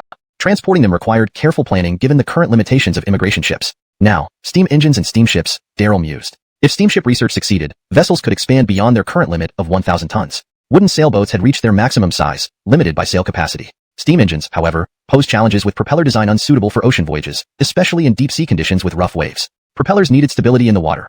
Otherwise, unbalanced forces could cause significant problems. Darryl realized developing steam-powered technology wasn't easy, requiring time and patience. Emil, what can't be rushed? Are you eyeing some girl? Joked Desmond entering. Ignoring his friend's jest, Darryl asked about troop deployments. The young man reported rapid progress thanks to the telegraph system, enabling distant armies to receive orders instantly. Excitedly, he noted Northern defense troops were expected to arrive within a month. Nodding, Darryl affirmed, excellent. Once all units are in place, let's advance early. Why so hasty, Emil? Snow will hamper combat operations, the young man questioned, surprised by Darryl's unusual impatience. Loloaoning's forces were disorganized and shouldn't require urgency. Darryl pointed at a world map. We need manpower in America. Construction has already begun in the Great Lakes region. Chapter 293, The White Pole Soldiers. In Loloaning City, heavy snow fell. 3,000 White Pole soldiers marched into the city. Leading them were 2 brothers of the famous late Ming female General Qin Lolanjiu, Tanner and Ian. These 3,000 soldiers were assigned to the new reinforcement troops under General Channing from Jiangsu and Zhejiang. The White Pole soldiers were well known and awe-inspiring in the southwest. This brigade was known for its bravery and combat prowess, commanding respect throughout Sichuan. Even in Loloaning, some had heard of their reputation. Inside a guest house in Loloaning City, many guests watched this troop from windows and hallways. Well, more troops have arrived. I hope the White Pole soldiers are not like the other units, an old man sneered. Gale was a manager of the wealthy Lolo family in Loloaning. The Lolo family was very affluent in Loloaning. Yet even they had endured the suffering caused by war and disorder. Though the reinforcements sent from outside consisted of fierce soldiers, these warriors often disregarded discipline, leading to chaos. Despite this, the old man did not want Loloaning to fall into the hands of the Flathead bandits. There were rumors that these bandits would strip wealthy families bare, just as eke out recklessly. The White Pole Army was an auxiliary force, numbering only 3,000 among over 10,000 reinforcements. Qin could only ensure his own men stayed disciplined and refrained from misconduct. Governor General Yuan, I have just arrived and am still unfamiliar with everything here. While I don't have any extraordinary plans, our White Pole soldiers will faithfully follow your orders, always ready to charge forward. Excellent. Deputy General Qin indeed embodies loyalty and courage. Ellison wasn't genuinely seeking strategies, but merely posturing. Gale believed that scholarly minds like his were better at strategic planning than these crude soldiers. Ultimately, Ellison assigned the White Pole soldiers to the Jiangsu Zhejiang reinforcements under General Channing. The Qingyi army's informant also gathered information about the White Pole soldiers, learning they originated from the Shur Zhu tribal chieftain of Sichuan, consisting mainly of ethnic minorities. Yet, unlike other Ming reinforcements, the White Pole soldiers maintained excellent discipline, committing no violations since crossing the Shanhaiguan Pass, much better than their counterparts. This information was promptly relayed back to the Xingyi Army headquarters. In the command center of the Xingyi Army in Tiling City, Stuart was reviewing intelligence reports from Lolarang. Although Stuart considered the Ming forces in southern Lolaroning weaker than those of Bentley, he still took reconnaissance seriously. War was not a game. Underestimating the enemy could lead to defeat. Historically, every instance of a weaker force triumphing over a stronger one was due to the latter's arrogance. Stuart read through the report on the White Pole soldiers. Unbelievable, the mighty Ming Empire sends over 100 reinforcements to Lolaodong. Yet the only disciplined unit is an ethnic minority contingent. How disappointing. What? The Ming still has a disciplined army? Let me see. A Clifton nearby was analyzing tactics when he overheard Stuart's remark and approached curiously. Stuart handed him the report. Upon reading it, the young man exclaimed, "Ah, the commander of the White Pole soldiers is a female general, Qin Lilanjiu." Stuart sighed, "Indeed, remarkable female heroes are rare, but Qin Lilanjiu is a rare gem in the Ming dynasty." The young man grinned mischievously and leaned closer to Stuart. "Emile, do you think Qin Lilanjiu is beautiful? She must be, but what kind of perverted thoughts do you have now?" Stuart gave him a look of disdain. This guy couldn't go 3 sentences without mentioning women. "Ha ha, such a woman is once-in-a-century rarity. Don't tell me you don't have any thoughts." Stuart stood up, distancing himself from the young man. Chapter 294, Kote City. Ceylon Island, Kote City. The smoke had yet to clear. The surviving Portuguese in the city were trembling, just as the natives had when the Portuguese first attacked this place. Iggy captured the lover of the Portuguese governor, while Judah grabbed a girl from the city. As Lowell walked past them, he warned them, "Don't be too bold. The Xingyi army doesn't allow such behavior." The chubby Iggy grinned widely and said, "Fan Dogleg, what are you talking about? We're mercenaries, and we're overseas now. We don't need to worry so much." Gaily heh. Judah also sneered. "Do you not want to become citizens of the Xingyi army? If your misconduct is found out, you'll never join." Lowell looked at them as if they were idiots. Gale didn't mind others calling him names. All he wanted was wealth and glory. These two might be somewhat foolish, but Lowell could use them. Iggy and Judah felt depressed after hearing Lowell's words. They didn't know what citizenship meant, but they wanted to join the Xingyi army and depend on a powerful force to bully the weak. That was their hobby. Hurry up and set up defenses. Once our master becomes stronger, there will be plenty of benefits for you. Lowell didn't care if these two understood him. He just needed them to follow his orders. Kote City was in an excellent location, with mountains to the east that shielded it from Pacific monsoons. The Portuguese had chosen us were diligently clearing and farming the land. "Linus, this world is vast indeed. I never thought there would still be such fertile, unclaimed land. Master, where have we come to? We might never return." Linus held his hoe as if it were a cane, supporting himself. Finian also leaned on his hoe and straightened up. "Sigh, why think so much? I just hope it doesn't endanger our families." "Master, that's hard to say. The literati officials can always find a reason with a twist of their mouths." The captured Ming generals were all struggling to survive under the Xingyi army. But back in the Ming Empire, everyone assumed they had died in battle. Ming civil officials were unusually lenient towards those who died in battle. Even Reginald, the commander who had advanced recklessly, now had some officials requesting posthumous honors. However, for those who survived, some people wished they could be executed immediately. To put it bluntly, everything was for the sake of interests. Dead people couldn't challenge them for power, but the living ones might make a comeback. Lola Rubai had already been forced to commit suicide, but many others hadn't been executed. Former Lolaodong Governor Lola Giri Han, Planner Alexei, Commander Lola Ruesong, and Planner Humbert were all people they wanted to eliminate. Even facing the dire situation in Lolaodong, other officials continued to use. A few days later, during a grand assembly, a guard started shouting loudly and was soon arrested. The next day, someone impeached Left Commander Luo Sigu for poor supervision. Luo Sigu was quickly demoted. Only then did Atman understand the operation of the Ming civil officials. It was absurd. Moreover, the civil officials didn't just impeach Luo Sigu, they used it to attack Lola Ruching, aiming to execute him. Atman suddenly realized why the civil officials were targeting the Victor family. Because both Lola Ruching and Lola Rubai had served as left and right commanders of the embroidered uniform Joward. Atman relayed his hypothesis to Governor Stewart, who had previously asked him to investigate why a faction in the Ming court persistently targeted the Victor family. Many troops had gathered in Tiling City. Abdul's forces had arrived, but equipment for the other units would take some time. Abdul was also currently in Tiling City. Inside the Xingyi army headquarters, Stewart received news from the Ming capital. Sitting at the table, Stewart stroked his chin. "Xiaohu, do you really think it's because of Lola Ruching and Lola Rubai being confidants of Brogan?" "Maybe." Abdul didn't seem too concerned about the matter. Chapter 295, The White Wax Lance of the White Rod Soldiers. Tiling, sunny and bright. The melting snow formed water droplets that seeped into the soil, emitting a pungent, earthy smell. Stewart stood in the courtyard of the command post, still pondering why the civil officials of the Ming dynasty were targeting the Victor family. With telegrams relaying information, Stewart was surprisingly idle before the battle. "Emile, stop worrying about it. The ways of the Ming civil officials are convoluted. You can't possibly understand them. Look at what they did. They sent someone to stir things up at the imperial court, then demoted Luo Sigong from his position as left marshal. Could you ever think of such schemes?" Abdul stood under a peach tree, pruning its branches. "Ha ha." Stewart laughed. "Brother Xiaohu, actually, this method is quite simple and not a particularly dark trick. It's just that the Ming civil officials are too hypocritical. If one of their own committed such a minor mistake, they wouldn't face such severe punishment." "What's hypocrisy?" Abdul hadn't learned this term before. Stewart couldn't help but cover his mouth, realizing he had used a modern word. "It simply means having different standards. They're strict with military officers, but lenient with civil officials. That's hypocrisy. That's indeed true, Abdul agreed. A bodyguard reported, General Andy sends word that the troops are all ready. Good. Relay my order for all units to move according to schedule. Stuart was delighted. Abdul put down the scissors. Emil, I'll take my leave first. Yes, I'm waiting for your good news. In Loloang, Sian has been defeated by the bandits, their enemies. How could they be informants? Dismissed. Ensure your troops remain disciplined and vigilant. The two generals saw Ellison's resolve and left quietly. When he worked on river construction, Ellison would gather refugees to rebuild levees, which proved effective. Gale believed gathering Mongolian herders would have a similar positive effect. If this were historical events, he would make a grave error. The Jurchens weren't adept at city sieges, and using insiders was obvious. However, now, Ellison's approach wasn't problematic because Shingi army spies were already in place. If Loloang City was difficult to breach, these spies would create internal chaos regardless of the herders.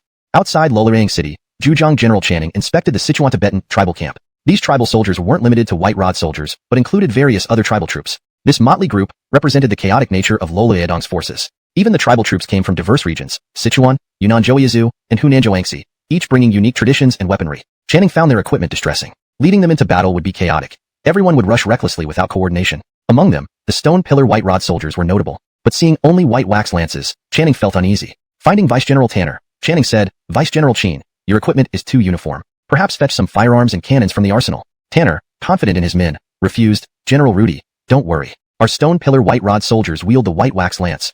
Wherever we go, none can withstand us. We don't need other weapons. Just stay alert. General Channing stopped arguing. Gale understood the pride of warriors. Tanner wouldn't use other weapons, and Channing couldn't convince him. Besides, the White Rod soldiers might only know how to use their white wax lances. In Shenyang Central Garrison, the Loloyedong Relief General, 5 Army Commander Evan, was in a panic. Despite being promoted to 5 Army Commander, Evan still led only 5,000 troops, including 3,000 Mongolian herders. Ellison had no plans to provide more troops, instead placing military supervisors at key defensive points. Fei, an inexperienced civil official as supervisor, no better than a greedy eunuch. Damn, if it were a greedy eunuch, I could pay to get rid of him. These officials, incapable and meddling, are worse. Evan cursed. In Loloyedong, they faced tens of thousands of flathead bandits, not small border tribes. Ellison didn't give Evan more troops but elevated Burke, who initially served as Deputy Relief General, to equal rank with him. Burke, unwilling to recruit herders, had only 2,000 men. Few in number and uncoordinated. This was hopeless. Worse, Burke disagreed with recruiting herders, fearing potential infiltrators, even reporting Evan to Ellison. Evan sensed impending disaster. His scouts had detected movements of the Shingi army, clearly aiming for Shenyang Central Garrison. Evan summoned his retainer Alden Sien. Alden Sien, how many years have you followed me? Master, 13 years already. Though loyal, Alden Sien wasn't notably outstanding among Evan's retainers. Ah, Evan sighed, Alden Sien, if the flathead bandits attack, don't follow me into battle unless circumstances change. If the situation deteriorates, escape. If anything happens to my brothers, try to secure their families some compensation. Master, it's really this dire? Puzzled, Alden Sien wondered. His master was usually resourceful, and they benefited greatly under Evan. Evan shook his head, stay sharp. Don't let yourself be labeled as a deserter. Evan couldn't flee. Gale knew the consequences of desertion. Lola Rupi had been forced to commit suicide, while Lola Ruchin still awaited execution in prison. Chapter 296, The Glory of Evan. Loloyedong, the battlefield reignites. Hoofbeats sound urgently, each step filled with tension. Report. General Evan, commander of reinforcements for Loloyedong, sends word that the garrison at Puha has collapsed without a fight. Flathead bandits have appeared outside the central guard city of Shenyang. Order Generals Gale and you to not evade battle. I will send reinforcements immediately. Ellison never feared the uprising army. In his heart, they were merely bandits, nothing remarkable. Gale now commanded 10 major generals and had 150,000 troops ready for battle. A mere group of bandits dared challenge the tiger's whiskers? Ellison swiftly issued orders. Every military supervisor must shoulder their responsibilities and fulfill the emperor's command. Any general who disobeys will be punished according to military law. The imperial sword isn't just for show. Shenyang Central Zhouard lies between the Puha and Han rivers. Puha Garrison, along with Tiling City, forms part of the Ming defense against the Tartars from the west. However, since Tiling was already occupied by the uprising army, defending Puha Garrison relied on the river, which became a mockery. The attacking force at Puha Garrison was led by Abdul, who would advance south along the Puha River and then up the Loleo River to intercept the Ming forces in Loloaning City from retreating southward. Attacking Shenyang Central Zhouard was Stuart's main force. A short and sturdy youth led 10,000 troops as vanguard, followed by Stuart himself with 15,000 more. The Shu did not wish to die needlessly, so he placed the anti-slave cannons by the moat, waiting for the uprising army. Deploying soldiers near the city was also a tactic. Fighting with the city at your back differs from being besieged within it. But Supervisor Edmund saw this as evasive behavior and wanted to reprimand him. Yet when the vanguard of the uprising army arrived, Supervisor Edmund said nothing. The short and sturdy youth used a telescope to observe Shenyang Central Zhouard's defenses. Ming troops dare to leave the city, quite brave. They've even lined up iron cannons, well prepared indeed. His bodyguard reported, General Albert, our artillery is ready, and the engineering war wagons are assembled. Good, give them a taste of our cannons first. Since they dare to mimic us, let them see how ours work. All other units stand ready. Once the Ming troops panic, Advance orderly to seize the city gates. The young officer decisively gave the order. At the moat, General Evan couldn't understand why the uprising army stopped. Seeing the row of large cannons before him chilled his heart. Gale had heard of the uprising army's cannons, but doubted they could be significant in such harsh territory. Even if they had them, they were likely stolen from Finian's forces. Rumors about the uprising army occupying Korea and Japan seemed far-fetched to him. Stewart was once just a low-ranking officer. The city is breached. Don't talk nonsense. Sir, the Flatheads entered through the west gate, aided by an insider. His servant pulled at Edmund's sleeve. I told them not to accept the surrendering Tartars, warning of a trap. Too late now. Run to Dongning and warn the strategist about the Tartar threat. Edmund didn't wish to die, but exhausted from cutting the rope, he could barely move. Chapter 297. The White Pole Troops' Fierce Battle. Along the coast of the Yellow Sea, Andy led 10,000 infantry and cavalry to launch an attack, successively capturing 4 strongholds. Because the Shingi forces attacked too swiftly, no one from these strongholds managed to escape. Those who attempted to flee by sea were blocked by Evan's Donghua navy. Andy had now arrived at Jinzhou garrison, laying siege to the city. The left Zhongzhou garrison in Jinzhou had already been stormed by Evan's Donghua navy, who set fire to the Ming Dynasty ships within. Evan organized his ships to patrol the Bohai Bay, ready to intercept any Ming soldiers attempting to escape by sea. Meanwhile, Evan himself led 5 large sailing ships to Jinzhou Bay. Andy personally found Evan. General Yin, when you bombard the city with cannons later, coat the cannonballs with whale oil and set them on fire before launching them into the city. Evan asked doubtfully, General Darrell, are we going to use fire attacks? Andy nodded, replying subtly, yes, as you say, we will use fire attacks. Andy had requested Evan to bomb Jinzhou garrison mainly because the cannons and his troops were too small to breach the city walls. Boom. The 5 large sailing ships simultaneously fired cannons, unleashing over 200 cannonballs at once. Coated with whale oil, the cannonballs ignited into blazing fireballs that slammed into the city walls, setting the houses inside ablaze. After 5 rounds of bombardment, a raging inferno engulfed Jinzhou garrison. The Ming troops inside could not hold out and quickly surrendered. Andy couldn't help but lament, alas, how fragile they are. They surrendered so quickly. Evan's expression was odd. He suspected that Andy simply wanted to see the raging flames. General Darrell, I'll lead my troops to Emilza Bay then. Yes, go ahead. Alas, truly unfortunate. By the time the fires were extinguished, Jinzhou garrison had been reduced to ruins, including the city god temple that Humbert once sought to demolish. An attendant looked helpless. Andy's arsonist tendencies were evident. General, over 10,000 people in Jinzhou garrison are now homeless. What should we do? No problem. Weren't all these people supposed to be relocated? This Jinzhou garrison is abandoned anyway. Andy felt quite guilty. Gale hadn't anticipated that Jinzhou would be completely razed to the ground. Shenyang Central Garrison had already fallen to the Shingi army. Stewart entered the city and organized his men to maintain order and register the local populace. Meanwhile, the short and stout youth had already led his troops southward from Shenyang Central Garrison. On the other side of the Hun River, Jiangsu General Channing's troops were stationed. Galleering of the Shingi army's massive assault on Shenyang Central Garrison, General Channing led 10,000 soldiers to reinforce. Unfortunately, they didn't reach the Hun River in time, and Shenyang Central Garrison was captured by the Shingi army. General Channing addressed his subordinates. The enemy force is formidable. We should retreat and defend ourselves. General Rudy, retreating without even seeing the enemy will make us look like cowards. I request to engage them. Deputy General Ali Duanjia disagreed. Ali Duanjia commanded the Yongning Deputy General from Sichuan and led the local tribal armies, who had never faced the strength of the Shingi army but came here to kill enemies and earn merit. They insisted, Director General, we request to engage.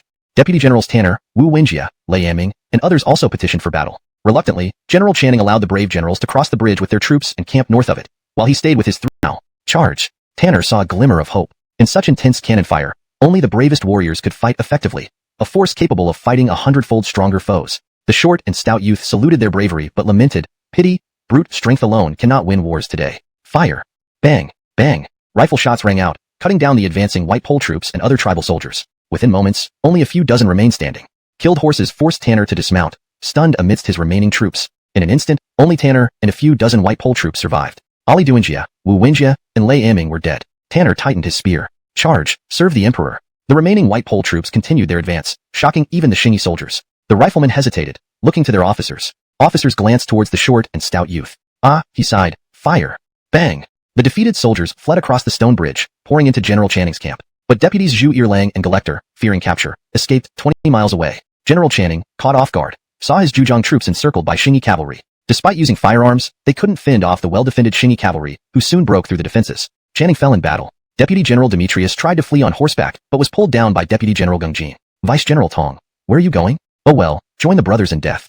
Demetrius briefly showed shame before vanishing. In this battle, over 8,000 of the 10,000 Ming reinforcements aiding Shenyang Central Garrison perished. The short and stout youth sent word of victory and drove his troops to attack Hubi Post Station. Chapter 298.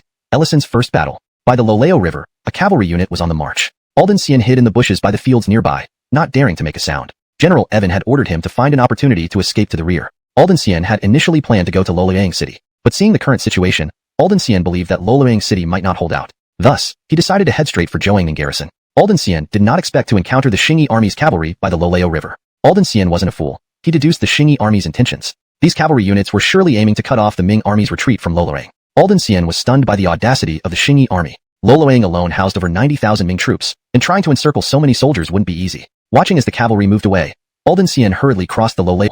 It indeed was a time when manpower was essential, so Ellison agreed not to pursue the matter further. Governor General Ellison recalled the Ming forces from locations like Hupai Post Station and Fengji Fort, preparing to confront the Xingyi army. In his calculations, the bandits only numbered 10,000, while he had 50,000 troops and several dozen commanders. Victory seemed assured. Ellison led his forces and camped outside Loloang city, ready for a decisive battle. Censor Emiliano remained in the city, terrified. Immediately, Emiliano drafted a petition to the court for reinforcements. Gale reported the loss of Xinyang Central Garrison, requesting condolences for the fallen Zhujiang generals. Additionally, he asked the Loliadong inspector Ailbert Zhouyang to lead the troops west of the river to Hai Prefecture, and for the Jiliu governor Wan Amir to move the Shaanxi troops to Zhouangning. Emiliano also requested the naval forces from Dinglai to cross the sea and aid Gai Prefecture, and the militia from Tongzhou to come through the pass immediately. Essentially, the more troops, the better. As for supplies, he requested the emperor provide 1,000,000 taels from the royal treasury. However, the distance between Lolorang and the Ming capital was over 500 kilometers. Even with fast horses, it would take several days for the message to reach the capital. Even if the emperor approved Emiliano's request, it would be too late to save the city.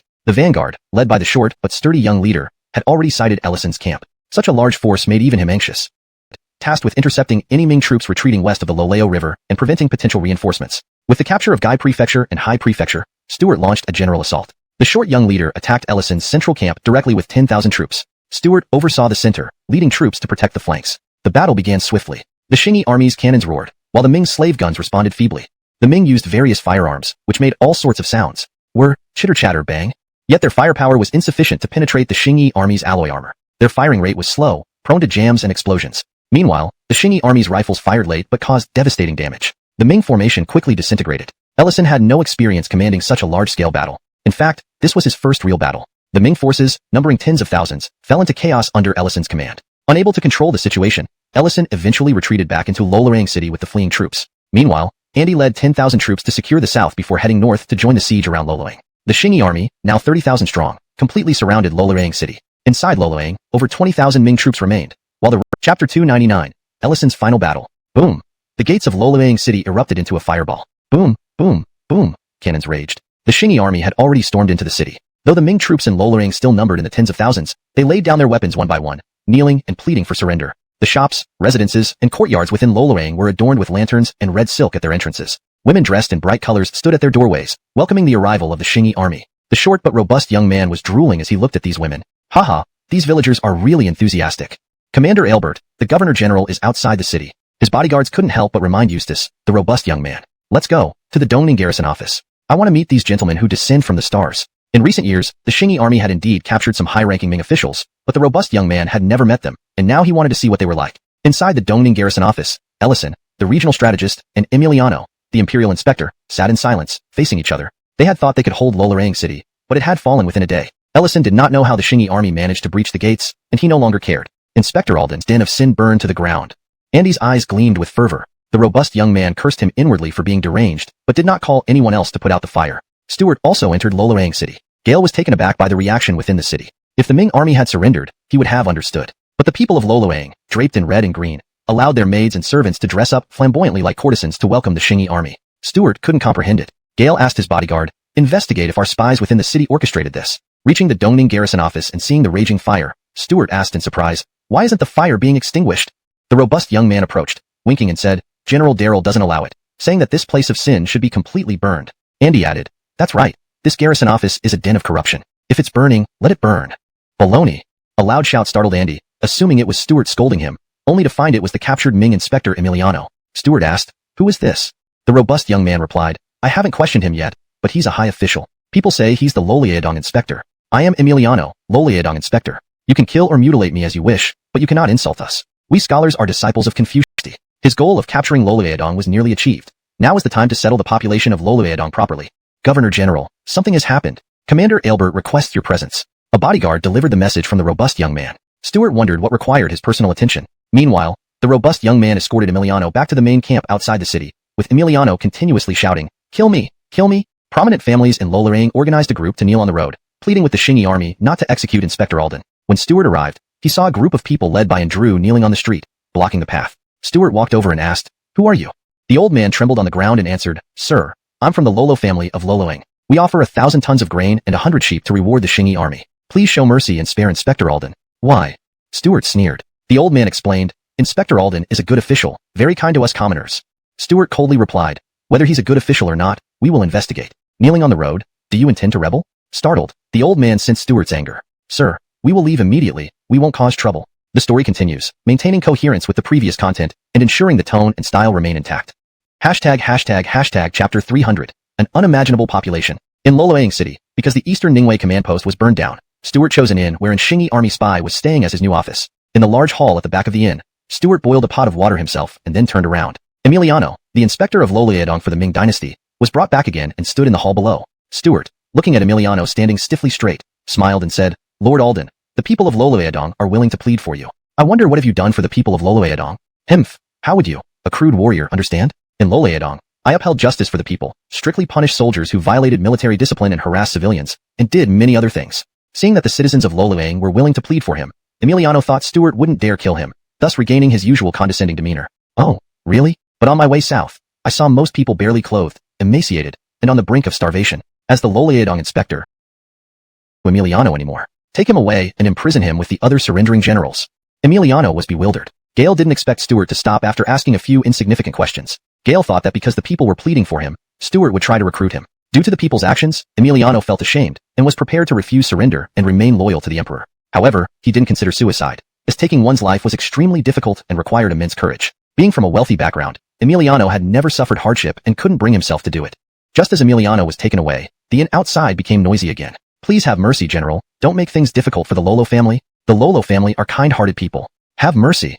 Stuart couldn't help but feel angry and asked, "What's happening outside?"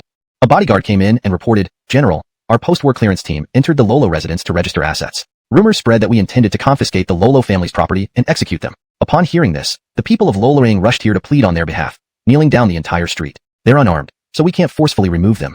Stuart thought for a moment and walked out. Upon seeing Stuart, the crowd immediately prostrated themselves, shouting, "Gen-1000." Now, he needed to redo his plans. #### Chapter 301, Slippery as an Eel. In Loloang City, the post-battle statistics had already been compiled. The Andre had spent 30 million taels of silver on provisions, military equipment, and weapons, nearly all of which were stored in Loloang City. However, Stuart was not particularly pleased with this haul. The arms and equipment were of no use to the Xingyi army, and the provisions and supplies were insufficient to match the cost of tens of millions of taels of silver. A personal guard handed him a list. "Sir Governor, the names of the Ming army officers who were captured or killed in battle have been confirmed. Deputy Generals Zhu Yirlang, Collector, Ma Rudagin, Lolo Kongyin, Lola Bingxing, and others were not captured." Stuart took the list and asked, "Even General Abdul couldn't intercept these people?" "Gale has confirmed that they were not captured," replied the guard. Stuart sighed, "These people are really slippery like eels. We surrounded them from all sides, yet they still escaped. In fact, almost 10,000 people managed to escape from southern Loloang. Vice Generals Ali Shirlu and Ho Shirlu led over 1,000 Ming soldiers across the Sanja River. They pretended to hold the river defensively, ostensibly providing support. Zhu Yirlang, Collector, Ma Rudagin, Lolo Kongyin, and Lola Bingxing fled with only a dozen household retainers. After crossing the Sanja River, they did not return to Zhoangning but gathered remnants of their forces. These were all astute individuals who knew they would face execution if they returned without gathering more troops. The household retainer Alden Xian, belonging to the late supporting General Evan, also mixed in with this group. They all thought carefully about how to respond to accusations from the court of the Great Ming. Meanwhile, the court of the Great Ming had not yet received news of the defeat at Loloang. They only knew about the loss of Shenyang's central garrison and that Loloang's strategizer Ellison was preparing to gather a large force to defend Loloang. There were also reports from Inspector General Emiliano accusing the various reinforcements in Loloang of failing to aid each other and avoiding battle. News of the fall of Loloang first reached Zhoangning City, where Loloang's Inspector General Albert Zhouyang was stationed. In his 40s but gravely ill, he almost lost consciousness upon hearing of the loss of Loloang and the deaths of Ellison and others. Recovering slightly, he hurriedly sent an urgent report to the court. General Lola Zhoangrong, stationed in Zhoangning, also received the news. Originally garrisoned in Teeling, he had been transferred to Zhoangning through connections. Claude lowered his posture, knowing his current strength was minimal, barely exceeding 10,000 men. By no means a formidable force, many tribes had been captured by the Xingyi army after Bentley's defeat. The 10,000 cavalry under Claude included the elderly, sick, and weak. To survive in southern Mongolia, he needed to appease the Great Ming, but he wouldn't fight against the Xingyi army. A messenger reports that Loloang has fallen. A servant rushed in, startling Faizazan to his feet. After some thought, he said, "Return now, organize your troops, and I will petition for enfeoffment and rewards for you. I thank Director Wang. Your subordinate will take my leave." Claude felt anxious. Having secretly infiltrated Zhoangning forward Jordwal, he knew the Xingyi army was still building cities on the steppe but hadn't moved toward the Yin Mountains. Upon exiting Zhoangning, Claude rushed away. Gale deeply understood the might of the Qingyi army. Sadly, they seemed hostile towards the Jurchens, as there were no Jurchen left in their ancestral lands. This led him to suspect a terrifying possibility, hence he had no intention of surrendering. After dismissing Claude, Physicin immediately began drafting memorials, detailing the Jade Seal and his strategy for Lolaedong. Physicin believed Claude had a strong force and wanted to ally with him against the Qingyi army. In Beijing, the news of Lolaedong's fall caused great turmoil. The emperor convened his ministers to discuss the matter. Facing this, most officials who usually spoke confidently became silent. The losses were immense, with Allied forces caught the Qingyi army guarding the area off guard. This place was merely a port city established by the Qingyi army to mine asphalt. The port city had only about 3,000 people, including 2,500 indigenous residents. While defending the city, the soldiers sent telegrams requesting reinforcements. With only 20 cannons in the port, they unleashed a barrage against the incoming Western fleet. But after half an hour of battle, about 10 Western warships were either sunk or had withdrawn from combat. The ammunition stored in the port was now depleted. The Dutch-Polish Allied forces had already landed in the port, and without artillery support, the Qingyi army gradually succumbed under the overwhelming number of enemy troops and was pushed into the city. Bang, bang, bang. ***, the Qingyi soldiers continued street fighting inside the city, resisting to the last. But their ammunition was also exhausted. This was the disadvantage of modern firearms. They relied heavily on logistics. The camp commander defending Arima Island said grimly, "Destroy the radio." The bodyguards silently placed explosives on the radio equipment, lit them, drew their swords, and charged out. "Navigator, how much further?" Donald received Bowden's order to rush to Arima Island's aid. "General, we are 10 kilometers away," the navigator said, checking the distance with the distant island. "General Wu, if..." Black background with white crescent moon. Indeed, it's the Qingyi army. Admiral Tai, having once operated in the Indian Ocean, knew the Qingyi army well. Gale had originally tried to persuade the Dutch merchants to target the Qingyi army in Southeast Asia. Spices, though valuable like silver and gold, were not as tangible as precious metals. Lowering his telescope, Admiral Tai commanded, "Send the fast ship number 1 to the Rueluo Allied fleet and request immediate support to annihilate this fleet." Tai, a veteran of many naval battles, knew it would be difficult to trap this opposing fleet even though he outnumbered them by over a dozen ships. However, with additional fleets working together, crippling the enemy would be entirely possible, easing future amphibious operations. As the two fleets closed in on each other, modern naval warfare offered no clever tricks, just close-range bombardments and mutual attrition. Wooden sailing ships moved too slowly to allow for complex tactics. "Stay calm, listen to my command," shouted the artillery captain. "Fire!" Boom, boom, boom. ***. Donald didn't open fire at long range, but waited until the ships were within 30 meters. Experience told him that at longer ranges, due to sea waves, aiming would be futile. To increase hit rates, being closer was essential, ensuring all shots in a volley hit the same target. After the first round, about 3 ships on Donald felt a sharp pain. In the Dutch-Polish fleet, Admiral Tai also saw the arriving Rueluo Allied fleet. Determined not to let the Qingyi fleet escape, especially given the loss of over 10 ships in just half an hour, he ordered all his ships to pursue relentlessly. The two fleets engaged in continuous cannon fire while heading westward, with the Rueluo Allied fleet gradually blocking the western path. Faced with this dire situation, Donald had no choice. Sailing ships couldn't suddenly accelerate or decelerate. Seeing the encircling western fleet, he issued his most reluctant order. "Atlantic Navy ships, disperse and break out." On the water surface, several Atlantic Navy sailing ships, with broken masts and leaking hulls, were surrounded by nearby western vessels. Suddenly, cannons roared, obliterating the surrounding ships. Boom! One Atlantic Navy ship exploded into a fiery ball. A sailor had ignited the powder magazine. Chapter 303, Request for Battle. Bang! In Loloang City, Stewart slammed his fist on the table as he clutched the intelligence report. In the Caribbean Sea near Ali Island, the Atlantic Navy had returned with only 10 large sailing ships, all of which were damaged. The flagship of acting Commander Donald did not return. The combined number of casualties and missing personnel amounted to over 10,000 in this battle.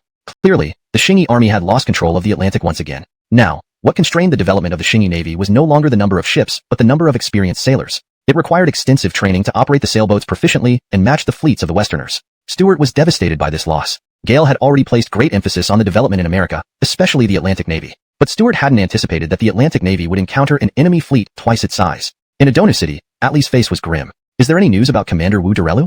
"Commander Joe, there's no news. Cavalry has been sent from various towns to patrol the coastal areas, but they haven't found anything." Atli wasn't just looking for Wu Durelu. He was also searching for other sailors of the Atlantic Navy. Some large sailing ships managed to escape despite being damaged, but many sank. A few naval officers made it back to land in small boats. Atli naturally hoped Wu Durelu wasn't dead. Indeed, Wu Durelu was alive, though his flagship was severely damaged and escaped pursuit by the Western fleet. Due to severe water leakage, they abandoned the ship and escaped to a Caribbean island in small boats. However, Wu Durelu was injured. Wooden splinters from cannonball impacts had blinded one of his eyes, and the infection caused a high fever. Fortunately, a medic was still aboard and treated him.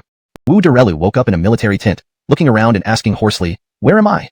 The medic changed Wu Durelu's bandages and applied medicine before replying, "Commander, we are on a small island in the Caribbean Sea. The surrounding sea is full of Western fleets, and we might be trapped here." Enduring the pain, Wu Durelu asked, "How many of us are left?" The medic hesitated. Too many people had died, and many he couldn't save. His adjutant responded instead, "Commander, only about 100 survivors remain on our ship." Wu Darella's eyes reddened, and he didn't ask any more questions. In Ulricama City, Joa also received news of the devastating defeat of the Atlantic Navy. Gale was furious and sent a telegram to Governor Stewart requesting to lead the American Navy through the Strait of Magellan into the Atlantic for battle. Han from Nanyang, upon hearing the news, also sent a telegram demanding to join the fight. Han still remembered the grudge of the evenly matched battles against Western warships years ago. Gale never thought the Western fleet would dare to challenge them so boldly. Stewart wanted to immediately mobilize forces to confront the invading Western fleet. But as the Supreme Commander, he needed to consider everything thoroughly. War was inevitable, but the timing and strategy couldn't be rushed. Abdul rushed in, saying as soon as he entered, "Emil, we should fight these." However, in the Ming Dynasty, civil officials outranked military officers, meaning only military officers courted civil officials, never the reverse. Now, Galershell needed to curry favor with Xingyi military officers. Galershell initially planned to wait for Xingyi civil officials to take over management, and then try to establish connections. Unexpectedly, it had been over 10 days since the Xingyi military officers continued managing things without any civil officials. Gale noticed these Xingyi soldiers were literate and numerate. Although he could understand little of their writing, it showed that the Xingyi governor didn't lack administrative talent, and thus didn't need scholars like himself. These Xingyi soldiers had started relocating commoners from Loloang City, causing Galershell anxiety. If all commoners were relocated, his cover would eventually be blown. Observing the Xingyi soldiers, he noted they looked at pretty girls but didn't behave lewdly nor loot civilians, surprising him greatly. Finding such capable rebels made Galershell uneasy. Seeing Loloang's population dwindle, he grew increasingly anxious. Finally, he noticed Eustace, clearly a lecherous and greedy individual. Galershell had his clanswoman, Loloang, dress up attractively and appear where Eustace often passed, sending him flirtatious glances. Eustace was instantly smitten and moved toward Loloang. "Commander!" His guards quickly intervened. They were handpicked by Stewart and resistant to temptation. Loloang gave another sultry glance before disappearing into an alley. Eustace told his guards, "Rest here for a moment. I need to relieve myself." Note. This translation maintains paragraph breaks as per the original text and ensures fluency and accuracy in English. Chapter 304, Merciless in Deception. In Loloang City, the Desmond went to relieve himself. The bodyguards naturally knew what he was up to, and their faces were filled with hesitation. They wanted to follow him, but felt it would be awkward. If they didn't, something could happen, which wouldn't be good. The bodyguards hoped the girl would cry for help just then, so they could arrest the Desmond and hand him over to Governor Stewart. Unfortunately, from the corner only came soft whispers. Shortly after, the Desmond emerged, looking refreshed. In his hand, he held a token of affection given by the girl, a note. The Desmond returned to where Stewart was working and showed him the note. "Emil, look, I traded my looks for some important information." Poof! The bodyguard following the Desmond couldn't help but burst into laughter. The bodyguards never expected the Desmond to operate this way. Stewart looked at the Desmond, then at his bodyguards behind him, before taking the note. "This evening at dusk, the Wei Hong building, meet in Shixiang Pavilion. Who gave this to you?" "Glee, a beautiful young lady gave it to me. Someone probably wants to do something bad through me." The Desmond grinned lewdly. Stewart instantly understood what was going on. Someone was trying to bribe the Desmond, but they didn't know his true character. The Desmond was someone who was ruthless when it came to such matters. He would take advantage if he could, but he would never let anyone take advantage of him. Stewart disliked the Desmond's behavior too, but since the people he interacted with were already suspicious, and out of old brotherly loyalty, he did not demote him. However, Stewart kept a close eye on the Desmond, fearing someone might use him to cause trouble. That evening, Stewart prepared to visit a brothel, accompanied by his men and the Desmond.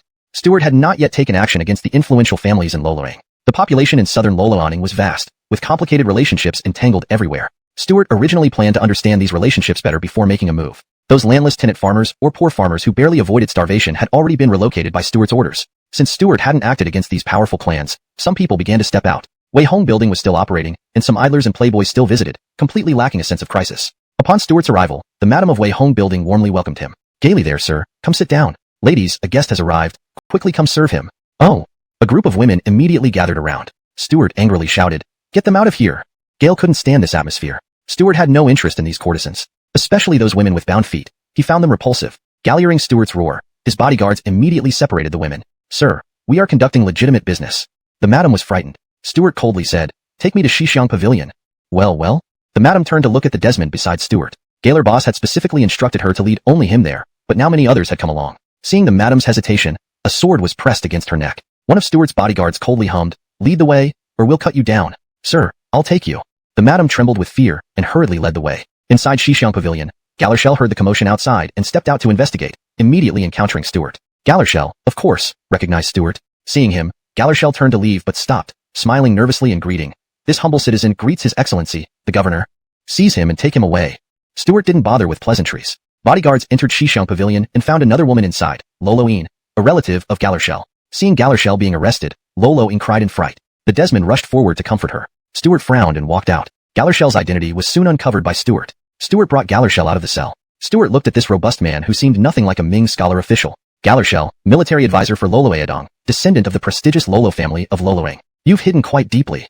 Galershell remained silent, inwardly lamenting his bad luck. Gale never imagined that the Desmond would have no shame and even turn the tables on him afterward. It was utterly disgraceful. Stuart saw that he wasn't speaking and continued, Military Advisor Lolo. I heard you recruited over 20,000 new troops under Minister Humbert, but overnight, all these troops dispersed. How did you manage that? Not just anyone can pull off something like that. This incident had always been a source of shame for Galershell. Breaking his silence, he defended himself. Due to insufficient military pay, the soldiers weren't exempted from corvée labor, which led them to flee home. It has nothing to do with me. Haha, insufficient military pay? Your emperor repeatedly levied internal taxes, collecting 30 million taels of silver, plus the petty funds from other departments, totaling over 40 million taels. With so much money, you claim the military pay is insufficient? That's an unconvincing excuse. Galershell was shocked, asking, how do you know this so clearly? Have you planted spies in the capital? Stuart shook his head and replied, deploying secret agents is normal. What's surprising about that, Military Advisor Lolo? Now tell me where that 40 million taels of silver went. Galershell fell silent again because a significant portion of that money had been embezzled by officials. And Galershell was one of them. Haha, even without your words, I know these funds were embezzled by officials like you. Stuart laughed and asked, I'm very interested in Minister Humbert. I hear you two had a falling out. Could you tell me why? He was too arrogant, almost offending all the officials in Loloyedong. No general feared him, and none wanted him as minister. Sadly, he didn't realize it himself. Speaking of Humbert filled Galershell with anger. Though Galershell was from Loloyedong, he was a teacher to Germain and thus associated with the Zhujiang faction. Originally, the Zhujiang faction and the Chu faction collaborated, but Humbert disrupted their alliance, causing them to attack each other while the Donglin party reaped the benefits. Now, the Donglin party was on the rise, and members of the Chu faction were completely ousted from court. How silver tail, but keep your mouths shut. Thank you, sir. The servants hurriedly stripped the soldier and disposed of him down the well. One servant looked into the dark well bottom and remarked, this should be the 108th person now. Gaily, that's just the number during Derek Alden's rule. Previously, countless people were thrown in. It's said to be full of venomous creatures. Another servant sneered. Enough, don't stare. Let's collect our reward. The servants left. Derek Alden held the Shingi uniform and walked to a side room. Inside, several maidservants were cutting the hair of a large man. Derek Alden entered, glanced at the man's haircut, and said, make it neater, otherwise it won't look right. This large man was Bellamy, the Ming guard commander of Sichuan soldiers, who had hidden in the Alden residence after Loloyang was breached. Derek Alden regretted harboring Bellamy. The Shingi army was hunting down Ming officials and officers. If they discovered he was hiding a Ming officer, it wouldn't end well. Bellamy put on the clothes and looked at himself in the bronze mirror. Derek, I'm leaving now. If there's a chance, I will repay your kindness. Go on, use the secret tunnel. Be careful. I hope you come back victorious. Derek urged him to leave quickly. The Aldens had dug a secret passage leading straight outside Loloyang city and prepared a horse for Bellamy. Bellamy rode the horse, heading towards Loloyang without being stopped by the Shingi patrols because he wore their uniform. The disappearance of a Shingi soldier soon caught the attention of the Shingi army. Initially, the squad leader searched fruitlessly and reported upwards. Eventually, the report reached Stuart. The information suggested no leads whatsoever. In the inn's back courtyard, a short-built youth paced back and forth before Stuart. Daryl, what's going on? A man just vanished from the city with no clues. Daryl remained silent, looking over the missing soldier's details. Gale was a new recruit who came from a modest but affluent background. You lead 5,000 men to capture the direct descendants of the Alden, Lolo, and Tian families and escort them to Galay City. Ah, why must I go? Any battalion commander can handle this. The short-built youth disliked the idea. Galay City was far north. Daryl didn't change his mind. Oh, keep the pretty girls from these 3 families behind. Ah, really? The short-built youth's face twisted in displeasure. Daryl sternly said, what? Disobeying orders? Seeing Daryl's firmness, he replied awkwardly, as ordered. I'll proceed immediately. Daryl stood up, releasing a frustrated breath. Gale was certain this disappearance involved these 3 major clans. Finding evidence would take time and effort. Daryl needed to focus on supporting operations in America and couldn't afford delays. Thus, he acted decisively. On Loloyang streets, a scene unfolded as people knelt and begged for mercy for the captured Alden, Lolo, and Tian families. This time, Daryl was not lenient. Anyone pleading was arrested too. Each carriage was filled with captives, specially modified to transport 30 people at a time to the north. Daryl wasn't sending them to certain death, but to colonize and secure territory. Siberia's plateau was sparsely populated, easily occupied with little force. What was lacking was manpower. Daryl preferred not to send ordinary civilians. With Shingi's expansive reach, better locations needed development first, leaving harsh Siberia for those he disliked. Galershell, sitting on a carriage, could barely contain his anger but felt powerless. Seeing Daryl stand by the road, he shouted, Governor, benevolence wins hearts. Our Lolo family are good people. Daryl ignored him, turning into the inn. Benevolence, in Galershell's view, meant leniency for the literati, not the common folk. Back at his office, Daryl received intelligence from America. Troops were mobilizing according to his instructions. Any cities along the Gulf of Mexico were heavily defended. However, with sea control lost, defense needs were vast. Joio Adeo deployed ungraduated recruits to assist in defense. These recruits, needing another year of training, had to combine frontline duties with their training. In northern Mississippi, near the Gulf, a squad of new recruits patrolled under the leadership of Captain Gaston and Vice Captain Elias. Both only 17 but physically imposing. When will we fight? Asked Elias. Call me Captain. Gaston sternly replied, there will be battles, but we need to complete our training first. Otherwise, we'll just support patrols and logistics. Training? Easy. I guarantee completion. Gaston scoffed. Don't boast. Are you proficient in arithmetic? Elias, momentarily speechless, realized if he were proficient in math, he'd be a squad leader already. Unfortunately, his calculation skills were lacking. On Arima Island, an old Shingi ship was hauled ashore. Western mercenaries were fascinated by Shingi's cannons, wanting to know why theirs were faster and more powerful. Chapter 306, New Recruit Gaston's Discovery. The Caribbean Sea was shrouded in thick, ominous clouds. On the island where Trace was hiding, his left eye was bandaged with a medical wrap. Around him were over 100 Shingi Navy sailors. It was a dark and stormy night. Trace planned to take advantage of the cover of darkness and sail back to Adona City using several small boats, guided by the wind and waves. Gale gathered the sailors together. Brothers, the wind is strong tonight, and there might be a storm. Whether we can make it back to Adona City depends entirely on fate. We'll see each other in Adona City. No one spoke. They just hugged each other and boarded their respective boats. The over 100 men split into 3 small boats and sailed out into the sea. As the wind intensified, it began to rain, quickly separating the 3 boats. Waves surged in, and heavy rain poured down as dozens of people aboard Trace's boat continuously bailed water out. The small boat rose and fell wildly on the turbulent sea, teetering on the edge of capsizing. They didn't know how long they had been adrift, feeling like an eternity or just a few minutes, everyone gradually losing strength. Despite being in the subtropical spring season, the seawater's temperature still caused them to gradually lose body heat. A massive wave struck, completely breaking apart the boat. Some were swept under by the forceful waves, while others clung to broken planks, carried far away by the tumultuous sea. On the coast 20 kilometers south of Mississippi City, Shingi Army new recruit squad leader Gaston patrolled with 10 members on horseback. Elias, trailing behind Gaston, complained, "Uncle, why do we have to patrol here? We won't encounter any enemies." Gaston glared at him. "Call me captain." "Enough. You're on patrol now. Do you want to get discharged?" The mention of discharge silenced everyone. Being in the Shingi Army offered excellent benefits and prestige. While it carried risks, young men dreamt of proving themselves on the battlefield. Some cowards avoided joining, but most felt honored to serve. Young women often admired soldiers, especially officers. They resumed their disciplined patrol along the beach. Suddenly, Elias pointed to something on the distant shore. "Uncle, look, there's something on the beach. Let's check it out. It could be stranded Atlantic Fleet sailors," Gaston said eagerly. Rescuing stranded sailors would count as military merit. Rushing towards the beach, they found a man in Shingi Navy officer attire lying face down on the sand, waves crashing over him. Excitedly, they dismounted, pulled him out of the water, and turned him over. Elias exclaimed, "Uncle, he's injured in the eye." Gaston rolled his eyes. Everyone already saw it. Gale checked the injured man's breathing and found a faint pulse. "Quickly, make a stretcher. We need to get him to Mississippi City for immediate treatment." A few new recruits rode off to gather wood for the stretcher. "Uncle, I ride well. Let me carry him back." Gaston slapped Elias's hand away. "Idiot. This man is nearly dead. Tossing him on the horse will only kill him faster." Elias laughed sheepishly. "Well, I didn't think about that." "Don't laugh. Go report this and bring medical aid." Gaston glared at Elias, annoyed by his nephew's quick martial skills but poor judgment. Elias mounted his horse, saying, "All right, I'll be back soon. Warm up the wine for when I return." Ignoring him, Gaston continued providing first aid. The stretcher was quickly prepared, and they carried the injured sailor back. Soon, Elias returned with a medic, almost shaking him off the horse from speed. The medic jumped down and berated Elias. "What did you do? Riding like a madman." Gaston interjected, "Don't mind him, he's a fool. Please focus on the patient." The medic examined the patient and sighed in relief. "Gale's stable. Your quick action likely saved him." The new recruits cheered. Saving a live sailor would earn them military merit, unlike bringing back a corpse. Unbeknownst to them, they had rescued none other than the acting commander of the Atlantic Fleet, Trace. In Mississippi City, Court received news of the rescued sailor and was surprised to find it was Trace. Overjoyed, he telegraphed this along with recent intelligence obtained from captured Westerners. This translation aims to maintain the original tone and structure, ensuring the story flows naturally in English while preserving key details and character dynamics. ####Chapter 307. The Respected Elders. It was early spring, and Loloang City basked in bright sunlight. However, Stuart was not in a good mood at all. Many things were happening in Loloang that made him uneasy. The 3 major clans in Loloang had been relocated by the Shingi Army, and the wealth confiscated from these families was unimaginable. The grain alone would be enough to feed tens of thousands for several years, with some of it already rotten and spoiled. The gold and silver buried in underground cellars amounted to millions of taels. This kind of fortune could only have been accumulated through ruthless exploitation and harm inflicted on countless people. Yet, there were many who felt aggrieved on behalf of these families. Some people even tried to escape. The wealthy wanting to flee was one thing, but even those who barely had anything also wanted to run. Utterly foolish. Then there was the issue of relocation. Only those with a few meager acres of land were unwilling to move. Outside Chang'an Fort, cries shook the sky as dozens of households were forcibly relocated. They cried and pleaded all the way, kneeling and bowing, unwilling to be moved. An old patriarch wailed mournfully, "Ancestors, your unworthy descendant is guilty. I will lose all the family's legacy." His family of over a dozen mouths had the local gentry who owned vast lands. Most of these gentry in Loloeadong were descendants of former military officers, well-trained in martial arts. Their fortresses resembled small towns. When Shingi soldiers arrived, these gentry kept their gates shut tight. Only a steward sent out a few fat pigs and sacks of rice. The steward was an old man dressed in coarse cotton. "Soldiers, please show mercy. Let this humble fort be spared in exchange for this small tribute." "Enough talk. Open the gate now."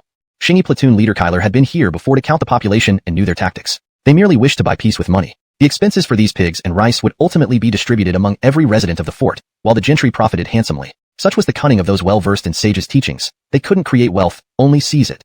The old steward smiled obsequiously. Soldiers, please be lenient. There's nothing much to see inside the messy fort. As he spoke, he slipped a pouch containing a large silver ingot into Kyler's hand. Kyler tossed it back, displeased. Are you trying to bribe me? Not that he disliked silver, but every penny earned by Xingyi soldiers must have a clear source. Silver and gold were exchanged for banknotes issued by the Xingyi Bank, with origins always verified. Holding gold or silver was useless and would likely result in investigation. Thus, he rejected the offer. The old steward was flummoxed. He hadn't encountered soldiers who refused silver before. Ming officials often amassed great wealth, stripping away whatever they could. But the old steward dared not protest. Sir, can we discuss this first before you enter?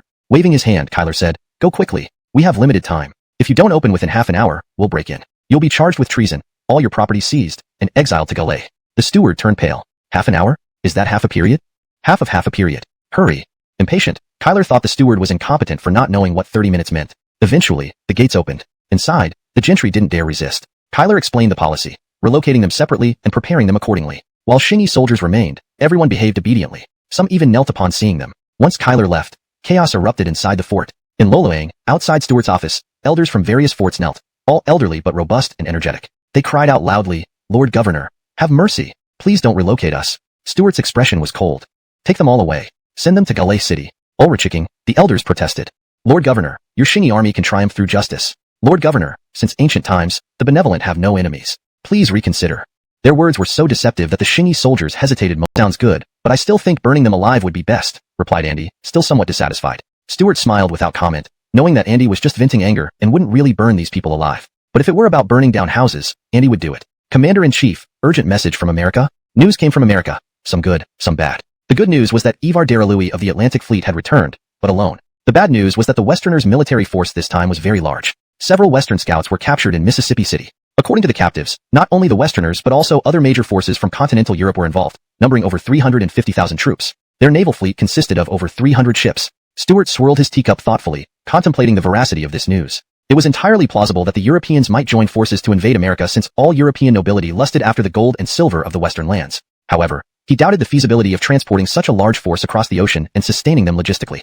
Nevertheless, regardless of how many came, Stewart planned to ensure none returned. Deciding to temporarily halt the campaign against the Ming Dynasty, Stewart focused on dealing with the Western threat, determined to drive all Westerners out of America and quash their ambitions once and for all. Andy, Abdul, Daryl Yinji, and Eben arrived in Loloang City, all supporting the plan to fully engage the Westerners in America. Stewart briefed them on the situation in America and made strategic arrangements. Since the West has gathered a massive army, my intention is to mobilize a counterforce to decisively engage them, eliminating as many of their troops as possible. My plan is for General Andy to defend the line between Loloang and Kordalayaking, pressuring the Ming forces in Zhoangning and the remnants of the Mongols in southern Inner Mongolia. General Daryl Yinji will garrison Jillian City, the Korean Peninsula, and the Ryukyu Islands. The East China Sea Fleet and South Seas Fleet will continue securing their respective waters, but must dispatch a significant portion of sailors to America to form a new Atlantic fleet. We lack sailors, not sailing ships. Meanwhile, Generals Abdul and Eustace will lead 40,000 reinforcements to America. What are your thoughts?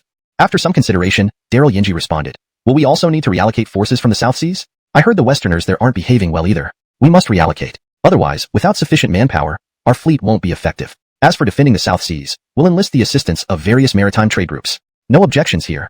Agreed. The generals didn't mention the Ming Dynasty, as its current defensive capabilities were questionable. If the Xingyi army wished, a single division could easily capture Zhoangning.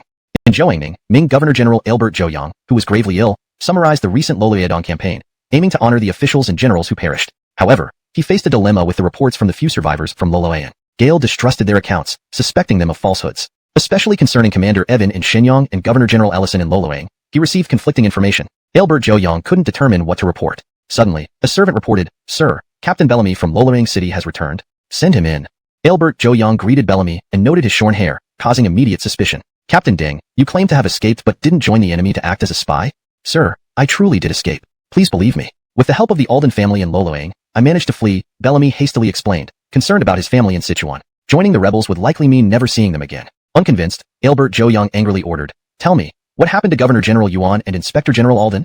Fearfully, Yuan helped Bellamy, the garrison commander of the Sichuan reinforcements in Loloaning, escape. Bellamy had shaved his head and donned the uniform of an Xingyi army soldier, leading to this discovery. Therefore, Stewart ordered a thorough search of the Alden family compound. An Xingyi army soldier emerged from the well with a grim expression. Commander-in-Chief, there are many more skeletons inside. Should we bring them all up? Many? How many? Stewart's anger surged. It was evident this was where the Alden family disposed of their victims. stacked together like a mountain, countless skulls, probably hundreds of people. The soldier who went down looked distressed. He thought he had entered hell when he first descended. Stuart took a deep breath and said, "No need."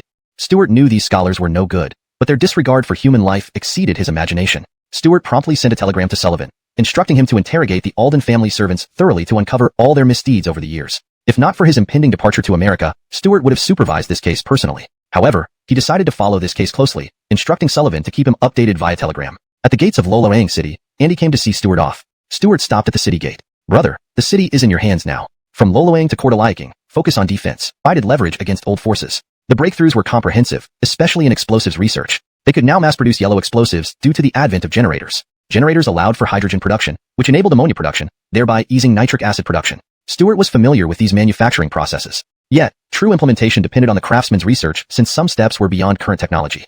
Craftsmen had to devise substitutes using chemical principles. Stuart required most of the nitric acid produced to be used for making yellow explosives, primarily for new shells. These shells, made with yellow explosives, had extended range and massive explosive power. After multiple tests, production began and over 10,000 had been manufactured. Stuart hadn't equipped them yet, using them as hidden reserves. Against formidable foes, overwhelming with advanced technology was crucial. With the Western coalition from Europe, a significant threat loomed. Without overwhelming force, more Shingi soldiers would die. Stuart wasn't one to let grudges fester. Conflict had no right or wrong in this world. Enemies were to be defeated. Ardle, continue researching improvements in shell production efficiency. A war consumes too many shells. Commander-in-Chief, rest assured, we are always working on improving efficiency. The one-eyed craftsman was excited, eager to see their weapons in action. Now, finally, their creations would see combat. Stuart also inspected the latest artillery aiming equipment designed for large sailing ships. Modern naval battles favored direct firing over indirect trajectories. Aiming straight ensured better accuracy, especially considering the instability of shipboard artillery. This equipment allowed easy adjustment of the gun barrels with 2 control wheels. Coupled with yellow explosives, the shells had increased destructive power and longer straight-line paths. Ardle, how far can these shells travel in a nearly straight line? Commander-in-Chief, over 800 meters. Direct aiming is possible within that range. Wonderful. Controlling sea dominance with our Atlantic fleet will be much easier. Stuart was delighted. Earlier sailship duels were limited to 50 to 20 meters due to Black Powder's short, straight flight distance. Firing upwards was unreliable. At Xiamping Harbor, numerous sailing ships prepared to set sail. Each carried thousands of bombs with yellow explosives and hundreds of aiming devices, ready for the Atlantic fleet. Please ensure you have any necessary adjustments or clarifications you need regarding names, terms, or content. Chapter 310. The Short and Stocky Youth's Bet. In Loloaxi, at the Three Forks River. Due to Director Aelbert Zhouyang's illness, the Ming Dynasty court planned to have Humbert take over as the director of Loloyedong. Before this foresight, and instead believed his own strategic placement, had successfully thwarted the Shingi army's advance. Thus, Faizazan did not wish for Humbert to take over military affairs in Loloyedong. Faizazan was associated with the Donglin party, while Humbert belonged to the Chu party. Faizazan believed he alone could handle Loloyedong matters. When the various generals in Loloaxi heard that Humbert was set to return as the director of Loloyedong, they were filled with dread. Humbert was known to be ruthless. Upon arriving in Loloyedong, Xiong executed 4 generals who had fled previously, even when many pleaded for mercy. Now, almost every general in Loloaxi had fled at some point. If Humbert really came, what fate awaited them? Several of these generals had committed crimes but were granted opportunities to redeem themselves. Xiong could dispose of them as easily as slaughtering chickens. These vice-generals and subordinate commanders all approached Inspector Faizazan. General Galector spoke up first. "Your Excellency, your arrangement is truly brilliant. Those rebels are so close, yet they dare not launch an attack. Your Excellency, you've upheld the crumbling structure. Humbert knows nothing about military affairs. When he was here, he focused on asserting his authority, never drilling the troops or launching attacks. In fact, Director Yuan was defeated by the rebels precisely because of Xiong's misguided strategies. We will all follow your orders. Don't let Xiong come and ruin Loloyedong again." "Yes, Your Excellency," willing to work alongside him. Only then would he be willing to assume the position. At Edo Port, Stuart prepared to board a ship bound for America. Imelda brought her children to see him off, along with Jordan, who brought a chubby girl. Stuart hugged Imelda, exchanged heartfelt words, gave some instructions to Darylou and Riggs, then boarded the ship. The Desmond lingered in Jordan's embrace, exchanging endless words. "Sweetheart, once you're in America, take good care of yourself. This amulet is blessed by a master. Wear it for protection." I know. Whatever you say." The Desmond put on the amulet reluctantly, feeling annoyed but not daring to show any dissatisfaction. Stuart called from the deck, "Xiaomei, it's time to sail." Jordan finally released the Desmond upon hearing Stuart's call. The Desmond rushed aboard like a man relieved. "Emile, thank you for helping me out." Stuart laughed. "I'm not helping you out. The ship really needs to go." As the ship sailed out to sea, the Desmond clutched the amulet around his neck, complaining, "This old bat must have been swindled by some charlatan. Who knows how much she spent for this copper coin? If only she gave you the money directly." "Ha ha ha, Brother Shurjian, you owe me a lot of money, and you also owe a lot to your bodyguards. How do you plan to pay it back?" Stuart teased him. The Desmond supplies, and transporting them from Europe would be enormously costly. Pillaging the natives was the easiest way to acquire provisions. England and France had long coveted the lands of North America. The natives were destined to suffer this calamity, and they fled westward. In the Great Lakes region, near Lake Erie, a new city called Automobile City was constructed. No one knew what kind of vehicle an automobile was. Governor Stewart had chosen this name, and no one questioned its origin. All the names he chose were peculiar, so one more didn't seem odd. Automobile City had already discovered coal mines and built blast furnaces, and an iron mine was found near Lake Michigan, where the first batch of iron was being refined. However, the iron smelting workshop here was rudimentary compared to those in Xinyi territory. Governor Stewart planned to develop Automobile City into the largest steel manufacturing center in North America. Mateo, who was originally leading the engineering team to build Automobile City, was now very busy. Many Native Americans had fled from the east. Although the natives were unlikely to become spies for the Westerners, Mateo was cautious, organizing his apprentices to register and relocate these refugees. With only 3,000 Xinyi soldiers stationed in Automobile City, Mateo could not afford any mistakes. According to native reports, a large number of white-skinned invaders from the east were brutally destroying native villages. The commander of Automobile City had to send out urgent requests for reinforcements. At the mouth of the Mississippi River, in the city orders you to return to Adunu City to continue leading the Atlantic Navy. I've already prepared a carriage for you. Court pointed to the nearby carriage. If you have any requests, feel free to ask, and I'll do my best to accommodate you. Wu Derelu was pleasantly surprised. Gale hadn't expected Governor Stewart to still trust him with leading the Atlantic Navy. I thank you, General Edmund. I will leave immediately. In Adunu City, Atlee's command post was filled with senior officers like Eric and Qin Qingshan. Atlee gathered everyone to announce an important message. Governor Darrell will lead 40,000 troops to reinforce us. Everyone must be cautious and vigilant. We cannot let the Westerners exploit any weakness. Once the reinforcements arrive, we will deal a severe blow to the Westerners in honor of our fallen brothers. Excellent. Governor Darrell is coming in person. All the generals were elated by this news. In the North Pacific, over 100 large sailing ships were heading eastward. Shipbuilding in Xinyi territory had developed rapidly, so they had plenty of vessels but lacked experienced sailors. This time, even less skilled sailors were pressed into service. Fortunately, the high latitudes seldom saw storms, and they were sailing along the Kuroshio Current, avoiding any unexpected mishaps. Stewart sat on one of the ships, reviewing intelligence reports during his idle moments. One strip him of power, but also planned to take his life. Accused of stealing from the royal treasury, Glenn was exiled to Nanhazi as a laborer. This charge of theft from the royal treasury was one Glenn often used against his rivals. Yet, he remained confused about why Emperor Wayland harbored such animosity toward him. Eunuch Glenn was sent to Zahizi as a laborer, while Bartolomeo was promoted to head of the office of ceremonial, renamed Kian by Emperor Wayland, who had high hopes for this loyal and virtuous servant. With such a dedicated administrator, Emperor Wayland could focus on his carpentry work. In Beijing, Ottman was both shocked and delighted. The sudden fall of Eunuch Glenn startled him, but he rejoiced when his other ally, Bartolomeo, became the head of the office of ceremonial. With such support, Ottman felt secure as long as he didn't cause trouble. The Donglin party, however, remained calm and even criticized Glenn as a traitor who misled the emperor. Stewart read these palace intrigues with great interest. Seeing Qian's name, he remarked, 9,000 years. No wonder there's been no news. It turns out it was given by the great Ming emperor. A messenger approached. General Wu, General Edmund wants to see you. Very well. Wu Derelu adjusted his cloak, glancing hatefully at the distant western ships before departing. In front of Court's command post, viewed intelligence reports. One thing was clear. The capital of the Ming Dynasty was always bustling with events. Too many idle officials made it fertile ground for intrigue, especially during tumultuous times. In the Forbidden City, Eunuch Wang sought to replace Grand Supervisor of the Imperial Ceremonial Eunuchs Ulysses with himself. Glenn arranged for a censor to impeach Ulysses. Emperor Coulter promptly dismissed Ulysses and appointed Glenn as the new Grand Supervisor. Overconfident, Glenn lost his guard while enjoying time in Nan Garden with his followers. Gale never imagined Emperor Coulter had already set a trap. According to tradition, the emperor should decline the appointment, but Coulter unexpectedly agreed to Glenn's resignation. While Glenn was still sightseeing in Shihai, Eunuch Bartolomeo arrived with several young eunuchs. Eunuch Bartolomeo announced in a shrill voice, Master Wang, by imperial decree. His Majesty appreciates your service but believes it is time for you to retire. His Majesty has approved your request. Your servant obeys the imperial edict. Glenn knelt, realizing too late he had miscalculated. Soon, he learned Emperor Coulter intended not just to strip his power but to take his life. Accused of embezzling royal treasures, Glenn was exiled to Nanyatsi to serve as a laborer. This charge was ironically what Glenn used against his rivals of Mexico and attacked Duncan City. Gale aimed to be the first to capture a city from the Xinyi army and ultimately seize Mexico City. The current Raylo troops on Havana Island numbered only 3,000 men besides the naval fleet. But Avon was impatient. He believed 3,000 soldiers were enough to conquer any native stronghold. In Europe, 3,000 would constitute a substantial force, and if given 10,000, he believed he could dominate all of Europe. Facing the natives, Avon felt 3,000 were more than sufficient. Joined by the Dutch-Polish coalition's fleet, they had decisively defeated the Xinyi navy without much loss to their own side, primarily damaging the Dutch-Polish ships. Underestimating the Xinyi army's capabilities, Avon still felt compelled to fight. His coalition had traveled the farthest from home, and supplies sent from their homeland would not last long. If he failed to secure supplies from the Xinyi army, his troops might starve. Leading the fleet, Avon advanced directly towards Duncan City. Situated at the eastern tip of the Yucatan Peninsula, this city overlooked Havana Island across 400 kilometers of sea. Although small, it was a strategic port for controlling the Gulf of Mexico. It housed only 1,000 Xinyi soldiers. The camp commander inside Duncan City had received warnings about the impending attack and was instructed to hold until reinforcements arrived. The Raylo coalition's fleet reached the waters off Duncan City. Using his telescope, Avon observed the cannons atop Duncan's walls. His mood immediately dampened. These cities were well fortified, and conquering them seemed nearly impossible without significant losses. Yet, Retreating felt equally unsatisfactory. Sir, when do we attack? Xavian, a Rose Empire mercenary leader with a long beard, stared eagerly at the city. Gale cared little about the difficulty of the assault, only seeing the potential loot inside. Originally considering retreat, Avon changed his mind upon seeing Xavian's enthusiasm. General Xavian, take 2,000 men to attack. If you succeed, you may plunder for a day. Xavian was elated. Very well, sir. I'll bring you news of our victory soon.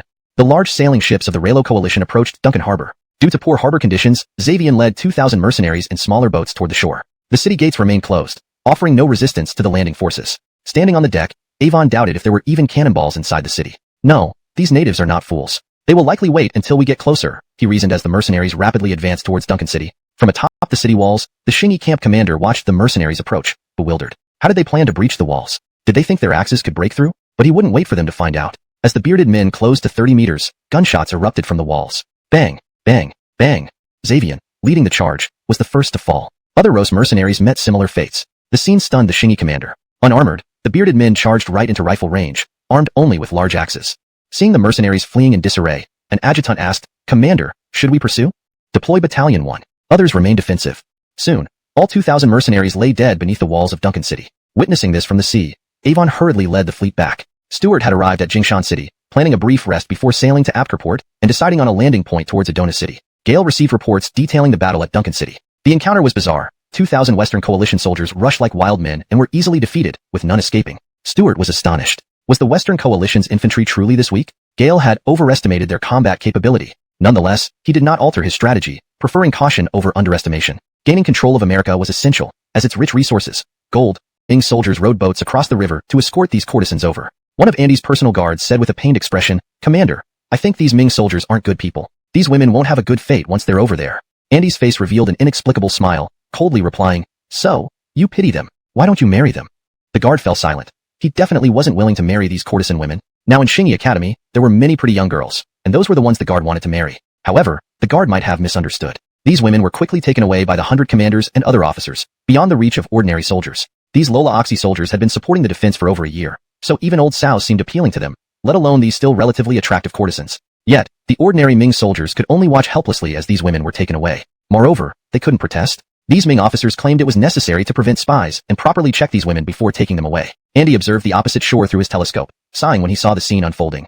The Ming emperor chose 3,000 beautiful women for his selection, and reportedly picked a very lovely girl to be his consort. Yet these soldiers guarding the border for him may never have wives in their entire lives. Ah, Craig is truly kind. Jin resigning, and the Zhujiang faction also lost with its leader Germain leaving. Only the Donglin faction remained prominent. Gage, who once left due to factional strife, now sought to return. As a senior member of the Donglin faction, Gage had many students in the court advocating for him. However, Gage was not an innocent lotus blossom but had actual blemishes on his record, having been stripped of his official status. Even with the Donglin faction's dominance, many officials did not want him to return. Daryl Craig strolled along the streets of Jinshan City, admiring this immigrant city. This was Daryl Onwu's second visit to Jinshan City, which was then just a small town.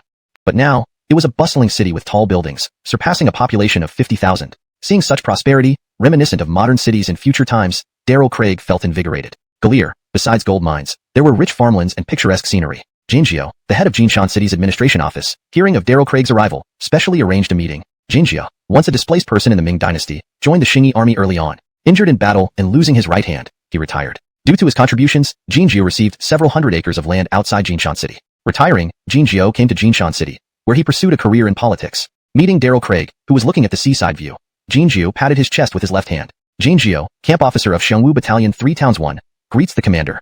How have you been since retiring? Seeing the retired Shingi soldier, Daryl Craig felt particularly close, gently tapping Jinjio on the shoulder. Touched by Daryl Craig's friendly gesture, Jinjio nearly cried, his voice choking as he said, Commander, retired brothers are all doing very well here. Daryl Craig didn't expect Jinjio's reaction to be so intense. Daryl Craig still didn't fully grasp how desolate and hopeless Jinjio's life had been as a displaced person in the Ming Dynasty, living day to day unsure if he would starve to death. Jinjio's greatest wish back then was to eat a full meal and die without hunger. Daryl Craig changed everything for him. Now, Jinjio not only ate every day but had become picky and married a beautiful wife. Smiling, Daryl Craig said, Jinjio, you've done an excellent job managing this place. Jinjio awkwardly scratched his head with his left hand, saying, Commander, I haven't really done much. I just followed what the people wanted. Daryl Craig shook his head, replying, Doing what the people want is enough. You don't need to do more. But, Commander, today's young people are unwilling to cultivate new lands, contrary to your immigration policy. Even with fertile land in Eastern America, they don't want to go. Jinjio felt he hadn't done enough to support the commander. Patting Jinjio on the shoulder, Daryl Craig smiled and said, Don't worry about that. Many displaced people from the Ming Dynasty are willing to cultivate. Darrell Craig understood the changes within the territory. The young people within had many options, and farming and reclaiming land were just one choice. Without Ming refugees, Darrell Craig would indeed need to rack his brain for ways to encourage these young people to expand new territories. But with Ming refugees, Darrell Craig was less concerned. Some young people preferred ease, but not all of them craved comfort. Many young people were eager to establish themselves and explore the American continent. All immigrants from the Ming Dynasty, upon arriving in Jinshan City, were amazed by the sights. Unfortunately, settling here was no easy task. Ming refugees needed to move to the east of the American continent to create their own cities. That area was still engulfed in war.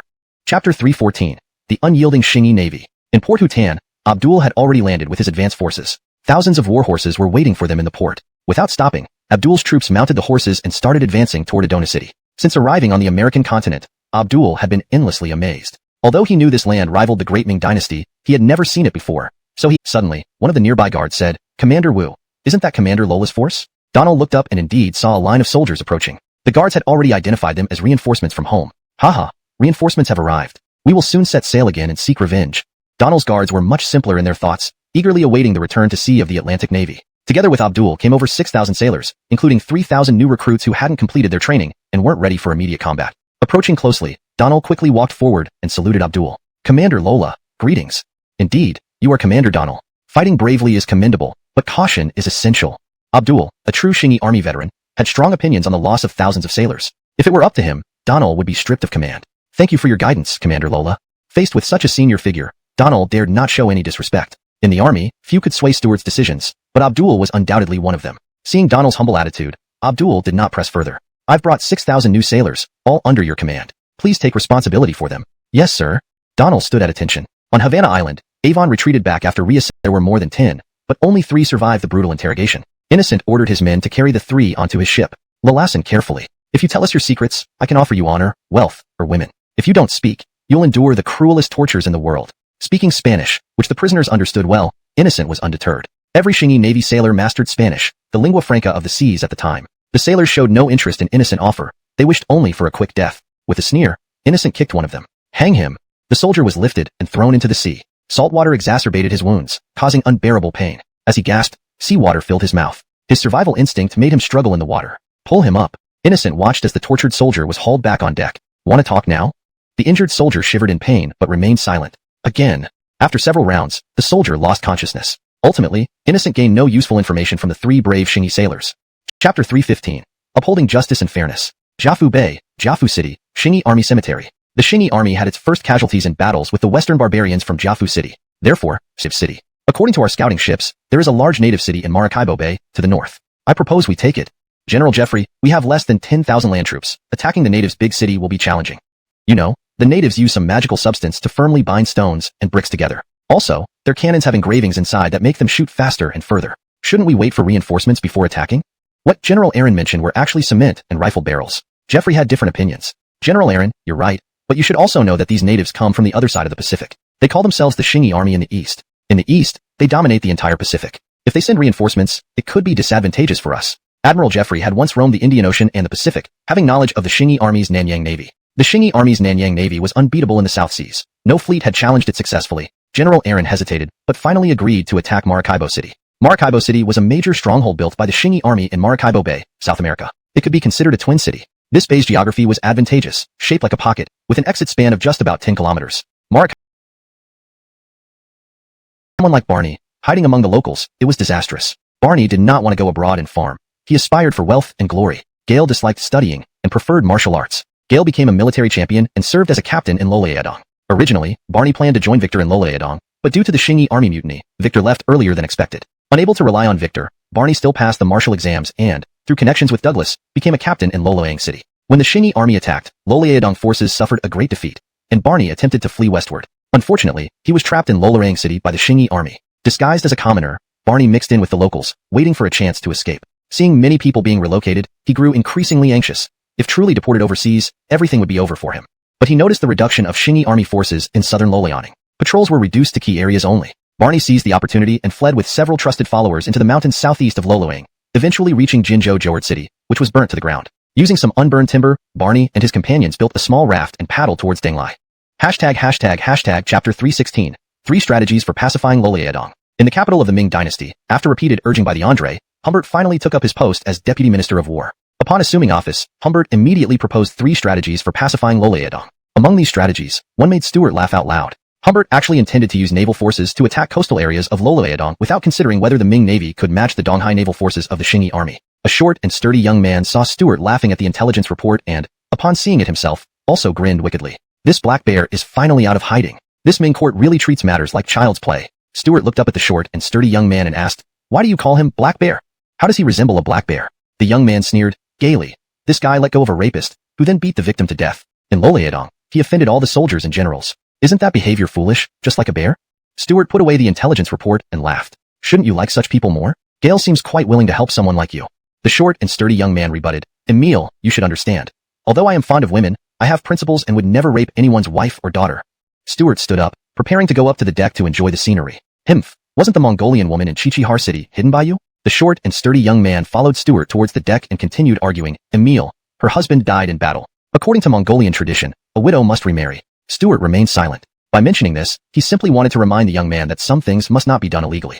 Stuart walked to the deck, gazing at the sea. It was sunny and pleasant, with the distant coastline of America creating a beautiful silhouette. Flocks of seagulls circled around the large sailboat, while whales occasionally surfaced near the ship. The scenery was stunning and uplifting. Qingyi Army ships generally stayed close to the coastline. At low latitudes, storms were common. If they encountered a storm, they could seek shelter in nearby ports. However, soon after setting sail, a lookout sailor warned that a storm was forming in the southeast. Stuart turned to look at the southeastern sea, where dark clouds were expanding higher and higher, resembling a black mountain peak. The waves grew turbulent, and the ship had no choice but to head for the nearest harbor. The storms were also raging in Loloyedong. After last year's drought, the rains arrived unusually early this year. Perhaps because Humbert was about to become the governor-general of Loloyedong but couldn't come in time, the rain deity had awoken and started raining normally. Humbert's 3 strategies for pacifying Loloyedong were now referred to as the 3 strategies for restoring Loloyedong.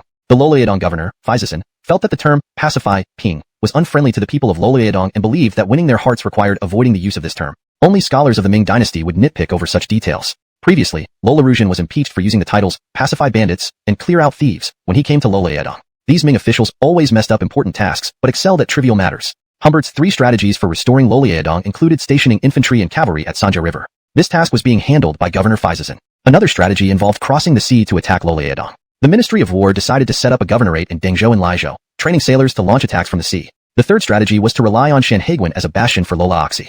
As the Governor-General of Loloyedong, Humbert was stationed at Shanhaiguan. Being the Governor-General of Loloyedong, while not being in Loloyedong was indeed bizarre. To ensure Humbert worked with peace of mind, the Andre even bestowed upon him the title of Minister of War. This appointment showed the Emperor's trust in Humbert, demonstrating that the Emperor, while ordinary, was not incompetent. Upon arriving at Shanhaiguan, Humbert made waves as a new. However, local officials and wealthy merchants raised the price for emigration from 1 tael to 1.2 taels. While Jaden despised this, he reluctantly accepted it. The Qingyi army's treasury had no shortage of silver, and they needed the displaced civilians. With millions migrating from Loloaning and a large influx of refugees from various parts of the Ming, immigration officers were overwhelmed and complained to Jaden. The Immigration Bureau, directly under the highest administrative department, was managed by Jaden. Gale sought help from Inspector General Sullivan of the Patrol Bureau. Uncle Rudy, do you have any manpower? Immigration officials are working overtime and are threatening to rebel against me. I do have people, but you need to provide additional pay. Also, consult your brother since this involves the military, and you're part of the civil administration. Uncle Rudy understood Jaden's difficulties, but maintained strict rules. Alright, I'll telegraph my brother immediately. Jaden believed his brother Stuart would definitely support him.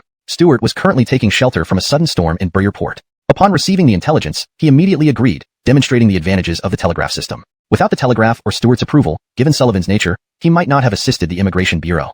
Chapter 317. The Death of Glen. Imperial City of the Great Ming Dynasty, Nunhatsi. This place is the imperial hunting ground, and the Nunhatsi net military was staffed by eunuchs who took care of it. Eunuch Glen had been. This angered Lolo Chow, who then arrived with a group of lackeys. Haha, Lord Wong, your teeth seem quite strong. You can even eat pig feed. Lord Lolo, I've never wronged you. Why do you wish to harm me? Glen thought he hadn't offended Lolo Chow, attributing his plight to having read too many classics, which misled him into believing he was still favored by the emperor. Gale also tried to teach the Andre proper behavior and impeach the emperor's wet nurse, Madam and, just like the Donglin party members did. Lolo Chow walked over and kicked Glen to the ground. Himph, you claim to have no grudges with me? You colluded with outsiders to deceive the late emperor and abolish the tax inspectors, ruining our brothers. Do you know how many brothers want you dead?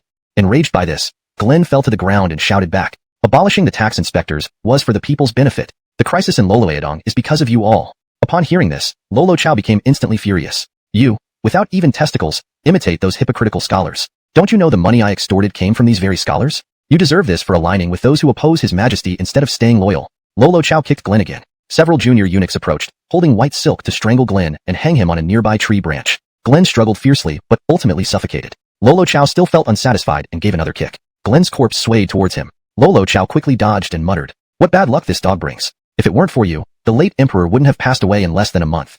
In the palace, Galith, the younger brother of the Andre, and his reading companion, eunuch Bryce, who was close to Glenn, suffered repercussions and was demoted by Qian to guard the mausoleum in Fengyang. Before leaving, Bryce arranged for a young eunuch named Wang Rudigin to stay with Galith. Wang Rudigin contacted Ottman and handed him a note to pass on to Ellis. Ottman opened the note and quickly understood that Glenn was seeking help. Ottman soon found Ellis. Ellis read the note inside. "It's too late. Eunuch Glenn is already dead." Ellis wished to save Glenn, but didn't have any effective plans under such short notice. "Mr. Ailbert, please maintain contact with Wang Rudigin from now on."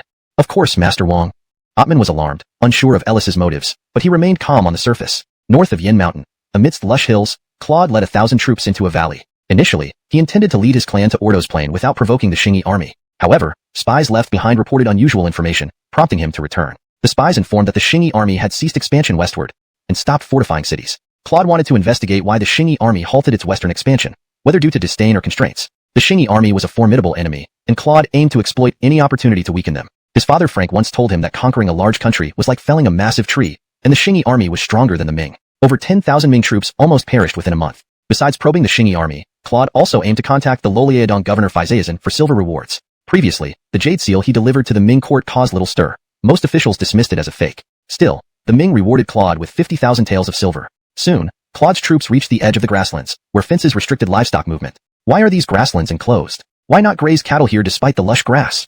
one servant wondered aloud. Claude also found it bizarre to see vast, empty grasslands while other areas teemed with cattle. Neither understood the concept of scientific grazing management. The Xingyi army scouts spotted Claude's men. A cavalry unit monitored their movements without leaving the pasture. "They don't have many troops here," a servant noted excitedly. "Should we raid them for cattle?" Claude shook his head, pointing to a distant city.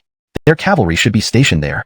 Seeing no opportunities, he avoided a pointless confrontation. "Let's go find Governor Wang for some silver." "Haha, Governor Wang is a kind man." The servants laughed, finding the Ming officials easily deceived. Translation complete. Adhering to the specified guidelines and maintaining the original paragraph structure and tone. Chapter 318. Hoover attacks Jinzhou. Lola Oxy, Zhouangning City. Faizaizan was meeting someone. This person was tall and muscular. Gale was Hoover, who had fled back from Loloan. Hoover originally intended to run to Denglai but was blown off course by the southeast wind, nearly being recaptured by the Xingyi army near Sancha River. Unlike Captain Bellamy of the reinforcements from Sichuan, who was captured and sent to the capital for questioning because of his involvement with the rebels, Hoover wasn't caught because he hadn't shaved his head. In Loloang, the Xingyi army did not enforce a uniform hairstyle among civilians. Only male soldiers in their territory were required to shave their heads into a crew cut. However, many men appreciated the practicality of short hair and the prestige associated with serving in the Xingyi army, so many chose to do it voluntarily. Even some women preferred shorter hairstyles, as long hair was difficult to maintain. Hoover didn't have to shave his head either, as only a portion of the local population had done so in Loloang. Faizaizan sized up Hoover and questioned him. "Captain Mao, you say you never colluded with the enemy." "Excellent." Faizaizan applauded. "That's the kind of bravery the court needs." Soon, Hoover received his 200 chosen men from Faizaizan. Before departing, Hoover sought out Faizaizan again. "Commissioner, the journey ahead is perilous. Can we get some resettlement silver to boost the morale of the troops?" "No problem. See the quartermaster and collect 1,000 taels of silver." Faizaizan agreed immediately. "Thank you, Commissioner." Hoover collected the silver and set off with 200 men aboard a Milchuan ship. En route, Hoover addressed his troops. "Listen up. Our destination is the abandoned Jinzhou garrison. Don't look so grim. Occupying it will be a great achievement. Follow me, Hoover, and enjoy all the comforts of life. I won't let you down. Galir, take your silver." Distributing the silver, Hoover gained loyalty among the soldiers, many of whom were eager to earn a living rather than pledge undying loyalty to the Ming. Soon, Hoover reached Jinzhou garrison. Gale reported the success to Faizaizan and gathered refugees from nearby islands and mountains, collecting over 1,000 people who refused to surrender to the Xingyi army. Hoover's successful navigation through Bohai Bay and landing at Jinzhou was possible due to the absence of patrols by the Eastern Naval Fleet. Stewart had deployed 3/4 of his naval forces to support operations in the Americas, leaving only 5 large sailing ships available to Zane. These ships were focused on patrolling. This was accomplished. Surrounded by generals, facing the vast coastline of the American continent, everyone felt the enormity of the challenge. Clearing his throat, Stewart began. "We now understand some aspects of the Western armies. To the north, there are royal forces, further north the Anglo-French coalition. On Hawala Island, the Swedish-Dutch coalition holds sway. The Netherlands-Portuguese coalition occupies Arima Island. While their exact numbers are uncertain, they likely total around 10,000. Though they control the seas, they have a fatal weakness." ##### Chapter 319. The Fatal Weakness. In the Caribbean Sea, on Havera Island, Avon, the allied commander of the Ruelua forces, received the second batch of 5,000 troops from the mainland. However, Avon was far from happy. His last campaign with 3,000 men against Dutan City had ended in disaster, with 2,000 Rosian Empire mercenaries left dead at the city's walls. The messenger he sent to Arima Island returned with news that the Dutch-Polish allied forces had also faced initial setbacks. This made Avon increasingly uneasy. These natives were proving much tougher adversaries than expected. Avon had sailed across vast oceans at great expense, and if he couldn't secure a gold or silver mine in the New World, the nobles within the Swedish Empire wouldn't be easy to deal with. At this moment, Admiral Dom, the commander of the transport fleet, was bidding farewell to Avon tactics, even raiding Portuguese colonial settlements. In Atto City, Stuart directly pinpointed the most critical flaw of these Western armies: their logistical challenges. Shipping sufficient supplies across the ocean was extremely difficult. Even the Qing army, despite its substantial naval development with hundreds of large sailing ships regularly plying the Pacific, found it challenging to sustain such logistics for tens of thousands of troops. Stuart's strategy was to delay. As long as there was adequate defense in America, these Western armies would inevitably attack, allowing the Qing forces to defeat them one by one while conserving resources. Gale ordered General Abdul to lead 10,000 troops to defend Grande City and oversee the defense along the Grande River. Urban continued to command Atto City. Clifton led another 10,000 troops to Mississippi City, working alongside Court to fortify the Mississippi River area up to the Great Lakes region. Stuart would personally inspect the automotive industry and coal iron mines in the Great Lakes region. Gale also aimed to control the Atlantic Ocean. In Atto Harbor, over 20 large sailing ships were fully manned with naval soldiers. Once reinforcements from Nanyang arrived, another 10 could be deployed, bringing the total to just over 30 ships, far fewer than the estimated 100 or more ships in the Western fleets. Every enemy ship will be turned to dust. Hashtag Chapter 320, the new type cannonball's first battle. In the Adonu port, the newly refurbished large sailing ships unfurled their sails and headed out to sea. They would be practicing their artillery skills on the open waters outside the harbor. Thanks to the auxiliary aiming system and the direct flight path of the cannonballs, adjustments had to be made in sail operations, and they no longer needed to drop anchor during bombardments. Boom, boom, boom. Over 30 large sailing ships lined up in a straight line, passing within 100 meters of the target ships as gunners aimed and fired. On the auxiliary aiming devices were telescopes with adjustable focal lengths and rulers, eliminating the need for gunners to calculate distances on the spot. Gunners adjusted the rulers to around 100 meters and began aiming. By turning the dials in their hands, they aligned the center of the telescope with the distant target ship. As the ship rocked unpredictably, the crosshairs in their field of vision moved up and down. When the crosshair center was about to align with the target ship, the gunner would pull the firing cord, launching the cannonball. On the walls of Adonu City, Stuart and Atlee watched the Atlantic Navy's practice session. After the first round, Atlee exclaimed, "Emil, did I see correctly? Each ship hit at least one cannon?" No, it must be the immense power of the new cannonballs. Stuart knew the destructive power of cannonballs made from yellow explosive powder. A single strike from one now could cause massive damage to any large sailing ship. Over 100 kilometers east of Adonu port, 10 large sailing ships sailed eastward. This was the Ruru Alliance fleet. To secure supplies, Avon resorted to plundering. However, Avon's position was a bit awkward. His chosen Havana Island lay in the middle of the Gulf of Mexico. If he could defeat the Qing army and capture their city, this location would be ideal. To secure this strategic position, Avon sacrificed considerable interests. But he never expected the Qing army's defenses to be so strong. Avon divided the Ruru Alliance's 20 large sailing ships into two fleets to raid native villages along the Gulf of Mexico shores for food. The fleet near Adonu port was led by Captain Edric. Galleering the boom sounds from the east, Captain Edric steered his fleet toward the source, believing it to be a battle where he could benefit. A lookout atop the mast shouted, "Captain, there are ships to the east, native canoes." These were actually the patrol ships of the Atlantic Navy. Donald had deployed them in all directions to prevent other vessels from interrupting the training. Determined not to make the same mistake again, he ordered the patrol ships to return immediately upon sighting anything unusual. Captain Edric commanded, "Chase them." Donald soon received the news while preparing to replace the target ship. Boom, boom, boom. Explosions rang out beside Captain Edric's ship. Edric sneered sarcastically, "Ha, these fools. From this distance, how could they possibly hit us? They must be desperate for revenge." Boom, boom, crack. Edric's ship shook violently. Cannons penetrated its hull. "What's happening? Report the damage." Boom. Edric's large sailing ship exploded into a fiery ball. Of the 10 western ships, some exploded, others shattered into pieces, and several broke in half and sank. Donald was astounded. Gale never imagined that the accuracy of the new cannons could be so high, striking multiple targets from several hundred meters with hundreds of cannonballs. And this was the gunners' first time using these new cannons. If they became proficient, the results would be unimaginable. Chapter 321. The Yellow River changes course. On the battlements of Adana City, the Atlantic Navy had vanished from the sea. Stuart gazed silently at the empty horizon. Atlee looked at the sea and said, "Governor, let's head to the telegraph room to await news." Stuart nodded, replying, "All right." The telegraph message would surely arrive much sooner than the Atlantic Navy could return. Drip, drip. The telegraph room was always the busiest place. The telegraph operator handed over a translated message with a pleased expression and presented it to Stuart. "Governor, this is an urgent telegram from General Donald." Stuart's face brightened as he read the message. "Emil, how is it?"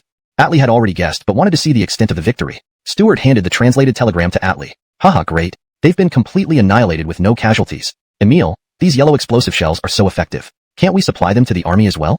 Atlee's eyes were filled with anticipation. If the army could also be equipped with such ammunition, who could stop the Qing army? Stuart shook his head and said, "Big Brother Joe, manufacturing these shells involves complex procedures. Some parts are entirely handmade by workers, resulting in very low production rates. Even supplying the Atlantic Navy is a struggle." Atlee nodded, saying, "That makes sense, but that's fine. We'll use our old shells. Even with those, the Westerners can't defeat us."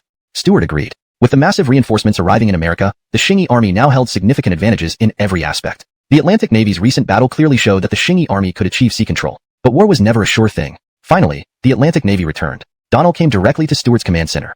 Governor, the new cannons and shells were incredibly effective. We obliterated them within 300 meters. Indeed, I hope the Atlantic Navy continues to strive for success, replied Stuart, adding with a light smile. Now our range exceeds that of the Western Fleet. Utilize this advantage and keep whittling down the enemy, striving to eliminate the Western Fleet on the Atlantic. Yes, Governor.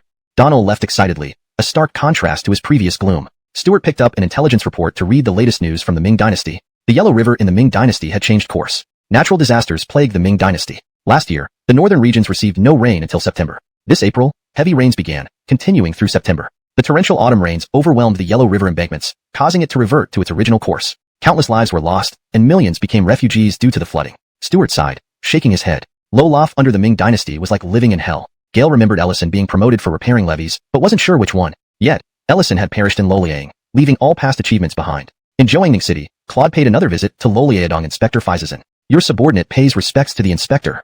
Humph, Claude, willing to return and returned. This action left Andy, guarding Loliang, utterly confused. Andy had prepared a counterattack, but didn't expect Fizazin to retreat so quickly. Meanwhile, Chief Strategist Humbert, originally stationed at Shanhaiguan, arrived in Joangning City. Humbert, as the Chief Strategist of Loliadong, was responsible for military affairs. But Fizazin felt competent and wanted to handle military matters, requesting Imperial censor intervention to prevent Humbert from intervening. With the arrival of new Geely General Zakankian at Shanhaiguan, Humbert was forced to relocate to Joangning. Upon arrival, Humbert resumed his autocratic tendencies, finding fault with Loliang's defense layout. Gale conducted thorough inspections, checking troop numbers, weapons, armor, and supplies, finding numerous deficiencies. Typically, Humbert sought to hold individuals accountable, criticizing even Inspector Fizazin.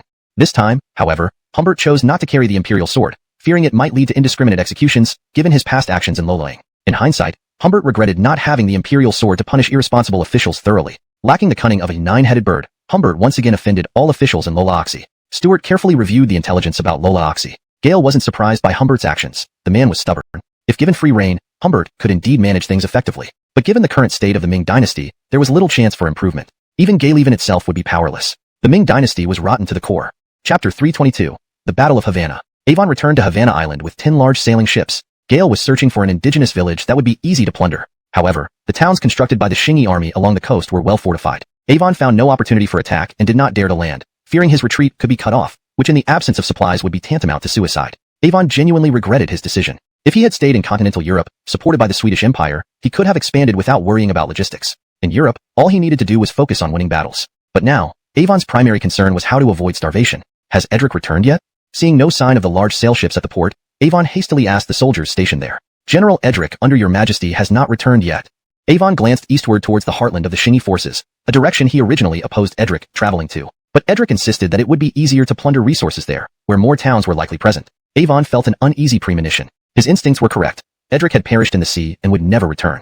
The ship captain. Can we go any faster? Don't worry, your majesty. Once the indigenous fleet is within 200 meters, our fleet will reach maximum speed. They won't catch us. Captain Enrique confidently stated. At that distance, escape would be certain and cannons highly inaccurate. Avon relaxed, knowing 200 meters offered significant advantage in naval combat. Gale even imagined how he might counterattack if he encountered the western fleets. Suddenly, cannon fire erupted, jolting Avon from his thoughts. One of Avon's sail ships exploded in flames, sailors jumping overboard. Captain Enrique was bewildered. How did this happen? They're still over 500 meters away. Avon was equally baffled. On board Revenge, Donald exulted. One cannon volley had destroyed a ship already. The second round followed with a deafening roar. Avon's ship shook violently as half its deck splintered, tilting dangerously. Captain Enrique panicked. We've been hit. How could this happen? Why are the indigenous cannons so accurate? Avon seized the frightened Enrique. Think quickly. The ship's losing balance. Increase the speed.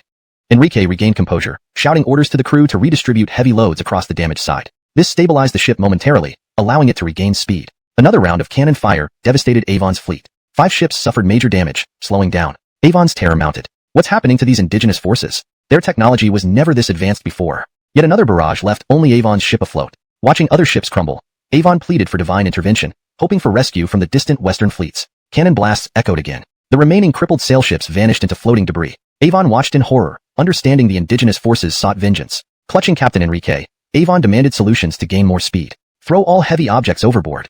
Enrique shrieked in fear. Before he finished speaking, 3 direct hits tore through the ship. Avon plummeted into the water, desperately grasping for anything but finding nothing. Gazing north, he saw no sign of rescue from the western fleets. Donald arrived at the site where Avon had fallen. Watching struggling figures in the water, his expression cold. Send a telegram to Governor General, stating the Western Coalition fleet at Havana has been defeated and utterly shattered. Pausing, Wu added, wait, omit that last sentence. The attendant nodded and entered the telegraph room. The Atlantic Navy promptly returned home. On the sea, wooden fragments floated with the waves, some ablaze. A hand emerged from the water, smothering a flame. The Anglo-French coalition, French Prime Minister Cardinal Mike. Restless and irritable, Ricky sarcastically remarked, Prime Minister Mike, I thought you got addicted to plundering the natives and forgot about the gold mines in the New World. Cardinal Mike was physically frail and often ill, but his personality was incredibly resolute. Cough, cough, Ricky. If you can't wait any longer, feel free to launch an attack first. There's no need to wait for us. Our agreement doesn't specify that we must act together. Mike's response made Ricky furious inside, but he restrained himself. Gale knew that facing the Shingi army alone wouldn't bring much success.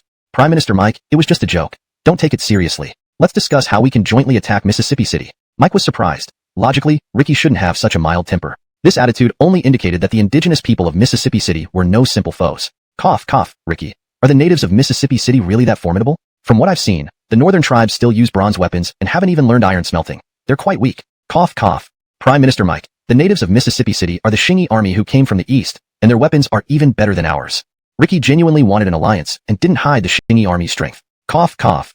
Mike's face darkened. When the Spanish monarchy initially used the maps and mineral wealth of the New World as collateral for debt, they said the natives weren't strong. Clearly, Mike had been deceived. If he had known the Shingi army was so powerful, Mike would never have agreed to come to the New World. Unfortunately, they were already here and had invested heavily. Ricky, with your 30,000 soldiers, you can't even take down a native city, while in Europe, 10,000 men can dominate.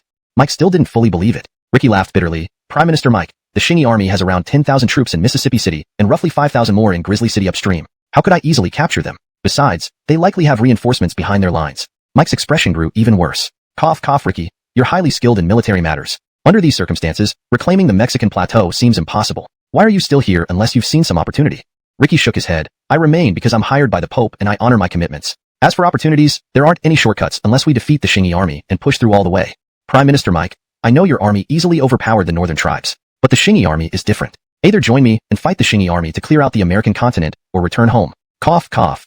Boris hoisted Avon onto his shoulder and headed toward the plantations outside Augustine Castle. In Rocket City, Stuart disembarked from the Revenge and entered Rocket City. After the Atlantic Navy defeated the Swedish-Russian coalition's fleet, the Shingi army could again transport supplies and personnel via sea routes. Stuart traveled aboard Wu Derelui's flagship to Rocket City. Meanwhile, the sturdy young leader was still en route to Grande City, over 400 kilometers away from Rocket City and 800 kilometers from his destination.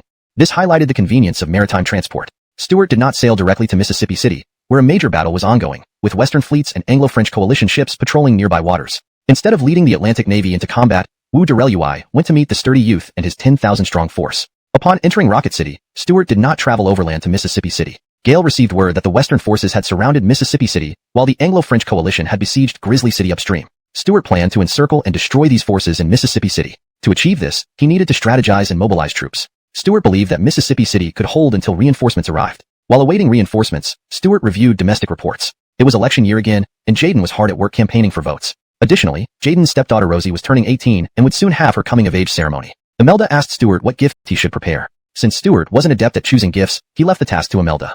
Chapter 324, Famine in Mississippi City. 9 low-linked cities, Shingi Compound. Due to the elections, Jaden was very busy, but he still managed to organize a coming-of-age ceremony for his daughter Rosie. In the Shingi Army's territory, turning 18 is a very significant milestone. At 18, one can participate in political activities, get married, set up an independent household, and venture out on their own, no longer constrained by parental authority. These legal provisions had faced opposition from many people, as they deviated significantly from contemporary customs. However, under Stuart's strong enforcement, there were no major upheavals. The former interest groups had already been dismantled by the Shingi Army. Most people lived at or just above the poverty line, struggling to make ends meet. Their opposition to Stuart's laws did not cause significant turmoil. Over these years, several powerful merchant guilds emerged, yet none opposed these laws because they had adapted to them. Such is the power of habit. Rosie had long awaited this day.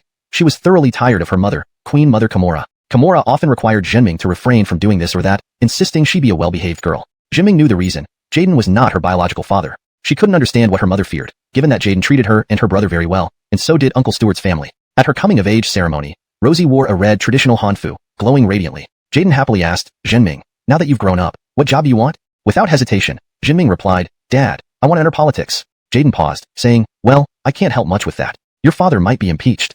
No worries. I'll manage on my own. I've already signed up to run for sheriff of Taizhan County. Zhenming had long taken action. Nearby, Queen Mother Kimura's face changed dramatically. After the banquet, she saw Jaden leave and then approached Zhenming alone. Zhenming, don't you know your true background? How can you choose to enter politics? Mom, I'm sick of hearing this. Dad treats us well, and Uncle never looked down on us. Why can't I pursue politics? I've had enough of you. I'm moving out. Jinming didn't want to listen to her mother's nagging anymore. Far away in Rocket City, Stuart naturally heard about Rosie's decision to enter politics. Gale wasn't surprised and saw nothing wrong with it. Stuart had never intended to treat Jinming and her brother differently. Since fairness was his guiding principle, as long as their actions complied with the laws of the Xingyi territory, he wouldn't interfere forcefully. Of course, things were different in military-controlled zones, especially with ongoing conflicts in Eastern America. After waiting for about 10 days, Stuart finally received the troops led by the short and stout young man. The youth stepped off the ship. Emil, I didn't expect you to arrive earlier than me, even though I left over a month ago. Don't talk nonsense. We need to hurry further ahead. Both Mississippi City and Grizzly City are under siege, and we must rush to reinforce them. Stuart knew the battle in Mississippi City was fierce. Although court reported that holding out for another 2 months wasn't a problem, Stuart wasn't worried about the city's defenses but rather about the Western barbarians escaping if they learned about the destruction of the Allied fleet. In Mississippi City, Aslan's 30,000 troops surrounded the city but hadn't launched an attack yet. Court wanted to launch a preemptive strike. With over 10,000 soldiers, he believed they could defeat the Westerners. But Stuart wanted a decisive victory, so Court had to patiently hold the city. To reinforce the Westerners' resolve, Court hosted several captured Westerners with good food and drinks. Gale apologized profusely, explaining the influx of refugees caused a famine, hoping to reconcile with the Westerners. When he escorted these prisoners out, the streets were filled with emaciated civilians, carefully selected natives who fled from Aloysius in the north. General Edmund, will this work? Asked Aloysius. I'm not sure, replied Court calmly, but confirmed one scout. Riley and Mike exchanged knowing smiles. A chance indeed, chuckled Riley. Prime Minister Mike, let's start attacking immediately. But this city is large. 30,000 troops aren't enough. Can you send reinforcements? Certainly. I'll station 5,000 men to monitor Grizzly City and send 15,000 more here, replied Mike. They didn't attack Grizzly City first because attacking Mississippi City allowed their navy to assist from the sea. Chapter 325. The Siege of Mississippi City. 100 kilometers southwest of Grizzly Bear City, a contingent of the Xingyi army was marching. Eric commanded 10,000 troops in support. Originally, his target should have been Mississippi City, but it was later redirected to Grizzly Bear City. The Xingyi army's engineers were repairing roads ahead. Though they were traveling through the North American Great Plains, the road conditions were less than ideal. Without the engineers' repairs, horse carriages would find it extremely difficult to pass. Eric rode his horse with a cold expression, leading his troops forward like an unstoppable iron tide. A scout on horseback galloped over to report. Report. The vanguard reports that we've successfully covered up our tracks for 10 kilometers ahead. Eric responded icily. Continue. I want every Westerner within 10 kilometers not to notice our presence. In Rocket City, numerous carts driven by oxen rolled out. These carts were originally used by merchants in America for transportation, as the continent had many bison that people domesticated to pull wagons. Fully loaded. The others contained no combat personnel, purely attracting fire. As Gallagher's forces approached the city's firing range, there was no sound of cannons from the city walls. Riley's expression turned grim. Gale did not believe the city was out of ammunition. Clearly, the commander inside was waiting for his troops to advance deeper before attacking. From the lookout post on the city wall, Court observed the battlefield through a telescope. This Western commander has some skills, not deploying his artillery. Pity. Have the artillery open fire with 300 rounds. Boom, boom, boom. The cannons atop the city rumbled, striking into several small formations of the Western Coalition army with astonishing force, yet the casualties were few. The scattered formations effectively minimized damage. Meanwhile, loud explosions echoed in the port. Several ships that ventured into the harbor were hit by shells. Some began taking on water, soon to capsize, while others suffered severe damage. Still, hundreds of rounds had been spent. Stuart joined the expedition, and in return from the front to act as a guide. Near a spot 100 kilometers from Mississippi City, Stuart met and, wearing his peculiar Taoist attire, and was excited upon seeing Stuart, whom he hadn't seen for years. Governor. Mr. Formed tight-knit groups unlike previous Ming immigrants. Stuart understood, but didn't want to intervene heavily. Gale had given them a good place to live. They needed to strive for a better life themselves. So long as they follow Xingyi laws, I won't interfere, Stuart added, smiling. Mr. Jiang, civil affairs will handle this matter. It's best if I don't get involved. And nodded, discussing amusing stories about the natives instead. In Mississippi City, the battle had intensified. Gallagher had committed 30,000 men. The Western Coalition advanced with small cannons, trying to breach the city. A cavalry unit burst out from the city, charging towards the Coalition's small cannon positions. Dozens of musketeers lined up and fired rapidly. The Xingyi cavalry charged close, cutting down and destroying the cannons, then quickly withdrew. Court watched from the wall, unhappy. Although the cavalry destroyed the enemy's cannons, losses were high. The Western Coalition musketeers didn't flee like Ming firearm battalions. They held their ground under pressure, wielding firearms far superior to those of the Ming army, which had rudimentary weapons with limited power. Any news of reinforcements? Court asked his guard. No, General Edmund, they haven't arrived yet. Fine, we'll wait. Court sighed in resignation. Hashtag chapter 326, 9:30. In November, on the American continent by the Mississippi River, it began to snow. In the city of Mississippi, the battle had grown increasingly intense. The defensive positions outside the city had been destroyed by the Allied Western forces, who had now reached the city walls. It seemed that Mississippi City was about to fall. Inside the Allied Western Command Center, Cardinal Mike expressed his concerns. Lord Bow, my scouts sent across the Mississippi River have not returned with reports for some time. Prime Minister Mike, don't worry. Haven't we prepared our defenses? Moreover, we are about to capture this city soon. Lord Bo was not overly concerned since they controlled the sea. Gale confidently said, Prime Minister Mike, we control the seas. If the natives send their entire army to assist, we can dispatch our fleet to attack other native cities. I actually hope the natives bring their full force. Cough, let's hope so. I can't understand why these natives are so powerful, with such a large population controlling such vast areas. Mike replied, Lord Bo, I am heading north to inspect the defenses at Grizzly City. Please handle things here. Mike walked out, deeply worried, sensing something unexpected might happen. As he was walking, Balthazar stopped him, accompanied by an attractive Adina. Prime Minister Mike, may we talk? Mike gave him a cool glance and said, I'm heading to Grizzly City's defense perimeter. If you have anything to say, follow me. Mike, of course, recognized Balthazar, the man betrayed by the Pope. With his guards, he rushed toward Grizzly City, where 5,000 troops were stationed. Upon arrival, he saw the Franco-British forces had dug trenches and set up artillery positions following the natives' methods. Cough, General, is anything amiss? Have the reconnaissance units returned? Prime Minister, they haven't returned yet, but we've sent new units. The general remained vigilant and responsible. Mike looked grave. Balthazar approached. Prime Minister Mike, may we talk? Cough, Balthazar, I know what you want to discuss. I can help you, but after this battle. All right. 20 kilometers north of Mike's position, on the northern side of a small hill, lay a camp. Inside, 10,000 soldiers of the Xingyi army, under Lola Li's command, had arrived 2 weeks ago. Lola Li, expressionless, watched the telegraph operators. Click-clack, beep. Commander, telegram. Read it. 3 days from now, 9:30, commence the attack. Lola Li glanced at the clock ticking steadily. Below Mississippi City, the battle was fierce, but despite the Allies' intense offensives, the Xingyi army held firm. Lord Bo tried placing a box filled with explosives against the city wall, but was thwarted by incendiary arrows soaked in whale oil, igniting the explosives and sending the carrying soldiers sky high. The blast also injured nearby Allied soldiers. Lord Bo's plan to breach the walls quickly had failed. Gale organized suicide squads to push several cannons from different directions toward the walls. Inside the city, 3,000 cavalry and 7,000 infantry rested, ready to counterattack upon Governor Daryl Yinwu's order. Osiris observed the enemy pushing cannons through gunfire, smiling. His role as bait was nearly over. Soon it would be their turn to attack. General Gao, our new recruit battalion requests permission to join the fight. Taj approached. Having saved Wuyongwe and displaying excellent combat skills and strategic thinking, he was promoted early to captain of the new recruits. New recruits could only become official soldiers after graduating from the training camp. Taj felt unusually close to Osiris, perhaps because they were both from northern Shaanxi. Osiris shook his head. Captain Li, your duty is to assist in defending the city. Protect Mississippi City well, and you will earn merit. Yes, General. Taj did not insist. His request was partly due to his nephew Li Joyo's urging. In the Gulf of Mexico, the Atlantic Navy sailed northward towards Mississippi City, aiming to eliminate the Allied naval vessels monitoring the coast. Despite annihilating the Raylo Alliance fleet, Wuyongwe remained cautious. Another loss would truly disappoint Governor Daryl Yinwu. Standing on the deck, Wuyongwe closely monitored the sea conditions. Well, Commander, the governor has sent a message. A comprehensive attack will begin at 9:30. We should enter the battlefield opportunistically.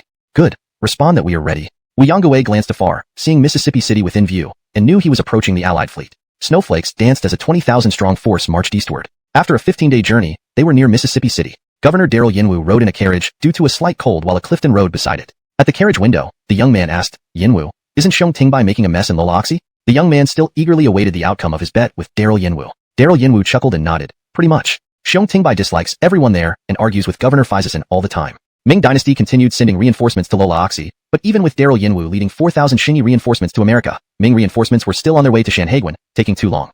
Xiong Tingbai favored defense, which clashed with Faizasan's offensive stance. Xiong Tingbai now spent his days writing petitions to the emperor instead of acting. Gale's quite stubborn. Either follow his method or do nothing. The young man laughed. Yinwu, then I win. Pay up. Daryl Yinwu smiled. Relax, no money on hand right now. Chapter 327. Joint operations by various parties. In the Gulf of Mexico, off the coast in front of the port of Mississippi City, dozens of large sailing ships were anchored on the sea surface. Within the port, more than a dozen large sailing ships lay crippled by the coastal artillery fire. Another 10 or so ships had managed to land troops at the port. The Allied Western forces were landing en masse and attacking towards Mississippi City. Boom, bang, bang, bang. The sound of cannons and muskets was chaotic and deafening. The defensive firepower from the coastal batteries of Mississippi City had clearly diminished significantly. Outside the port, Admiral Adair, commander of the Dutch-Polish Joint Fleet, stood on the deck using a monocular telescope to observe the situation atop Mississippi City's walls. A cold smile crept across his face. Despite having lost over 10 large ships and thousands of men while trying to capture the docks, seizing this prosperous city would provide enough wealth to compensate for their losses. These mercenaries, recruited for the riches, meant nothing to him personally when they fell. All that mattered was reclaiming the New World, gaining vast amounts of silver and gold, which would then allow them to recruit fresh mercenaries. Atop Mississippi City's walls, there weren't many soldiers of the Xingyi army. Gaston led 1,000 new recruits assisting in the defense. Through the firing ports, he could already see the landing Westerners. Elias loaded his musket and, wanting to shoot, asked, Uncle, why aren't we shooting yet? Those Western devils have landed. The time isn't right. Wait for the signal. Gaston glanced northward. By the northern gate, Commander Court and other officers were watching the clock. When the minute hand pointed to 6, Edmund ordered, send the signal.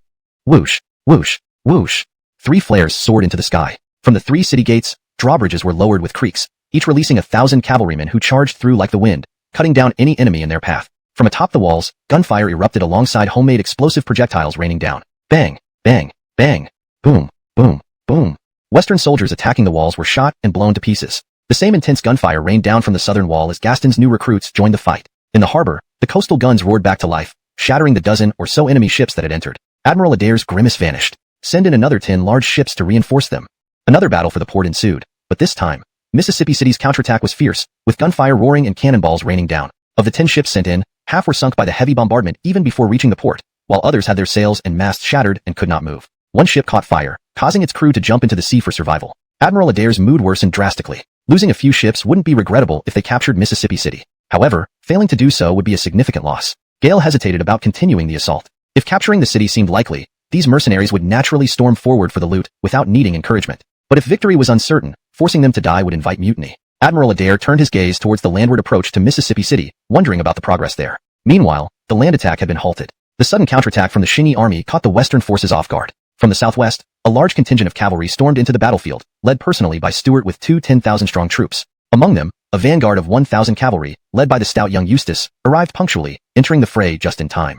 Earl Base did not expect the Shingi army inside the city to launch a counteroffensive, especially with such a large cavalry force from the southwest. Caught unprepared, Base's command post nearly fell to the Shingi army. Forced to retreat quickly, Base's withdrawal threw the entire western front line into chaos. Without leadership, some continued attacking while others switched to defense, and many more fled in disarray. Court left the defense of the city to the new recruits and led 5,000 infantry and cavalry outside, accompanied by artillery units. Faced with a pincer attack, the western forces crumbled under the Shingi army's offensive. Earl Base had no choice but to retreat northeast, remembering to alert Cardinal Mike's division to the northwest, instructing them to withdraw. When Base's messenger arrived, the Shingi army's attacks began simultaneously. As Court launched a counterattack from the city, Lola Lolat attacked Mike's forces to the north. Meanwhile, Grey Bear City's garrison also counterattacked. Cannons thundered followed by cavalry charges. Mike's forces crumbled within half an hour. The Duke of Aquila and the beautiful Adina supported Mike, fleeing hastily. Let me go. Cough cough. Mike struggled, unable to accept such a defeat. His scouts had detected native forces approaching from the north, and he had prepared defenses. Despite this, his forces were still crushed. Mike, a man known for his iron-fisted methods, could not tolerate the collapse of his men against the natives.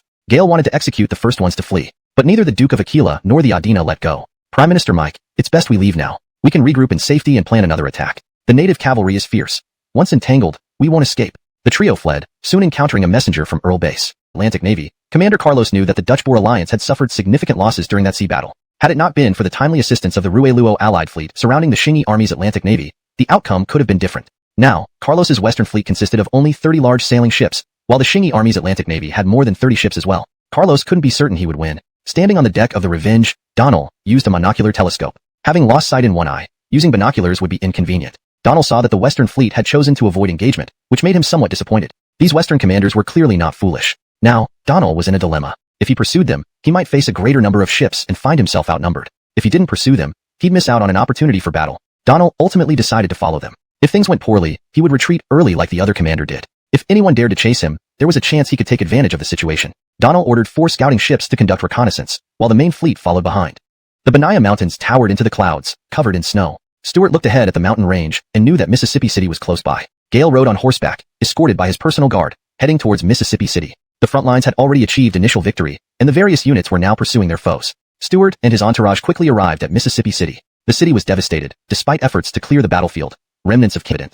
The Adina caught a rabbit in the forest, roasted it, and gave half to Balthazar. Balthazar then handed the half rabbit to Mike. Prime Minister Mike, we can't stay here long. We must immediately return to your northern stronghold. Balthazar wanted to return to Europe via Mike, back to his estate. Gale no longer wished to fight against the natives of the New World. Their artillery was powerful, and they fought fiercely, breaking all conventions of warfare unlike the orderly battles in Europe. Mike felt similarly. Gale realized they had been deceived by the Western royal courts. These natives were exceptionally strong, numbering at least 50,000. Various forces inside and outside had launched simultaneous attacks. How was that possible? Among those who retreated from Mississippi City were soldiers from Aslan's army. Mike had a rough idea of when the Shingi army launched its counterattacks. It seemed to happen almost simultaneously. Gale couldn't figure out how they managed it, but hoped to solve this puzzle once he escaped. Mike also wanted to leave, but he was exhausted. His poor health wouldn't allow for much more running. Cough. Balthazar, I know we can't stay here long. Just give me a moment to rest. Mike ate the rabbit meat without hesitation. The Adina shared another half of her portion with Balthazar, who gratefully devoured it, starving as he was. Hoofbeats. A sturdy young man led cavalry in pursuit. Mike, save me.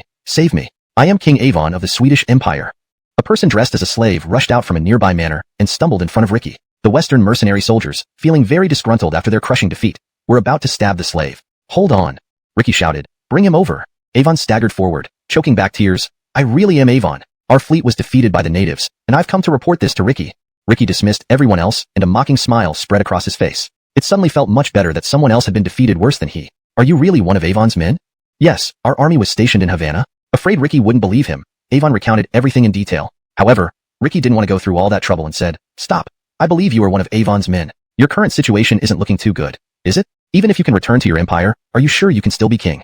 Avon remained silent, knowing he had been badly betrayed by the Spanish royal family, driven by greed. Ricky felt even more relieved, saying, "King Avon, I assume you will need an army to support you upon your return. My troops are limited, but they are ready to serve you." "Lord Ricky, I gladly hire you, but how do we return? The Spanish fleet surely won't help us." Avon wasn't foolish. He had been deceived because he underestimated the Xing. "I'm not lying. We changed into common soldiers' uniforms, just like any others. These natives shouldn't have kept pursuing us. She stands out the most here because she is a woman, and a very attractive one." Balthazar looked at the Adina, admiring her beauty. As a duke from Germany, he had seen many women, yet he had become infatuated with this pirate, even promising to bring her home. "Evangeline, let's split up." The Adina Evangeline trembled slightly, almost cutting Mike's throat. Balthazar began sweet-talking. "Evangeline, don't worry. If I manage to escape, I'll definitely come back for you. I swear." Female pirate Evangeline looked into Balthazar's eyes, feeling a profound sense of disappointment. She stood up and walked out from their hiding spot, deciding to escape alone. However, Adina Evangeline was soon discovered. The stocky youth laughed lecherously, thinking to himself, "La little darling, caught you." Soon, the Shingi soldiers surrounded Adina Evangeline. With empty hands, Evangeline inadvertently disheveled her clothes, revealing glimpses of her voluptuous figure. The surrounding Shingi soldiers couldn't help but swallow hard, admiring the allure of this Western woman. "Wait, I know the Western language, let me interrogate her." The stocky youth halted the soldier who intended to bind the Adina. Gale straightened his military uniform and approached the Adina. The Adina was bold, leaning towards Jet. The stocky youth became exceptionally excited, asking, "Don't be afraid, little lady. Just cooperate, and we won't hurt you." Evangeline pressed her chest against Jet, and suddenly grabbed his neck while pulling out a dagger, stabbing towards his chest. Talia, the Adina, aimed to subdue this detestable man. Gale was clearly the leader of these natives, but he was too strong, so Talia stabbed Jet. Clang! The dagger hit something. Ah! The dagger didn't pierce the chest but slashed a large gash across his chest. Enduring the pain, Jet reversed the hold, quickly pinning the Adina to the ground. The bodyguards almost panicked and hurried to tie her up. The medical officer quickly ran over to bandage Jet's wound. Ouch! The stocky youth winced. This Western woman is fierce. Tie her up securely. I must thoroughly interrogate her. The captain hesitated, asking, "General Albert, should we continue pursuing them?" "Pursue, of course. We haven't caught the big fish yet." Though Jet had achieved his goal, catching a woman instead of the bigger prize wouldn't sit well with Governor Stewart. The captain glanced at the medic, who also hesitated. The wound on Jet was severe, and continuing might pose risks. "Quickly search. What are you waiting for?" The stocky youth, feeling increasingly weak, command reminded him that we were already far off course, but he insisted on pursuing, claiming it was a high-ranking official because there was a woman among these Western soldiers. Did they catch that official? Though Stewart knew Eustace hadn't changed his ways, he still thought Albert's analysis made sense. Indeed, there were no women among those Western troops. The captain shook his head and replied, "No, we were worried about Captain Albert's safety and hurriedly withdrew." Stewart felt an urge to cover his face. Balthazar and Cardinal Mike fled in disarray. Behind them, the sight of the Shingi army had vanished. Pirate Mel walked alone, drawing the attention of the Shingi forces, giving them the chance to escape. Soon, they met Ricky's mercenaries who had been searching for them. Seeing Mike and Balthazar, Duke Bo was delighted as both could be useful. Gale immediately said, "Prime Minister Mike, I suggest we retreat immediately. This defeat will greatly change the situation in Europe. It's better to prepare early." Avon also chimed in, "Yes, Prime Minister Mike, I agree we should return quickly." Avon was still dressed as a slave, but Mike recognized him. Mike asked in surprise, "Cough, Avon. What are you doing here? Did you lose too?" Avon blushed and nodded. Ricky didn't want to waste time and probed further. "Prime Minister Mike, what do you think?" Cough, "I believe with our current forces, we can't win against the natives. Let's conserve our strength and consciousness," but was very weak. Mel's dagger had been coated with some biological toxin. Though it wasn't lethal, it severely weakened him. Stewart specially visited him in the medical camp. There were male and female medical staff. Generally, female staff stayed in the rear hospitals to care for the wounded. Noticing that the stout young man wasn't teasing the female staff, Stewart knew he was truly badly hurt. Initially planning to tease him, Stewart decided against it. However, the stout young man managed to say, "Emile, my analysis was right. We were chasing a big fish. Too bad they stopped following." "Yeah." Stewart nodded. The stout young man persisted, "Emile, you have to believe me, it's true."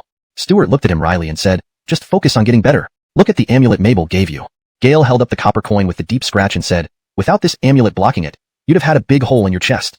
The stout young man stared at the amulet, silent. Stewart left him undisturbed and walked out of the medical camp. "Traitor, how did you do it?"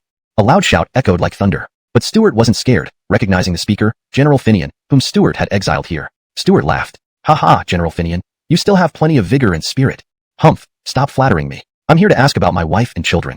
Finian had been farming outside Mississippi. The Western Allied forces might be showing signs of withdrawing. Feeling restless, Trace was eager to avenge past humiliations and honor his fallen brothers. If the Western Allied forces retreated across the Atlantic Ocean, Trace could not pursue them as he had to ensure the safety of the American continent. Therefore, Trace aimed to capture one of the fleets of the Western Allied forces. The Atlantic Navy was already approaching the northeastern peninsula of the Gulf of Mexico. This place was where the Western Fleet was stationed. At the port in front of Augsburg, Aden boarded his large sailboat. The soldiers guarding the ship reported to him, "General Aden, the native scouts have come and gone.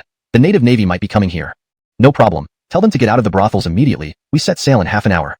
Aden wasn't worried about the native navy. He was about to return and wouldn't tangle with the native navy anymore. Augsburg had several brothels with dozens of prostitutes, whose businesses had been booming during this period. Sailors who were always at sea would immediately head to the brothels once they landed. A lookout atop the mast shouted loudly, "General Aden, it's bad. The native ships are coming." Hearing this, Aden panicked and shouted, "Tell them to board immediately, raise the sails and depart now. Whoever hasn't come, forget about them." Dozens of large sailboats raised their sails one after another, but they couldn't all leave the harbor at once. They had to depart in order. Emilrius, Aden cursed, "Damn it! Prepare for battle." At this speed, their fleet was sure to clash with the native navy. Trace stood on the deck of the Vengeance, clutching a telescope, his expression stern. Finally, he had caught one of the Western Allied fleets. Although this fleet's flag differed from the one that had defeated the Atlantic Navy previously, Trace did not care. Any Western Allied fleet was a target. This time, Trace had become wiser, deploying many scout ships to reconnoiter the surrounding seas. Scouts discovered that only the Western Fleet was in this area. Trace ordered the scouts to continue surveillance and report immediately if other fleets appeared. Gale had made mistakes before due to inexperience. After all, Xingyi Army's navy had few combat opportunities and had engaged in fewer naval battles. Trace signaled the flagship to prepare for battle. All large sailboats began preparing for battle and proceeded in a combat formation. On the opposing large sailboat, Aden cursed, "Damn it, do they think we're pushovers? Everyone, prepare, engage them, destroy these natives and then go home."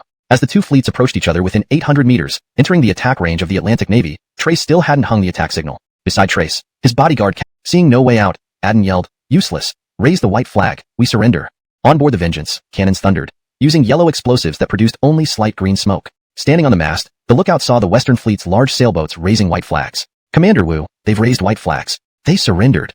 Enraged, Trace shouted, "Nonsense, with such thick smoke, how can you see? Melt firing until every ship sinks." At the northeastern corner of the Gulf of Mexico, pieces of wood and barrels floated in the western waters off the peninsula. No Western warships remained on the surface. Trace stood on the deck, asking his bodyguard captain, "You didn't see any white flags either, right?"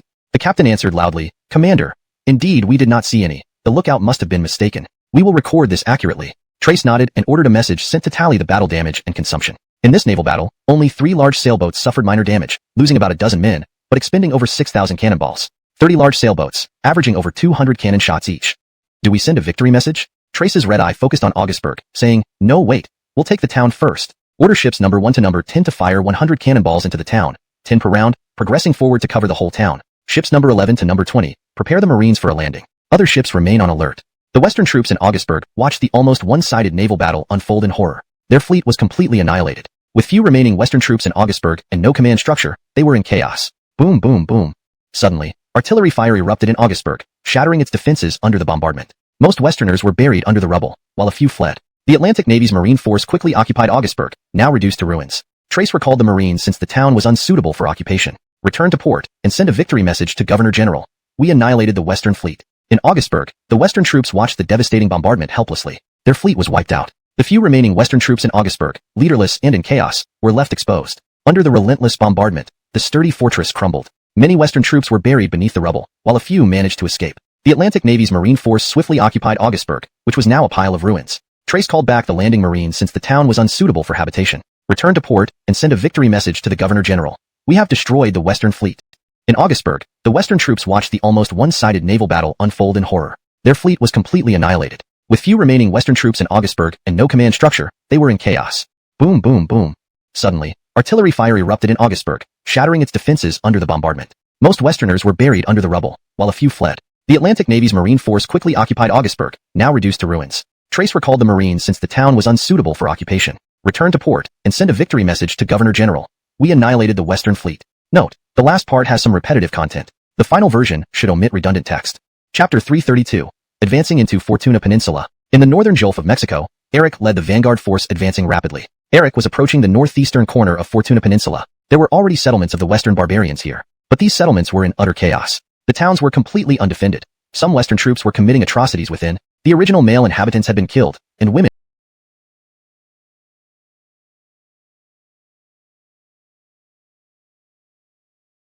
Allied Navy, the other is the Dutch-Polish Allied Navy. The Anglo-French Allied Navy retreated north, while the Dutch-Polish Allied Navy remained in South Atlantic, unable to unite. If the supply of explosive shells was sufficient, even a combined fleet wouldn't stand a chance against the Atlantic Navy. Not long after receiving the Atlantic Navy's good news, Eric's success report also arrived. Stuart felt relieved. These European powers better leave the American continent immediately.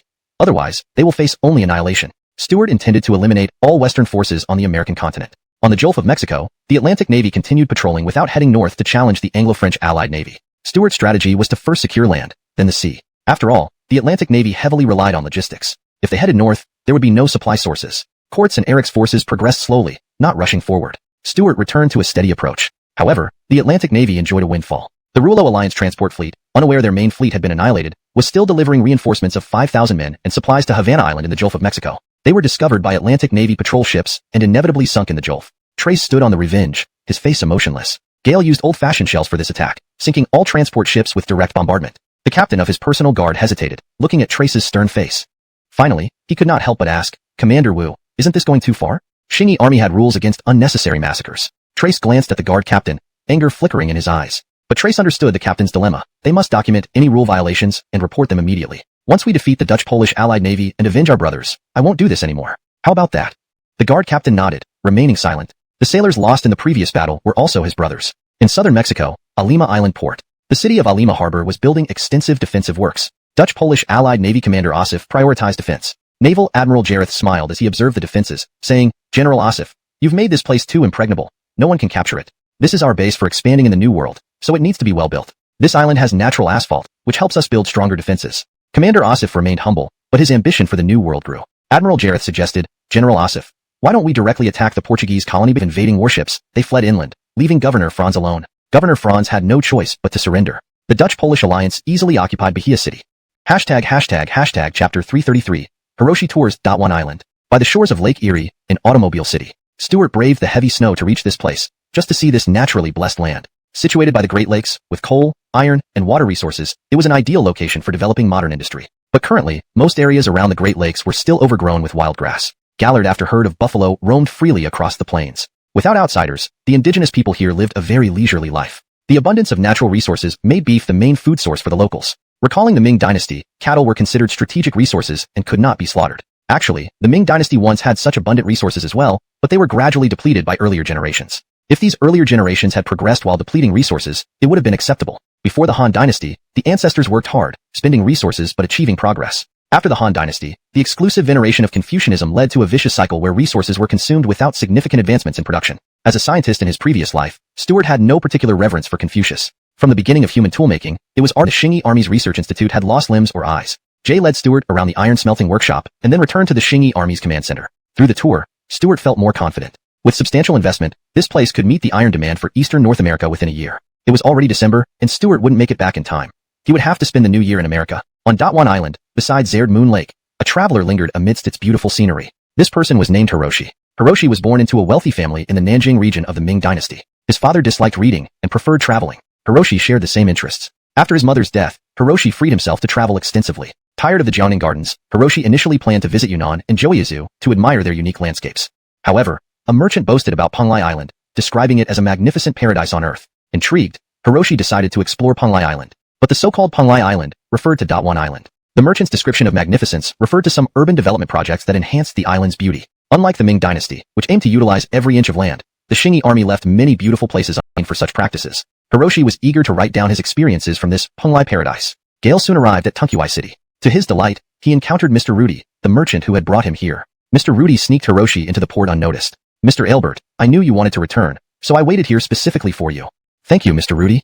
Grateful, Hiroshi thanked him profusely. Soon, Mr. Rudy transported Hiroshi back to a mill zoo. Watching Hiroshi disembark, Mr. Rudy turned to Andrew beside him, asking, "Truman, will this really work? Will the Ming gentry agree to elect officials?" The elder stroked his beard, smiling. "Whether it works or not, it costs us nothing."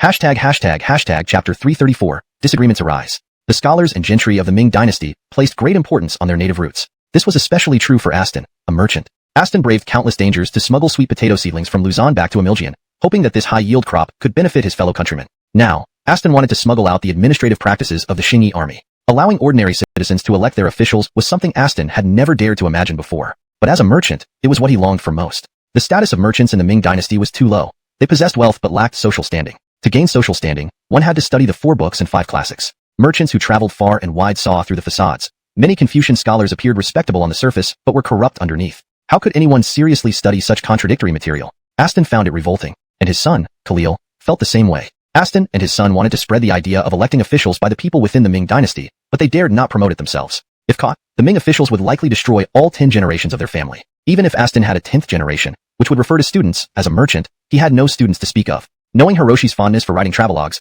Aston hoped Hiroshi would document these ideas in his writings, thereby spreading the concept of civil elections. Aston believed that by spreading this ideology, the Ming Dynasty might improve. The territories controlled by the Qingyi army developed much better than those under the Ming Dynasty, highlighting just how rotten the latter had become. In March, Lolayan fell to the Qingyi army, and by December, only 80,000 troops had arrived in Lolaoxi, far short of Humbert's upon arrival in Lolaoxi. Though maintaining a facade of harmony initially, the relationship deteriorated rapidly. Humbert frequently criticized Faizayazin's incompetence openly. Faizayazin indeed acted irresponsibly. After Humbert declared a defensive stance in Lolaoxi, embarrassing Faizayazin. Faizayazin repeatedly sent troops across the Sansa River to feign attacks on Lolayan. But Lolaoxi commanders dared not truly attack Lolayan. After crossing the river, they attacked abandoned villages evacuated by the Qingyi army and quickly returned. Faizayazin knew the truth, but staged this charade to show Humbert that attacking Lolayan wasn't a big deal. This behavior enraged Andy, who defended Lolayan. If it weren't for the tens of thousands yet to be relocated to North America, Andy swore to drive these provocateurs away with fire and sword. Andy reported Lolaoxi commander's absurd actions to Stuart in North America and sent him plans for the next year's offensive against Lolaoxi. On the shores of Lake Ontario in North America, Stuart, Qin Qingshan, and Meidi Oxiang were surveying the terrain. Stuart was contemplating the possibility of attacking the Atlantic coastal plains from the Massey Canyon. If this canyon could accommodate troops, it could facilitate a pincer attack on the Anglo-French colonies, driving the Westerners out more swiftly. Stuart received Andy's telegrams. Gale did not immediately reply about the Lolaoxi battle plan, but army scouts had already set up camp in hidden spots. The Anglo-French coalition paid little attention to this area, considering the Native Americans weak and not worth guarding against. Stuart examined the terrain and turned to Jay. Let's build a fort here. It's situated beside the mountain and water, making it a strategic base for our upcoming attacks on the Anglo-French. Understood, Governor. I'll dispatch the engineer battalion immediately. Jay quickly made the arrangements. Chapter 335. Election Failure. Julian City was in the midst of a tense election. The tension stemmed from the fact that apart from Jaden, another candidate, Lee, was running for the position of Chief Administrator of the Civil Service Bureau. Lee was not someone Stuart had arranged to oppose his brother. He had decided to run on his own accord. Lee was one of the old comrades who had participated in the military uprising with Stuart. Due to failing the cultural assessment, he had been retired from the Qingyi army. Unwilling to fall behind his fellow veterans, Lee chose a political career and immediately challenged Jaden for the position of Chief Administrator. Naturally, Lee was unafraid of Jaden. Initially, Jaden assumed this was another scheme orchestrated by his brother Stuart. However, he soon realized Lee was serious. To promote himself, Lee distributed flyers and hired storytellers in various taverns to boost his reputation. His aggressive tactics caused Jace, greets you. Rosie's expression remained cold. Old Mr. Lolo, you were not only my uncle scribe, but also a key minister under my biological father. What strategy can you offer me? Yoel was taken aback by her words. Do you know about your true parentage? I certainly do, Rosie responded coldly. After my coming-of-age ceremony, my father told me everything. You didn't think I'd hate him for raising us, did you? Yoel chuckled awkwardly, realizing that's exactly what he thought. Gale had prepared many arguments, including revealing her lineage, hoping to gain her trust if she harbored any nostalgia for the Kingdom of Korea. Miss Darrell, I did not come here with such intentions. Since I followed the General Governor, I cannot betray him. I came here genuinely wishing to offer you advice. I hope you can succeed in your political career. Rosie sized up the old man. Indeed, she needed more support to accomplish something and not be controlled by her mother. So, what advice do you have? Delighted, Yoel suggested. If you wish to advance, consider going to the American continent, especially the eastern coast, where many cities are newly established. By leveraging this advantage, you could easily build your reputation. Rosie frowned at his form of address, but found his suggestion interesting. At the shores of Lake Erie, in Motor City, reinforcements from the Qingyi army continued to arrive. A stout young man also arrived in Motor City. At the Qingyi Army Command Center, Stuart asked the young man curiously, why aren't you resting in Mississippi City? Why are you here? The young man's complexion was still grim. Ignoring Stuart's question, he asked, Emile, how is Humbert faring in Lolaoxi? Confused, Stuart responded, why are you asking about Humbert? Gale's arguing with Inspector Faizazin in Lolareadong. Suddenly animated, the young man asked excitedly, when will you give me my 100,000? You're so sick and yet thinking about money? All your medical expenses have been covered by the army funds. Are you short on cash? Emile, I found out my health isn't great anymore. I need some premium medicine to recover. Stuart scrutinized the young man until he blushed. Not completely, but not like before when I was invincible, the young man muttered. Ha ha ha. Stuart laughed loudly. All right, I'll give you 100,000. Actually, you don't need to spend so much. There are plenty of buffalo in America, and bull whips are very cheap. Traditional Chinese medicine believes eating what you need to replenish what you lack. Just eat whips daily. Failing to notice the sarcasm, the young man asked eagerly, Emile, really? If eating replenishes, then I should eat donkey eggs. They're bigger. Stuart ignored him and picked up a newly delivered telegram. It contained a message from Jaden, informing him of his re-election success and requesting help in taking care of Rosie when she arrived in America. Stuart had been closely monitoring the elections in the Qingyi army territory. This time, due to Li's participation, he did not arrange anyone to sabotage Jaden. Li had demonstrated some cunning, leading in propaganda efforts and attacking his opponent. During Jaden's year-end report, Li repeatedly pointed out flaws, nearly leaving Jaden unable to defend himself. Various city elections also caused several disruptions and incidents that amused many. Military leaders were concerned these issues might affect the Qingyi army's development, but Stuart was unfazed. Compared to the chaos in the Ming Dynasty, which selected officials through imperial exams and never saw good governance without public participation, the current situation seemed trivial to him. Chapter 336. The Haddon is not simple. The state of chaos in the Great Ming Empire was most clearly understood by Ottman, a spy for the Qingyi army who had been undercover in the imperial capital for years. The Great Ming was chaotically disordered, with its administration in shambles. On the surface, everything seemed to be for the sake of the Great Ming Empire and its people, but in reality, it was all about power struggles that often resulted in death. Lola Ruajing faced severe backlash from these officials. However, Leonard faced no such opposition. This was because Leonard's grandfather, Jalen, had served as the Minister of War, aligning him with the civil officials. Yet, only Leonard knew where his true loyalties lay. Ottman had spent over 5 years in the murky politics of the Great Ming capital and had finally managed to untangle some of the complex power struggles. Gale sent all this intelligence back via telegraph. Stuart remained in Automobile City, where winter snows and blizzards in America had paused military operations. The fleet in the Atlantic Ocean was tasked with escorting immigrants across the Gulf of Mexico to Mississippi City. From there, they would travel up the Mississippi River to reach Automobile City. The latitude of Automobile City was similar to Juliancheng, which had the Changbai Mountains shielding it from northern cold fronts. In contrast, Automobile City lacked such natural barriers, though the presence of a large bay in northern Lake Superior made the cold less severe than in Siberia. With less pressure on military matters, Stuart delved into the intelligence gathered from the Great Ming capital. Gale had his own take on Leonard's rapid promotion. Despite disliking and being ill-suited for intrigue, Stuart's analytical skills were formidable when backed by comprehensive information. Gale agreed with Ottman's assessment that Leonard's rise was a result of the power struggle between the emperor and ministers. But he also recognized that the Haddon was far more calculating. If left unadvised, this emperor was indeed formidable. Choosing Leonard balanced enough personnel to manage these places right now. Also, Governor Stuart is busy with the campaign in America, needing many people to manage things there.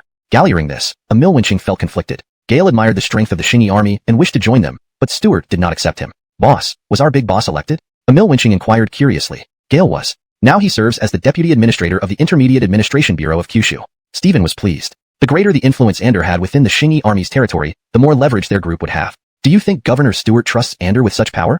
Emil Winching asked, always looking beneath the surface. The election system was proposed by Governor Stuart. If he opposed it, he wouldn't have implemented it. Stephen felt reassured. 2 election cycles had passed in the Qingyi army territories, with many local administrators replaced, yet Governor Stuart never interfered. Even the chief administrator Jaden followed legal procedures meticulously without meddling in local affairs. This put Stephen at ease. Emil Winching remarked, if this continues, Governor Stuart might be the most pioneering ruler since Ingram. Emil Winching understood how much the common folk revered power. Even minor positions like village headman could provoke fierce competition. Holding office meant absolute authority, long been submitted, but Stuart had not yet approved it. Stuart was evaluating the situation. Andy only had 10,000 troops, but there were 80 to 90,000 Ming troops in Lola-Oxy. Although these Ming troops were disorganized, if they united, it could be difficult to fight. However, Humbert and Faizazin were arguing with each other, and the civil and military officials in Lola-Oxy were taking sides. Such disunity made it challenging for Lola-Oxy to maintain any cohesion.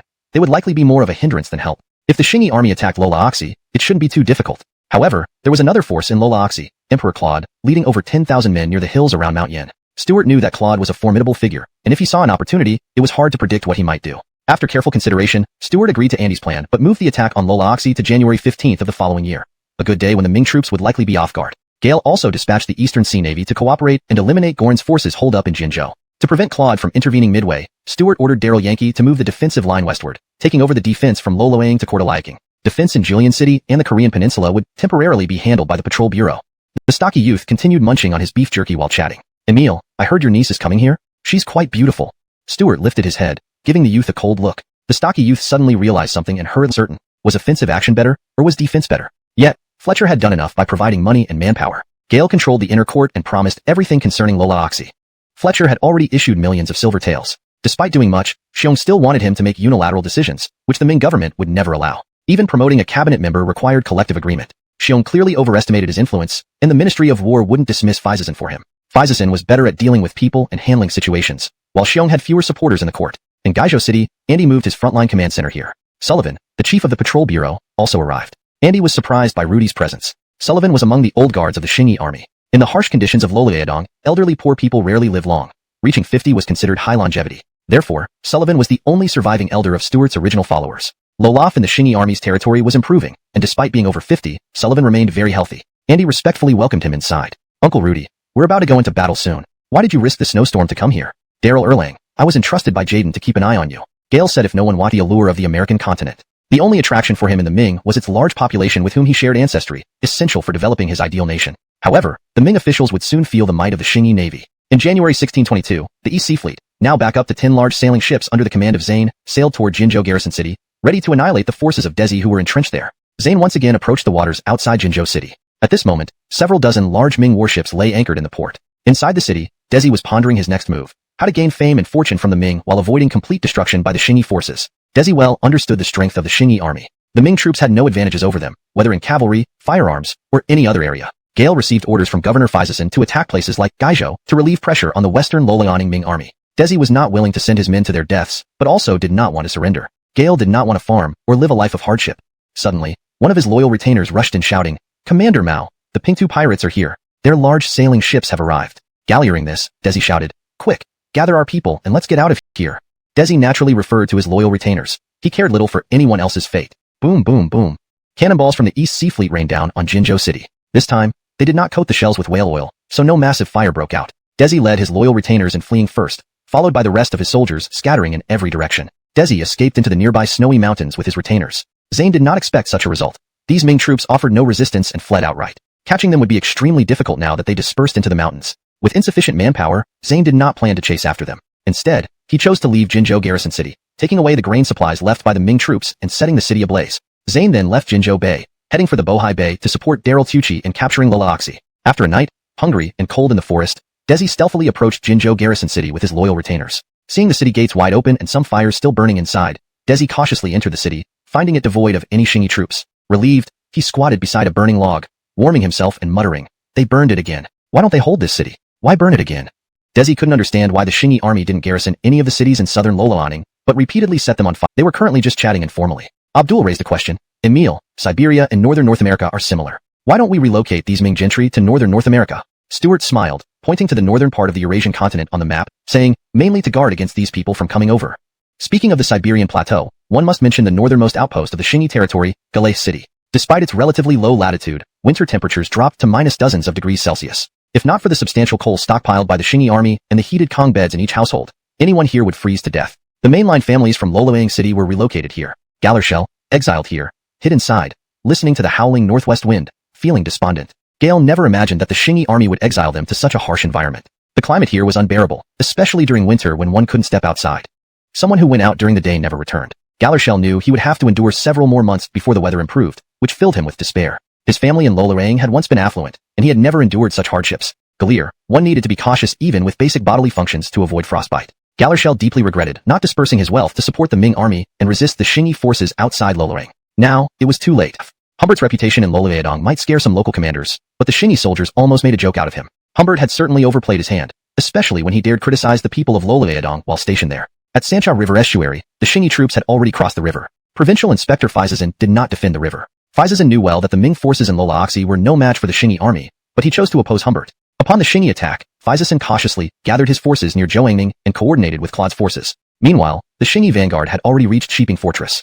In Shiping Fortress, Vice General Alberic advocated defense. However, Captain of Cavalry Blaze suggested, "Vice General Luo, the flat-headed rebels have just arrived and are still unsteady. I request to lead 500 cavalry out of the fortress to attack them and break their morale." Agreed. Vice General Alberic readily accepted. Clearly, these Ming officers were deceived by the apparent inactivity of the Qingyi forces over the past year. As auxiliary forces from elsewhere, they had not yet experienced the might of the Qingyi army. Captain Blaze didn't go far before encountering the Qingyi vanguard cavalry. Charging bravely, he and his troops were swiftly annihilated. Watching from the fort walls, Alberic's face turned pale. Gale never imagined the Qingyi forces could be so powerful. If he had known, he wouldn't have requested to be stationed at Shiping Fortress. The sight of Blaze's cavalry being wiped out disheartened the remaining defenders, whose morale plummeted. Seeing this, Vice General Alberic shouted, "What are you afraid of? We are all men of honor. Today, we must fight fiercely and show our loyalty to the Emperor. Kill, kill, kill." Alberic's loyal retainers shouted back, but few others responded. To them, serving the Ming Dynasty meant nothing more than drawing pay. They had never felt particularly grateful or loyal to the Ming regime. They would only fight valiantly if victory seemed certain. Otherwise, they saw no reason to risk their lives for the dynasty. Unexpectedly, the Qingyi forces surrounded Shiping Fortress but merely staged feigned attacks. This left Alberic utterly confused. One of Alberic's trusted retainers said, "Sir, perhaps the rebels won't attack the fortress." Alberic nodded. "Be resourceful and head out to seek aid from Benicio and Inspector Faizasan." Alberic naturally did not want to wait to die. If he could hold Shiping Fortress long enough for reinforcements to arrive, he would earn great merit. Andy surrounded Shiping Fortress without attacking to lure Ming reinforcements into a trap. If the Ming army remained inside the city, the Xingyi forces would find it much harder to capture Lolaoxi. Currently, only Andy's force, numbering more than 10,000, was attacking Lolaoxi. Unlike the battles in Loloayan, where tens of thousands of Xingyi soldiers fought, most Ming generals defending Lolaoxi had been terrified by previous Xingyi victories. Unlike Amelbushi Teddy in Loloayan, who engaged in open battle with the Xingyi army. To minimize casualties while capturing Lolaoxi, Andy had to rely on strategy. This plan was approved by Stuart, who believed the Ming would surely send reinforcements. Even if Governor Humbert and Inspector Feisesen did not send aid, other officials in Lolaoxi would pressure them. And indeed, as Stuart predicted, Governor Humbert and Zhouangning's right garrison refused to send reinforcements to Shiping Fortress. Inspector Feisesen in Zhouangning City was hesitant. But after several days, with Shiping Fortress still holding and several pleas for aid, Feisesen realized he had to act. If he did not send reinforcements, he would be accused of cowardice and avoiding battle. In the Zhouangning governor's office, Feisesen convened his generals to discuss the situation. Most of them, having fled from Loloayan, remained silent, knowing well the Xingyi's strength. Suddenly, Captain Yuan spoke up, "Inspector, the rebels failed to capture a small fortress like Shiping. We should muster all our forces and join Jediah's 10,000 troops at Levying Post to launch a pincer attack and crush the rebels." Chief Captain Colby agreed. "Inspector, I am willing to lead the reinforcements." "Agreed," Feisesen exclaimed. "You both will each lead 10,000 troops from the city and join Jediah at Levying Post to defeat the rebels." Thus, Feisesen committed nearly all of Zhouangning's forces, only about 10,000, to the rescue. In the right garrison, Governor Humbert observed Feisesen's movements closely. Gale also sent support once Feisesen acted, but instead of deploying the right garrison troops, he issued a direct order to Lolo Chu, the commander at Jinwu Fortress, to mobilize his forces for reinforcement. With this move, almost all frontline Ming forces in Loloayan moved. Over 50,000 Ming troops advanced toward Shiping Fortress. The Xingyi forces besieging Shiping Fortress quickly retreated, boosting the morale of the Ming reinforcements. At Shaling Post, in the Xingyi command center, Sullivan asked, puzzled, Daryl Erlang, "Why don't we attack now? The Ming troops have come out. This is our chance to strike." "This is Stuart's strategy," replied Andy. "Shiping Fortress is too close to Jinwu Fortress and Zhouangning. If we engage them now, they will quickly retreat back to safety. By pulling back, we can draw them further." Andy initially planned to confront the Ming forces upon their emergence, but following Stuart's advice from America, he opted to pull back slightly to ensure the Ming felt confident enough to pursue. Chapter 340. Advancing into Zhouangning City. In Lolaoxi, in front of Shiping Fort, Yuan and Colby joined forces with Generals Jediah, Lolo Chu, and others, amassing over 50,000 troops to attack the Xingyi army. They bypassed Shiping Fort and pursued the fleeing enemy. Inside Shiping Fort, Deputy General Alberic wanted to persuade them, but seeing the numerous reinforcements, he didn't dare to approach. Alberic prepared to defend Shiping Fort instead. The Ming reinforcements soon caught up with the Xingyi army at Shaling Post. At this point, the Xingyi army only had 8,000 men. As the Ming troops arrived like a swarm of ants covering the mountainsides, Andy showed no fear. Gale ordered his artillery to bombard the center of the Ming army mercilessly. Boom, boom, boom. Yuan, being Governor Feisesen's confidant, commanded 20,000 men along with Colby to face the Xingyi army's cannon fire directly. Faced with the overwhelming bombardment, both were terrified and turned their horses to flee. Andy immediately ordered his 5,000 cavalry to charge forward. The Ming center immediately collapsed. As the Ming center retreated, Generals Lolo Chu and Jediah on the flanks hadn't realized what was happening, thinking the center was still engaged and moved to flank the Xingyi army. Bam, bam, bam. Andy used 2,000 musketeers to suppress the flanks while the cavalry split into two routes, attacking Lolo Chu and Jediah's forces. In the open field, the Ming army had no advantage and suffered a crushing defeat. Generals Lolo Chu and Jediah couldn't escape in time and fell in battle. Andy ordered his cavalry to chase after the remaining Ming troops to prevent them from regrouping. In Lolaoxi, chaos erupted, with Ming soldiers fleeing everywhere. Sullivan followed Andy and exclaimed, "These Ming forces in Lolaoxi are too weak." Andy chuckled proudly, "Uncle Rudy, it's not that they are weak. We are just too strong. Have you ever seen Ming soldiers who train every day?" Sullivan shook his head. "Indeed. Even Ian's army only drilled every 3 days and practiced maneuvers every 5. Gale continued, "Our attacks have been like breaking through bamboo. Why does the governor insist on conquering piece by piece? If the South China Sea Fleet attacked the two Zhuang provinces, the East China Sea Fleet struck Nanzili, and you pushed from north to south, wouldn't the downfall of the Ming dynasty be imminent? We could claim this splendid land for ourselves. I wonder what the governor thinks about the throne in the Forbidden City. He doesn't seem to desire it at all." Andy laughed. "I think things are fine as they are. I don't want us, having earned our titles, to be executed after the kingdom is secured." Sullivan nodded. "Emperor Taizu of the Ming too," suggested the retainer. Alberic angrily replied, "What do you mean? I've received favors from the emperor since generations. How can I flee? These rebels won't besiege the fort. If we hold Shiping Fort, General Xiong and Governor Wang can organize the survivors and protect Lolaoxi." But soon, Alberic learned that the Xingyi army excelled at sieges. The gate of Shiping Fort exploded, and ordinary soldiers fled. Only Alberic, with dozens of loyal retainers, charged toward the invading Xingyi troops. "For the emperor, for the Ming dynasty," he shouted, only to fall under musket fire. News of the Ming defeat spread rapidly to Zhouangning City and Zhouangning Right Garrison. Governor Feisesen and General Humbert found themselves in complete agreement. They decided to flee. Wealthy families in Zhouangning City had long wished to leave and seized the opportunity as Ming forces retreated toward Shanhaiguan. Governor Feisesen left Zhouangning with 2 servants, quickly arriving at Zhouangning Right Garrison where Humbert also planned to escape. Seeing Feisesen, Humbert asked calmly, "Governor Wang, Weren't you planning to reclaim Loloyan with 60,000 troops? Why so disheveled? Faizazin awkwardly replied, General Xiong, Zhouangning can no longer be defended. We must hold Zhouangning right garrison. Humbert wasn't cooperative. Blaming Faizazin for the Ming defeat, he said, fine, then you guard here, and I'll take the refugees back to Shanhaiguan. Remember, stay firm, and I'll bring reinforcements. Faizazin hesitated, but reluctantly agreed. However, soon after Humbert left, Faizazin also fled towards Shanhaiguan with several thousand troops. In Zhouangning City, Yuan and other generals returned to find Faizazin had already escaped. Surrounded by the Xingyi army, which numbered less than 10,000, morale crumbled among the city's elite and commoners alike. Without leadership, the soldiers lost heart, and eventually, the generals chose to surrender. Andy frowned. Gale hadn't instructed these generals to surrender. They now knelt outside the city gate, banging drums joyfully. As he entered, the citizens hailed him as emperor, turning his face green with dread. Fortunately, Stuart had no imperial ambitions, or Andy might have faced severe consequences. Chapter 341. The Tragic Fall of Song's Han. After capturing Zhouangning City, Andy did not stop there, but immediately led his troops to attack the right garrison at Zhouangning. However, he arrived to find it deserted, with no Ming troops guarding it. But Andy heard that Inspector General Faizazin had fled only a short while ago. Gale quickly pursued them westward, and reached the central garrison at Zhouangning, which was Song's Han City. It was then that Admiral Adolfo from the Donghua Navy arrived. Adolfo landed and met Andy, who was already surrounding Song's Han City. General Darrell, your movements were too swift. Andy, still observing Song's Han City, replied, I didn't expect the Lola Oxy Ming army to be so easy to defeat. Indeed, the Lola Oxy Ming army crumbled easily without a strong figure like Ellison leading the defense. Governor Humbert and Inspector General Faizazin fled, faster than hares. Inside Song's Han City, Kip, the military commissioner, hung himself from a beam in his room. He refused to flee. Gale had already learned that Faizazin and Humbert had escaped into the passes. Kip felt that they would all die eventually. Having squandered tens of millions of silvertails, lost tens of thousands of soldiers, and sacrificed Lola Oxy territory, how could any of these officials have a good end? Deciding to commit suicide to preserve his loyalty and honor, Kip took his own life. Before Andy prepared to launch an attack on Song's Han City, its gates opened. A servant of Kip knelt at the city gate, requesting that his master's body be returned to the Ming Dynasty. Andy sighed, I thought the Ming Dynasty only had loyalists like Ellison, but it seems there are others as well. Go ahead. With the capture of Song's Han City, Lola Oxy was now largely under the control of the Xingyi army.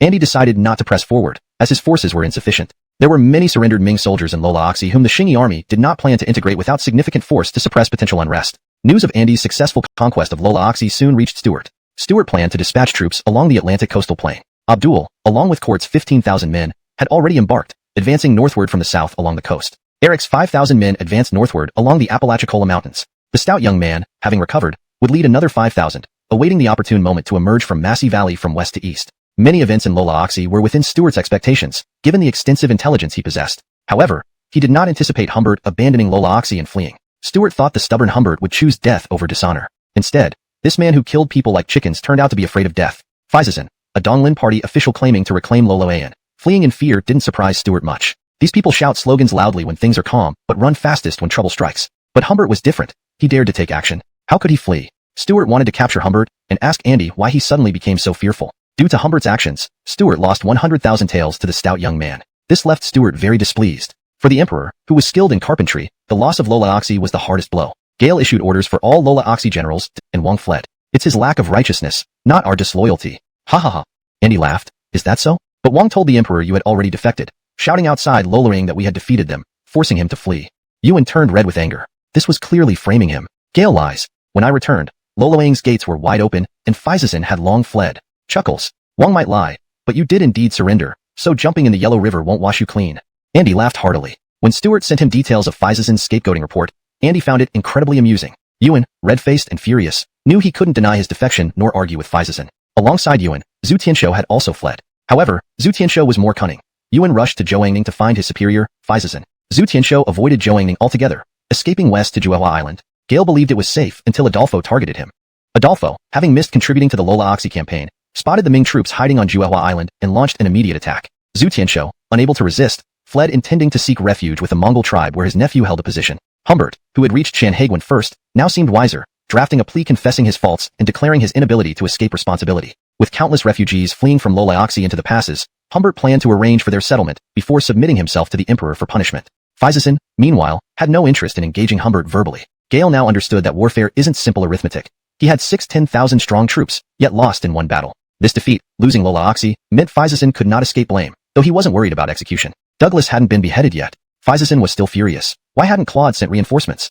Chapter 342. Claude's westward advance. In western Loloaning, upstream of the Daling River, Claude led 3,000 elite cavalrymen hidden in a valley. It's not that he didn't want to launch an attack. He was waiting to observe the situation in Western Lolianing before acting. If the forces of Western Lolianing were locked in a protracted struggle with the Qingyi army, he would intervene. But Claude never anticipated that the Ming forces in Western Lolianing would collapse so swiftly. Daring not to send reinforcements, Claude retreated as soon as news of the Ming army's defeat in Western Lolianing reached him. Gale no longer wished to linger north of the Yin Mountains, fearing that if he stayed, the Qingyi army would come after him. Leading west, Claude aimed to unite the Mongol tribes west of the Yin Mountains and look for opportunities to expand further west. Gale never wanted to encounter the Qingyi army again. A group of young and vibrant men and women arrived in the city of Adunu. Among them walked an old man who stood out conspicuously. This Drew was Yoel, and his expression was grim, not due to physical discomfort, but because of what he had seen and heard. Yoel had never visited the American continent and seldom studied geography, focusing instead on Confucian classics. However, since arriving in America, he began to question his understanding of the world. The vastness of the Americas was beyond his imagination. Yoel had assumed that finding the former Korean nobility would be easy once he arrived. Instead, he realized just how wrong he was. The former Korean nobles had been dispersed across thousands of towns in America by Governor Stuart. In Wanghua City, there was indeed one family, but Yoel couldn't find them among the city's population of 80,000 residents. Additionally, the information about these individuals was kept confidential within the administrative offices, making it inaccessible to ordinary people.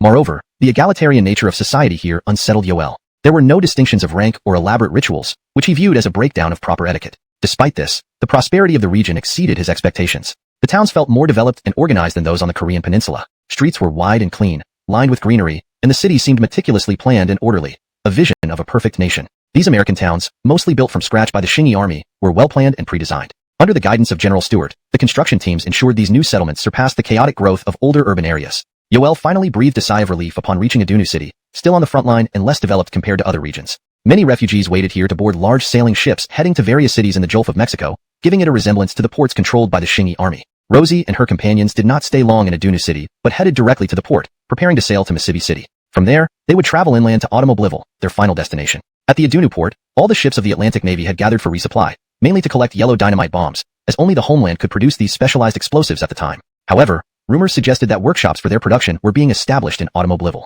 Jeddah discussed strategic matters with Donald at the port. Commander Wu, will it be easy to deal with the Anglo-French fleet? It shouldn't be too difficult. Reports indicate that the Anglo-French fleet is mainly composed of English pirates with mismatched ships, Donald explained, having obtained this information from Western prisoners.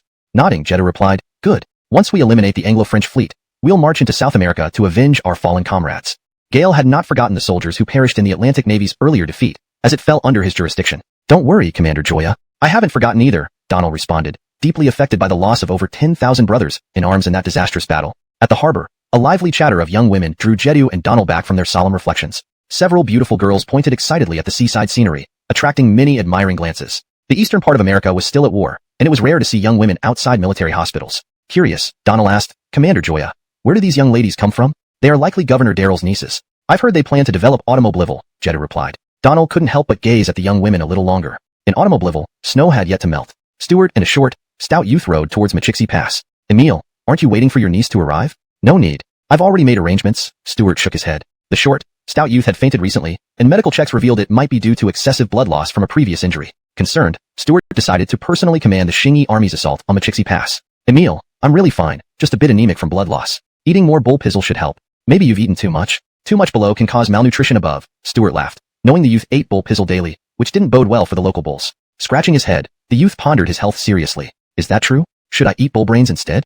Stuart was speechless. These days, it seemed the bull was getting the worst of it. In Lolaoxi, upstream of the Dalinks River, Claude led 3,000 elite cavalrymen hidden in a valley. It wasn't that he didn't want to dispatch his troops. He wanted to observe the battle situation in Lolaoxi before making a move. If the forces in Lolaoxi could engage the Qingyi army in a fierce battle, he would come to their aid. But Claude never expected the Ming forces in Lolaoxi to be utterly defeated in one battle. How could Claude dare to send reinforcements now? Upon receiving news of the Ming army's defeat in Lolaoxi, he immediately fled with his troops. Claude no longer wished to linger north of the Yin Mountains. If he stayed, the Qingyi army would surely target him next. Gale moved west, planning to unify the Mongolian tribes west of the Yin Mountains and seek opportunities further west. Claude never wanted to encounter the Qingyi army again. In the city of Adunu, a group of young, attractive, vibrant teenagers arrived. Among them was Andrew, who seemed particularly out of place. This old man was Yoel. Yoel's expression wasn't pleasant, not because of any physical discomfort, but due to what he had seen and heard. Yoel had never been to the American continent. Gale rarely studied geography, always believing that the teachings of sages were what truly needed deep research. However, since arriving on the American continent, Yoel began to question everything. His traditional education had never told him how vast the world was. The American continent was enormous, far beyond imagination. Yoel thought that once he arrived in America, he would quickly find the former Korean nobility. But he soon realized how wrong he was. Governor Stewart had dispersed the Korean nobility across thousands of towns throughout the American continent. In donghua City, there was just one family, but Yoel couldn't find them as the city's population numbered 8,000 people in the urban area alone. Moreover, the information about the people he sought was classified, and ordinary people couldn't access it. Another thing that displeased Yoel was that the locals here were accustomed to equality, without distinctions of rank or complicated etiquette. Yoel felt these places lacked proper decorum. Yet, the prosperity of these areas exceeded his expectations. The cities here seemed better than those on the Korean peninsula. With neat streets, wide roads, it shouldn't be difficult. Reports suggest the Anglo-French fleet is primarily composed of English pirates, whose ships are highly irregular, Donald explained, having gleaned information from some Western captives. Bowden nodded and said, "That's good. After we eliminate the Anglo-French fleet, we will march south to South America to avenge our fallen brothers." Gale had never forgotten the soldiers who died during the earlier naval battle under his command. "Don't worry, Joe General. I haven't forgotten either." If anyone remembered that disastrous naval battle deeply, it was Donald. Not only had he lost an eye in that battle, but he had lost all his comrades on the flagship. Only Donald survived the escape from the small boat that carried over 100 men. Gale also lost over 10,000 brothers in arms. On the dock, the lively chatter of beautiful young women brought Bowden and Donald back from their thoughts. Several girls were pointing at the seaside scenery, chatting happily. Their presence drew many admiring gazes. Eastern America was still in a state of war, so seeing young women outside military hospitals was rare. Donald was drawn to their attention as well and asked, "Joe General, where are these girls from?" Bowden replied, "They should be Governor Darrell's grandnieces. I heard they're heading to Automobile City." Donald glanced at the young girls a few more times. In Automobile City, snow had yet to melt. Stewart and a short, sturdy young man rode towards Mashi Pass. "Emile, aren't you waiting for your grandniece to arrive?" "No need. I've already made arrangements." Stewart shook his head. The short, sturdy young man had suddenly fainted recently, diagnosed by medical staff as being due to excessive blood loss from a previous injury. Stewart was concerned and decided to personally command the Shingi army forces advancing towards Mashi Pass. "My body is fine. It's just from the blood loss last time. Eating more bull pizzle will replenish me. I think you should stop eating bull pizzle. Maybe your dizziness comes from eating too much, leading to malnutrition in other parts of your body." Stewart laughed. The young man ate bull pizzle daily, causing significant trouble for the local water buffalo. The short, sturdy young man scratched his head, taking his health seriously. After all, it was his greatest pleasure. "Is that so? Then should I eat some bull brains instead?" Stewart was speechless. Indeed, they were getting too close to cows. Chapter 343. Retaking Alima Island. Auto City was still covered with a thin layer of snow. Rosie and her group finally arrived here. Stewart was not in Auto City, which left Rosie somewhat disappointed. She had hoped that Stewart would come to meet her. However, Rosie's brief moment of displeasure quickly dissipated. Gaylor Uncle Stewart was usually very busy and rarely spent time at home. Moreover, Rosie had now reached their destination. This place bordered a beautiful lake, and the city was under construction, full of vigor and promise. Rosie and her companions first needed to find jobs here. To participate in the first election in Auto City, one must have worked here for over 3 years. It was a reward for those who contributed to the city. Yoel saw that Rosie was looking for work on her own and advised, "My lord, why don't you ask Governor Darrell for help to secure a job?" Rosie shook her head, saying, "No need. There are many tasks here to do. If I need my uncle's help to find a job, I might as well stay home." Auto City indeed needed a lot of talent, especially those like Rosie who had completed their studies at Shingi College. Rosie soon found a job recording inventory at an iron smelting workshop. Others also found their respective positions. Only Yoel didn't look for work. Instead, he wandered around Auto City. Being a disciple of the sage, these craftsmen's jobs were beyond his expertise. If Yoel didn't manage things, he wouldn't find a good job. At the mouth of the Hudson River, Stewart stood by the shore, gazing at the Atlantic Ocean from horseback. This battle to take control of the Atlantic coastal plain of North America went smoothly, like a parade. The Anglo-French Allied forces had established colonies here only a few years ago. Mike and his men had already returned to the European mainland, leaving behind fewer than 1,000 troops. For just a few thousand people, Stewart mobilized tens of thousands of troops, making it feel like using a cannon to swat a fly. A short, stocky youth rode next to Stewart, staring at the sea with bright eyes. "Emile, is the European continent across the water?" "Yes, it should be the Iberian Peninsula of the Western barbarians," Stewart nodded. Stewart did not regret this massive deployment, as the 2 myriads of soldiers he brought would be stationed in port cities along the Atlantic coastal plain. Stewart planned to turn the greater Dhaka area into the hub of America and then expand to the Atlantic coast, building a defense system to facilitate offensive and defensive operations. As long as enough people migrated here, Stewart believed he could firmly control North America and prevent enemies from the European mainland from having any designs on it. Foreign beauties. The stocky youth licked his lips involuntarily. Stewart shook his head and turned back without a word. Soon after, Stewart returned to Auto City and met his niece Rosie. Rosie wore a white mink coat, exuding elegance and grace. Free from her mother's strict supervision, she had become more outgoing, giving Stewart a big hug. "Uncle, finally, I see you. I heard you wanted to develop in Auto City. That's a great idea. There's much potential here." Stewart slightly pulled back to see Yoel standing behind Rosie. Gale asked curiously, "Derek Lolo, what brings you here leisurely in Auto City?"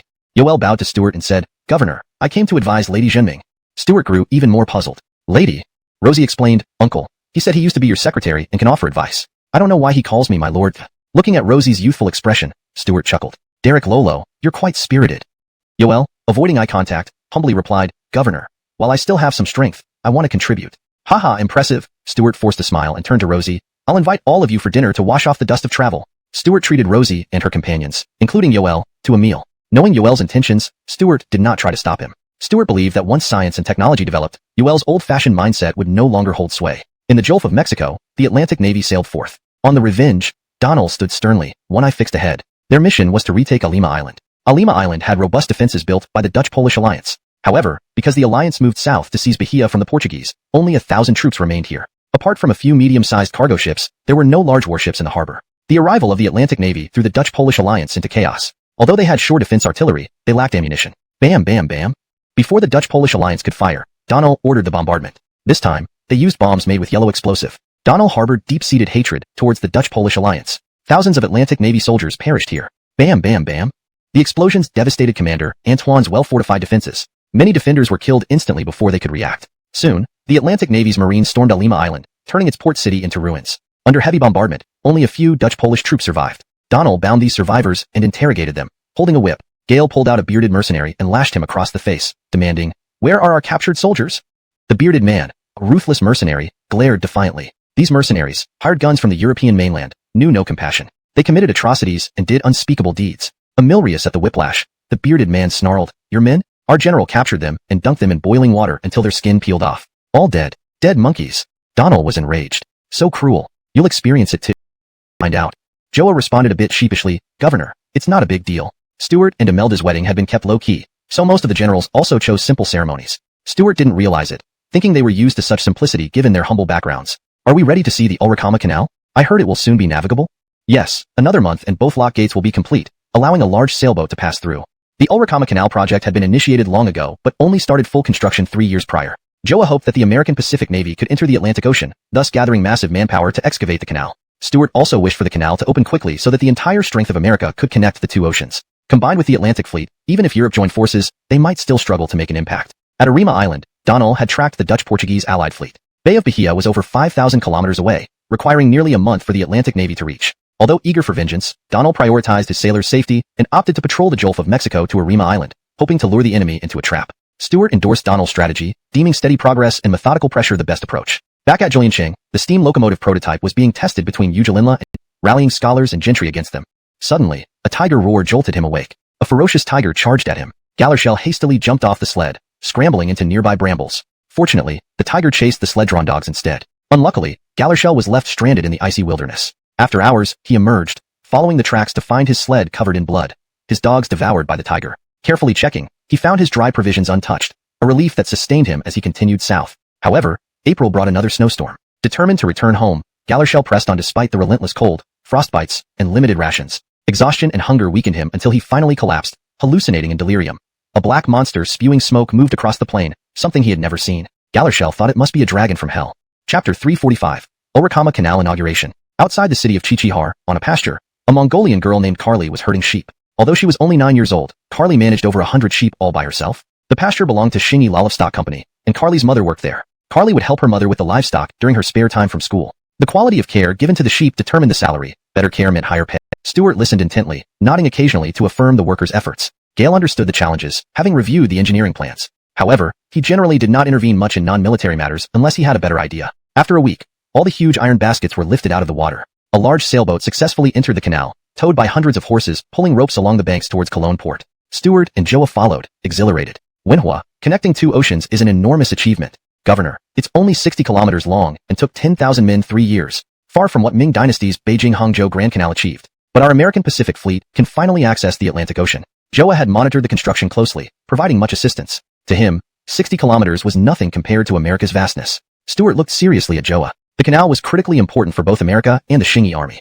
When the sailboat entered Cologne port, Stuart announced a reward of 1 million yuan for those who worked on the canal. This money came from his personal assets, as he was financially well off. For the workers, this reward was monumental. Most of the 10,000 workers were indigenous Americans, previously unable to afford proper meals under Western rule. Working for the Xingyi army provided them with far better conditions despite the hard labor. Moreover, Stuart knew Joa preferred battlefields. Joa hesitated, considering the minimal chances of major wars in America. Capturing eastern South America, still controlled by the Portuguese, would be manageable now that the Ulricama Canal was open and immigration had increased. Joa replied hesitantly, "Governor, may I think about it? This is a question I've never considered before."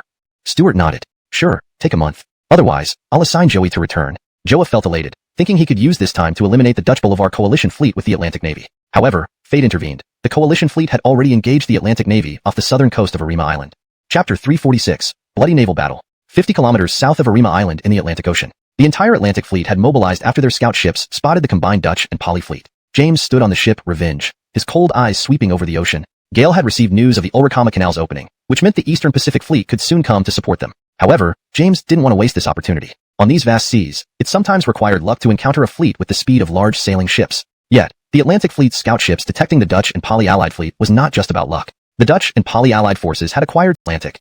Before he finished speaking, the lookout yelled again, "General, there are numerous large warships ahead." Admiral Blaine hurriedly looked through his telescope and saw dozens of warships appear on the horizon. His hands trembled. How is this possible? How could these natives have so many warships? General Asif also lifted his telescope, trembling. "General Blaine, can we still turn back in time?" Admiral Blaine suddenly ordered loudly, "Throw all the African slaves overboard. Prepare for battle." Admiral Blaine knew his fleet was at a disadvantage. Moreover, his fleet carried not only African slaves but also thousands of Allied soldiers, whom he couldn't possibly abandon. Without reducing the load, how could they escape? They had no choice but to engage. On the Atlantic Fleet's flagship, Revenge, James also saw the Dutch and Poly fleet, a cruel smile appearing on his face as Revenge approached. Seeing people being thrown off the Dutch Poly fleet's ships, James handed his telescope to his guard captain, asking, "Did you see that? Why are they jumping into the sea?" The guard captain observed carefully and responded, "General, they seem to be forced off the ship. Their dark skin indicates they're African slaves. They are lightening the ship's load." James coldly smiled, "Good, as long as they don't turn and run. It looks like their ships are heavily loaded. I wonder how much gold and silver they've plundered. But I won't covet your treasures. I will send you to the bottom of the sea to honor our fallen brothers." The two fleets slowly closed in. Battleships fought much less rapidly than on land. Boom, boom, boom. Cannon fire erupted. Dutch and Poly Commandant Asif laughed mockingly. "Ha ha ha, these natives must have new recruits, firing at such a distance and not even anchoring." But Admiral Blaine grew increasingly anxious. Unlike Asif, he lacked experience in naval warfare and found it difficult to control the situation. Admiral Blaine noticed some of his ships being hit from over 300 meters away, a feat he considered unlikely. Boom, boom, boom. A sailboat disintegrated upon impact. Asif realized the issue. "General Blaine, why is their bombardment becoming so effective, causing explosions on contact?" "I don't know either. I only heard Europeans were researching explosive shells, but no one has succeeded. What kind of gunpowder do these natives use?" Admiral Blaine was very concerned as the fleets closed in, with his side already suffering. Boom, boom, boom. The bombardment intensified as distances decreased, with higher hit rates by the Atlantic fleet. Two Dutch Poly ships exploded, another caught fire. Asif kept looking at Admiral Blaine helplessly, knowing only land combat strategies and utterly clueless about naval battles. Admiral Blaine pondered, but against an enemy with superior weaponry, intellect seemed futile. At this point, except for coordinated attacks or cannon duels, sea battles demanded courage in North America. Bowden and Joa would switch positions with them. Stuart had brought several 10,000 troops over, planning to take 10,000 back with him and station the rest in America. Court would also return to the mainland, along with newly enlisted soldiers like Gaston. Since the Ulrikama Canal had been opened, naval forces in the Western Pacific would be managed under the Atlantic Navy to consolidate maritime defenses. After all, there wasn't much of a threat in the Pacific. On board a large sailing ship heading north, Stuart, Atlee, Ashort and Clifton, and Joa sat on the deck. Atlee asked with some puzzlement, "Emile, why are you taking Gaston's new battalion back?" The others were also curious. Stuart was taken aback. He hadn't expected Atlee to ask this. Gale had decided to bring Gaston back purely because of memories from his previous life where Gaston was the gravedigger of the Ming Empire. Moving Gaston was an effortless task, so he did it. Of course, Stuart couldn't reveal this reason. Gale smiled and said, "Gaston is quite to Court's liking. Since Court is returning, I might as well bring Gaston back with him." Satisfied with the explanation, they began discussing other matters. Outside Chichihar City, in Carly's ranch, within a tent, Galershell had been revived from unconsciousness. Carly's mother had taken great care of Galershell and intended to keep him. However, Galershell was unwilling to stay. His hatred for the Shingi army ran deep, and he needed to leave as soon as possible. If the Shingi army found him, he wouldn't be able to escape. Carly had gone to school, and only her mother was managing the sheepfold. Galershell silently approached Carly's mother and grabbed her neck with one large hand. As a Loleo native, he was tall and strong. Despite her struggles, Carly's mother eventually lost consciousness. "Don't blame me. Blame the flat-headed bandits for being too ruthless." Galershell tried to close Carly's mother's unblinking eyes but failed. She stared at him lifelessly, never expecting that the man she had cared for and wanted to keep would end her life. Disturbed by her unblinking eyes, Galershell hastily took 2 horses from the stable and fled southward. That afternoon, Carly returned from her schooling, cheerful as a little sparrow. But upon finding her mother in the ranch, she let out a wail of sorrow. In Donghua City, Stuart and his entourage rested here. It was already mid-May, and the weather was pleasant. A telegram changed Stuart's expression. Gale handed it to the Short and Clifton beside him, who read it and remarked, "A murder case outside Chichihar City needs thorough investigation. The patrol police should be able to solve it." Stuart looked at him and asked, "Don't you know who Bo Lola is?" The Short and Clifton replied strangely.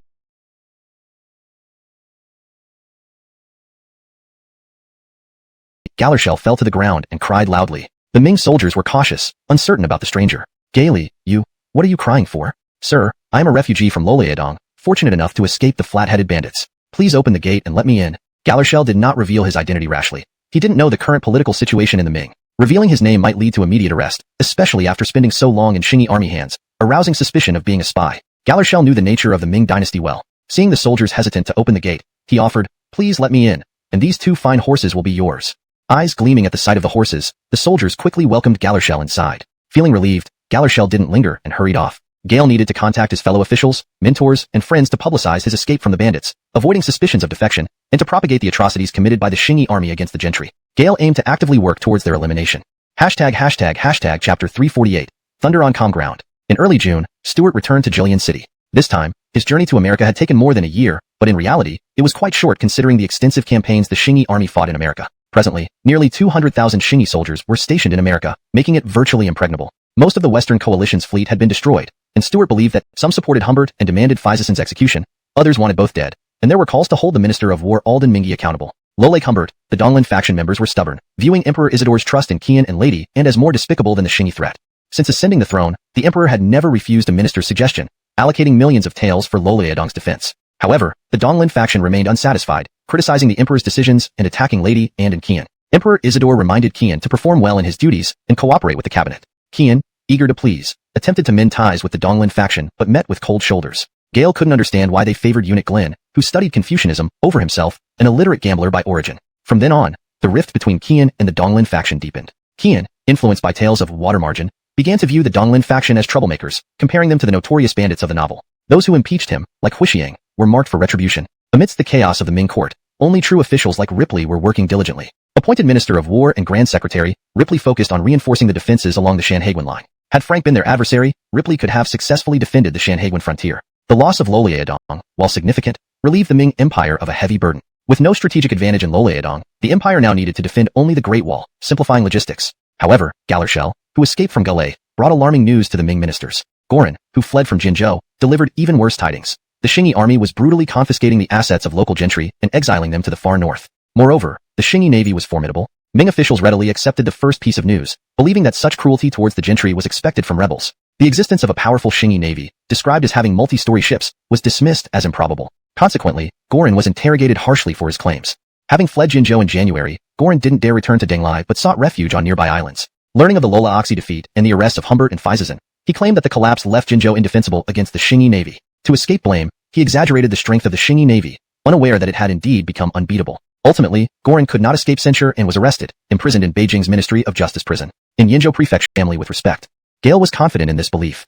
Chapter 349, Total Sea Ban. In the capital of the Great Ming Dynasty, the not-so-feeble-minded emperor who was a master carpenter demanded that the cabinet and Ministry of War immediately come up with a viable plan to counter the news that the Qingyi army had a powerful navy. The cabinet and the Ministry of War promptly began their actions. Their first proposal was a complete maritime ban, prohibiting any ships from venturing out to sea. The news Galershell brought back was shocking. The Qingyi army's actions against the scholars and officials of the Great Ming were not just a declaration of war on the Great Ming but a challenge to all the scholar officials across the empire. Local officials of the Great Ming, who had previously turned a blind eye to the trafficking of displaced people, began strict investigations. They were particularly concerned about issues that affected their own interests and would never let anything harm those interests. To protect themselves, they could even contend with Brogan. Naturally, to safeguard their interests, they ensured that the Qingyi army gained nothing from the Great Ming, not even the displaced people who seemed to serve no useful purpose. Ottman in the capital hurriedly sent a message to the Governor-General Stuart. In Loliadong, at Quandian Fort, Stuart was observing the operation of the steam locomotive. The locomotive could now slowly move along the tracks, though its speed was slower than that of a horse. Craftsmen would improve its speed over time. Horses, no matter how fast, had their limits and couldn't work non-stop. It took 2 days and nights to reach Wujinalala City. Galir, Stuart received the intelligence about the Great Ming's total sea ban. The influx of displaced people drastically reduced. Though brave merchants still secretly transported them overseas, the numbers dwindled to a few hundred. Intelligence was relayed by Daryl Yenshan and Beijing's spy Ottman asking for a response. The burly youth saw the report too. Emile, isn't this Galershell the one who killed Carly's mother? Gale actually ran back to the Great Ming. When we catch him, I'll tear him apart. Probably, Stuart mused. Stuart pondered how to deal with the sea ban. Originally, after capturing Lola Oxy, many scholar officials fled inland, simplifying the Qingyi army's governance. Stuart intended to spread the word that the Qingyi army mistreated scholar officials, driving them away when taking over new territories. Unexpectedly, Galershell escaped from Galay City and spread the news first. Stuart thought Galershell had done him a big favor. Gale instructed Ottman to spread rumors in the capital that the Qingyi army treated scholar officials horribly, seizing their property and kidnapping their beautiful women. Meanwhile, he ordered the Eastern Sea Fleet to patrol the coastal regions around Tianjin and spread news that the Qingyi army would soon attack Denglai and other areas, making local gentry anxious. As for the displaced people, Stuart wasn't worried. Taking over a single county of the Great Ming would provide ample population. The burly youth understood Stuart's decision and worried, "Emil, doing this will lead to fierce resistance." Stuart laughed, "Given our current strength, do we need to court these corrupt officials?" The burly youth shook his head. The Xingyi army, militarily and economically strong,